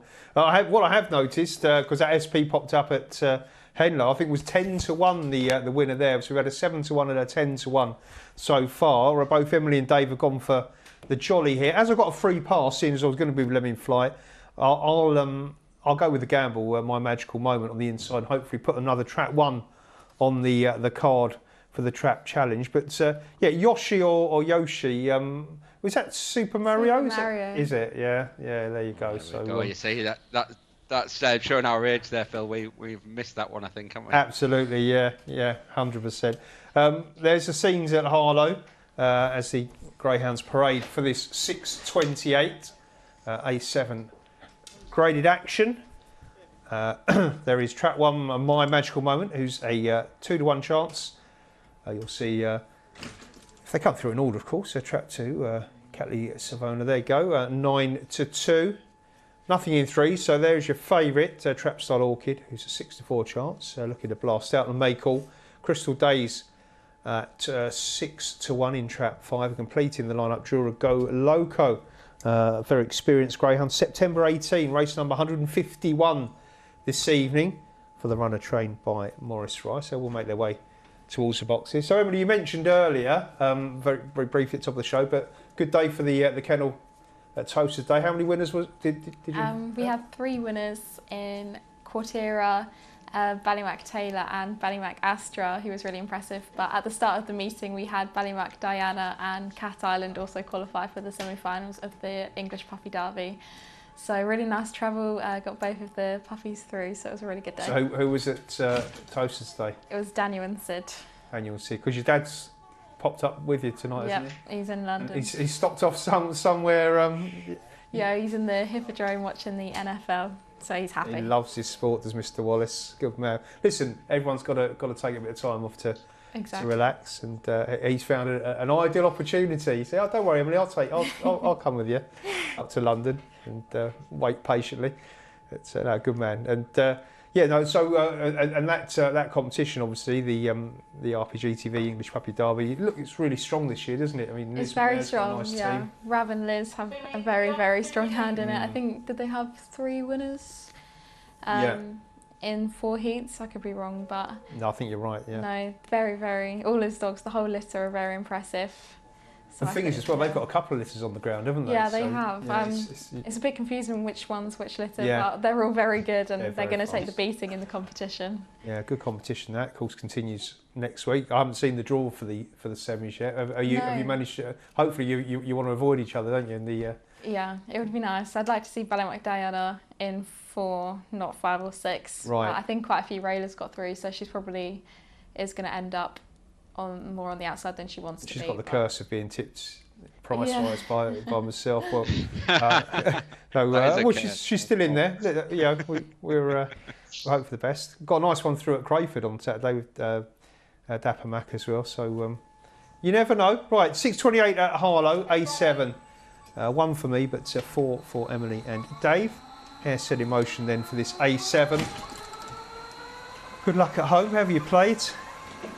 And that's it, we're off and racing, and 6 is the first to show the old timer on the outside, Jura Go Loco, being joined to the bend though by Trap 4, who shows good speed there, Trap Style Orchid to take over. 5 nowhere to go at the first bend and skews off, but it's 4 who leads down the far side by 2 or 3 lengths, but coming back slightly now to 6 Jura Go Loco, gap back then to 1 and 2 in behind and getting in each other's way. 4 off the last bend, just getting tight. Here comes Jura Go Loco around the outside and it's going to swoop there. Trap 6 your winner.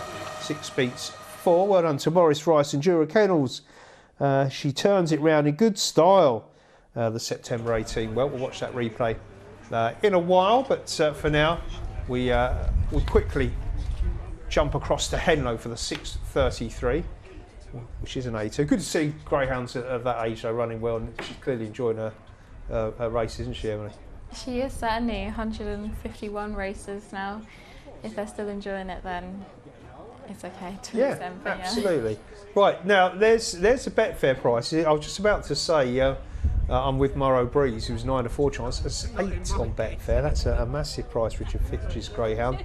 9-4 favourite though, and being backed is Balliard Shawnee in Trap 3 for Jason Bloomfield. It's 3-1 bar at the moment, which brings in traps 1, 2 and 4. And then your outsiders are towards the outside. Wendell Star is 5s and Outlander is 11-2. Dave, so we've got an A2 here. Betfair market tells me I'm on the wrong greyhound with Morrow Breeze, but who do you like the look of? Yeah, I think this is a really competitive A2. I think you can make cases for plenty in here, Phil, including your Murray Breeze, who a couple of recent victories off the front.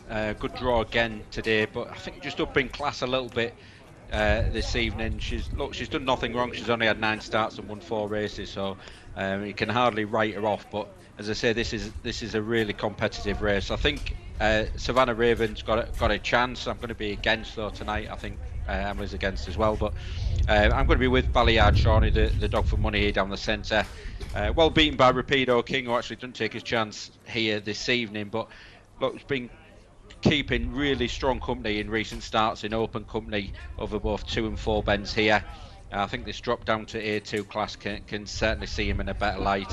I thought he should go well. He needs to be on his toes early. He's got pace either side. Savannah Raven and Flitwick Foxy have certainly got plenty of early dash. So need to be on his toes for certain. But I think he might just have a slight class edge. Okay, thank you, Dave. Dave's with 3. Emily, I know who you're not with, because it's your lay here, isn't it, into Savannah Raven, who you've taken on. So who do you think the most likely winner? I'm hoping my old friend Balliard Shawnee can help me out here with getting Savannah Raven beat. Obviously we trained him for most of his career and he's a very, very fast dog, but he just doesn't win a lot.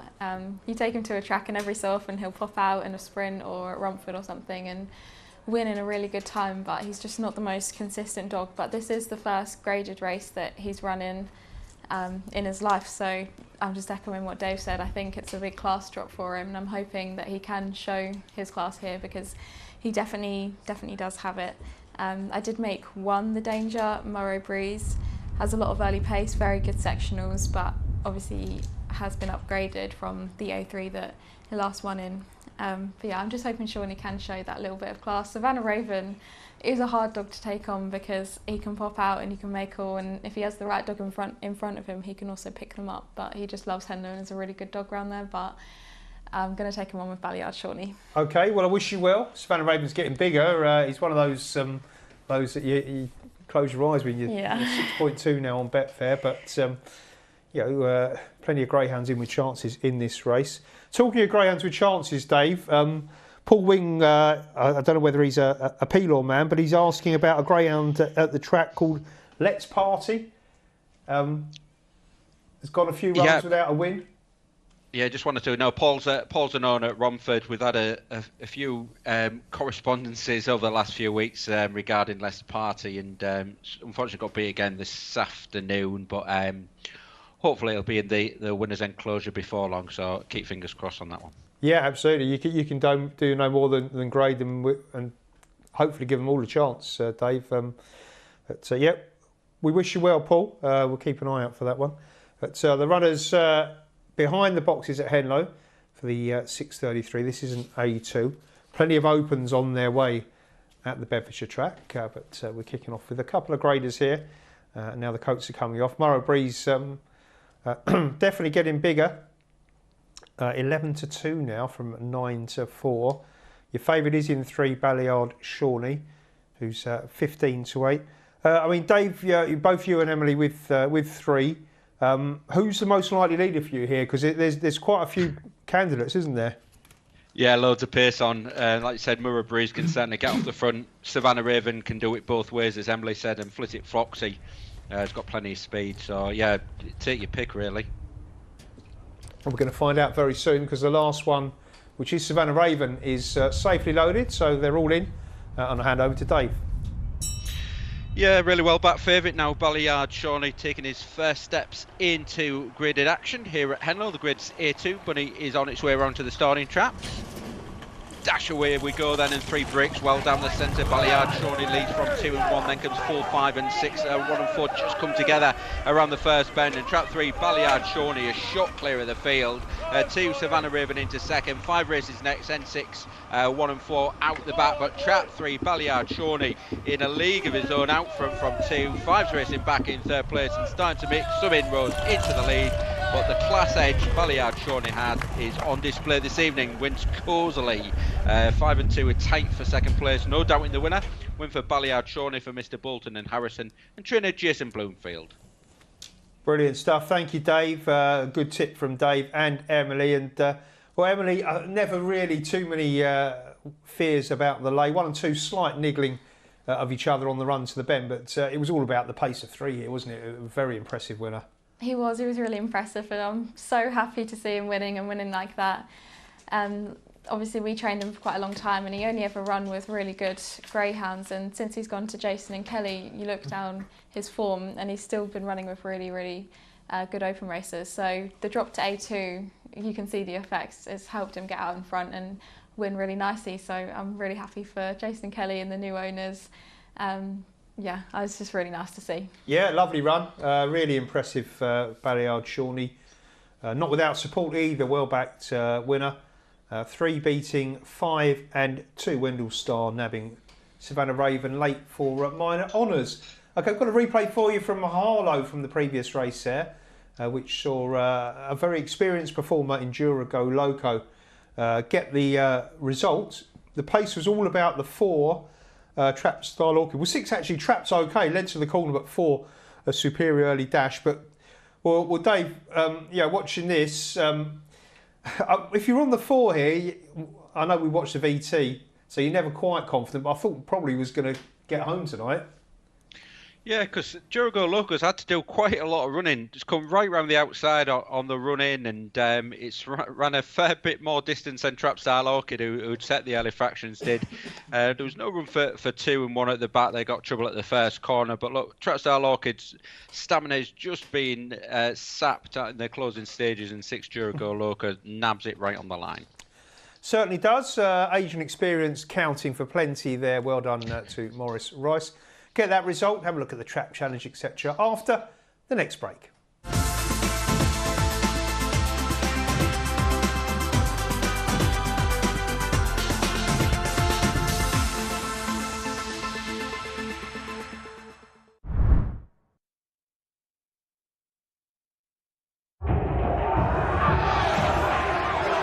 Who you got to work with when your eyes are closed in the forest? Who you got in your pocket?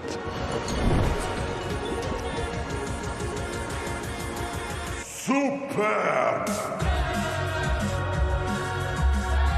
And on a cold and wet Tuesday night, who you got? William Hill, it's who you play with. Billionaire takeovers? It's madness. They can keep their oil money. Our club's got something money can't buy. I've read the news.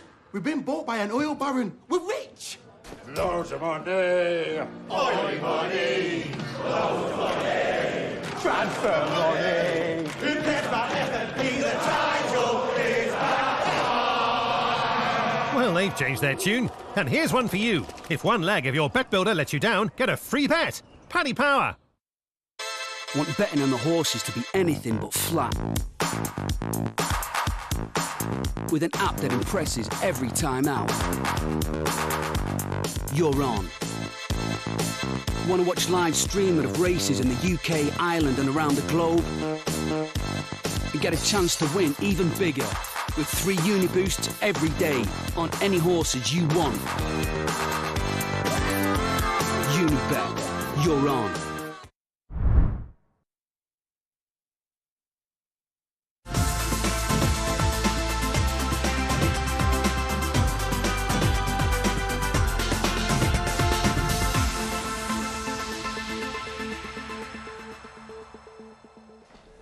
Welcome back to RPGTV on a Sunday night. It's Harlow action coming your way next. There's a result from that 6:33 at Henlow, by the way. Yeah, Track 3, your winner was the 15-8 favourite in the end. 3 beating 5 and 2, 13.84, 37.34 your dividend. So early spread of winners on the Trap Challenge. Nothing for the jolly yet in 2, but plenty of races to go. And got a big chance here, I would wager, with Jura.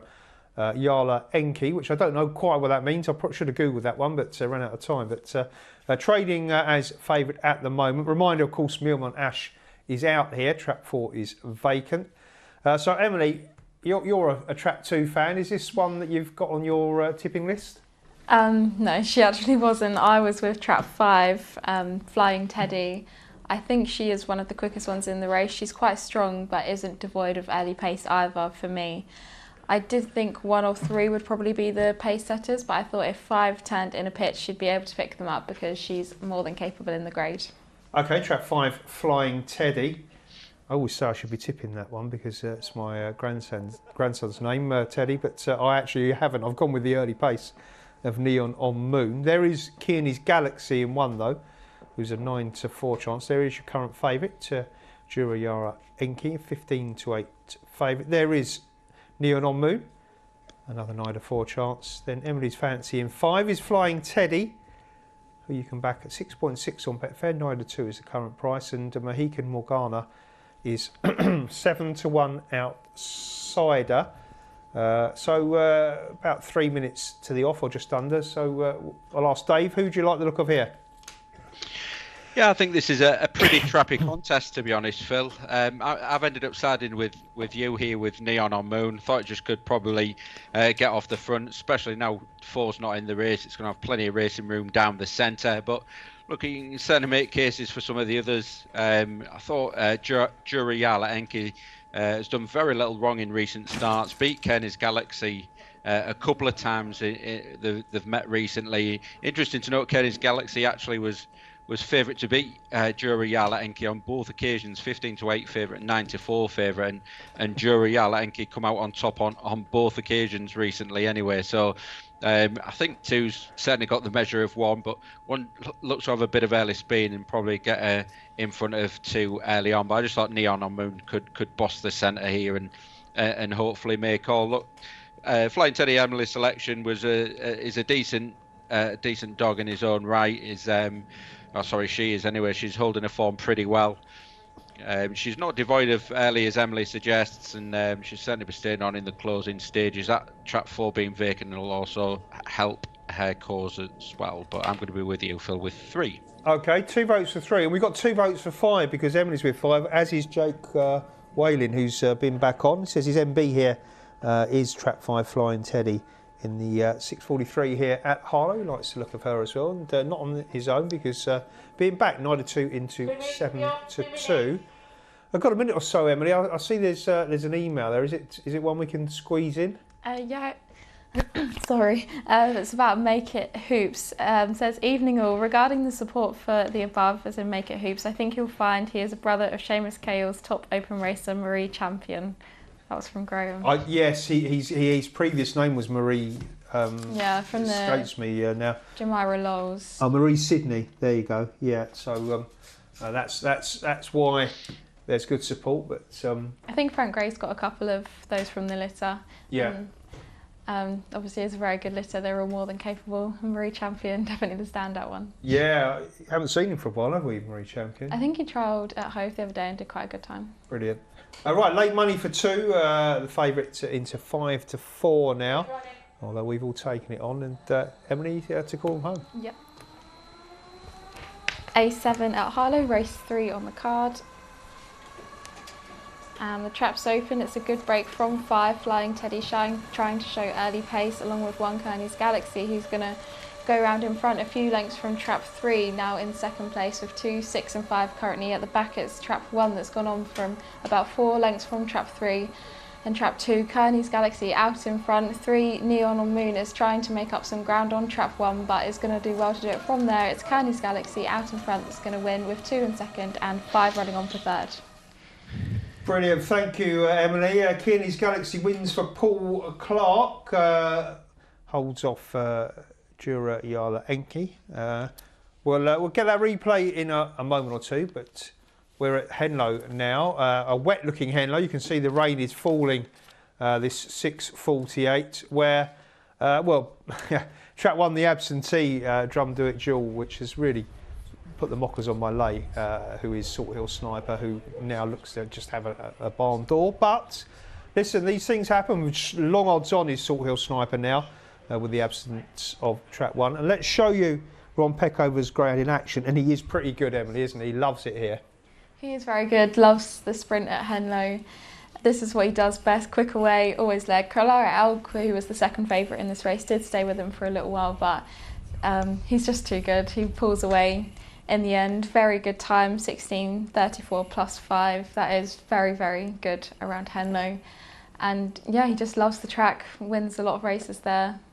I think he's very hard to oppose. He is now, yeah, I absolutely. obviously am with him. I did think Drum Do It Duel in Trap 1 was the only possible danger to him, so yeah. Trap 3, Savannah Bailey, I thought was a very strange one in a sprint because has been running 7:12 at Towcester. Yeah, so I thought interesting. that was a bit of a strange one, but yeah, I can't oppose Salt Hill Sniper. 1 to 4 now, Salt Hill Sniper, who, well, has got a fantastic record here at the track, and so the absence of Drum Do It Duel leaves the barn door on the inside. Dave, are there any other possible dangers, or is this should be job done for Salt Hill Sniper? Yeah, look, Salt Hill Sniper's record over course and distance is 6 wins from 8 starts, so very hard to oppose. 1 to 4, I would certainly wouldn't be a player though. And to be fair, I don't think the absence of Drum Do It Duel has made much difference to his prize, because he is probably more middle than rails. I know he's seeded rails, but if you saw on that VT footage, just edges off the second bend for certain, and has got a good draw, being on the inside of other rail seeds actually, but look, especially the likes of Savannah Hondo looks like a pretty tight railer. So I think Salt Hill Sniper has got the best of the draw. The only other one I could be slightly interested in was Small Johnny, and it's never not been round Henlow, but has been holding its form pretty well at Harlow, and then sprints 15:34, 15:46 last twice are pretty decent really. So that's a good level of form at Harlow. First time at Henlow, drawn wide. It's tricky. It's a tough ask, I think. But if there was a jink in the armour of Salt Hill Sniper, Small Johnny might have a bit of early dash and might make him work hard. Okay, there's the pictures at Henlow. Thanks for that, Dave. Salt Hill Sniper, the 1 to 4 favourite. Well, I'm only going to do about 33 pence in damage in my battle with Darrell for the wooden spoon, but I'll take that on the chin. As I say, I thought Drum Do It Duel had a bit of a squeak. Greyhound who wants Trap 1 and had it tonight, but obviously unavailable. And Ron Peckover's Salt Hill Sniper all of a sudden is long odds on. Was going to be odds on anyway, I would have thought. Runners will make their way to the boxes pretty soon. A rather wet-looking Henlow. Trap's just being swung out. So you had a meeting today, Dave, Sunday fixture? Yeah, we was racing this afternoon, Phil. We started on time and finished on time, but that was about the best I can offer really. We had a few technical glitches, some problems with the hair and one thing and another, but no, we managed to get through and started on time, finished on time, which is always good. The races went off to time and pretty competitive action this afternoon really. Good winning in the A2 from a dog of Ben McPhillips's, who he hasn't had that long. And the names escaped me already.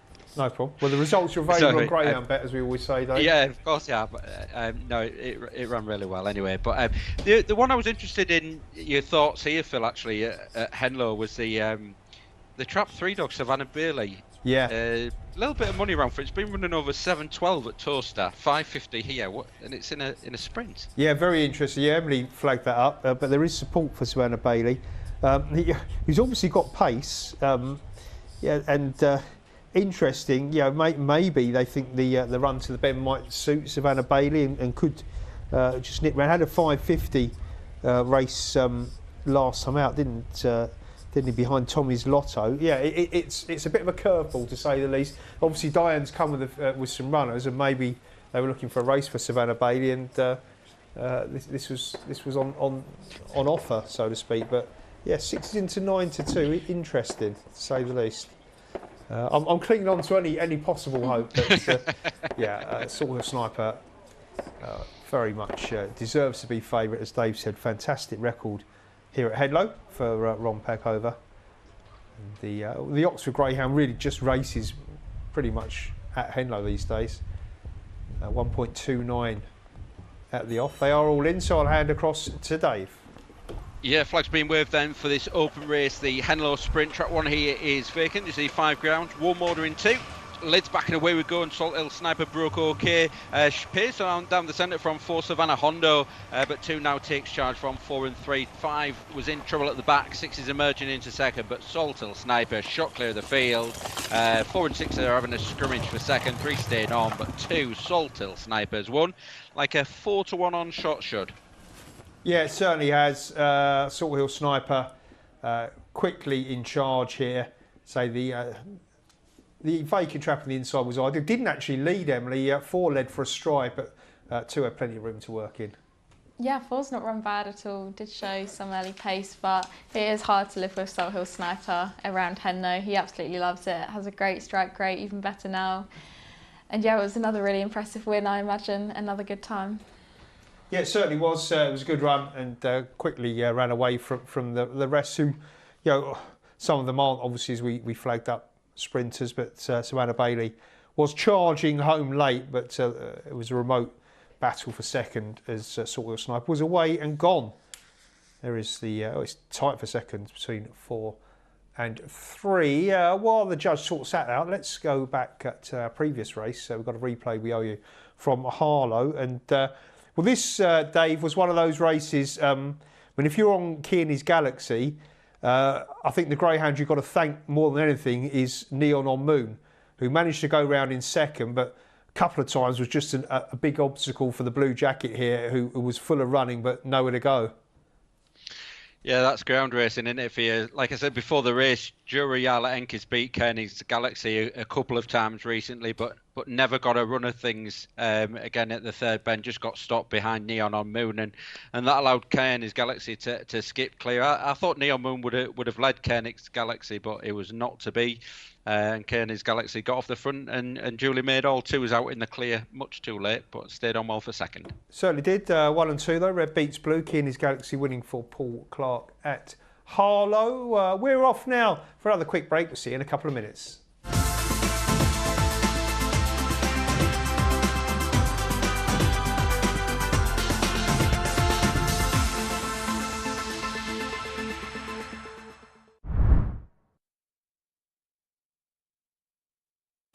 I love the footy. Gotta be rugby. Golf. It's the boxing for me. Anything can happen. One punch can change it all. I absolutely love the darts. I like the Saturday racing, I like the top jockeys, the top horses. I love the jumps, I love the drama of it. The Super League. Everything's just 100 mile an hour. It's just the whole atmosphere. Whatever your sport, bet Fred. Check out our huge range of sports markets and daily offers. Love sport? Bet Fred. Available in-store and online. It's the final straight. Your horse is challenging for the lead. Victory is so close you can taste it. This magnificent animal giving everything for his jockey. And in the last strides, your horse is beaten. Fortunately, with Coral, you'll get a free bet up to £10 if your horse finishes within a length of the winner. Available every day of the season. Coral.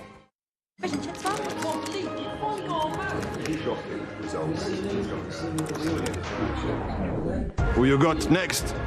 You know, quite frankly, I think this is taking way too long. Oh, lad. Who you got walking it all out? That'll be us, Eric. Give any game an epic boost and get up to twice the prize when you build your odds. Hey. Who you got? William Hill. It's who you play with. Hey, I'm Gary Ashburn, the collectibles guru, and I'm super excited to be here on Sporty Stuff TV every Sunday night at 10 p.m. to share with you my 30 years knowledge and expertise in the world of amazing collectibles. We've got a brand new show for you every week, crammed full of unmissable memorabilia, featuring some of the biggest names in sport and showbiz. So don't miss it, Collectibles Guru every Sunday night at 10 p.m, exclusively here on Sporty Stuff TV.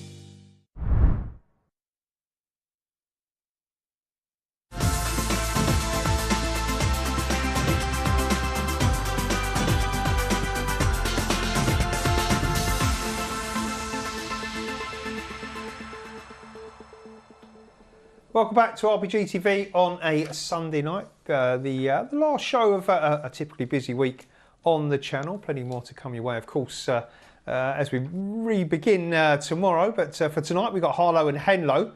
Lots of good action and plenty of opens coming up. But we've got a D4 next at Harlow, which is always tricky to solve. But I'm glad I've got somebody here who can help me unravel, because Emily, you love your D4s, don't you? Yeah, just love them so much. Yeah, tricky one, this one. I ended up with Choctaw Blake in trap 5. For me, it's the quickest in the race, and the recent 15.69 does read really well. Inconsistent braking. If you look down his card, it's sometimes very slow away, other times quick away, and that can let him down, but he has been getting it right quite often recently, so I'm hoping if he can trap, he should be too good. Okay, trap 5 for Emily, who you've got to cut Emily some slack. So I understand she's got her first show with Jason coming up soon. I asked you earlier, we were watching from afar, I said, have you worked with Jason yet? Got one coming up next week, and you're going to try and pose him a few puzzles, aren't you? Yeah, me and Dan were talking about it the other day, the kennel names, because they're very cryptic, and I know he loves his kennel names. So. He does. Yeah, keep him on his toes, and keep him off the gin as well. Tell him to leave them out the back. Right, so, okay, Emily is with trap 5, Choctaw Blake, who is a 9 to 4 chance. I'm going to go on the inside with Catley Glior Fadder. I don't know what that name means either, but I like the look of the draw for one. I wouldn't completely rule out Old Fort Barney dropping down in distance. Has got some respectable form in the locker, so yeah, I would certainly keep an eye on 2 as a possible forecast mixer. But I've gone with the red. Dave, what do you make of this one? Yeah, I'm going to be with Emily here for all the same reasons as well. Choctaw Blake's in pretty decent recent form, won 3 from his last 5 starts, but as Emily says, can be inconsistent at the traps, and that's his downfall really. But so he's in pretty decent nick with himself, 3 from 5. 6 is slow to go on the outside. Barrene Pearl just don't win many races. She's only won 1 from 18, and was well beaten at big prices last time out. Idea Tank's a strong runner in a sprint. I can't really understand why that one's back down in distance really. I thought that's got plenty to do. The 5:27 sectional even is pretty moderate for the 4-bend trip. Old Fort Barney, solid 4-bend form, and probably the best of these over 4 bends if it can manage to convert that. So I thought that had a bit of a squeak, a big price like you say. And Catley Glyfadder on the inside, your selection, Phil, is just has a habit of missing the break really. So yeah, I thought 5 was a solid option in a tricky race. Okay, well the Betfair market tells you it's competitive. Look at that, 7 to 2 the field is how they're playing on the exchange. It's 5 to 2 the field on the industry show, which is Choctaw Blake. Haven't had a trap 5 yet. The only trap not scored so far. Trap 1 has 2. The others all have 1. So everything's still very much up for grabs in the challenge as we approach race 4 at our featured venues.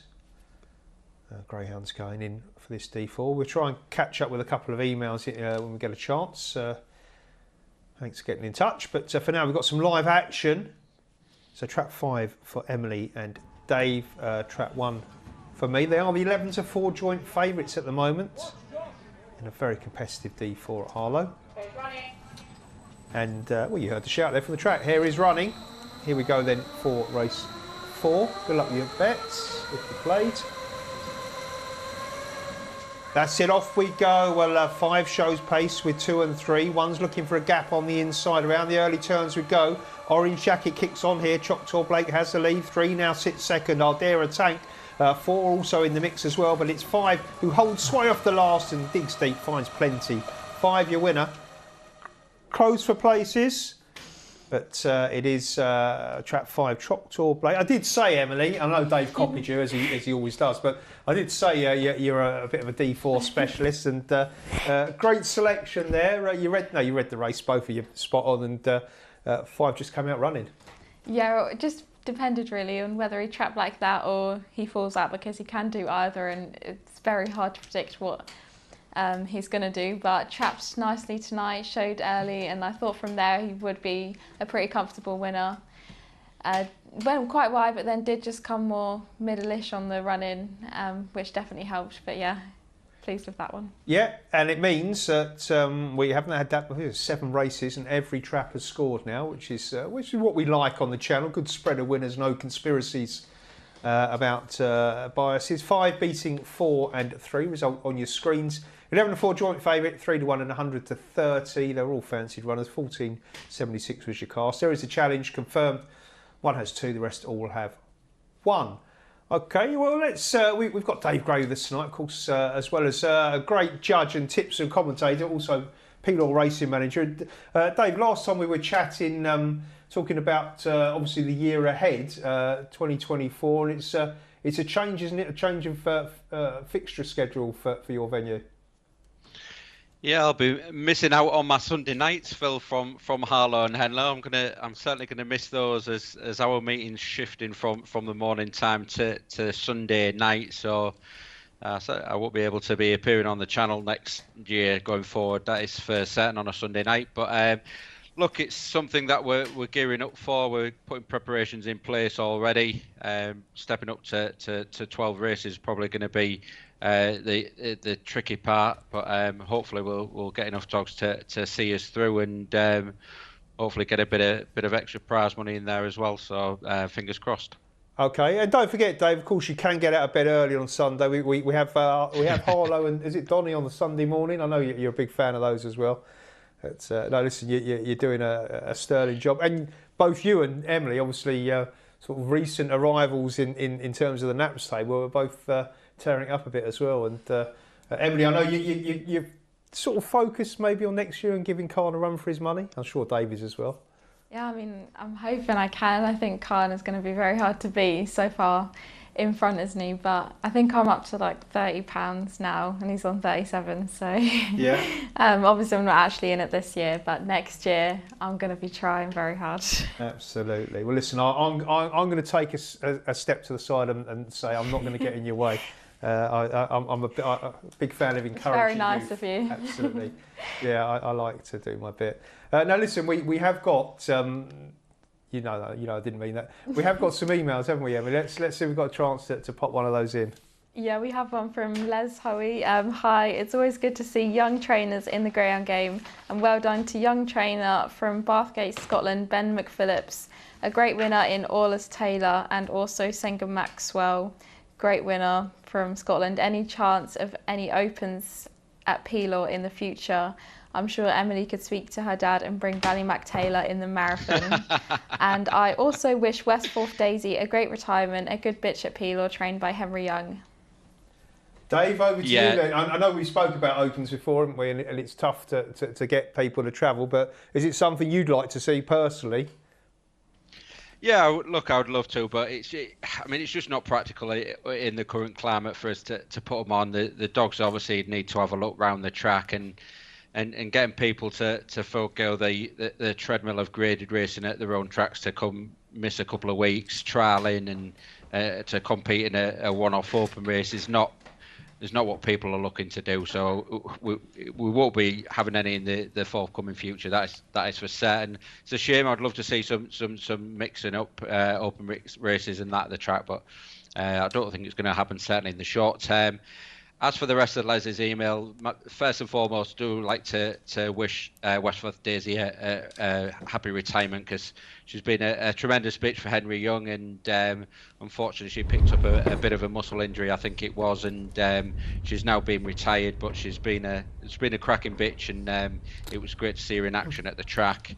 And as for Olive Taylor's the dog, that name escaped me a little bit earlier on, but Ben McPhillips certainly didn't. He's a young trainer who's really loves his dogs. He's only got a couple of dogs in his kennel, but yeah, it's a long old journey down from Scotland, but he really relishes it, and they say it's good to be rewarded this afternoon with an A2 winner. So well done to Ben, and I think it was Senga Maxwell, the other one he mentioned. I don't know which one it was that won. It's going to be Alec Garden or Alec the Miner. I'll get it wrong. Alec the Miner won, and Alex Garden was second. So yeah, it's good to see them young dogs coming through as well.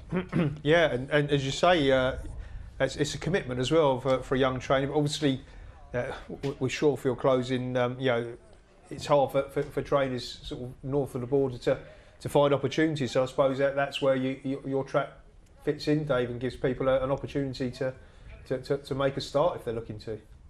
Yeah, it certainly does. And I say trainers such as Ben are just sort of starting out in the game. He's got just a couple of greyhounds, so we need to be encouraging these sort of people to come and run the dogs and get involved in the sport, because like Les says, it's the future of our sport, and there's plenty of doom and gloom around at the moment, but it's always nice to have a bit of a good news story as well. Absolutely, yeah, we wish him well. Runners out at Henlow for the 707. Well, you can see them on parade. My MB goes here in Trap 2, Sleek Bono. I'll be hoping to... I think I was on with Tony Bullen a couple of weeks ago when we were talking about Gary Beadle, the trainer, and Beadle's about. It's probably before your time, Emily, but yeah, I'll be hoping Beadle's about here, because I think Two's got a great chance on recent form. Flying at Yarmouth, graded, got under the 28 seconds there, 9th of October. A couple of decent runs in good 550s behind Droopy Sport and then Dumbledore, of course, in the recent competition.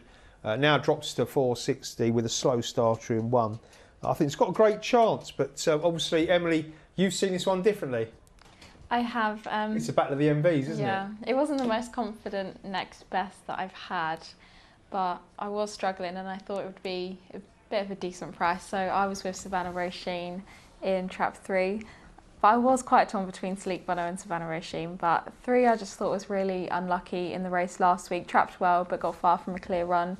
Does have a lot of early pace, ran really well a few weeks ago when leading at Towcester, led to the 3rd bend, did 29.78, getting beat that day, which I thought was decent enough in the context of this race. Obviously Sleek Bono has been running really well over 550, just not able to hang on to his lead. So yeah, I'm hoping Savannah Roisin can win just in April 22, so a lot of scope. Okay, well the word's out clearly because the money's come for Savannah Roisin. I'll need that price of Sleek Bono to get a bit bigger. It's been 4-1 all day long and trading bigger on Betfair, but currently 15-8 on the industry show.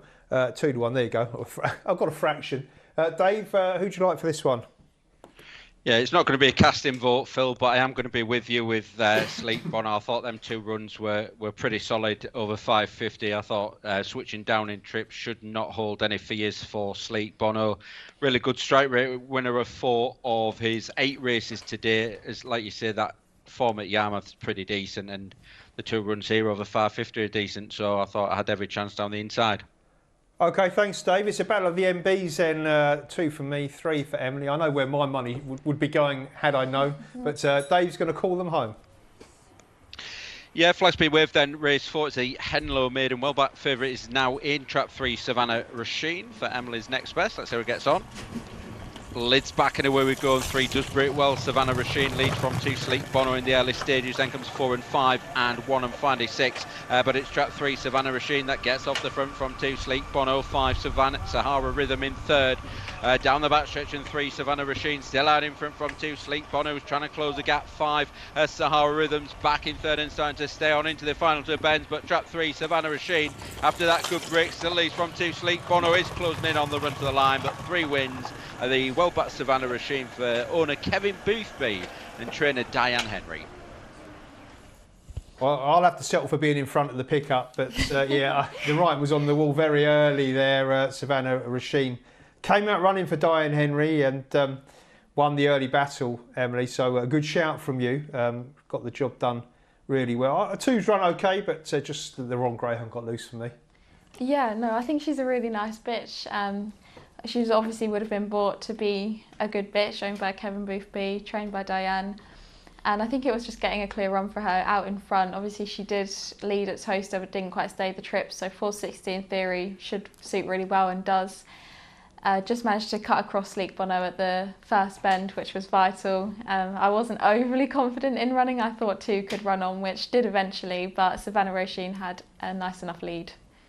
Yeah, in charge early on was Savannah Roisin, and she did it really well, 3 beating 2. The market was right, the money came late for 3. 1st and 2nd favourites finish 1st and 2nd. We're off for a quick break now. We'll see you in a minute or 2.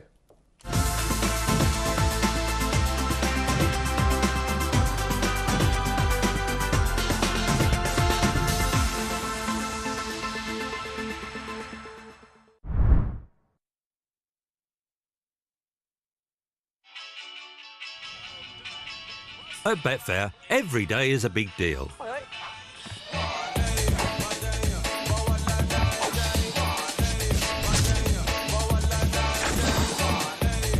Jump season has hit its stride, and we've got offers every day. From free bets to super boost, free multiples to extra places, because any day of racing is a big deal with Betfair.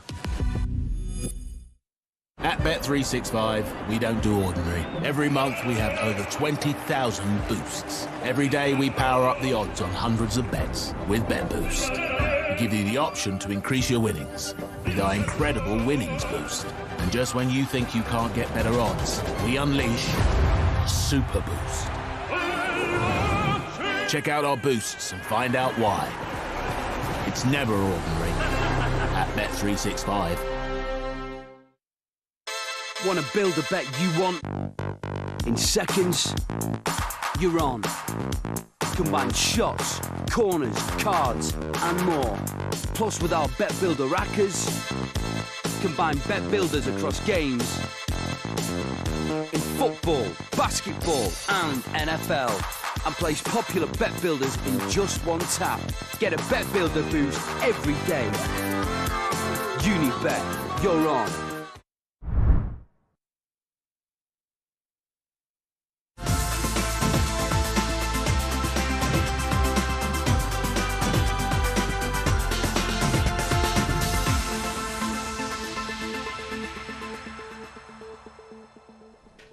Welcome back to RPGTV on a Sunday night. Thanks for getting in touch, those that have, and I think we've got a little bit of time, so Emily, we've got an email for us. Yes, this is from Chris Gargan. Good evening, everyone. Question for everyone. Which greyhound do you think was unlucky never to win a Derby final? Keep up the great work, from Chris. Interesting question. See, my unluckiest dog in the Derby did actually win a Derby final, which was Hold'em Spy. Of course, he won the Scottish Derby, but desperately unlucky in the English Derby. Not just because I backed him, as I'm being cajoled in my ear, but because he was unnatural. I think it was a quarter-finals, got put on his knees, came back on final night, and I think he won in one of the quickest times of the night.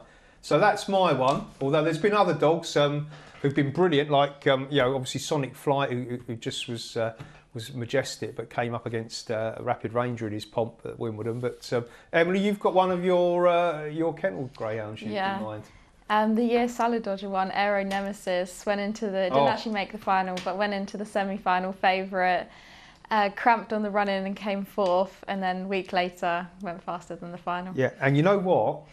There is a common thread there, because that's another dog I backed Andy Post. Yeah. The only reason I did is because your dad told me to.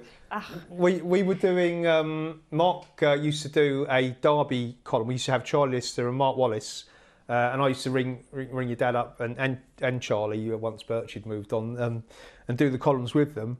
And he told me at the start with Aero Nemesis, we've got a dog here. He said, I'm going to put him up on the website. He's about 80 to 1, I think he was, at Anti-Post. He said, have a couple of bob each way. He said, we think you go a long way. And he was just literally caught out by that 3 runs in 8 days, wasn't he? Just ran out of steam. He'd led everywhere in every round, and he led, like you say, to the third bend. Stuart Forsyth doesn't like us talking about it, to be fair, because it's still painful. Yeah, I mean, I'm glad that I wasn't heavily involved then, because I would have been very, very gutted. So. Yeah, absolutely. No, I think he falls into that sort of category. Dave, you got any spring to mind, or anything you've backed that you're sort of kicking your luck? No, I'm not a big Anti-Post Derby backer, that is for certain. I think it's always a bit of a minefield, really. But the one I recently that springs to mind was a dog called Clara Line. It was a couple of years ago now, I think. Just got touched off by Thorn Falcon, and was part owned by Nigel Thomas, who's from my neck of the woods. So I was really rooting for him to get up, and just got touched off. Dave, thanks for that, because you know what? Somebody in this room backed Clara Line each way 80 to 1, and it wasn't Emily. So I've had the hat trick, haven't I? Of all three that we mentioned, there is a common thread. Perhaps I should get in touch with trainers when I'm about to back one Anti-Post for the Derby, and just let them know. And maybe a deal can be done for me not to. But yeah, I was with Clara Line. He ran an absolute corker in the final. He came out like a scalded cat, but he had his kennel mate, didn't he? Thorn Falcon, as you say, Dave. sat right behind him. But yeah, happy memories, I think, of Derby bets. Let us know at home if you've got any that spring to mind. Not necessarily ones that I've backed, please, but ones that you may have done, or you may have owned, of course. More to the point, and you thought you were in with a chance, and it didn't quite happen. But I'm going to move away from those ones and now head back to Harlow for the 7:18 because we've only got about 3 minutes to off, and we've got a clue to give you. Let's show you Dura Go Buzz, who isn't a greyhound I backed to win the Derby. But if you backed this greyhound last time out, you'd have been very happy because it was a really good run, Emily. It was. He broke really well, showed nice early up to the bend and just managed to chop the bend across the other runners, leaving him out in front. Did go a few lengths clear before 3 emerged out of the pack, showing a lot of pace. But as 3 tried to challenge, 6 pulled out a little bit more and did really well to hang on to his lead by a short head. Yeah, good effort that. Needed the line, but the line came in time. Dura Go Buzz. And in a similar sort of contest, definitely got a chance. There's a 3-to-1 chance at the moment. The money's come. Getting bigger is the favourite Yankee Daisy as a nibble for the red Tourneroy Time. I actually went with Yankee Daisy myself, who she's rattled up a really good sequence of form figures. She wants to be off the front. But looking at the way the race is framed, she's got a slow starter in red, nothing in 3. There's every chance she could lead. Then it's a case of who turns behind. So I have gone for 2. Emily, who's your fancy? I actually like Badminton Shadow in Trap 5, running really well at the minute, especially last time out, won by over 5 lengths in a very good 26.48. And I just didn't think had been penalised too much for that win, and I thought if he repeats it, then he should probably win comfortably again. Does have early, as he showed last week, and sees the trip out. I do really like Yankee Daisy in Trap 2. She's made a great start to her career, 7 wins from 15 starts, but I thought 5, if getting a run, can continue as good form. OK, Trap 5 for Emily then, Badminton Shadows. A 4-to-1 chance, Dave. Who's caught your eye here? Yeah, I'm going to be with Emily for all the same reasons she's outlined, really. Badminton Shadow is going to be my pick. I thought that win last time out, beating Nothing in Asia, that was a strong race for race 7.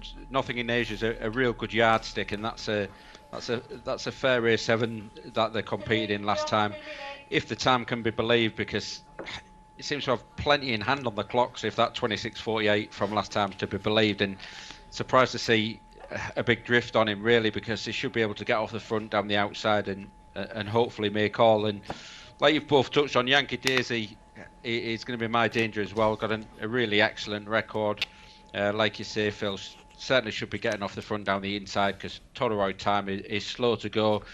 She's pretty consistent as well as Tourneroy Time. A slow start, but stays on well. Good draw on the inside, so see why there's been a little bit of nibbles for that. But I thought 2 Yankee Daisy should lead down the inside, 5 down the outside, and if 5 repeats that last run's going to take some beating. Just surprised to see the price so big. OK, thank you, Dave. Yeah, we'll enjoy the action in a moment or two, because the runners are almost loaded now for this A6. So traps 5 and 2, our selections. Good luck with yours, and Emily to call them home. A6 for grade, race 5, Yankee Daisy in Trap 2 is just your favourite. And Traps open, it's a good break for Trap 4, Elite Gym, with Dura Go Buzz also trying to show pace around the outside. But it's Elite Gin in Trap 4 that is going to go round in front from 1, 2, 6 and 5 currently, a long way out the back. But Elite Gym has a few lengths in hand here, with 2 Yankee Daisy trying to get into contention, but Trap 4, Elite Gym still out in front. Yankee Daisy trying to run on, but isn't going to get to Elite Gym in Trap 4.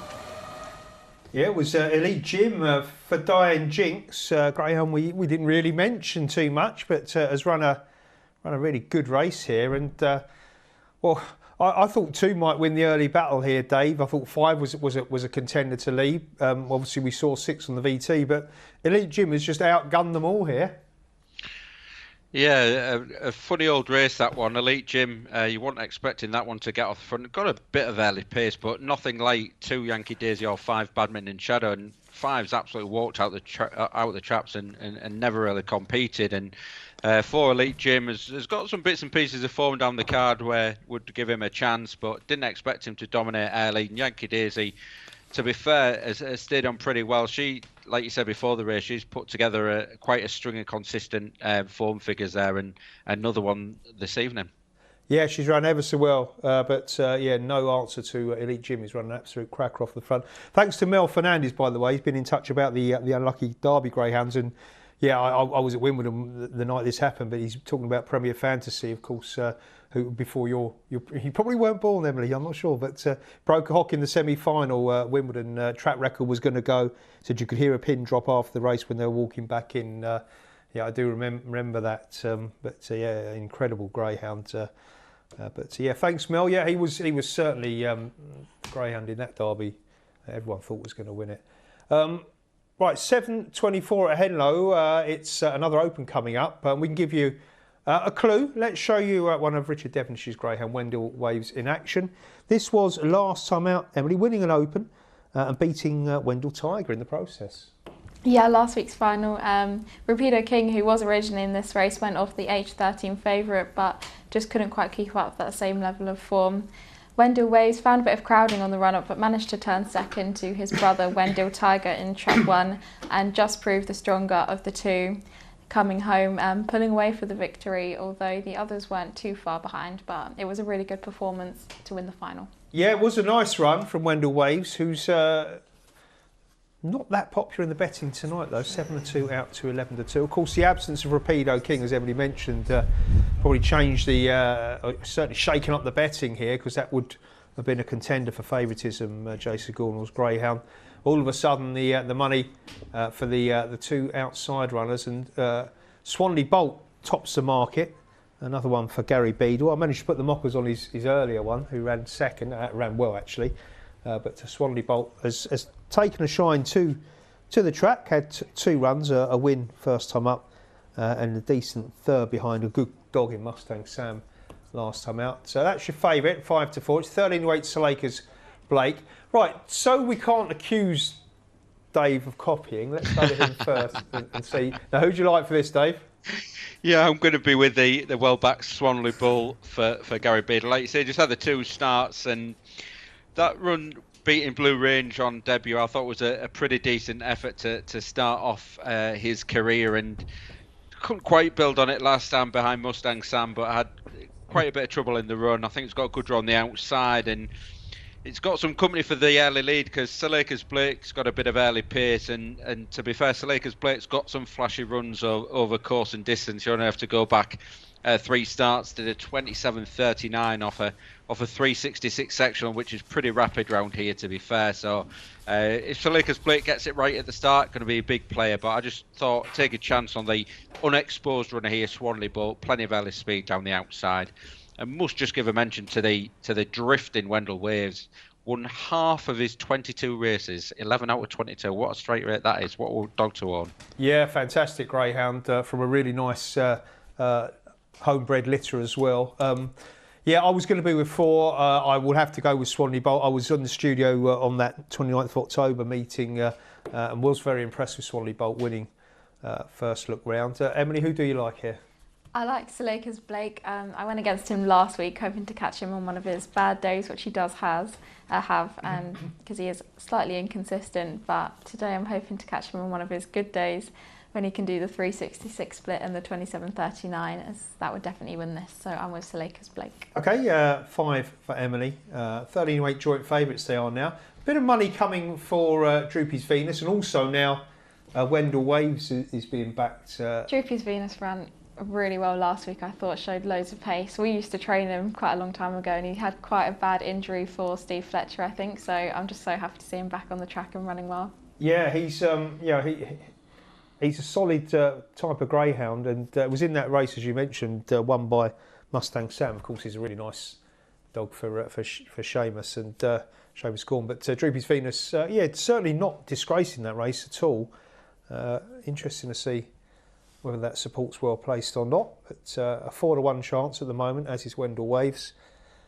There's the Betfair show. Liz of Real, it's a good race, this, because she's she's very capable, but you can back her at 20s on Betfair, which might tempt a few of the Henlow faithful. But runners all in. I'll hand across to Dave.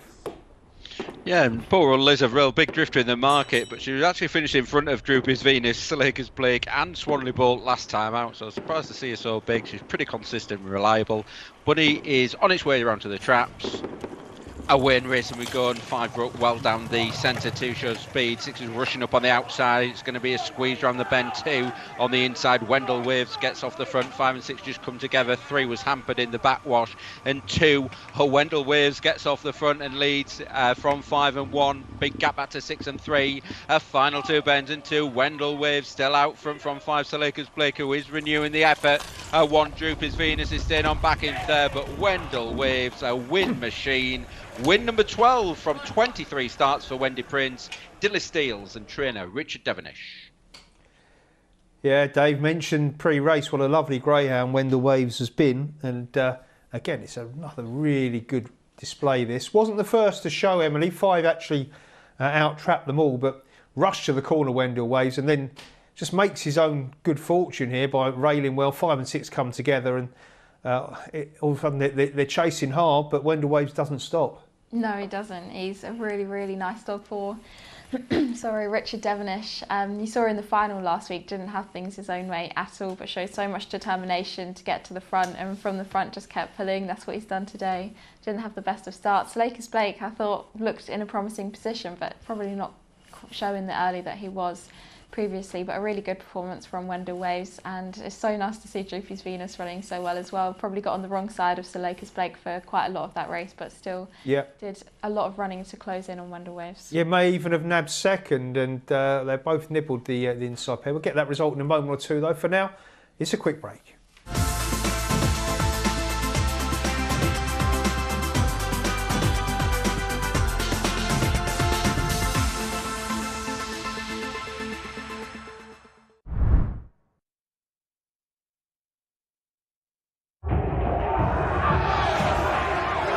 Who you got to work with when your eyes are closed in the forest? Who you got in your pocket?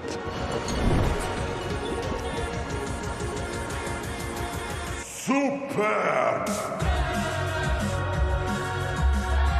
And on a cold and wet Tuesday night, who you got? William Hill, it's who you play with. I can look at 12 horses and the form all at once. Come on. The app is my paddock. Once the race starts, we don't bother with cheers in our house. When the race is on, I try to remain calm. If it's possible to love a four-legged beast and a wee tiny man sitting on top here, then I love you! Boost your racing odds at ladbrokes.com. At Betfred, we want betting to be safe, so we have a range of tools to help. You can set a deposit limit to control your spending. Reality checks are there to remind you how long you've been playing. And if you need to take a break, you can set a timeout whenever you like. For more help, speak to our shop staff or visit betfred.com. Betting should be fun and friendly, so please remember, gamble safely.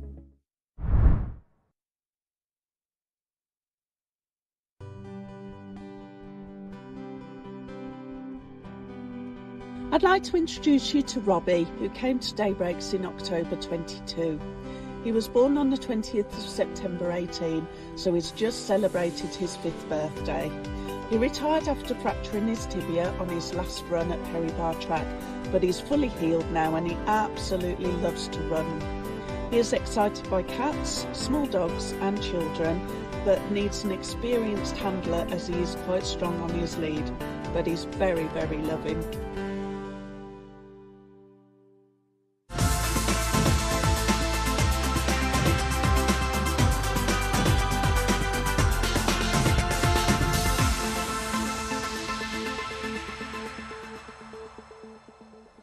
Well, welcome back. As you know, good racing at Henlow this evening, open race action. Couple of finals on the card. Have a look at the lineup for one of those now. The Henlow Maiden Trophy, over 460 metres. Some really nice types in this. And heading the market, and rightly so, is Jason Gornall's Blue Range. It was very impressive in the heats. I think we'll show you that now. Blue Range, great early speed, Emily, from trap 3 here. Yeah, this was a really nice win after coming a close second in her last 2 runs. Did edge off slightly from 3, so hopefully trap 4 will suit today, but did break well. There was a little bit of trouble in behind, but she was really impressive. Hadn't looked the strongest of greyhounds before this, but didn't look like stopping here. No, running really well is Blue Range, and heads to the market. As part of a public wealth warning, just to point out that Track 1 Murrow Towcester is a greyhound that I have napped tonight, Richard Fitch's runner. Now, did win in the heats. I mean, the run before, the week before, when having Track 1 was the real sort of run that I'm hoping for tonight. But this was a greyhound who wasn't drawn brilliantly, but just was determined, Emily, and I thought ran a really good race. Definitely, there was crowding straight out the traps with the middle runners, and OL Nido showed nice early to get himself to the front, tried to stretch them out down the back, but Murrow Towcester had turned in a nice pitch and was also showing a good pace in behind. OL Nido did show his lack of course knowledge, which Murrow Towcester took full advantage of. Yeah, and really nice greyhound Murrow Towcester, and does definitely enjoy the red draw, so hopefully it could be a bit of value. We'll show you the other VT in Jewton. Will we show it now? In fact, why not? Keep Hill Chase popped up at 11-2 for Steve Rayner. Beat Wendell Magic on this occasion in the black jacket here. Yeah, he broke really well, but just couldn't quite beat Hang On Billy inside of him to the bend. Suddenly, Alpraz Wolf in trap 6 also appeared down the back as Keeper Hill Chase managed to get past the trap 3. Round the last bend, 6 was going quite wide. Keeper Hill Chase managed to hit the front coming towards the line, and I thought it was really brave holding off all of the challengers running on. He'd worked quite hard to get to the front, so I thought that was quite an impressive run. The youngest in the field today as well. Yeah, good run from Keeper Hill Chase, who can be back to fancy odds this evening. Who have you got down as the winner, Emily? I am with favourite Blue Range. I thought a repeat of last week would be good enough, but it wouldn't be the most confident selection in the world, because I did think Murrow Towcester, Keeper Hill Chase run really well. Suleika Sydney's capable of a lot better than he showed last week. OL Nido could get to the front, and you think would come on for the look last week. But if Blue Range can repeat what she did last week, then I think she will win. Okay, Blue Range for Emily. Dave, how do you see that final? Yeah, I'm going to be with Blue Range. I think you probably can just about get off the front. Your nap Murrow Towcester certainly got a much kinder draw. You could see was clever and tracked clever last time in the heats, dodging to the inside and stayed on well really to pick up OL Nido. So certainly got a kind draw this evening. Like Emily's made a case for one or two of the others. Look, Wendell Magic's been in pretty decent form from off the speed. I think Murrow Towcester and Blue Range will dominate early, and it's just whether the strong runners can get there. Okay, thanks, Dave. Yeah, looking forward to that final a little bit later on, but we've got some more races before that, including the 7:36 at Harlow, which is an A7. Betting's on your screens now, and it focuses mainly around the inside boxes. Active Diva is a 7-4 chance, and Deacon Milan at 15-8. 4-1 Great Paddy. 9-2 Bar. It was a tough call for me. I've gone with Deacon Milan in the end, because I think it's just got slightly better early than Active Diva, and hopefully can get off the front for Colin Dibb. The absence of Durago Zola is a bonus if you're with the two. Dave, let's get your thoughts on this one. Who do you like here? Yeah, I'm going to be with as well. Deacon Milan, I thought it was could get off the front. I thought Durago Zolo might have been a bit of an obstacle, but now that one don't run in trap 3, I think Deacon Milan should have a lovely run down the centre. And to be fair, I thought this was a slight drop in class. I know it says it's A7 last week and A7 this, but I thought keeping a bit better company that run penultimate start when Deacon Milan won was a decent effort. I know it was well beaten by Swift to Quit last time, but never got a run at any stage of the race. I think that was on Wednesday. It's probably paced on the outside. Great Paddy is a dog that I like, but it's been out of sorts in the last couple of starts, but has got a bit of early pace, and if he pops out, he can certainly bounce back to form. So I don't discount him on the outside, but I just thought Deacon Milan, if it beats Active Diva to the bend, should be a big player. Okay, 2 votes for Deacon Milan, who's 2.82 on Betfair, clear favourite there. Emily, are you on board as well? We've got a hat trick. Yes, I am on board. I'm with Deacon Milan. For me, 4, 5 and 6 have all been really well beaten lately, particularly 5 and 6, whereas 2 has won a couple recently in the grade, and I thought it's definitely as fast as any of these. She's a really good trapper. I didn't think she had amazing early pace, but the trapping helps her get to the bend, and being out in front in this race I thought would be plenty good enough. Okay, we're all on board. It hasn't happened too often tonight, but Deacon Milan carrying the full weight of the team's selections. We've got a minute or so, Emily. Have you got an email we might be able to squeeze in? Yes, this is regarding the unlucky dogs in the Derby. I'm not too sure who it's from, I think Barry, but it says, by a mile, Super Rory, trained by Noreen Collin, broke the track record in the quarterfinal, then broke the 5.25 world record in the semis, beating Suburban Gent 6 lengths, and was huge odds on for the final. When he came out the kennel for the race, he was in a right state and ran no race. He trialled at Shawfield for the Scottish Derby, broke the clock in the trial. Sadly broke his hock in the first round and never ran again. Kennel name was Joey, quickest dog I've ever seen and trained. Have a great night. Thanks for that. So yeah, and that sounds like a hard luck story. There'll be plenty of people out there remembering a dog called Haymaker Mac as well, who I know people that were on him for good money in the Derby at White City, and I think he came out. He got eliminated. I think it might have been the semi-finals. Came out and won the consolation in a something like a track record run as well. But yeah, there's loads of them around there. They're coming back from the memory bank somewhere or other. But yeah, keep them coming if you've got any more stories. Right, the runners are near enough all in at Harlow. Here comes the style. Check them over. Deacon Milan, your 6-4 favourite. 15-8 Active Diva on the inside. Hair's in motion in. Here we go. We're off and racing. Well, 2 shows pace, but 6 has got the best gears to the bend. That's Great Paddy. Going to lead round. 6 leads, but just shoved out the way by 2. Takes over now. 1 Active Diva has turned round in third, but it's Deacon Milan, the one they've got to catch. 2 leads from 6. It's 1, 5 and 4 to the rear, and the blue jacket out in front here, Deacon Milan for Colin Dibb. Suddenly goes about 3 clear off the last. Is pulling away with every stride. Good run this. Deacon Milan, your winner. 2 beats 6. 5, I think may have nabbed third, but it's first 2 only, isn't it? It's that 5-runner race. And Deacon Milan justifies the full weight of our tipping prowess, Emily. Good run this. Yeah, she did. I thought this was really impressive. Did trap, but Great Paddy also trapped and was showing nice early pace up. But Deacon Milan was really, really brave at this bend to just push her way round in front, because she could have easily checked, but she didn't. She was brave. She pushed her way round, and it was a really impressive win, Dave. Yeah, it did. She stretched away at the finish. Like I said before the race, Great Paddy has bounced back a little bit there, showed good speed and got trouble at the first corner. But Deacon Milan, look, I don't have her down as the strongest of stayers, but she's certainly run away from this field, and I say she probably was just down a little bit in class, and it's made all the difference this evening. Yeah, full of running there. Really good last couple of bends from Deacon Milan, and power to the line to win as the 6-4 favourite. Great Paddy second at 5-1. Okay, that's the live action there at Harlow. We're at Henlow next for 7:44, where it is it's nap time for Emily, and word is clearly out because look at the price. Untold, is it Taka or Tarka? Yeah, we don't know, do we? I don't know. Yeah, okay. Tarka's an otter, isn't it? But I don't know if it's Taka or Tarka, but yeah, you like the look of 3 who obviously went into your notebook last time out. Yeah, I did. I thought the run last time out was really impressive. I was on the show and I was with, we're going to watch it now.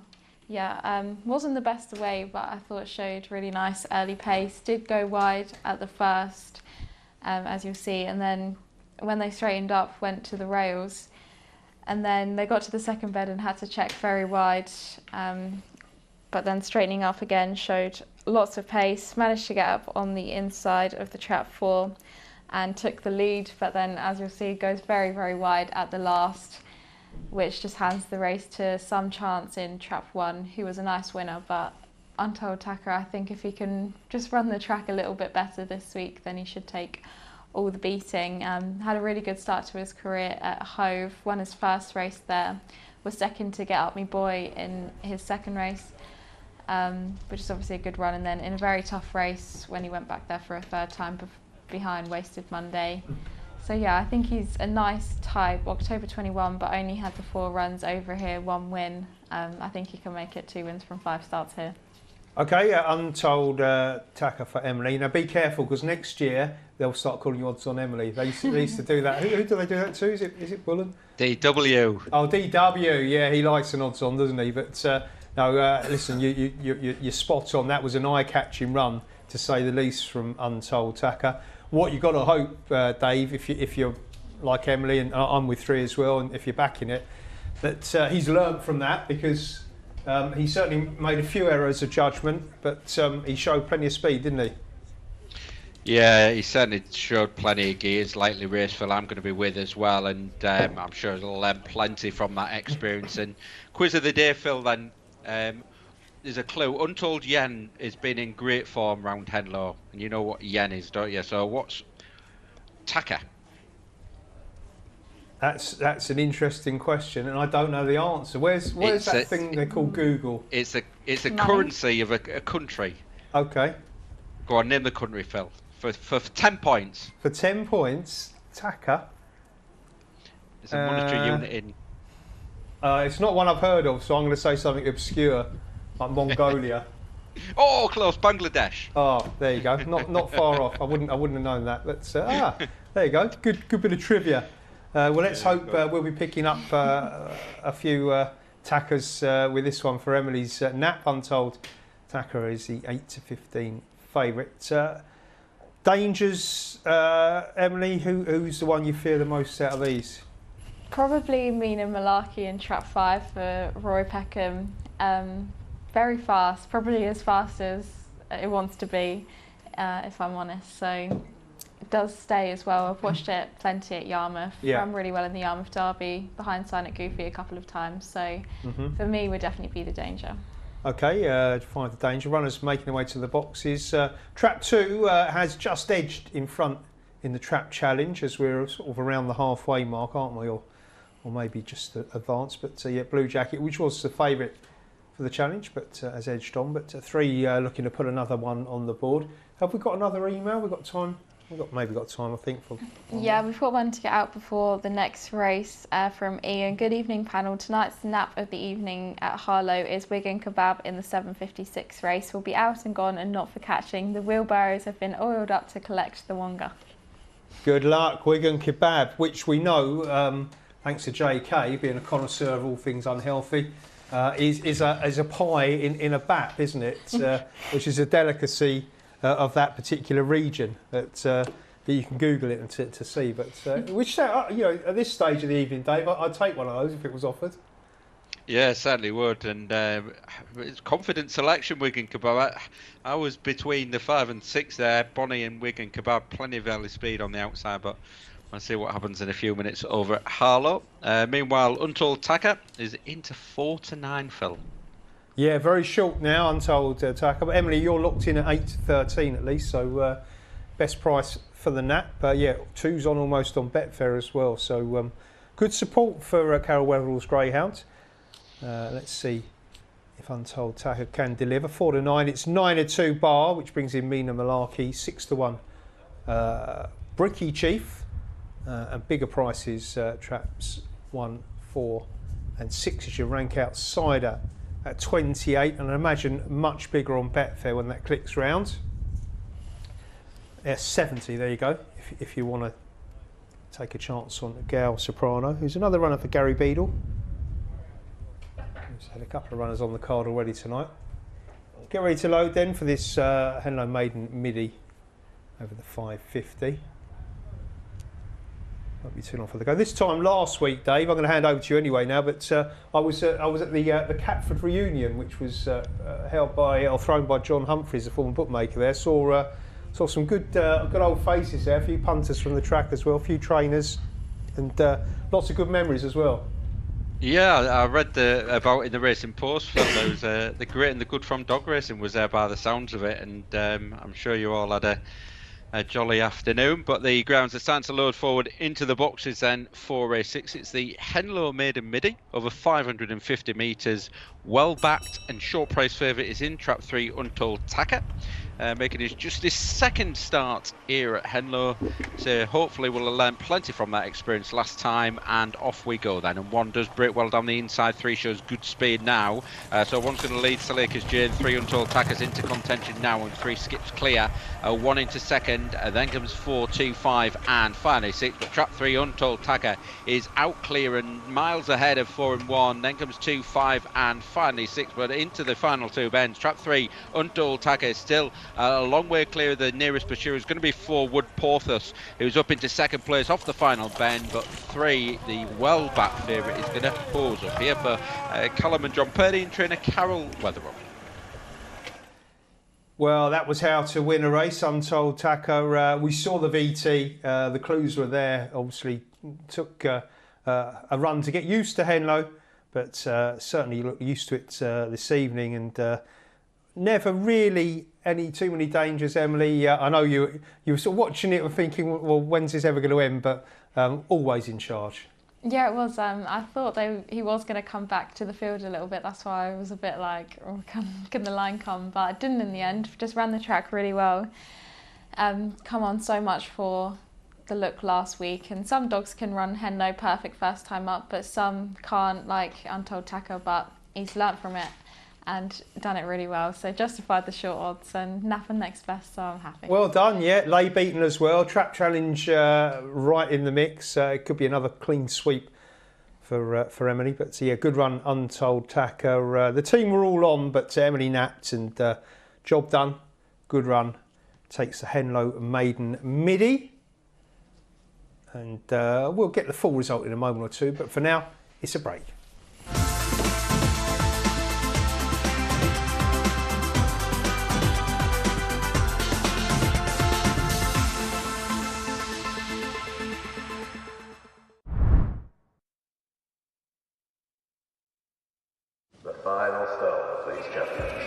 At Bet365, we don't do ordinary.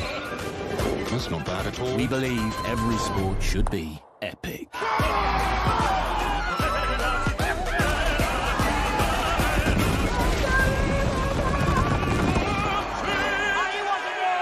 Berlin. So whatever the sport, whatever the moment, it's never ordinary at Bet365. Billionaire takeovers? It's madness. They can keep their oil money. Our club's got something money can't buy. I've heard the news. We've been bought by an oil baron. We're rich. Loads of money. Oil money. Loads of money. Transfer money. Who cares about F&P? The title is back. Well, they've changed their tune. And here's one for you. If one leg of your bet builder lets you down, get a free bet. Paddy Power. Want betting on the horses to be anything but flat? With an app that impresses every time out. You're on. Want to watch live streaming of races in the UK, Ireland and around the globe? And get a chance to win even bigger with 3 Uniboosts every day on any horses you want. Unibet. You're on. Hey, I'm Gary Ashburn, and I've been working in the world of collectibles and memorabilia for over 30 years. I'd love you to join me every Sunday night at 10 p.m. for Collectibles Guru, where we showcase awesome items from the worlds of sport, music, TV and film. You'll hear the stories behind the genuine signatures and get a front row seat into the world of sport and showbiz. So tune in every Sunday night at 10 p.m, only here on Sporty Stuff TV.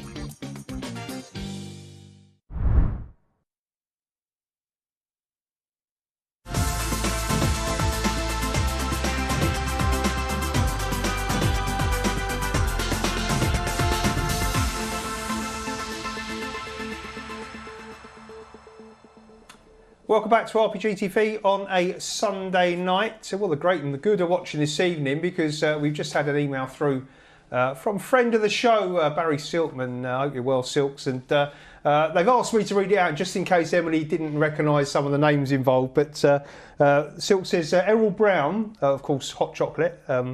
I believe in miracles myself. One day I'll get a nap up. But he wanted Mickey Most and Barry says to buy a greyhound together and change its name to Emily, even if it was a dog, as he just had a big hit with Emily, but Mickey didn't fancy it. Trust me, says Silk, Super Rory was the fastest 525-yard dog in history, especially on grass, 15 lengths faster than any dog I had.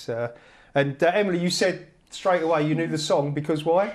I know the song because Rab McNair sings it to me all the time at the tracks. So there you go. Yeah, it doesn't surprise me. When you say sing, is that in the loose sense of the word? Yeah. Or has Rab got a lovely little voice on him?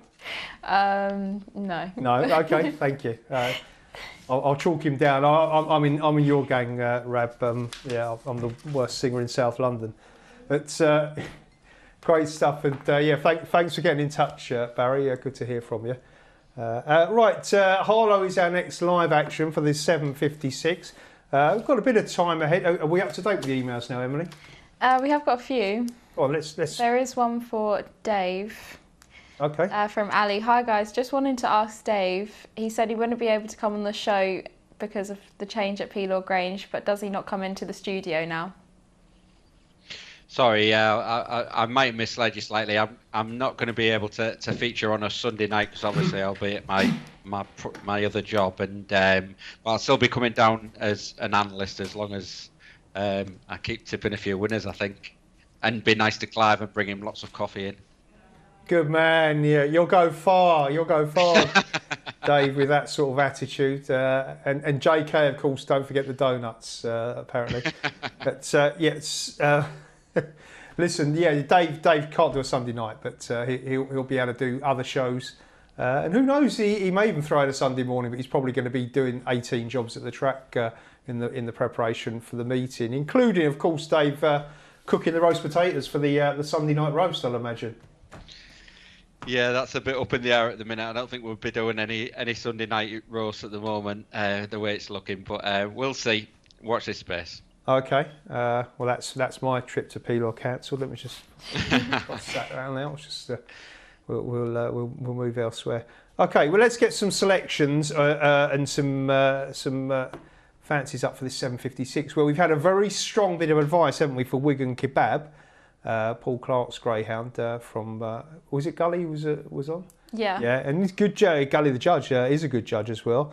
And Dave, you say Wigan Kebab was on your short list? Yeah, it certainly was. Look, I thought it was a bit of a matchup between the bottom two. Eb Bonnie's a dog that I've followed throughout her career. She's been a tremendous bitch, really. 11 wins from 32 goals. She's got bundles of early speed. Look, she was well beaten by Taxman over the 4-bend trip last time, but this sprint trip at Harlow is right up her street, and if she can out-trap Wigan Kebab, which I'm hoping she can, she should go on and hopefully take the victory. Look, Wigan Kebab's a ground that's in pretty decent nick herself, and was a winner last time out in the grade. 15.48's a pretty decent run, so look, certainly wouldn't put anybody off backing Wigan Kebab. So the prices are there and fair, probably on the exchanges as well. 2-1, 11-4. I think the market's got it pretty much right. Sultan on the inside has been in pretty good form over both the 2-bend and 4-bend trips. Got a good draw on the inside. Was a winner last time out. Had a spin around the valley as well. Interesting to see back on the 3rd of November. So got a good make-up on the inside. But I think Eb Bonnie can hopefully out-trap these and make all. Okay, thank you, Dave. He's a fan of Trap 5, Eb Bonnie, but a good word for the Wigan Kebab. We did flag up a moment or two ago, but just for those who weren't aware, it is basically a pie in a bun. I'm looking up because just to remember as well, there's another greyhound who runs at Harlow. I know it's not on the card tonight, but every time these two run, Emily, I get hungry. Obviously, Wigan Kebab. The other one is Smack Barnpy Wet, who runs at the track. But that's a potato scallop deep fried with pea juice on it. Which it doesn't sound great, but if you I actually once watched a YouTube video and it does look really tasty. I think I tried that over the Wigan kebab. Yeah, I'll give both a go at the moment, to be honest, but we've even run out of Jaffa cakes. Right, so 5 for Dave. I'm going to go with 1, who Dave just gave a mention to, Assault, who's running well and certainly popped up and ran a big race for Paul Clark over 4 bends last time out, but equally adept over 2. But more importantly, Emily, as the lady in form, which is fragged up by Sid Hewitt, who's just been on Twitter, or X, and said, "Oi, oi, my girl, another nap and MB landed, and the lay got beat." Yeah. He's a happy man, is Sid. I always send Sid the double before the meeting, so yeah. You better need to stop doing that, because he'll end up retiring, and then your dad'll have the other. Who do you like here?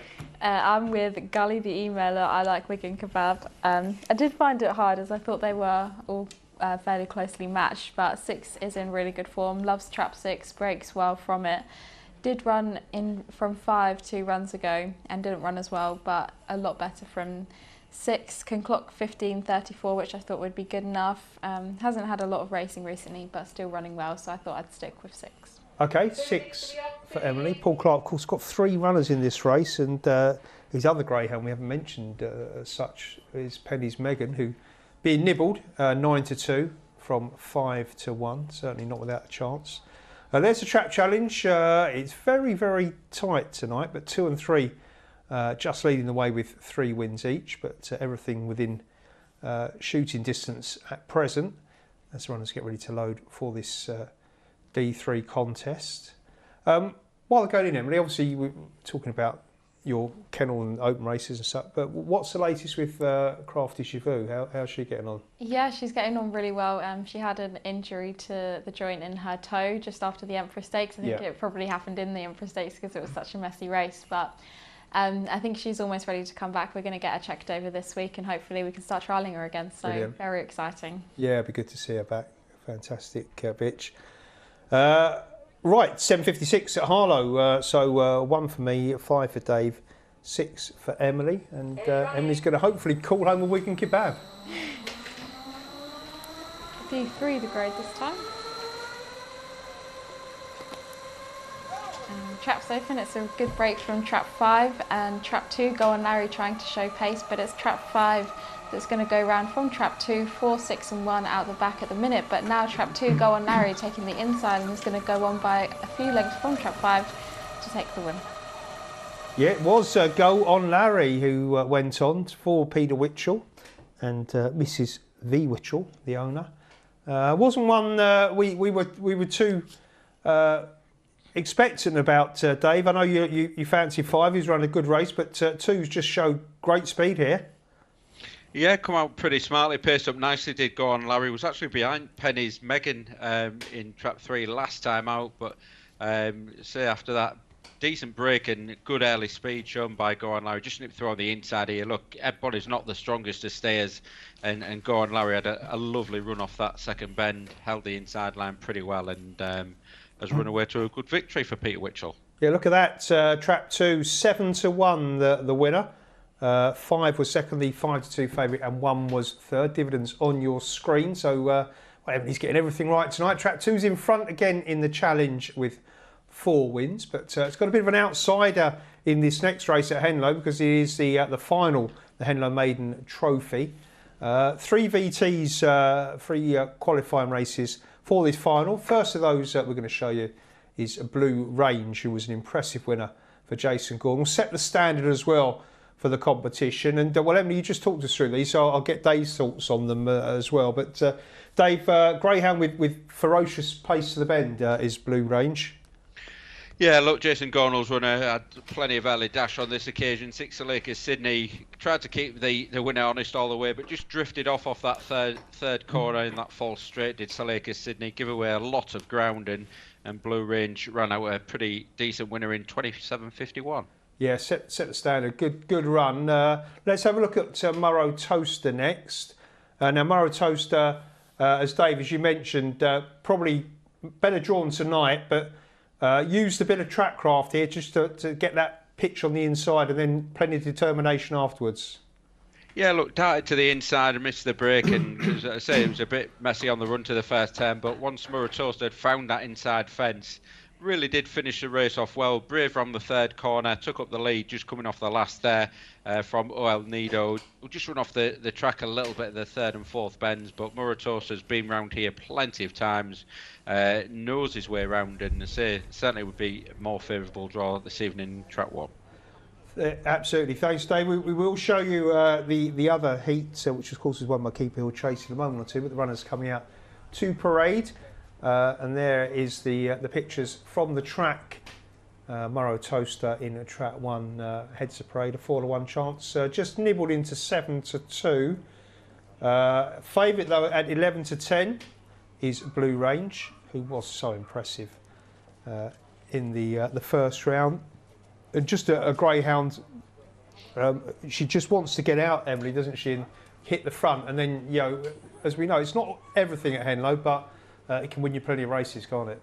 It can, yeah. And although she's had 21 races, I think in her last 3 races, she really is coming forward with each one. She's trapping, she has nice early, and was just very impressive last week. I did almost side with Towcester. Then you heard I was going to nap it. He starts and stays and is running really well. So I did think it would be close. I think OL Nido is a massive price at 9-1 as well, because did manage to get to the front last week, and I think will come on a lot for the look that he had. So I think 9-1 is a big price, but if Blue Range does repeat the run from last week, then I think she will take the beating. Okay, Blue Range is Emily's fancy. You know mine's in 1. We'll get Dave's thoughts in a moment. But let's have a look at Keep Hill Jace. And Dave, as Emily said when we watched this race not that long ago, there was lots to like about this. Steve Rayner's Greyhound was a big price, sort of not over familiar with the circuit, but certainly ran an encouraging race. Yes, and it did look, Hang On Billy had set the early fractions, Peter Harden's runner, and then 6L Prairie Wolf took over and led, but again found that third and fourth bends a little bit tricky to handle, did El Prairie Wolf, and Keep Hill Chase just got the runner things off the final bend and held on bravely, as Emily said earlier on, from the odds-on favourite Wendell Magic. Okay, there's the betting, by the way, 11-8 now, Blue Range. Money has come for Towcester. Despite my nap, falls into 11-4. Dave, remind us again who you like for this final. Yeah, I'm going to be with Blue Range. Like Emily says, been really progressive in recent starts. At 27.61, a personal best over course and distance. As I say, she's really coming forward in leaps and bounds. Really smart early speed, and I think she can just probably get off the front. And to be fair, I think she's a backable price now. 11-8 is a very fair price as the money comes in for the Phil Donaldson nap, Towcester. Yeah, being supported. Of course, Wendell Magic very much to the fore in the betting as well. Dave, Richard Devonshire's Grey, another one from that Roxholm Nidge T for Tess litter. Beaten in that race we saw by Keep Hill Chase, was odds-on favourite, and certainly didn't get the best of runs early on that occasion. No, certainly never, but as costly to follow in the last couple of starts, turned over at 8-13 and 7-4 favourite as well, but was unlucky in the run last time, stayed on really strongly, just failed to get up and beat Keep Hill Chase, as we've just seen in that VT footage. So still Wendell Magic, if it gets a clear run of things, should be there or thereabouts, but I think plenty of early pace here, and Wendell Magic could be on the back foot early. Yeah, well, all will be revealed fairly soon. Runners behind the boxes, waiting for the signal to load up. Blue Range 6-4 chance, both on the industry show and on Betfair, if that's where you play. Bit of money coming for 6. Salacre Sydney, a 7 into 11-2. Peter Harden's Greyhound behind Blue Range, Emily, last week, and not disgraced behind that Greyhound, and has been running genuinely quite well. Yeah, he has been running well, very consistent and coming in the top 3. Did really well last week to get as close as he did to Blue Range, and will be running on, so if turns in a handy position, could be a big runner. Absolutely. Right, the runners are in then, so the Henlow Maiden Trophy final, over to Dave. Yeah, it's race 7 on the card, an open race over the 460 metre trip. Uneasy favourite in track 4 is Blue Range. Bit of money around for Towcester in track 1. Lids back and away we go then, and 3 and 4 broke well. 2 shows pace as well up the centre. It's trap 3, Wendell Magic, who's on the front foot early and leads from 4. Then comes 1, 6, 5, and finally 2, 3. Wendell Magic gets off the front ahead of 4 Blue Range. 6 Salika Sydney's trying to make inroads into the penultimate bend, but trap 3, Wendell Magic out front from 6. 4 and 1 come next, then 5 and 2, but off the final turn, trap 3, Wendell Magic out front from 6, who's back in second place, Salika Sydney, but it's all about Wendell Magic. A good break and another winner on the card for Wendy Prince, Dilly Steels and trainer Richard Devonish. Well, what a run from Wendell Magic. Well done to Richard Devonish. What a fantastic litter this is. And took the charge of this race fairly early on. Broke the heart of Blue Range by getting to the bend in front.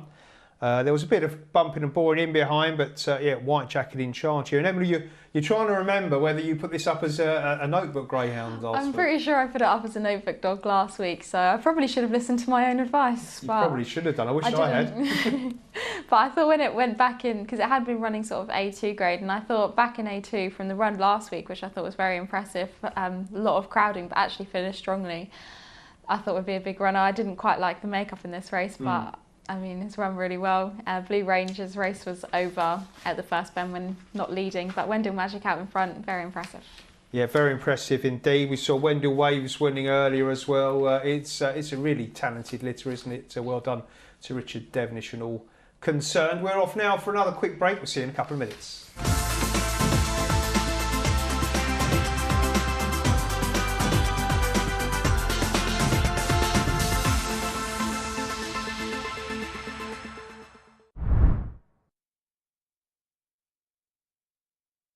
I love the footy. Gotta be rugby. Golf. It's the boxing for me. Anything can happen. One punch can change it all. I absolutely love the darts. I like the Saturday racing, I like the top jockeys, the top horses. I love the jumps, I love the drama of it. The Super League. Everything's just 100 mile an hour. It's just the whole atmosphere. Whatever your sport, Betfred. Check out our huge range of sports markets and daily offers. Love sport? Betfred. Available in-store and online.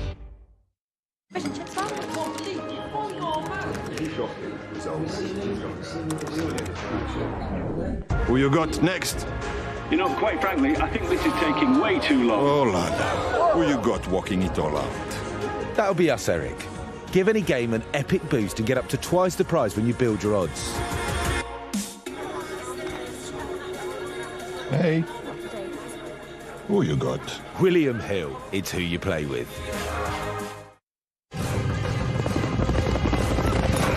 It's the final straight. Your horse is challenging for the lead. Victory is so close you can taste it. This magnificent animal giving everything for his jockey. And in the last strides, your horse is beaten. Fortunately, with Coral, you'll get a free bet up to £10 if your horse finishes within a length of the winner. Available every day of the season. Coral.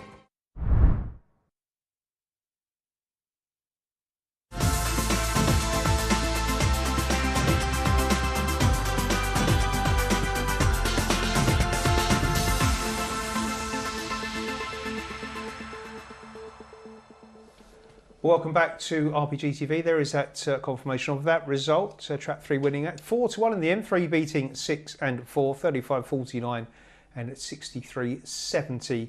Your dividends, well done, as we said, to Richard Devonish. Good run that.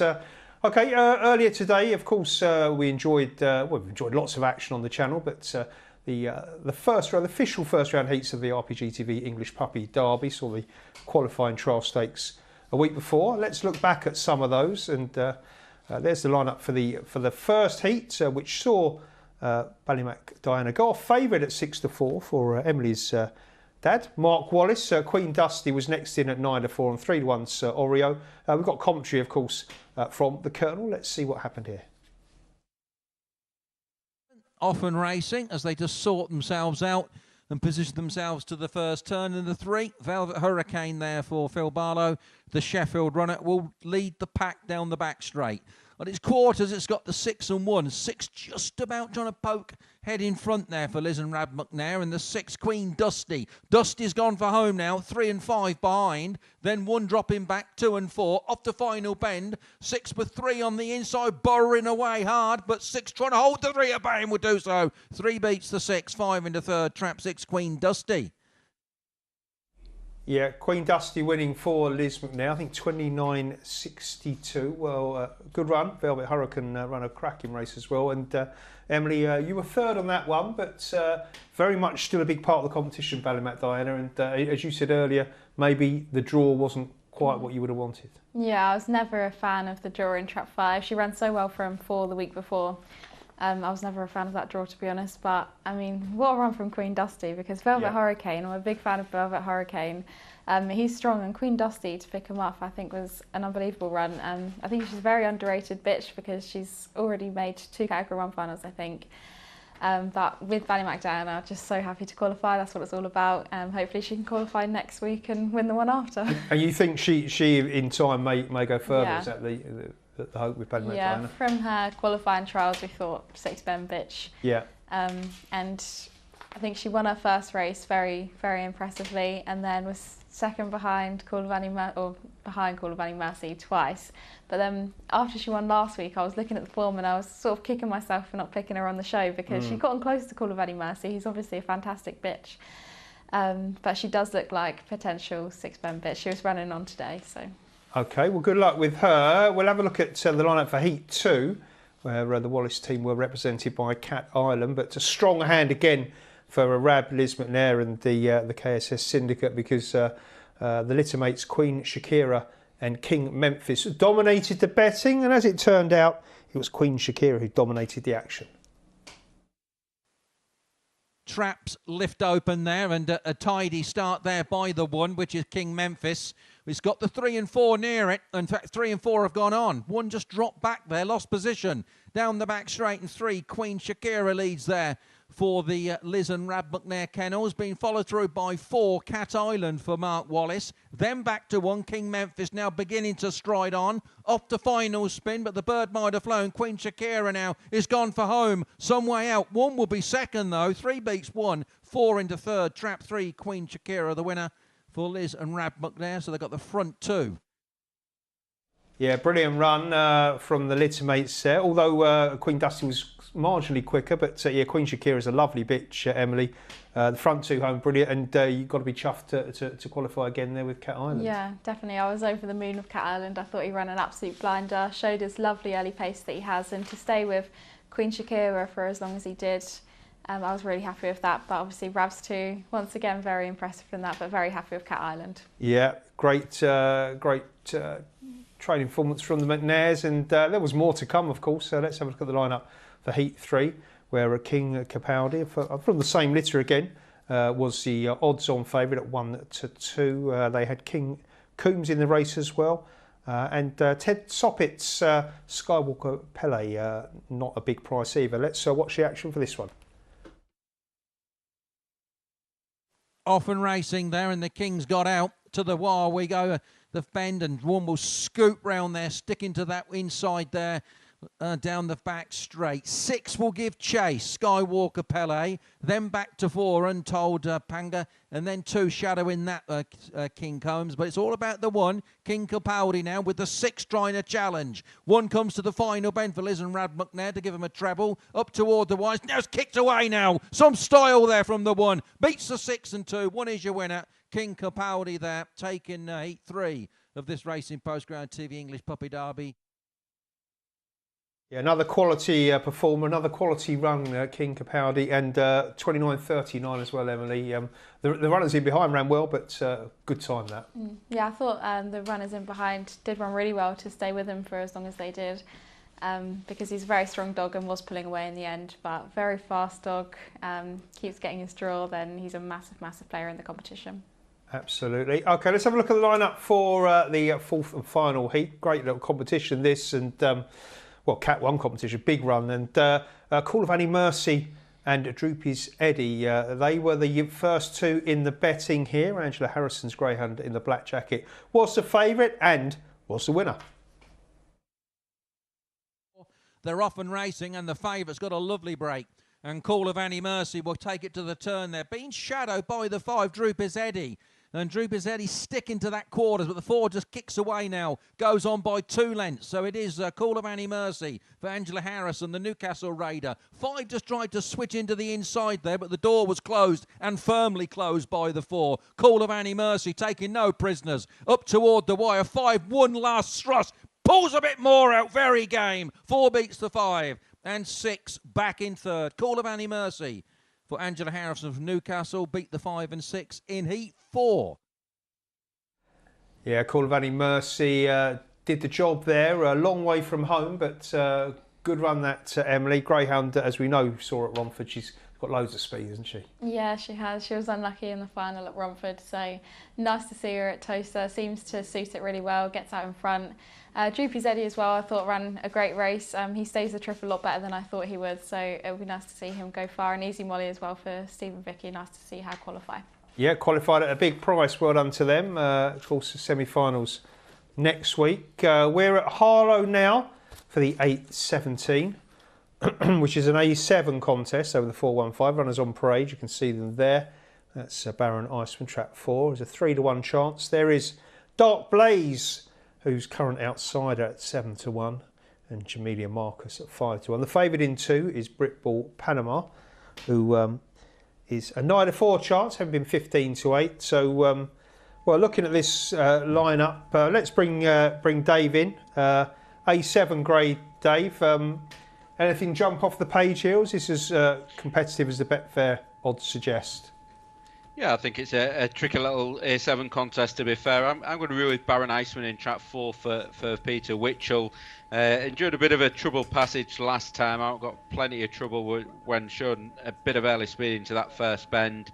I think with a clear run here, hopefully he can sort of lie handy. I think 6 Jamelia Marcus is obviously the pace angle. She's not the strongest of runners. I think if Baron Iceman turns in second behind Jamelia Marcus, should go well. Britball Panama's in trap 2, really strong runner.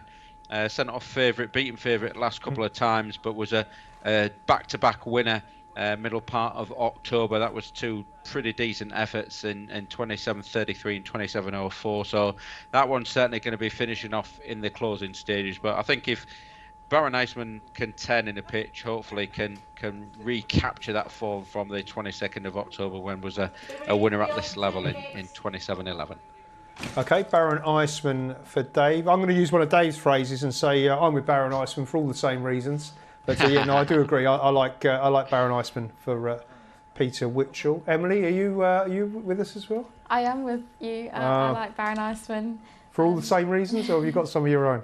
All the same reasons. No, I was torn between 4 and 6 in this. Both have early pace, and 6 did finish in front of a couple of these last time out, including Britball Panama in trap 2. But I was hoping for one of Baron Iceman's better breaks, as I thought he could lead the dogs inside of him, and I was hoping him being out in front could be good enough. Okay, so we're all on trap 4. Baron Iceman is the selection. 11-to-4 chance as the Greyhounds go into the boxes for this A7. Prices on the bottom of your screen for the 8.23 at Henlow, by the way, where double door is the odds-on jolly, but they're all in at Harlow for this 8.17. Good luck with your fancies at home. Trap 4 for us. That's it, off we go. Well, 4 comes out okay, but 6 is also matching strides to the corner. 1's rushing up the inside as well. Gets a bit scrappy in behind for some of those, but it is Baron Iceman who emerges with the lead. Down the far side, goes on by a length or so from 6 Jamelia Marcus, who sits second. 5 racing third, that's Dark Blaze, but it's 4 Baron Iceman in charge here off the last. A length or so, maybe 2 lengths clear of 6. 4 your winner, 4 beats 6. 3 is third. Is Baron Iceman for Peter Witchell and Mrs V Witchell, who gets the win. We were all on 4, and of course, Emily, you had to go one step further and give us the forecast as well, which is brilliant. Well done to you. But yeah, Baron Iceman ran a cracker here. Yeah, ran really well. Probably wasn't the best way, but has shown his early pace up, and it was getting messy there. But 4 was quite brave to hold his position. Britball Panama, quite unlucky, got quite badly badly dragged back there, and that put pay to his chances and helped Baron Iceman as well. Because Jamelia Marcus, like Dave said, wasn't going to be the strongest of dogs. Was making up a little bit of ground and then had to check, but Baron Iceman looked comfortable enough out in front. Yeah, ran well, Dave. Got the early breaks tonight, which hadn't happened for a couple of runs.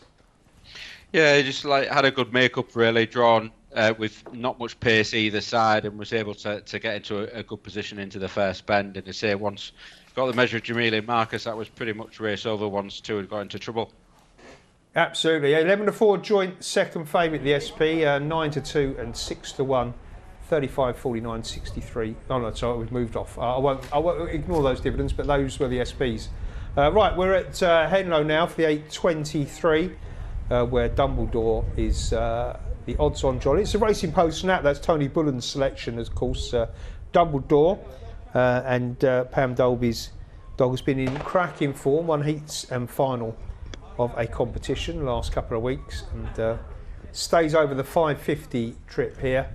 8-13 is the price. Looking at the betting, Kethro, who was beaten a length and a half behind Dumbledore in that final last week, he's next in at 3-1 for Carol Grasso, then 9-2 Savannah Camino, and bigger prices the others. Should we have a look? We're going to have a look at Dumbledore in a moment or two. Who won in good style last week. And well, Emily, I'll come to you while we're watching the runners on parade. Any way you can see this one beaten, or is this another good thing? I do think it's a good thing, but I thought it was probably a little bit closer than the betting suggests. I thought Kefro ran a really, really great race in behind Dumbledore last week, and I thought if turning in a handier position could be dangerous, although I do think Dumbledore is definitely strong enough. Kethro has been finishing really strong, and I don't think you can ever rule out Savannah Camino either. He's been such a great dog for Jason Bloomfield. Wins plenty over 460 and 550, but Dumbledore has been very, very impressive in his last two runs. I can't oppose him. Okay, well, we're going to have a look at Dumbledore, Dave. This was the final last week, the Midi Trophy final. Had trap 6 here. Kethro was in 2.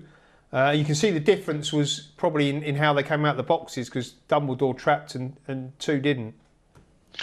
Yeah, it was Sleek Bono. We've seen a little bit earlier, Phil, haven't we? Who would get off the front from 6 Dumbledore, who is a really strong staying sort for Pam Dolby down the outside. And like Emily just touched on before, Kethro has ran really well in defeat. Just got the split there on the penultimate bend, which helped stay on and close to within a length and a half of the eventual winner, Dumbledore. But I say Pam Dolby's run has been in really good form. Like Emily, hard to oppose really, and I thought, to be fair, Kethro did run well in defeat as well, so that would be the danger, I would think. Just aware of one or two at bigger prices. I thought Taxman has been in pretty decent form at Harlow. I know it's a totally different track to here, but that run 2 starts ago, but Yankee Daisy, who's finished second already this evening at Harlow by 7.5 lengths, that's a strong piece of form round Harlow, 26.36. So look, Taxman's got average or moderate form here around Henlow, but if it got it all together, could go well at a big price. But I think the one to be on the favourite here. Yeah, I agree. Dumbledore looks the one to beat. The draw looks good. Greyhounds in fine form. So if you were playing here, Dave, and you didn't want to get stuck into the odds on, would you try and throw a couple of big price ones in for forecasts, or do you think the market's spot on? Yeah, to be fair, I wouldn't be a player, but I might be tempted at even money. 2.06 on Betfair. Yeah. Dumbledore. That is a fair price. And so you can see why there's been a bit of money for Kefro. We saw on that VT footage there, stayed on well from an unpromising looking position, got the splits around the penultimate bend, and it says continued support for Kefro is interesting, and it says Dumbledore nearly even money on Betfair is a pretty decent price, I would suggest. Okay, well, you can get 2.36 now, Emily. Getting bigger is Dumbledore. More money for Kethro, and also a little bit of support for Savannah Camino. You said is a greyhound you give a chance to. Yeah, definitely. I really like Savannah Camino. Just knows the track inside and out. Rarely runs a bad race, and if he can pop out and get out in front, which he is more than capable of doing, then he would be hard to catch. But Dumbledore has been breaking really well. Freesat new, which definitely helps because, like I said, Dumbledore's strong enough, but Kethrow also very strong, and I thought made up really good ground on Dumbledore last week. But if Dumbledore does repeat the trapping that he's been showing, then I think we'll be hard to beat. Yeah, he was evens briefly there. Dave obviously steamed in with both boots. Shade of odds on again now, 10 to 11. Dumbledore is your favourite as the runners are all loaded. So this is the Henlow Midi. Dave, over to you. Yep, grounds are set and ready then. Race 8 on the card over the 550 metre trip. Favourite's going to be Dumbledore, but really well back Kethrow for Carol Grasso in trap 2. Just finished behind Dumbledore last time, but 6 gets a good beginning down the outside. 4's pacing up, then comes 2 in a pitch, then 5, 1 and finally 3. So trap 6 Dumbledore gets off the front ahead of 4 Sweet Whisperer, who's in second place. 2 Kethrow's looking to make ground, then 3, 5 and finally 1, but it's trap 6 Dumbledore who strides clear of the field. 2's trying to work into second ahead of 4, then comes 5 and 3 off the final 2 bends, and 6 Dumbledore still clear of the field. 2 Kethrow is giving chase around the final bend. 6 Dumbledore still the target. 2 Kethrow into second place, then comes 5 down towards the line. Dumbledore traps smartly, makes all for Colin Dalby and trainer Pam Dalby. Thank you, Dave. Well, there you go, Emily. Dumbledore, we said we were all with 6. We expected 6 to turn handy, but popped out and led here. It was as if Harry Potter had waved his magic wand and said, break tonight, and what a great start it was. Yeah, it was a great start, and after trapping like that, the race was definitely all over. 2 runs ago, trapped like that, quick away, and was always in front and won by 7 1/4 lengths. Obviously, last week, did have to work a bit harder for the lead, and that's when Kethrow made up so much ground, and Kethrow did make up a little bit of ground, but Dumbledore, when he traps and leads, then he probably isn't going to get beaten because over 550 he's definitely strong enough. Yeah, very impressive, Dumbledore. Favourite obliged, as you said, Dave. Backable price as well. Yeah, even money was a fair price. Make no mistake about it. I mean, it was a 4 to 5, 4 to 6, but earlier on, but even money certainly a good price. A dog in good form as Dumbledore is.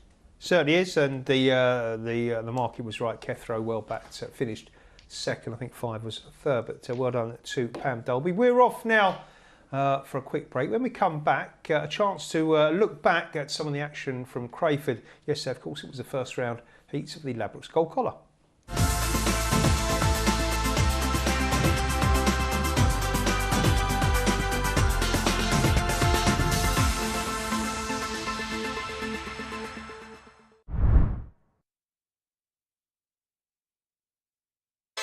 Want to build a bet you want? In seconds, you're on. Combine shots, corners, cards and more. Plus with our Bet Builder rackers, combine bet builders across games in football, basketball and NFL. And place popular bet builders in just one tap. Get a Bet Builder boost every day. Unibet, you're on. At Bet365, we don't do ordinary. Every month we have over 20,000 boosts. Every day we power up the odds on hundreds of bets with Bet Boost. We give you the option to increase your winnings with our incredible winnings boost. And just when you think you can't get better odds, we unleash a super boost. Check out our boosts and find out why. It's never ordinary at Bet365. When you bet fair on racing, you get daily rewards. So any day can be a big deal.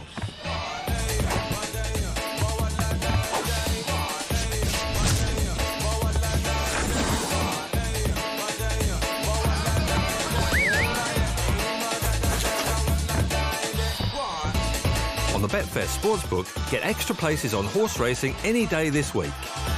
Daily rewards with Betfair.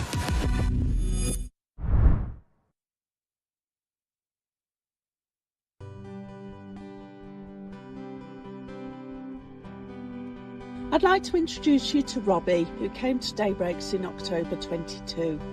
He was born on the 20th of September 18, so he's just celebrated his 5th birthday. He retired after fracturing his tibia on his last run at Perry Bar Track, but he's fully healed now and he absolutely loves to run. He is excited by cats, small dogs and children, but needs an experienced handler as he is quite strong on his lead. But he's very, very loving.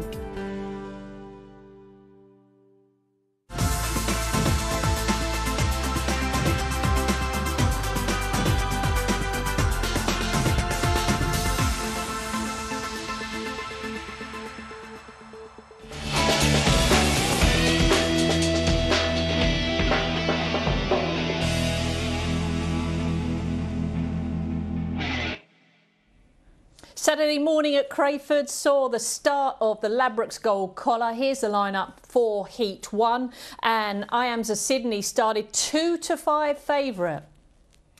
Yeah, but there was a shock start in the first round. Trap 4, Razzle Dazzle Amanda, got off to a good start. Trap 6, Swift Magnitude, showed best early speed, but Razzle Dazzle Amanda showed nice early pace up to the first bend. A little bit of trouble at the first bend, but saw Razzle Dazzle Amanda go around in front. She came here after winning an S2 last week. A newcomer for Ricky Holloway, just come over from Ireland.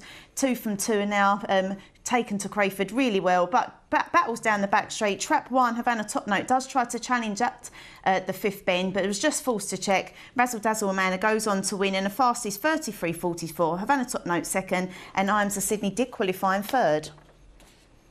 Let's have a look at Heat 2, and Havana Lover was 130 on favourite in this, with Cormaroo Lemon at 5-1. Yeah, it was a good performance from Havana Lover in Trap 6. Got off to a good start, a 12.80 sectional, showed nice early pace, as did too Camaroo Lemon, and the two of them challenged round the first two bends, but Havana Lover just chopped that second bend there and took up the lead going into the third bend. But Havana Lover, again, running well, won last time out here, doing a 33.64, but battled on and went on to win easy by 6 lengths in the end, clocking a 33.45. Trap 2, Camaroo Lemon for Anthony Collette did qualify in second, and Dazzle Amiga for Ricky Holloway qualified in third. We're into the third heat now, where Lochiel Jess, Crayford superstar, was 130 on favourite, 9-2 Cornoff Crow. Yeah, Lochiel Jess in Trap 1 got off to a good start, a 12.74 sectional, led her from the boxes. She did avoid the trouble at the first bend. Let's see, 3 and 4 and 5, just got some trouble there, and 5 out the back, but allowed Lochiel Jess to get off for Dave Lee clear going into the third and fourth bend. Trap 6, Nana Jezebel turns second, and Cornoff Crow's strong runner now starts really battling down the back straight. But Lochiel Jess does qualify and go on to win in a 33.60 by 4 lengths. Cornoff Crow qualified in second for Mark Wallis, and Nana Jezebel was third for Keith Robbins. Let's have a look at Heat 4, where a 5-4 favourite was Moanin' Rossi, and 2-1 was the familiar Warzone Tom. Yeah, Warzone Tom in Trap 5 here, but Trap 3, Dapper Mac, was best early pace, 12.89 sectional, showed nice early pace, so Warzone Tom here does find a little bit of trouble off the second bend. Trap 6, Make It Magical, shows nice early pace and avoids that trouble as well with Dapper Mac, but Warzone Tom really starts as a battle now to go down the back straight. Trap 1, Moanin' Rossi, gets in on the action going up into the fifth bend. Warzone Tom now getting a battle on with Make It Magical round the bend. But Trap 3, Dapper Mac goes on to win the 33.57. Moanin' Rossi was in second, and Warzone Tom does qualify in third. Let's have a look at Heat 5 with Fabulous Sonique, the 11-10 favourite. Next in was 9-4. Yeah, it was a shock heat going here. Trap 6, a Bolt of Wisdom, shows nice early pace, did the fastest sectional of the qualifying rounds, a 12.71, shows nice early dash, just stepped up over the 6 bends for Jim Reynolds. He led all the way last week and got picked up by Dazzle Rolex, who does beat him again here today, but he goes well clear down the back straight. And now Trap 4 for Ricky Holloway, Dazzle Rolex powers down the back straight and does go on to win by half a length. But Dazzle Rolex scored a 33.71, Bolt of Wisdom was second, and Hair Coco was third. Dazzle Rolex, one to watch. Heat 6, King Ezra, 11-10 favourites for the final heat. Yeah, it was a really good race, the final heat. Trap 5, Billy's Blazer broke well, but Mini Bullet in trap 3 battles up around to the first bend. 5 just slightly moves off and allows Mini Bullet to take the lead, going down into the third bend. So a little bit of a bottom. They just come together there. Mini's Bullet just knocks Billy's Blazer out. And Mini's Bullet really kicks on. King Ezra in trap 1 now, starting to battle, going down into the 5th bend. But Mini Bullet does go on to win the 33.49. King Ezra qualified for Rab McNair in that 2nd, and Gutsy Jet in 3rd. Here are the semi-finals then, with calculated times, and well, every line-up's going to be strong, Donald. What do you think here? Yeah, this is a really good race. We've seen Dazzle Rolex win 2 now at the track. King Ezra, Mini Bullet in great form, and Dapper Mac winner as well. Bolt Wisdom, we've seen Kennel Dog stepping up, but he got a nice early pace. I mean, if there's a bit of trouble on the inside, we can get a nice lead around the outside. But I think King Ezra in 1. Let's have a look at the 2nd semi-final. And you can see Kunov Crow, who made some ground in his heat, is 34.22, but a fast time there by Razzle Dazzle Amanda. Yeah, again, newcomer to the track, taken really well for Ricky Holloway. Hopefully she gets a good break, but I think Kunov Crow's drawn on the inside and is a strong runner. And the final semi-final, well, there's Loughill Jess, beautiful draw in trap 1. Is that where you look, or do you go to Havana Top Note? Havana Top, and then I thought Warzone Tom, the trouble we got at the 2nd bend, still run on strong, so if any of them miss their break and a little bit of trouble, he's always going to be sitting there ready to pick up. So I'm going to Warzone Tom. Oh, what a fabulous competition. And the semi-finals can be seen live on RPGTV on Saturday morning. That certainly can. Thanks to Tanya and Donna there for taking us through them. Emily, you've got two runners in there. Will you be there next week? Are you planning to go to Crayford? Unfortunately not. I'm in the kennels on a Saturday morning. Daniel heads off to Crayford, has his nice breakfast, and I'm working away. Enjoys himself, yeah. But I mean, they both ran really well. Yeah, they did. And been kept apart in the draw, which is great. And yeah, they both actually made the Golden Jacket final earlier on in the year, so they had form around Crayford, which always helps. We knew they run the track. Mini Bullet, I mean, she's just such a great bitch for us. She wins so many races. She's versatile, isn't she? She's very versatile. She obviously almost led the Emperor Stakes over 4 bends. And she absolutely loves Romford. She seems to really like Crayford as well. So I was really happy to see her win because she's just been such a great bitch for us. Yeah, no, she took her chance really well. And Kunov Crow, as you say, lots of stamina in the locker as well. So yeah, you can see the action, of course, on Saturday morning. We've got an 8:38 A6 at Harlow coming up, where there's been good support for Trap 6 SJ Storm, who's well currently 6-4, but under on Betfair still. Was 9-4. It's the greyhound I got my mark by. As much as I respect the one who's been nibbled during the course of the day, SJ Storm is the selection. Dave, Paul Clark's got 3 runners here. 6 looks to be the obvious one of his, or do you fancy any of the others? No, I mean, it's my selection, SJ Storm, for certain. It was a good run last time behind Early Sunshine. Actually beat that rival 3 starts ago in an A7. Got the times on the board, got plenty of early pace, got a good draw. I thought I had plenty going for SJ Storm, but the only surprise to me is the price. I didn't think SJ Storm would be that short. I was thinking more about the sort of 5-2, 9-4 mark, which he was when he opened up. I thought there's plenty of speed on the inside of him. Dower Bonanza's got plenty of dash. That was a winner 2 starts ago. Can't quite match the clocks of SJ Storm, but I thought would give him something to think about in the early stages. Strong runners up on the inside here. Skinner Seymour. That wasn't a bad run last time behind Salton. And Caroline Rubble, as you mentioned, that's a real strong running type, but does need the gaps to appear. Sometimes runs down alleyways that aren't forthcoming. So certainly SJ Storm should get off the front and hopefully make all here. I think they call them blind alleys. That's where most of my selections end up, Dave. Okay. Emily, who do you like the look of here? I like SJ Storm as well. Has a decent enough strike rate. He's got some really nice early pace, and I just thought seemed to have a slight advantage on sectionals in this, so hopefully he can beat Away and Gone. The 4.79 split, 26.76. Reads well on the 30th of October. but I do think he'll need to come away. I didn't make him as short as 5-4 because there is definitely quite a bit of early with the others in the race, but I thought if he comes away and can lead, then he'd be hard to catch. Okay, SJ Storm then, it's another one. We're all on the same greyhound. We've been doing that a bit in the second part of the show and they've been winning, so could we be on another good thing here? We'll find out in a moment or two. SJ Storm is 5-4. It's 3-1 Kerry Lane Rubble, and for the Simpson fans, Skinner Seymour also at the same price. 3's bigger price is the other trio. And this one's for Emily. A6th grade, race 9 on the card. Trap 6 your favourite.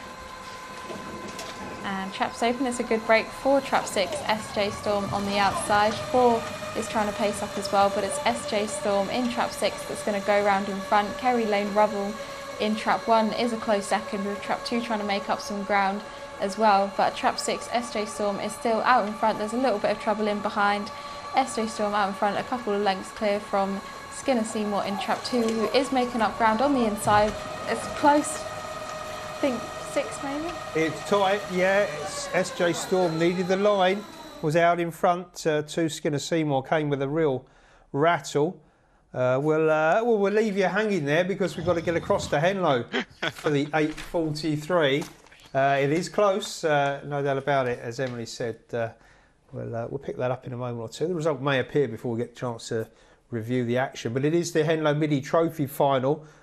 We got a couple of ETs to show you of how they qualified for this race, and we'll pick up with those in a moment or two. But Untold Quacher for Carol Wetherall's already had a good winner on the card tonight. Is your odds-on favourite, but 5-6. You could get a little bit of even money the way it's going. 5-2 support for Savannah Jazz on the inside. It's 9-2 then Glideway Hugo. Tommy's Lotto at 11-2 is a price. And Glenvale Tony, your rank outsider at 14 or 32 if you're playing on Betfair. So you can get evens Untold Quacher on the betting exchange there. Would 5 be your fancy for this, Dave? Is this another jolly you can see obliging? Yeah, look, Untold Quatcher's won last 4 over course and distance. Should lead down the outside and probably have too much class for these, I would suggest. I know he got beat at Hove, but has been really at home here around Henlow. 5 wins from 17 starts. As I say, it was a 5 1/4 length winner last time, 7 1/2 the time before that, 5 lengths the time before that. So hard to oppose really for me here, and at 5-6 again, fair price. We're going to have a look at them now, the qualifying races. First up is Untold Quacher. Emily, you heard Dave's thoughts. Greyhound who really likes Henlow. Yeah, he loves it here, and this was another really impressive performance. Trapped well, showed his early pace, and from here was just pulling further clear. He has so much middle pace as well, and just seems very hard to beat around the track at the minute. Clocked 33.50 here, which is good, but he can go even quicker. 2 runs ago he had a 33.08, which is absolutely flying. Savannah Jazz in Trap 3 here did do a lot of running in behind to get as close as 5 lengths to Untold Quacher after early trouble. But for me, Savannah Jazz, the trip is just too short. Tommy's Lotto, this was another very impressive run and managed to reverse the form with Glideway Hugo from the week before. And Tommy's Lotto, he flew out the traps and managed to get across 5. He wouldn't find himself leading too often, and he's very strong, so once he did find himself out in front, it was going to be hard to beat. Glideway Hugo in Trap 3 did show his 4-bend pace against him, and Glideway Hugo does have a lot of that. Perhaps did go slightly in front at points, but Tommy's Lotto, after the break that he had, he's very strong, so it was going to be hard to beat from that point, but Glideway Hugo did run well in second. Yeah, it certainly did. He's a 9-2 chance tonight. Tommy's Lotto is bigger at 7-1. Okay, Dave's with 5, Untold Quacher. I'm going to be with 5 as well, Emily. I thought, as Dave said, the form's really good, isn't it? I mean, are you in agreement, or are you taking some? Yeah, no, I'm in agreement. I think the price is looking quite like value now. I made him a lot shorter than that. Like I said, with Savannah Jazz, obviously a very fast dog. and a good open racer, but 550 is just too short for him. Untold Quattro beating fair and square last week. Savannah Jazz did find early trouble and ran on, but I didn't really see how this race would be different. Glideaway Hugo in Trap 2 has a lot of early pace, especially against these sort of dogs. I mean, obviously we used to train him. He has a 29.20 at Towcester. With Jason and Kelly, has a 33.50 round here, so he's got a lot of pace as well. And Savannah Jazz could do well to clear him early on. So I was with Untold Quattro. Okay, we're all with we're all with Trap 5 here, the favourite, who's 10 to 11, but good support for Savannah Jazz in opposition. The Diane Henry, 3 to 1 into 2 to 1. Runners going in, that looks a big email, is that one? We'll maybe come back to that in a moment or two. But we've got a race to enjoy here. There's £500 on the table, the Henlow Midi Trophy Final. Dave, are you surprised to see so much support for one, now 15 to 8? Look, it's Savannah Jazz. She's got plenty of class, but like Emily says, probably suited by further really. The starter is given the all clear signal. Then the Henlow Midi Trophy Final over 550 metres. Favourite in Trap 5, Untold Quattro, is back and away we go. And one break's okay down the inside. 5 showing speed, and 5's going to lead off from 1 and 6. Then comes 2 and finally 3. So Trap 5, Untold Quattro, that gets off the front from 2. Glideaway Hugo, who's up into second place. 6 down the outside of 1, and 3 just whips them in as we go down the backstretch for the final time. 5 Untold Quattro is out in front and clear of the field now. 1 Savannah Jazz is winding it up into second. 2 comes next, then 6 and 3 have final bend, and 5 Untold Quattro still out in front. 1 Savannah Jazz is starting to reel in this leader on the run to the line. 5's all out in front but will hold on. 5 beats 1 and 6 back in third. Thank you, Dave. Great call. What a finish as well. Savannah Jazz has tried so hard to reel him in, but he's a big strapping dog, is Untold Quattro. He's a 42 kilo greyhound. Don't see too many of those, Emily, that sort of size. And you can see there, they're all bouncing off him. He just doesn't break stride, does he? No, now you said that he's 42 kilos, he honestly looks like he's really big, but he's a very fast dog. He's got lovely early, lovely middle pace, and he did manage to stretch them out. Savannah Jazz maybe came out too well for her own good. Did look like it was going to turn in a promising position, but then sort of had to check and had Glideaway Hugo in front of her. But it did run really well in the end, was coming home very strong, but Untold Quattro had done enough. Yeah, really good final that, Dave. Yeah, the market was right because one was worthy of plenty of respect on, and that was a great run, but good winner. Yeah, good winning. Untold Quattro. He's got an excellent record round here. Yeah, good night for Carol Wetherill. Well done to Carol and Darren and the team. We've got to go back and look at that 8:38 race at Harlow, which produced another exciting finish. SJ Storm, who's our selection, led out the boxes here for Paul Clark and seemed to be in charge. I was watching this race, Dave, obviously from the studio, and at this point I'm looking at Kerry Lane Rubble thinking this could be race on here, but 2 sort of had other ideas and sort of rubbed one out down the back straight. Yeah, Skinner Seymour just out-middled Kerry Lane Rubble because, like you say, turning the second bend, I thought, well, Kerry Lane Rubble's won here, no danger. SJ Storm will just start coming back to the field. Kerry Lane Rubble's a strong finisher, but Skinner Seymour just out-middled Kerry Lane Rubble, and that got into a bit of a tangle around the third bend, and Skinner Seymour's really finished off the race strongly. I thought in running 2 just got up, but we'll see when the result comes. Oh, it's tight, isn't it? It is, but yeah, there is the result, and 2 did get up. There's the photo. Head down at the right time, Skinner Seymour, 2 beating 6. Must admit, I thought 6 had won with the naked eye, but it's quite clear that, isn't it? Well done to Colin Dibbs. Skinner Seymour wins at Harlow. Well done to Carol Wetherill at Henlow. We're off now for a quick break.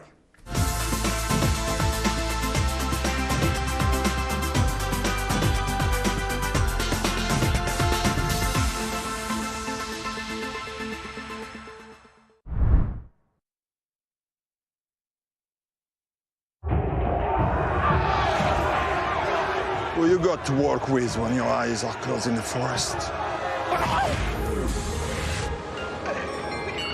Who you got in your pocket? Superb! And on a cold and wet Tuesday night, who you got? William Hill, it's who you play with. I can look at 12 horses and the form all at once. Come on. The app is my paddock. Once the race starts, we don't bother with cheers in our house. When the race is on, I try to remain calm. If it's possible to love a four-legged beast and a wee tiny man sitting on top of you, then I love you! Boost your racing odds at ladbrokes.com. I love the footy. Gotta be rugby. Golf. It's the boxing for me. Anything can happen. One punch can change it all. I absolutely love the darts. I like the Saturday racing, I like the top jockeys, the top horses. I love the jumps, I love the drama of it. The Super League. Everything's just 100 mile an hour. It's just the whole atmosphere. Whatever your sport, bet Fred. Check out our huge range of sports markets and daily offers. Love sport? Bet Fred. Available in-store and online.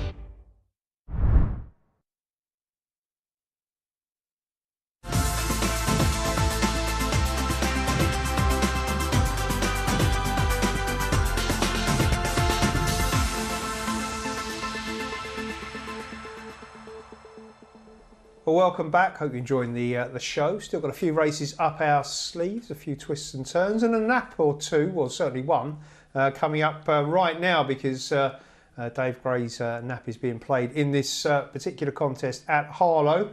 And Dave, I was saying to Emily in the break, if I was going to nap one at Harlow tonight, this would have been the one as well. So I do apologise for that, but I think you've got a lovely chance here. Tell us who you're with.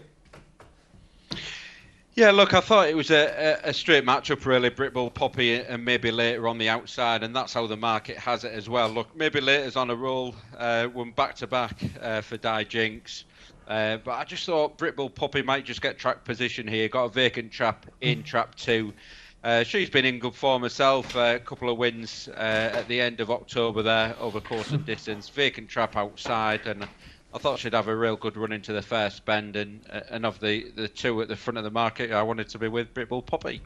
Britbull Poppy is Dave's nap, the runner in trap 1, 13-to-8 chance. Going to be my selection as well.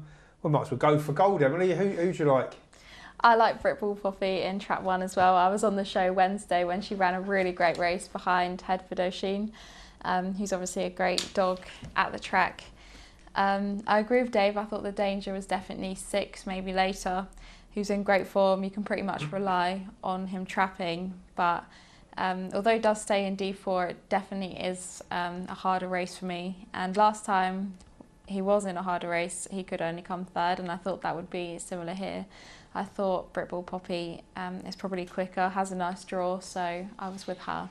Okay, we're all on board Britbull Poppy in trap 1 for this particular contest. Out of interest, Emily, so we enjoyed that last race at Henlow, Untold Quattros, obviously the biggest greyhound on the show tonight. Have you got any whoppers in the kennel? Any that sort of match that sort of scale?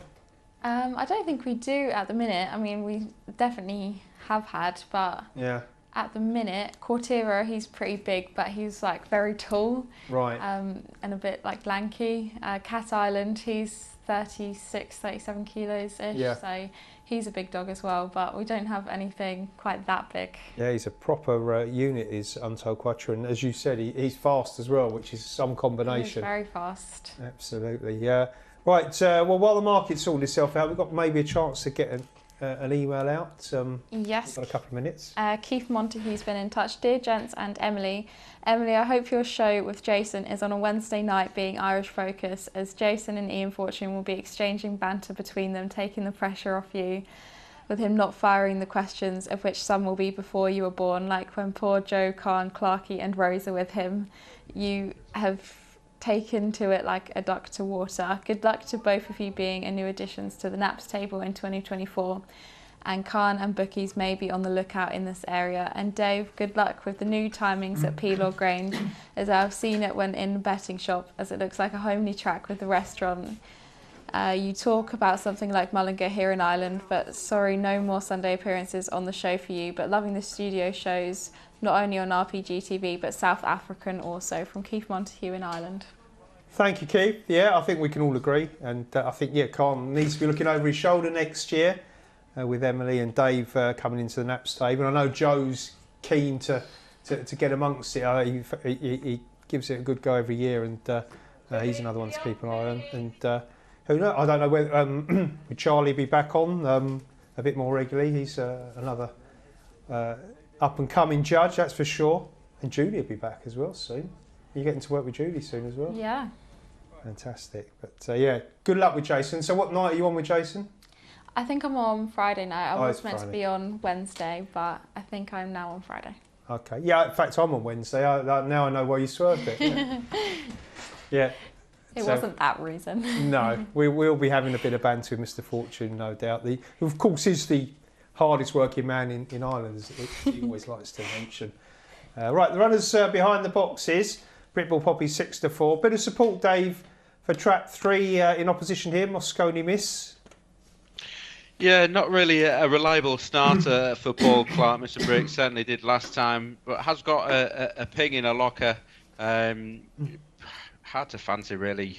Probably the other side of the vacant trap, maybe that's why. Who knows? Yeah, quite possibly, but we'll see. Good luck with the nap anyway. Here we go. This is the 8.54 at Harlow. Britball Poppy, the favourite in trap 1. That's a hairy set in motion.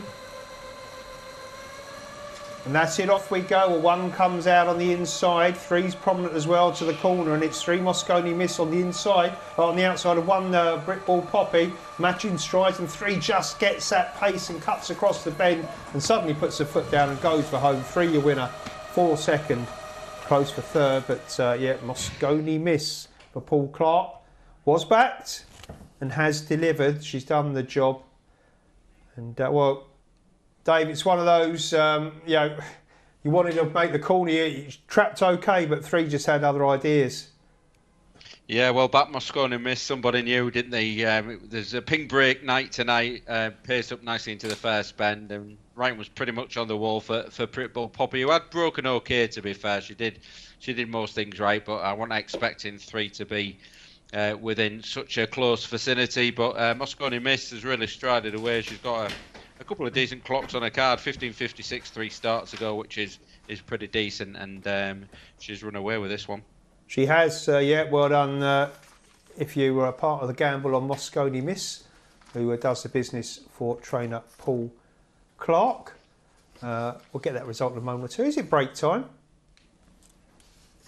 No? Okay, we'll move on then. I thought I heard somebody say break. Must have been the Kit Kat that they're eating out in the studio. Do beg your pardon. No, we've got the 9.02 at Henlow coming up, of course, so is less than break time away. It's Heat 1 of the Henlow Stayers as well over the 6.92. Interesting looking races where we've got a classy greyhound appearing at the track, Savannah Heros in track 2, which going to take some beating, Emily, but we were chatting early on this evening before we came on here, and you were saying you're a big fan of Tori Bellatrix as well. I am. I do really like Tori Bellatrix. I am going to be with Savannah Heros. I think he is going to take the beating in this race. He competes against and beats very good dogs. Has beaten Ballymac Taylor a couple of times.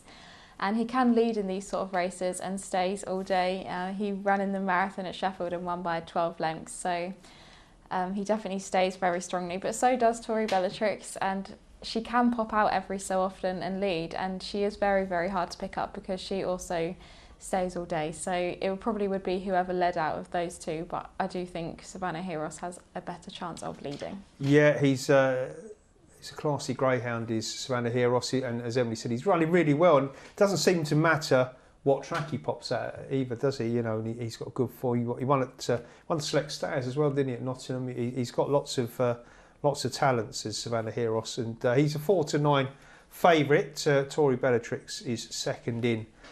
Big prices, track 1, and look at 6, Please Berry, 50 and about 140 on Betfair to spring a massive surprise. Dave, are you going to surprise us, or are you like myself and Emily thinking Savannah Heros is going to get the job done here?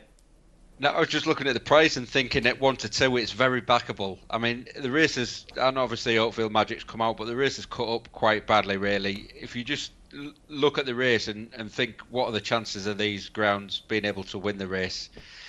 You'll think that Savannah Heroes at 1 to 2 is a good price, and I don't back odds on.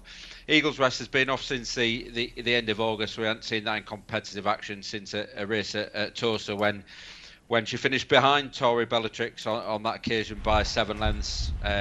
Say fitness has got to be taken on trust over this extended 692 metre trip after such a layoff. Savannah Heroes is all class, as we know. Tori Bellatrix is the obvious danger.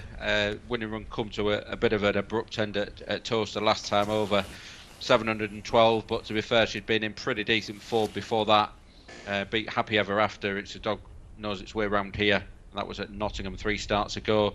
And Pleaseberry has got solid enough form at Perry Bar, but he's slow way wide. And first look at the track, I would want to be against. And the 50 to 1 industry show probably sums up that chances. 140 is a bit of a silly price on the exchanges, but look, it's a straight matchup, and Savannah Heroes has got plenty of class in it. At 1 to 2, I'd be with. It's going to be my selection. I won't be back at 4 to 11, I don't think. But yeah, that 2-1 looked tasty, actually. Yeah, it was fairly generous at that point, but the money has come. Savannah Heroes is 4 to 11. Look at the trap challenge. Well, this would be a bonus, Emily, should this oblige, because 2 and 3 are level at the moment on 5 apiece. But Savannah Heroes odds on, nothing in 3, which certainly would give you confidence of your chances here. Out of interest, I know I'm sure you've been there in the past, but Henlow Open Racing. Haven't been there for a little while. Is that another track, or is it more now you've got a smaller team? You sort of like it's harder to spread yourself. It is harder to spread, especially on a Sunday, because Sundays are very busy days for us. But we definitely would come for the Opens if we sort of had the right dog at the right sort of time. I love Henlow so much, from being graded there and going there quite often. I absolutely loved going there. So I'd definitely like to go back. But we did go there a couple of months ago with Hot Throttle in the maiden competition. Yes. I never got to go, but yeah. So I think Dad said last week we will go for the Opens if we have the right dog. Of course. Yeah, you've got to have the right dogs for the right competitions. But yeah, they have plenty of regular Opens, and of course they have their comps as well, don't they, at Henlow as well. As you mentioned, the maiden derby. I think it shows as well, like if tracks do put on regular Opens, then the class of dog is going to get better. Like Carol Weatherall, Diane Henry, like bringing Savannah Heroes. I mean, he's a class dog and he can compete with the best of them. And if they do put on the regular Opens, like with any track, then you do get the good dogs, and it's worth doing. So yeah, absolutely. Yeah, no, we've seen that tonight. Been some nice performances on the card, and this is Heat 1 of the Henlow Stayers Trophy. So. First 3 will go through to the final next week. Only 4 runners, as it's turned out, with Oakfield Magic being pulled out. And Savannah Heroes now 1 to 3 for this particular contest. Tori Bellatrix out to 5 to 2. 8 to 1 Eagles Rest, and your rank outsider is Pleaseberry at 50. So I mean, overall this year, Emily, I spoke to your dad. Few weeks back actually, but it's because it's been a change for your kennel and the way things operate, but it's been a positive start, hasn't it, for the WD partnership? Yeah, it has been a very positive start. Obviously at the start of the year the dogs didn't really start running until April time. We had a few in March, so considering we only really started in March, April, it's gone so well. We thought like this year it is going to be sort of a transition year. Hopefully next year we could have a better year, but we've had 2 Category 1 winners for the MWD partnership. I think we've had 5 or 6 overall, but 2 for the MWD partnership. We've won the Scurry with Quartiera, the Derby Plate of YI Man. Yeah.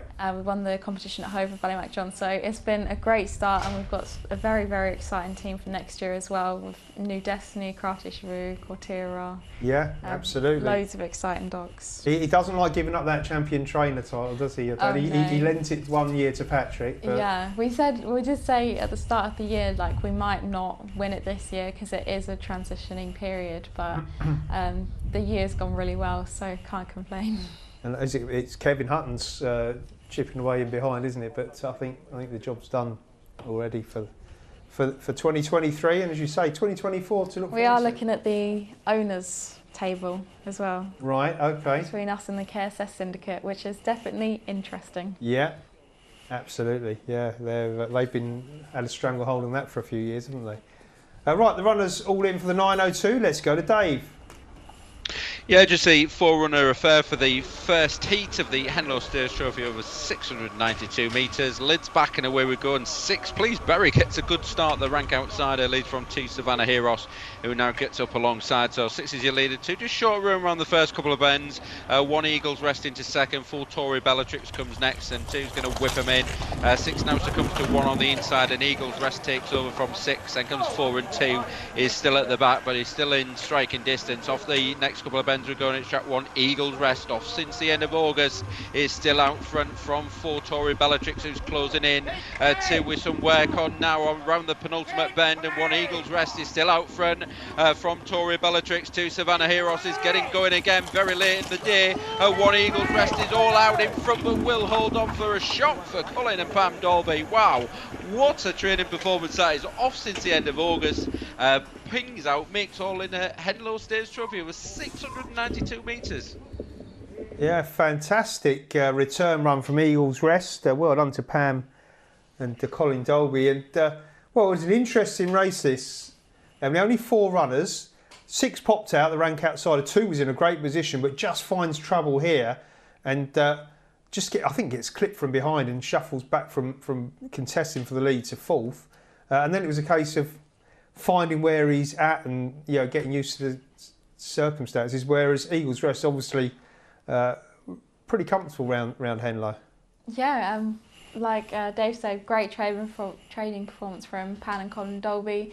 They're such lovely people, and obviously this is the little sister to Dumbledore as well. And we saw from Dumbledore, once out in front, is very strong. So the challenges were coming. Obviously Savannah Heroes probably quite unlucky around the first couple of bends. 4's a bit unlucky there as well. 4 unlucky, had to check and was trying to challenge, but take nothing away from Eagles Rest, has run a great race, and you think would come on for this a lot as well. Even a tactical switch there to the outside, just runs across 4, and no, a great run from Eagles Rest.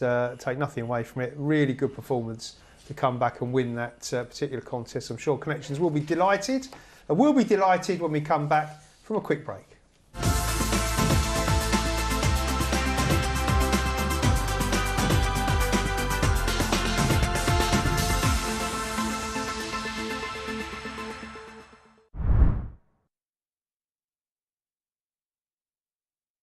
Want betting on the horses to be anything but flat? With an app that impresses every time out. You're on. Want to watch live streaming of races in the UK, Ireland and around the globe? And get a chance to win even bigger with 3 Uniboosts every day on any horses you want. Unibet. You're on. Billionaire takeovers? It's madness. They can keep their oil money. Our club's got something money can't buy. I've read the news. We've been bought by an oil baron. We're rich. Loads of money. Oil money. Loads of money. Transfer money. Who cares about F&P? The title is back. Well, they've changed their tune. And here's one for you. If one leg of your bet builder lets you down, get a free bet. Paddy Power. The final stone of these championships. At Bet365, we don't do ordinary. That's not bad at all. We believe every sport should be epic.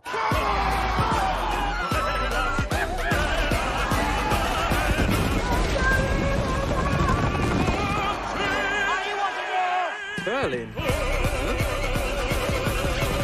So whatever the sport, whatever the moment, it's never ordinary at Bet365. Have you heard the exciting news? Collectibles Guru is now here on Sporty Stuff TV with brand new shows every Sunday night at 10 p.m. Join me, Gary Ashburn, as I share with you my knowledge and passion of the incredible world of collectibles and memorabilia with amazing shows packed full of genuine signed treasures you won't want to miss. So make sure you tune in to Collectibles Guru every Sunday night at 10 p.m. only here on Sporty Stuff TV.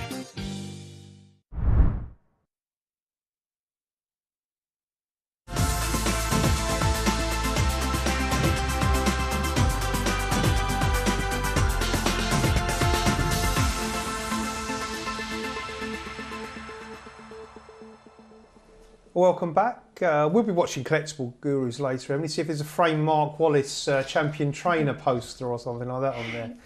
I didn't see that one. No, he'll have to donate that one. Well, you never know. We might be framing an Emily Wallis tipping champion next year. Got the full sets so far tonight, and looking for the Trap Challenge, Emily, which will be Trap 2, which Dave's with as well. And you've got a squeak here, I'd imagine. We'll head for Duchess, who's Dave's MB as well. Yeah, I mean, I wouldn't mind Hertford Duchess winning for the Trap Challenge, but I was with Crystal Logan in Trap 4. Bit of a bigger prize, but I was with him the other night when I was on the show, and I'm going to stick with him. I think he can lead. I thought he would lead the inside runners. Did get picked up the other day, but he's breaking well. The 27.32 run 2 runs ago for me would definitely be good enough. I do really like Crying Old Karen as well. I'd usually go with her just because I really like her. But for me, in a messy race last week, she could have won and didn't, so I'm going to stick with Crystal Logan. Okay, it's a big price on Betfair. You can get 10 on Betfair. So Dave, as I just mentioned, this is MB, head for Duchess for Maurice Rice. Talk us through your thought process here. Yeah, look, I think Emily's selection, Crystal Logan, will definitely get off the front. Got loads of early speed. I think Baron Ghost can probably turn in the pitch as well. All I'm hoping for is Hertford Duchess can clear the inside pair. So Crying Old Karen's generally slow to go, so I think Hertford Duchess should have that one's measure. It's Trapper Joe in Trap 3 that's the potential obstacle for Hertford Duchess, because to be fair, she'd probably prefer a draw more middle than inside. So she's sort of a Trap 3 runner really. So she needs to be on her toes to clear Trap 3, but if she does that and turns in second or third behind 4 and 6, then I think she's got every chance. She's a strong running bitch. She's holding her form well. She won 3 starts ago when she dead heated with Baron Ghost, who reopposes again this evening. And the 2 runs since behind So Beyond and Jura Kuzora are pretty solid. So I think she's got obvious claims down the inside. So, yep, next best time for me. Okay, well, good luck with that, Dave. Head for Duchess, Dave's NB. Quite worryingly, Emily, I actually agree with you, so I don't want to spoil your moment, but I like Crystal Logan. I didn't know what the weather was going to be, but I thought, look, the obvious leader, and sometimes this time of an evening with the kickback and everything, but I mean, the track looks immaculate, to be fair, but I thought Crystal Logan might be a bit of value. You know what you're going to get with him. I mean, he wants to be out in front, he wants to make all. If anything strong gets near him, then he's vulnerable. But yeah, I'll take a chance with 4 as well, who's way too big, I think, at that price, 10.5. But yeah, Dave's MB, head for Duchess, a 6-4 favourite. None of us have gone for head for Breeze, who's a 7-4 chance, who wouldn't be a shot winner, Dave, but last few runs she's had every chance in sprints and not really troubled the judge. Yeah, there's been interesting to see. There's been bits and pieces of money about this afternoon for Hertford Breeze as well. Maurice Rice is other runner in the race. Look, I don't think it was a bad run, to be fair, behind Penny's Megan, who's a pretty decent sprinter round Harlow. Last time out, and 15.58 is a fair clock as well. So, look, Hertford Breeze has got plenty of dash when she gets it right at the start. And I say that there has been a little bit of money out throughout the day, so interesting to see how she comes away. Yeah, absolutely. 6-5 though, head for Duchess now.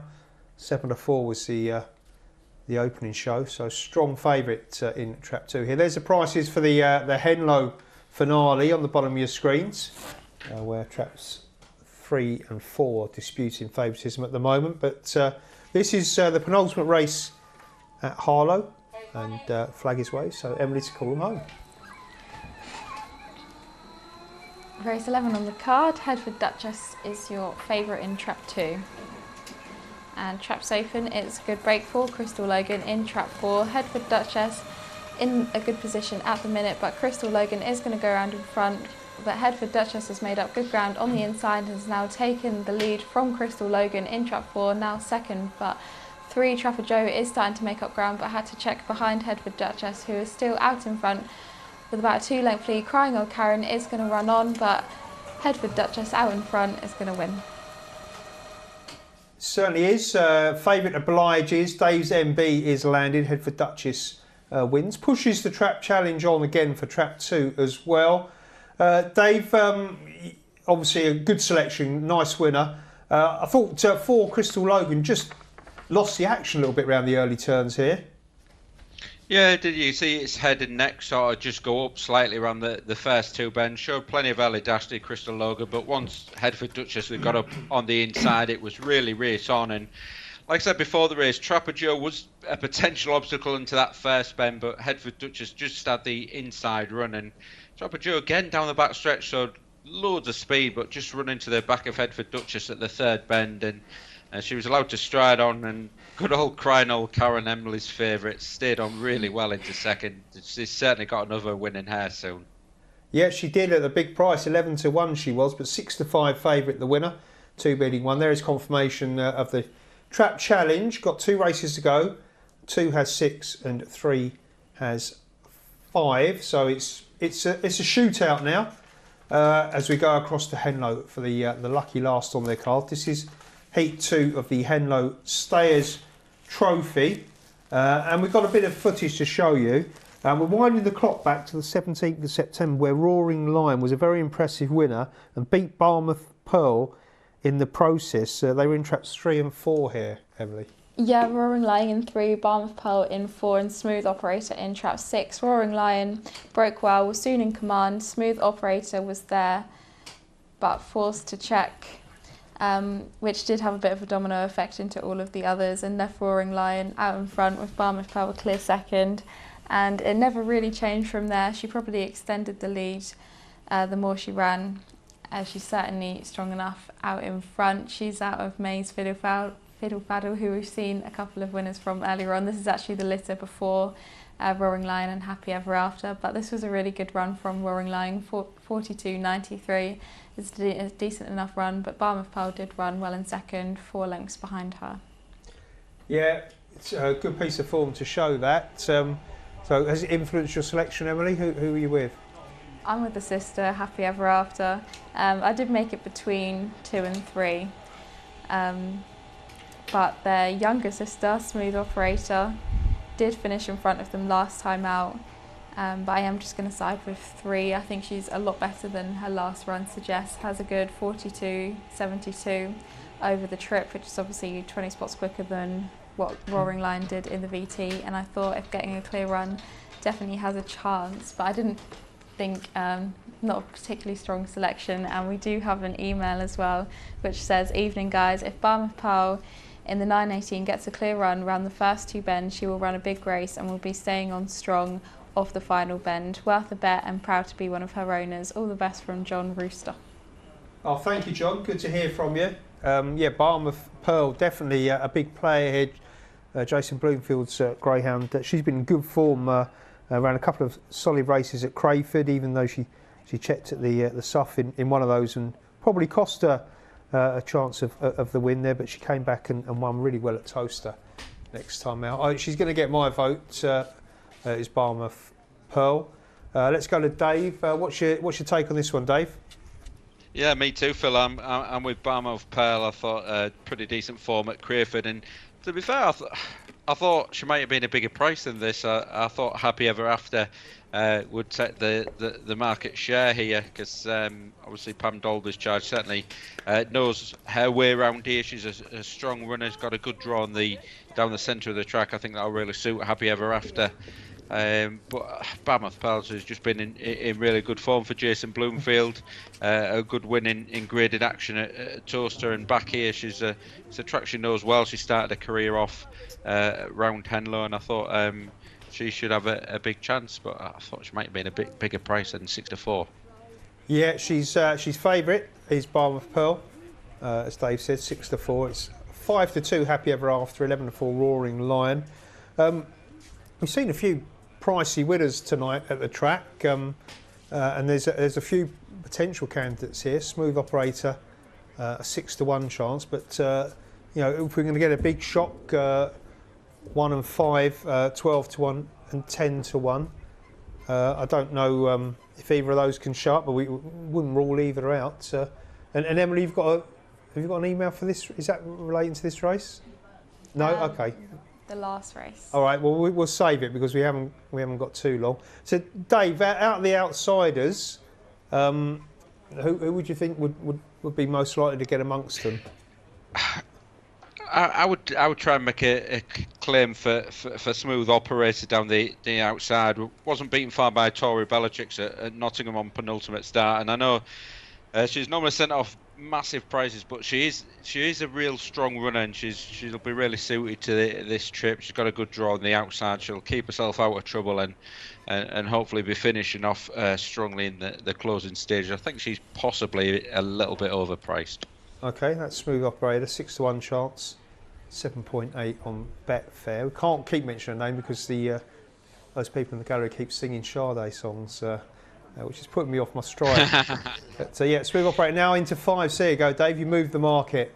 There we go. Yeah, support for the runner in 6. Again, this is over the 692, Heat 2 of the Henlow Stayers. So first 3 go forward to next week's final. Saw the first heat just now, and it won't be too long before they start to load. Betfair odds nothing between 3 and 4, both at 3.6. Let's see the runners head behind the boxes. This is the last on their card, and we finish with another 6-bend race. So Emily, just remind us your selection here. Trap 3, Happy Ever After. Happy Ever After for Emily. Myself and Dave with the black jacket. There's a trap challenge. As we said, it's a straight match now. 2's in front with 6 wins, but 3 has 5. So 2 races to go. It could go either way. But everything else, unfortunately, out of contention now. That's the Greyhounds going. So I'll hand across to Dave. Dave, so lucky last at Henlow and another 6-bend race to call. Certainly is, and a much more backable prize now for Barmouth Pearl as she drifts out to 5-2 from an opening show of 7-4. Much more like it, I think. Starters ran the front of the boxes. I think the market's corrected itself now. Happy Ever After is going to be the favourite on the off. Lucky last at Henlow. Henlow Stage Trophy, Heat 2. Leads back and away we're going for Barmouth Pearl. Gets a good beginning from 2 and 1, then 6 down the outside of 5 and 3 into the first turn, and 4 just cuts them off. Barmouth Pearl and leads 3 into second. Happy Ever After, 1 Sparta Perfect's in third. Then comes 5 and 6, but it's trap 4. Barmouth Pearl passes the judge with a circuit to go and is out front ahead of 3. Happy Ever After, who's trying to close the gap into second place. Gap back to the rest, but off the next 2 bends, it's trap 4. Barmouth Pearl still out in front. 3. Happy Ever After is really starting to draw this leader in as the final 2 bends approach. 4 is still out in front from 3. These are a mile clear of 1 who's up into third place off the final bend. 4 is just putting off 3 on the run to the line, and 4 Barmouth Pearl is going to win for the Apollo use case, and you get Jason Bloomfield. Good to say John Rooster on the email with Barmouth Pearl wins the lucky last. Yeah, wins it well. Digs deep there because Happy Ever After wasn't giving up easily, but yeah, Jason Bloomfield, the Apollo UK syndicate, which we heard from, as Dave mentioned, one of the members, John Rooster, will be delighted with that. And Emily, you got a really good run for your money with Happy Ever After as well, and it turned out to be a really good finish. They pulled well clear of the rest. Yeah, it was a really exciting race. Barmouth Pearl led, and you thought after what the owner had said on the email, it was definitely going to be interesting because she does see out the trip. Happy Ever After, maybe slightly lucky to get the run she did around the first couple of bends and turn in second, and from here Happy Ever After looked like she was going to pick up Barmouth Pearl because she was closing in on her quite fast, but I was reminded that it could ruin my trap challenge. Yes. So I'm quite happy that Barmouth Pearl was won in the end, so yeah, she's run really well and definitely sees out the trip nicely, saw the challenge and has pulled out more, which is always good to see. Yeah, it was a good finish, good race between the first 2. Of course, they progress to the final next week, along with, I think, Track 1 held on to 3rd. That was Sparta Perfect. But yeah, 4 beats 3. And we're rolling on. There you go. Yeah, Track 1, Sparta Perfect for Sharon Thompson. Books a spot in the final, which, of course, you will see here next Sunday night, which means the Trap Challenge with 1 race to go becomes a real match now. 2 out in front and has the favourite here. Got a bit of time, Emily, for the last, so maybe a chance to get another email or two out. Yeah, we have an interesting one from Denise. Good evening, guys. Very disappointed with the 902 at Henlow, with clearly a spoiler race greyhound running in trap 6 that just ruined a good race and had zero chance of winning. I cannot run in the 100-metre final and cut across Usain Bolt's line after a metre, can I? For years I have been arguing my point with this, as in the early rounds of the Derby we have had A6 greyhounds spoiling the competition just because they trap better on the day. I would love to hear your views on this and put me in my place if I'm wrong so I can sleep tonight.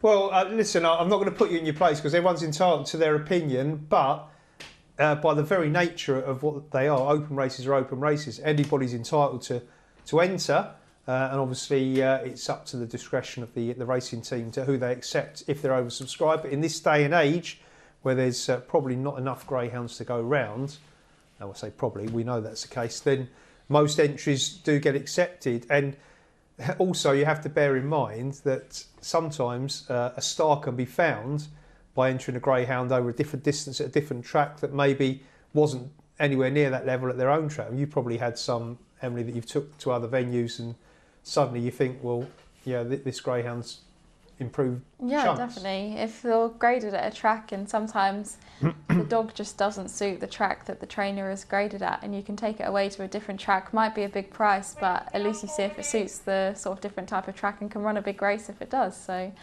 I mean, it kind of says it in the title, an open race is a race open to anybody. I do get the point to an extent, because like sometimes if you have a runner and it is ruined by a dog that is like a massive price, then it can be annoying. But I mean, everyone's entitled to enter their dogs. And the Derby, you know, listen, let's not forget a greyhound you mentioned earlier this evening, Salad Dodger, started his career in A5 exactly at Romford, or maybe even A6, and you know, obviously he came into the Derby with a few open races under his belt, but you've got to allow people to live the dream. So listen, I sort of get your point, although I have to say, if I was in the 100-metre race with Usain Bolt, even if I lunged out the traps, I still don't think I'd get near to tripping him up. But yeah, no, listen, we do take your point. Hopefully you sleep well tonight anyway, whatever your take on it all. Right, we've got one more race coming your way. It's the 928 at Harlow. It's a D4 over 238 metres. And Freedom Frisky is your favourite at the moment, trap 2 at 2-1. It's 5-2, the top rayers gift, 3-1 bar. I'm going to say I'm feeling Frisky. I'm going to go for trap 2 for the lucky last, Emily. Hopefully to seal the deal for you and Dave in the challenge. Who do you like the look of? I do like Freedom Frisky in trap 2. Was very, very impressive on debut last week, showed so much early pace, was forced to check inside of a dog on the run-in, but still won and improved on his time, so I think there's a lot more to come from her. Trap 1 also had a solid debut last time out, showed nice early, so I do think 2 might need to come out a little bit better in this, because 1 certainly ran well last time as well.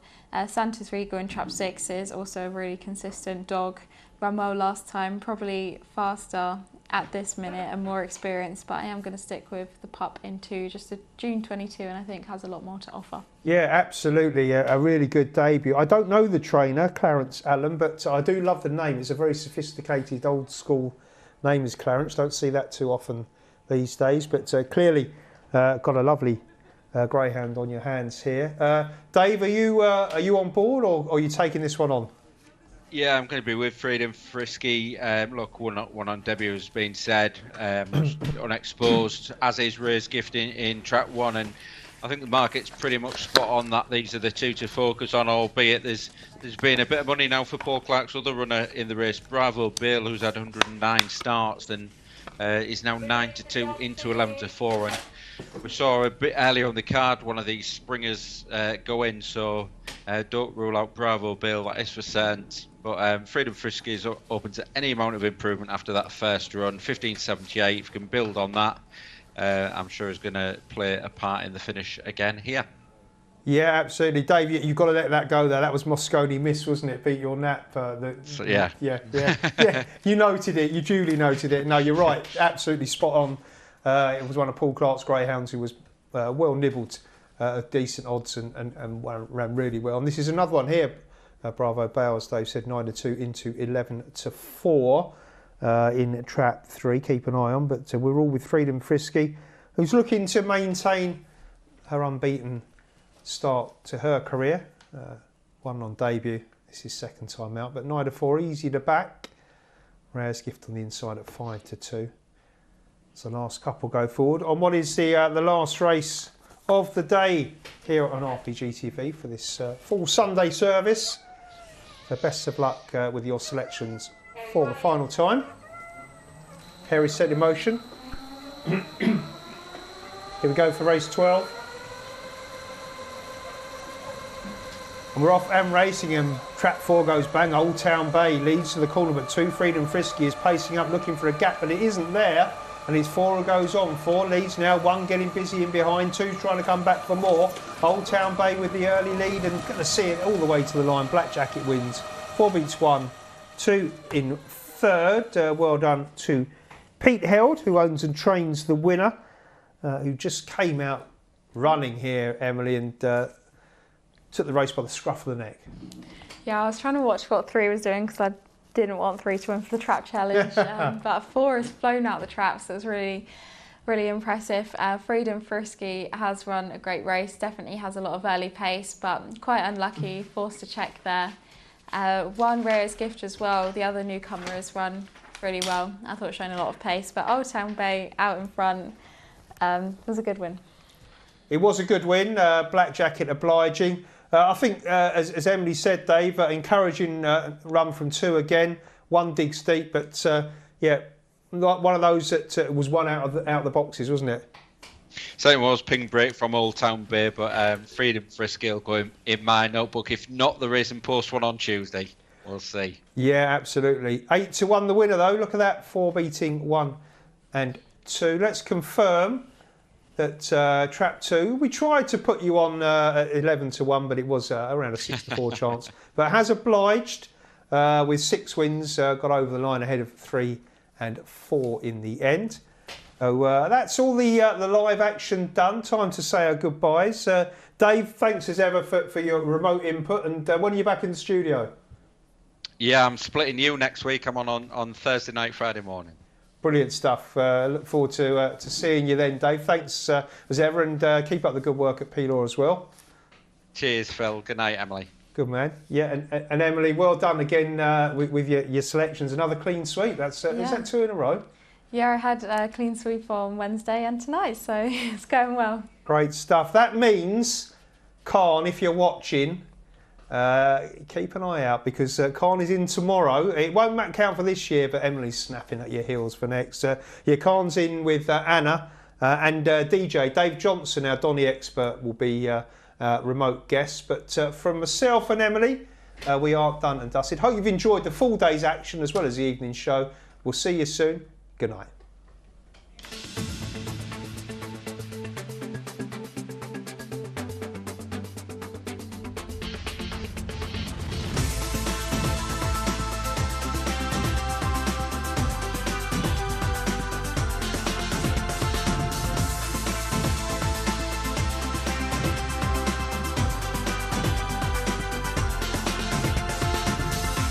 Racing Post Greyhound Television, brought to you in association with Bet365.com, Betfair, Betfred, Coral, Ladbrokes, Paddy Power, Unibet, and William Hill.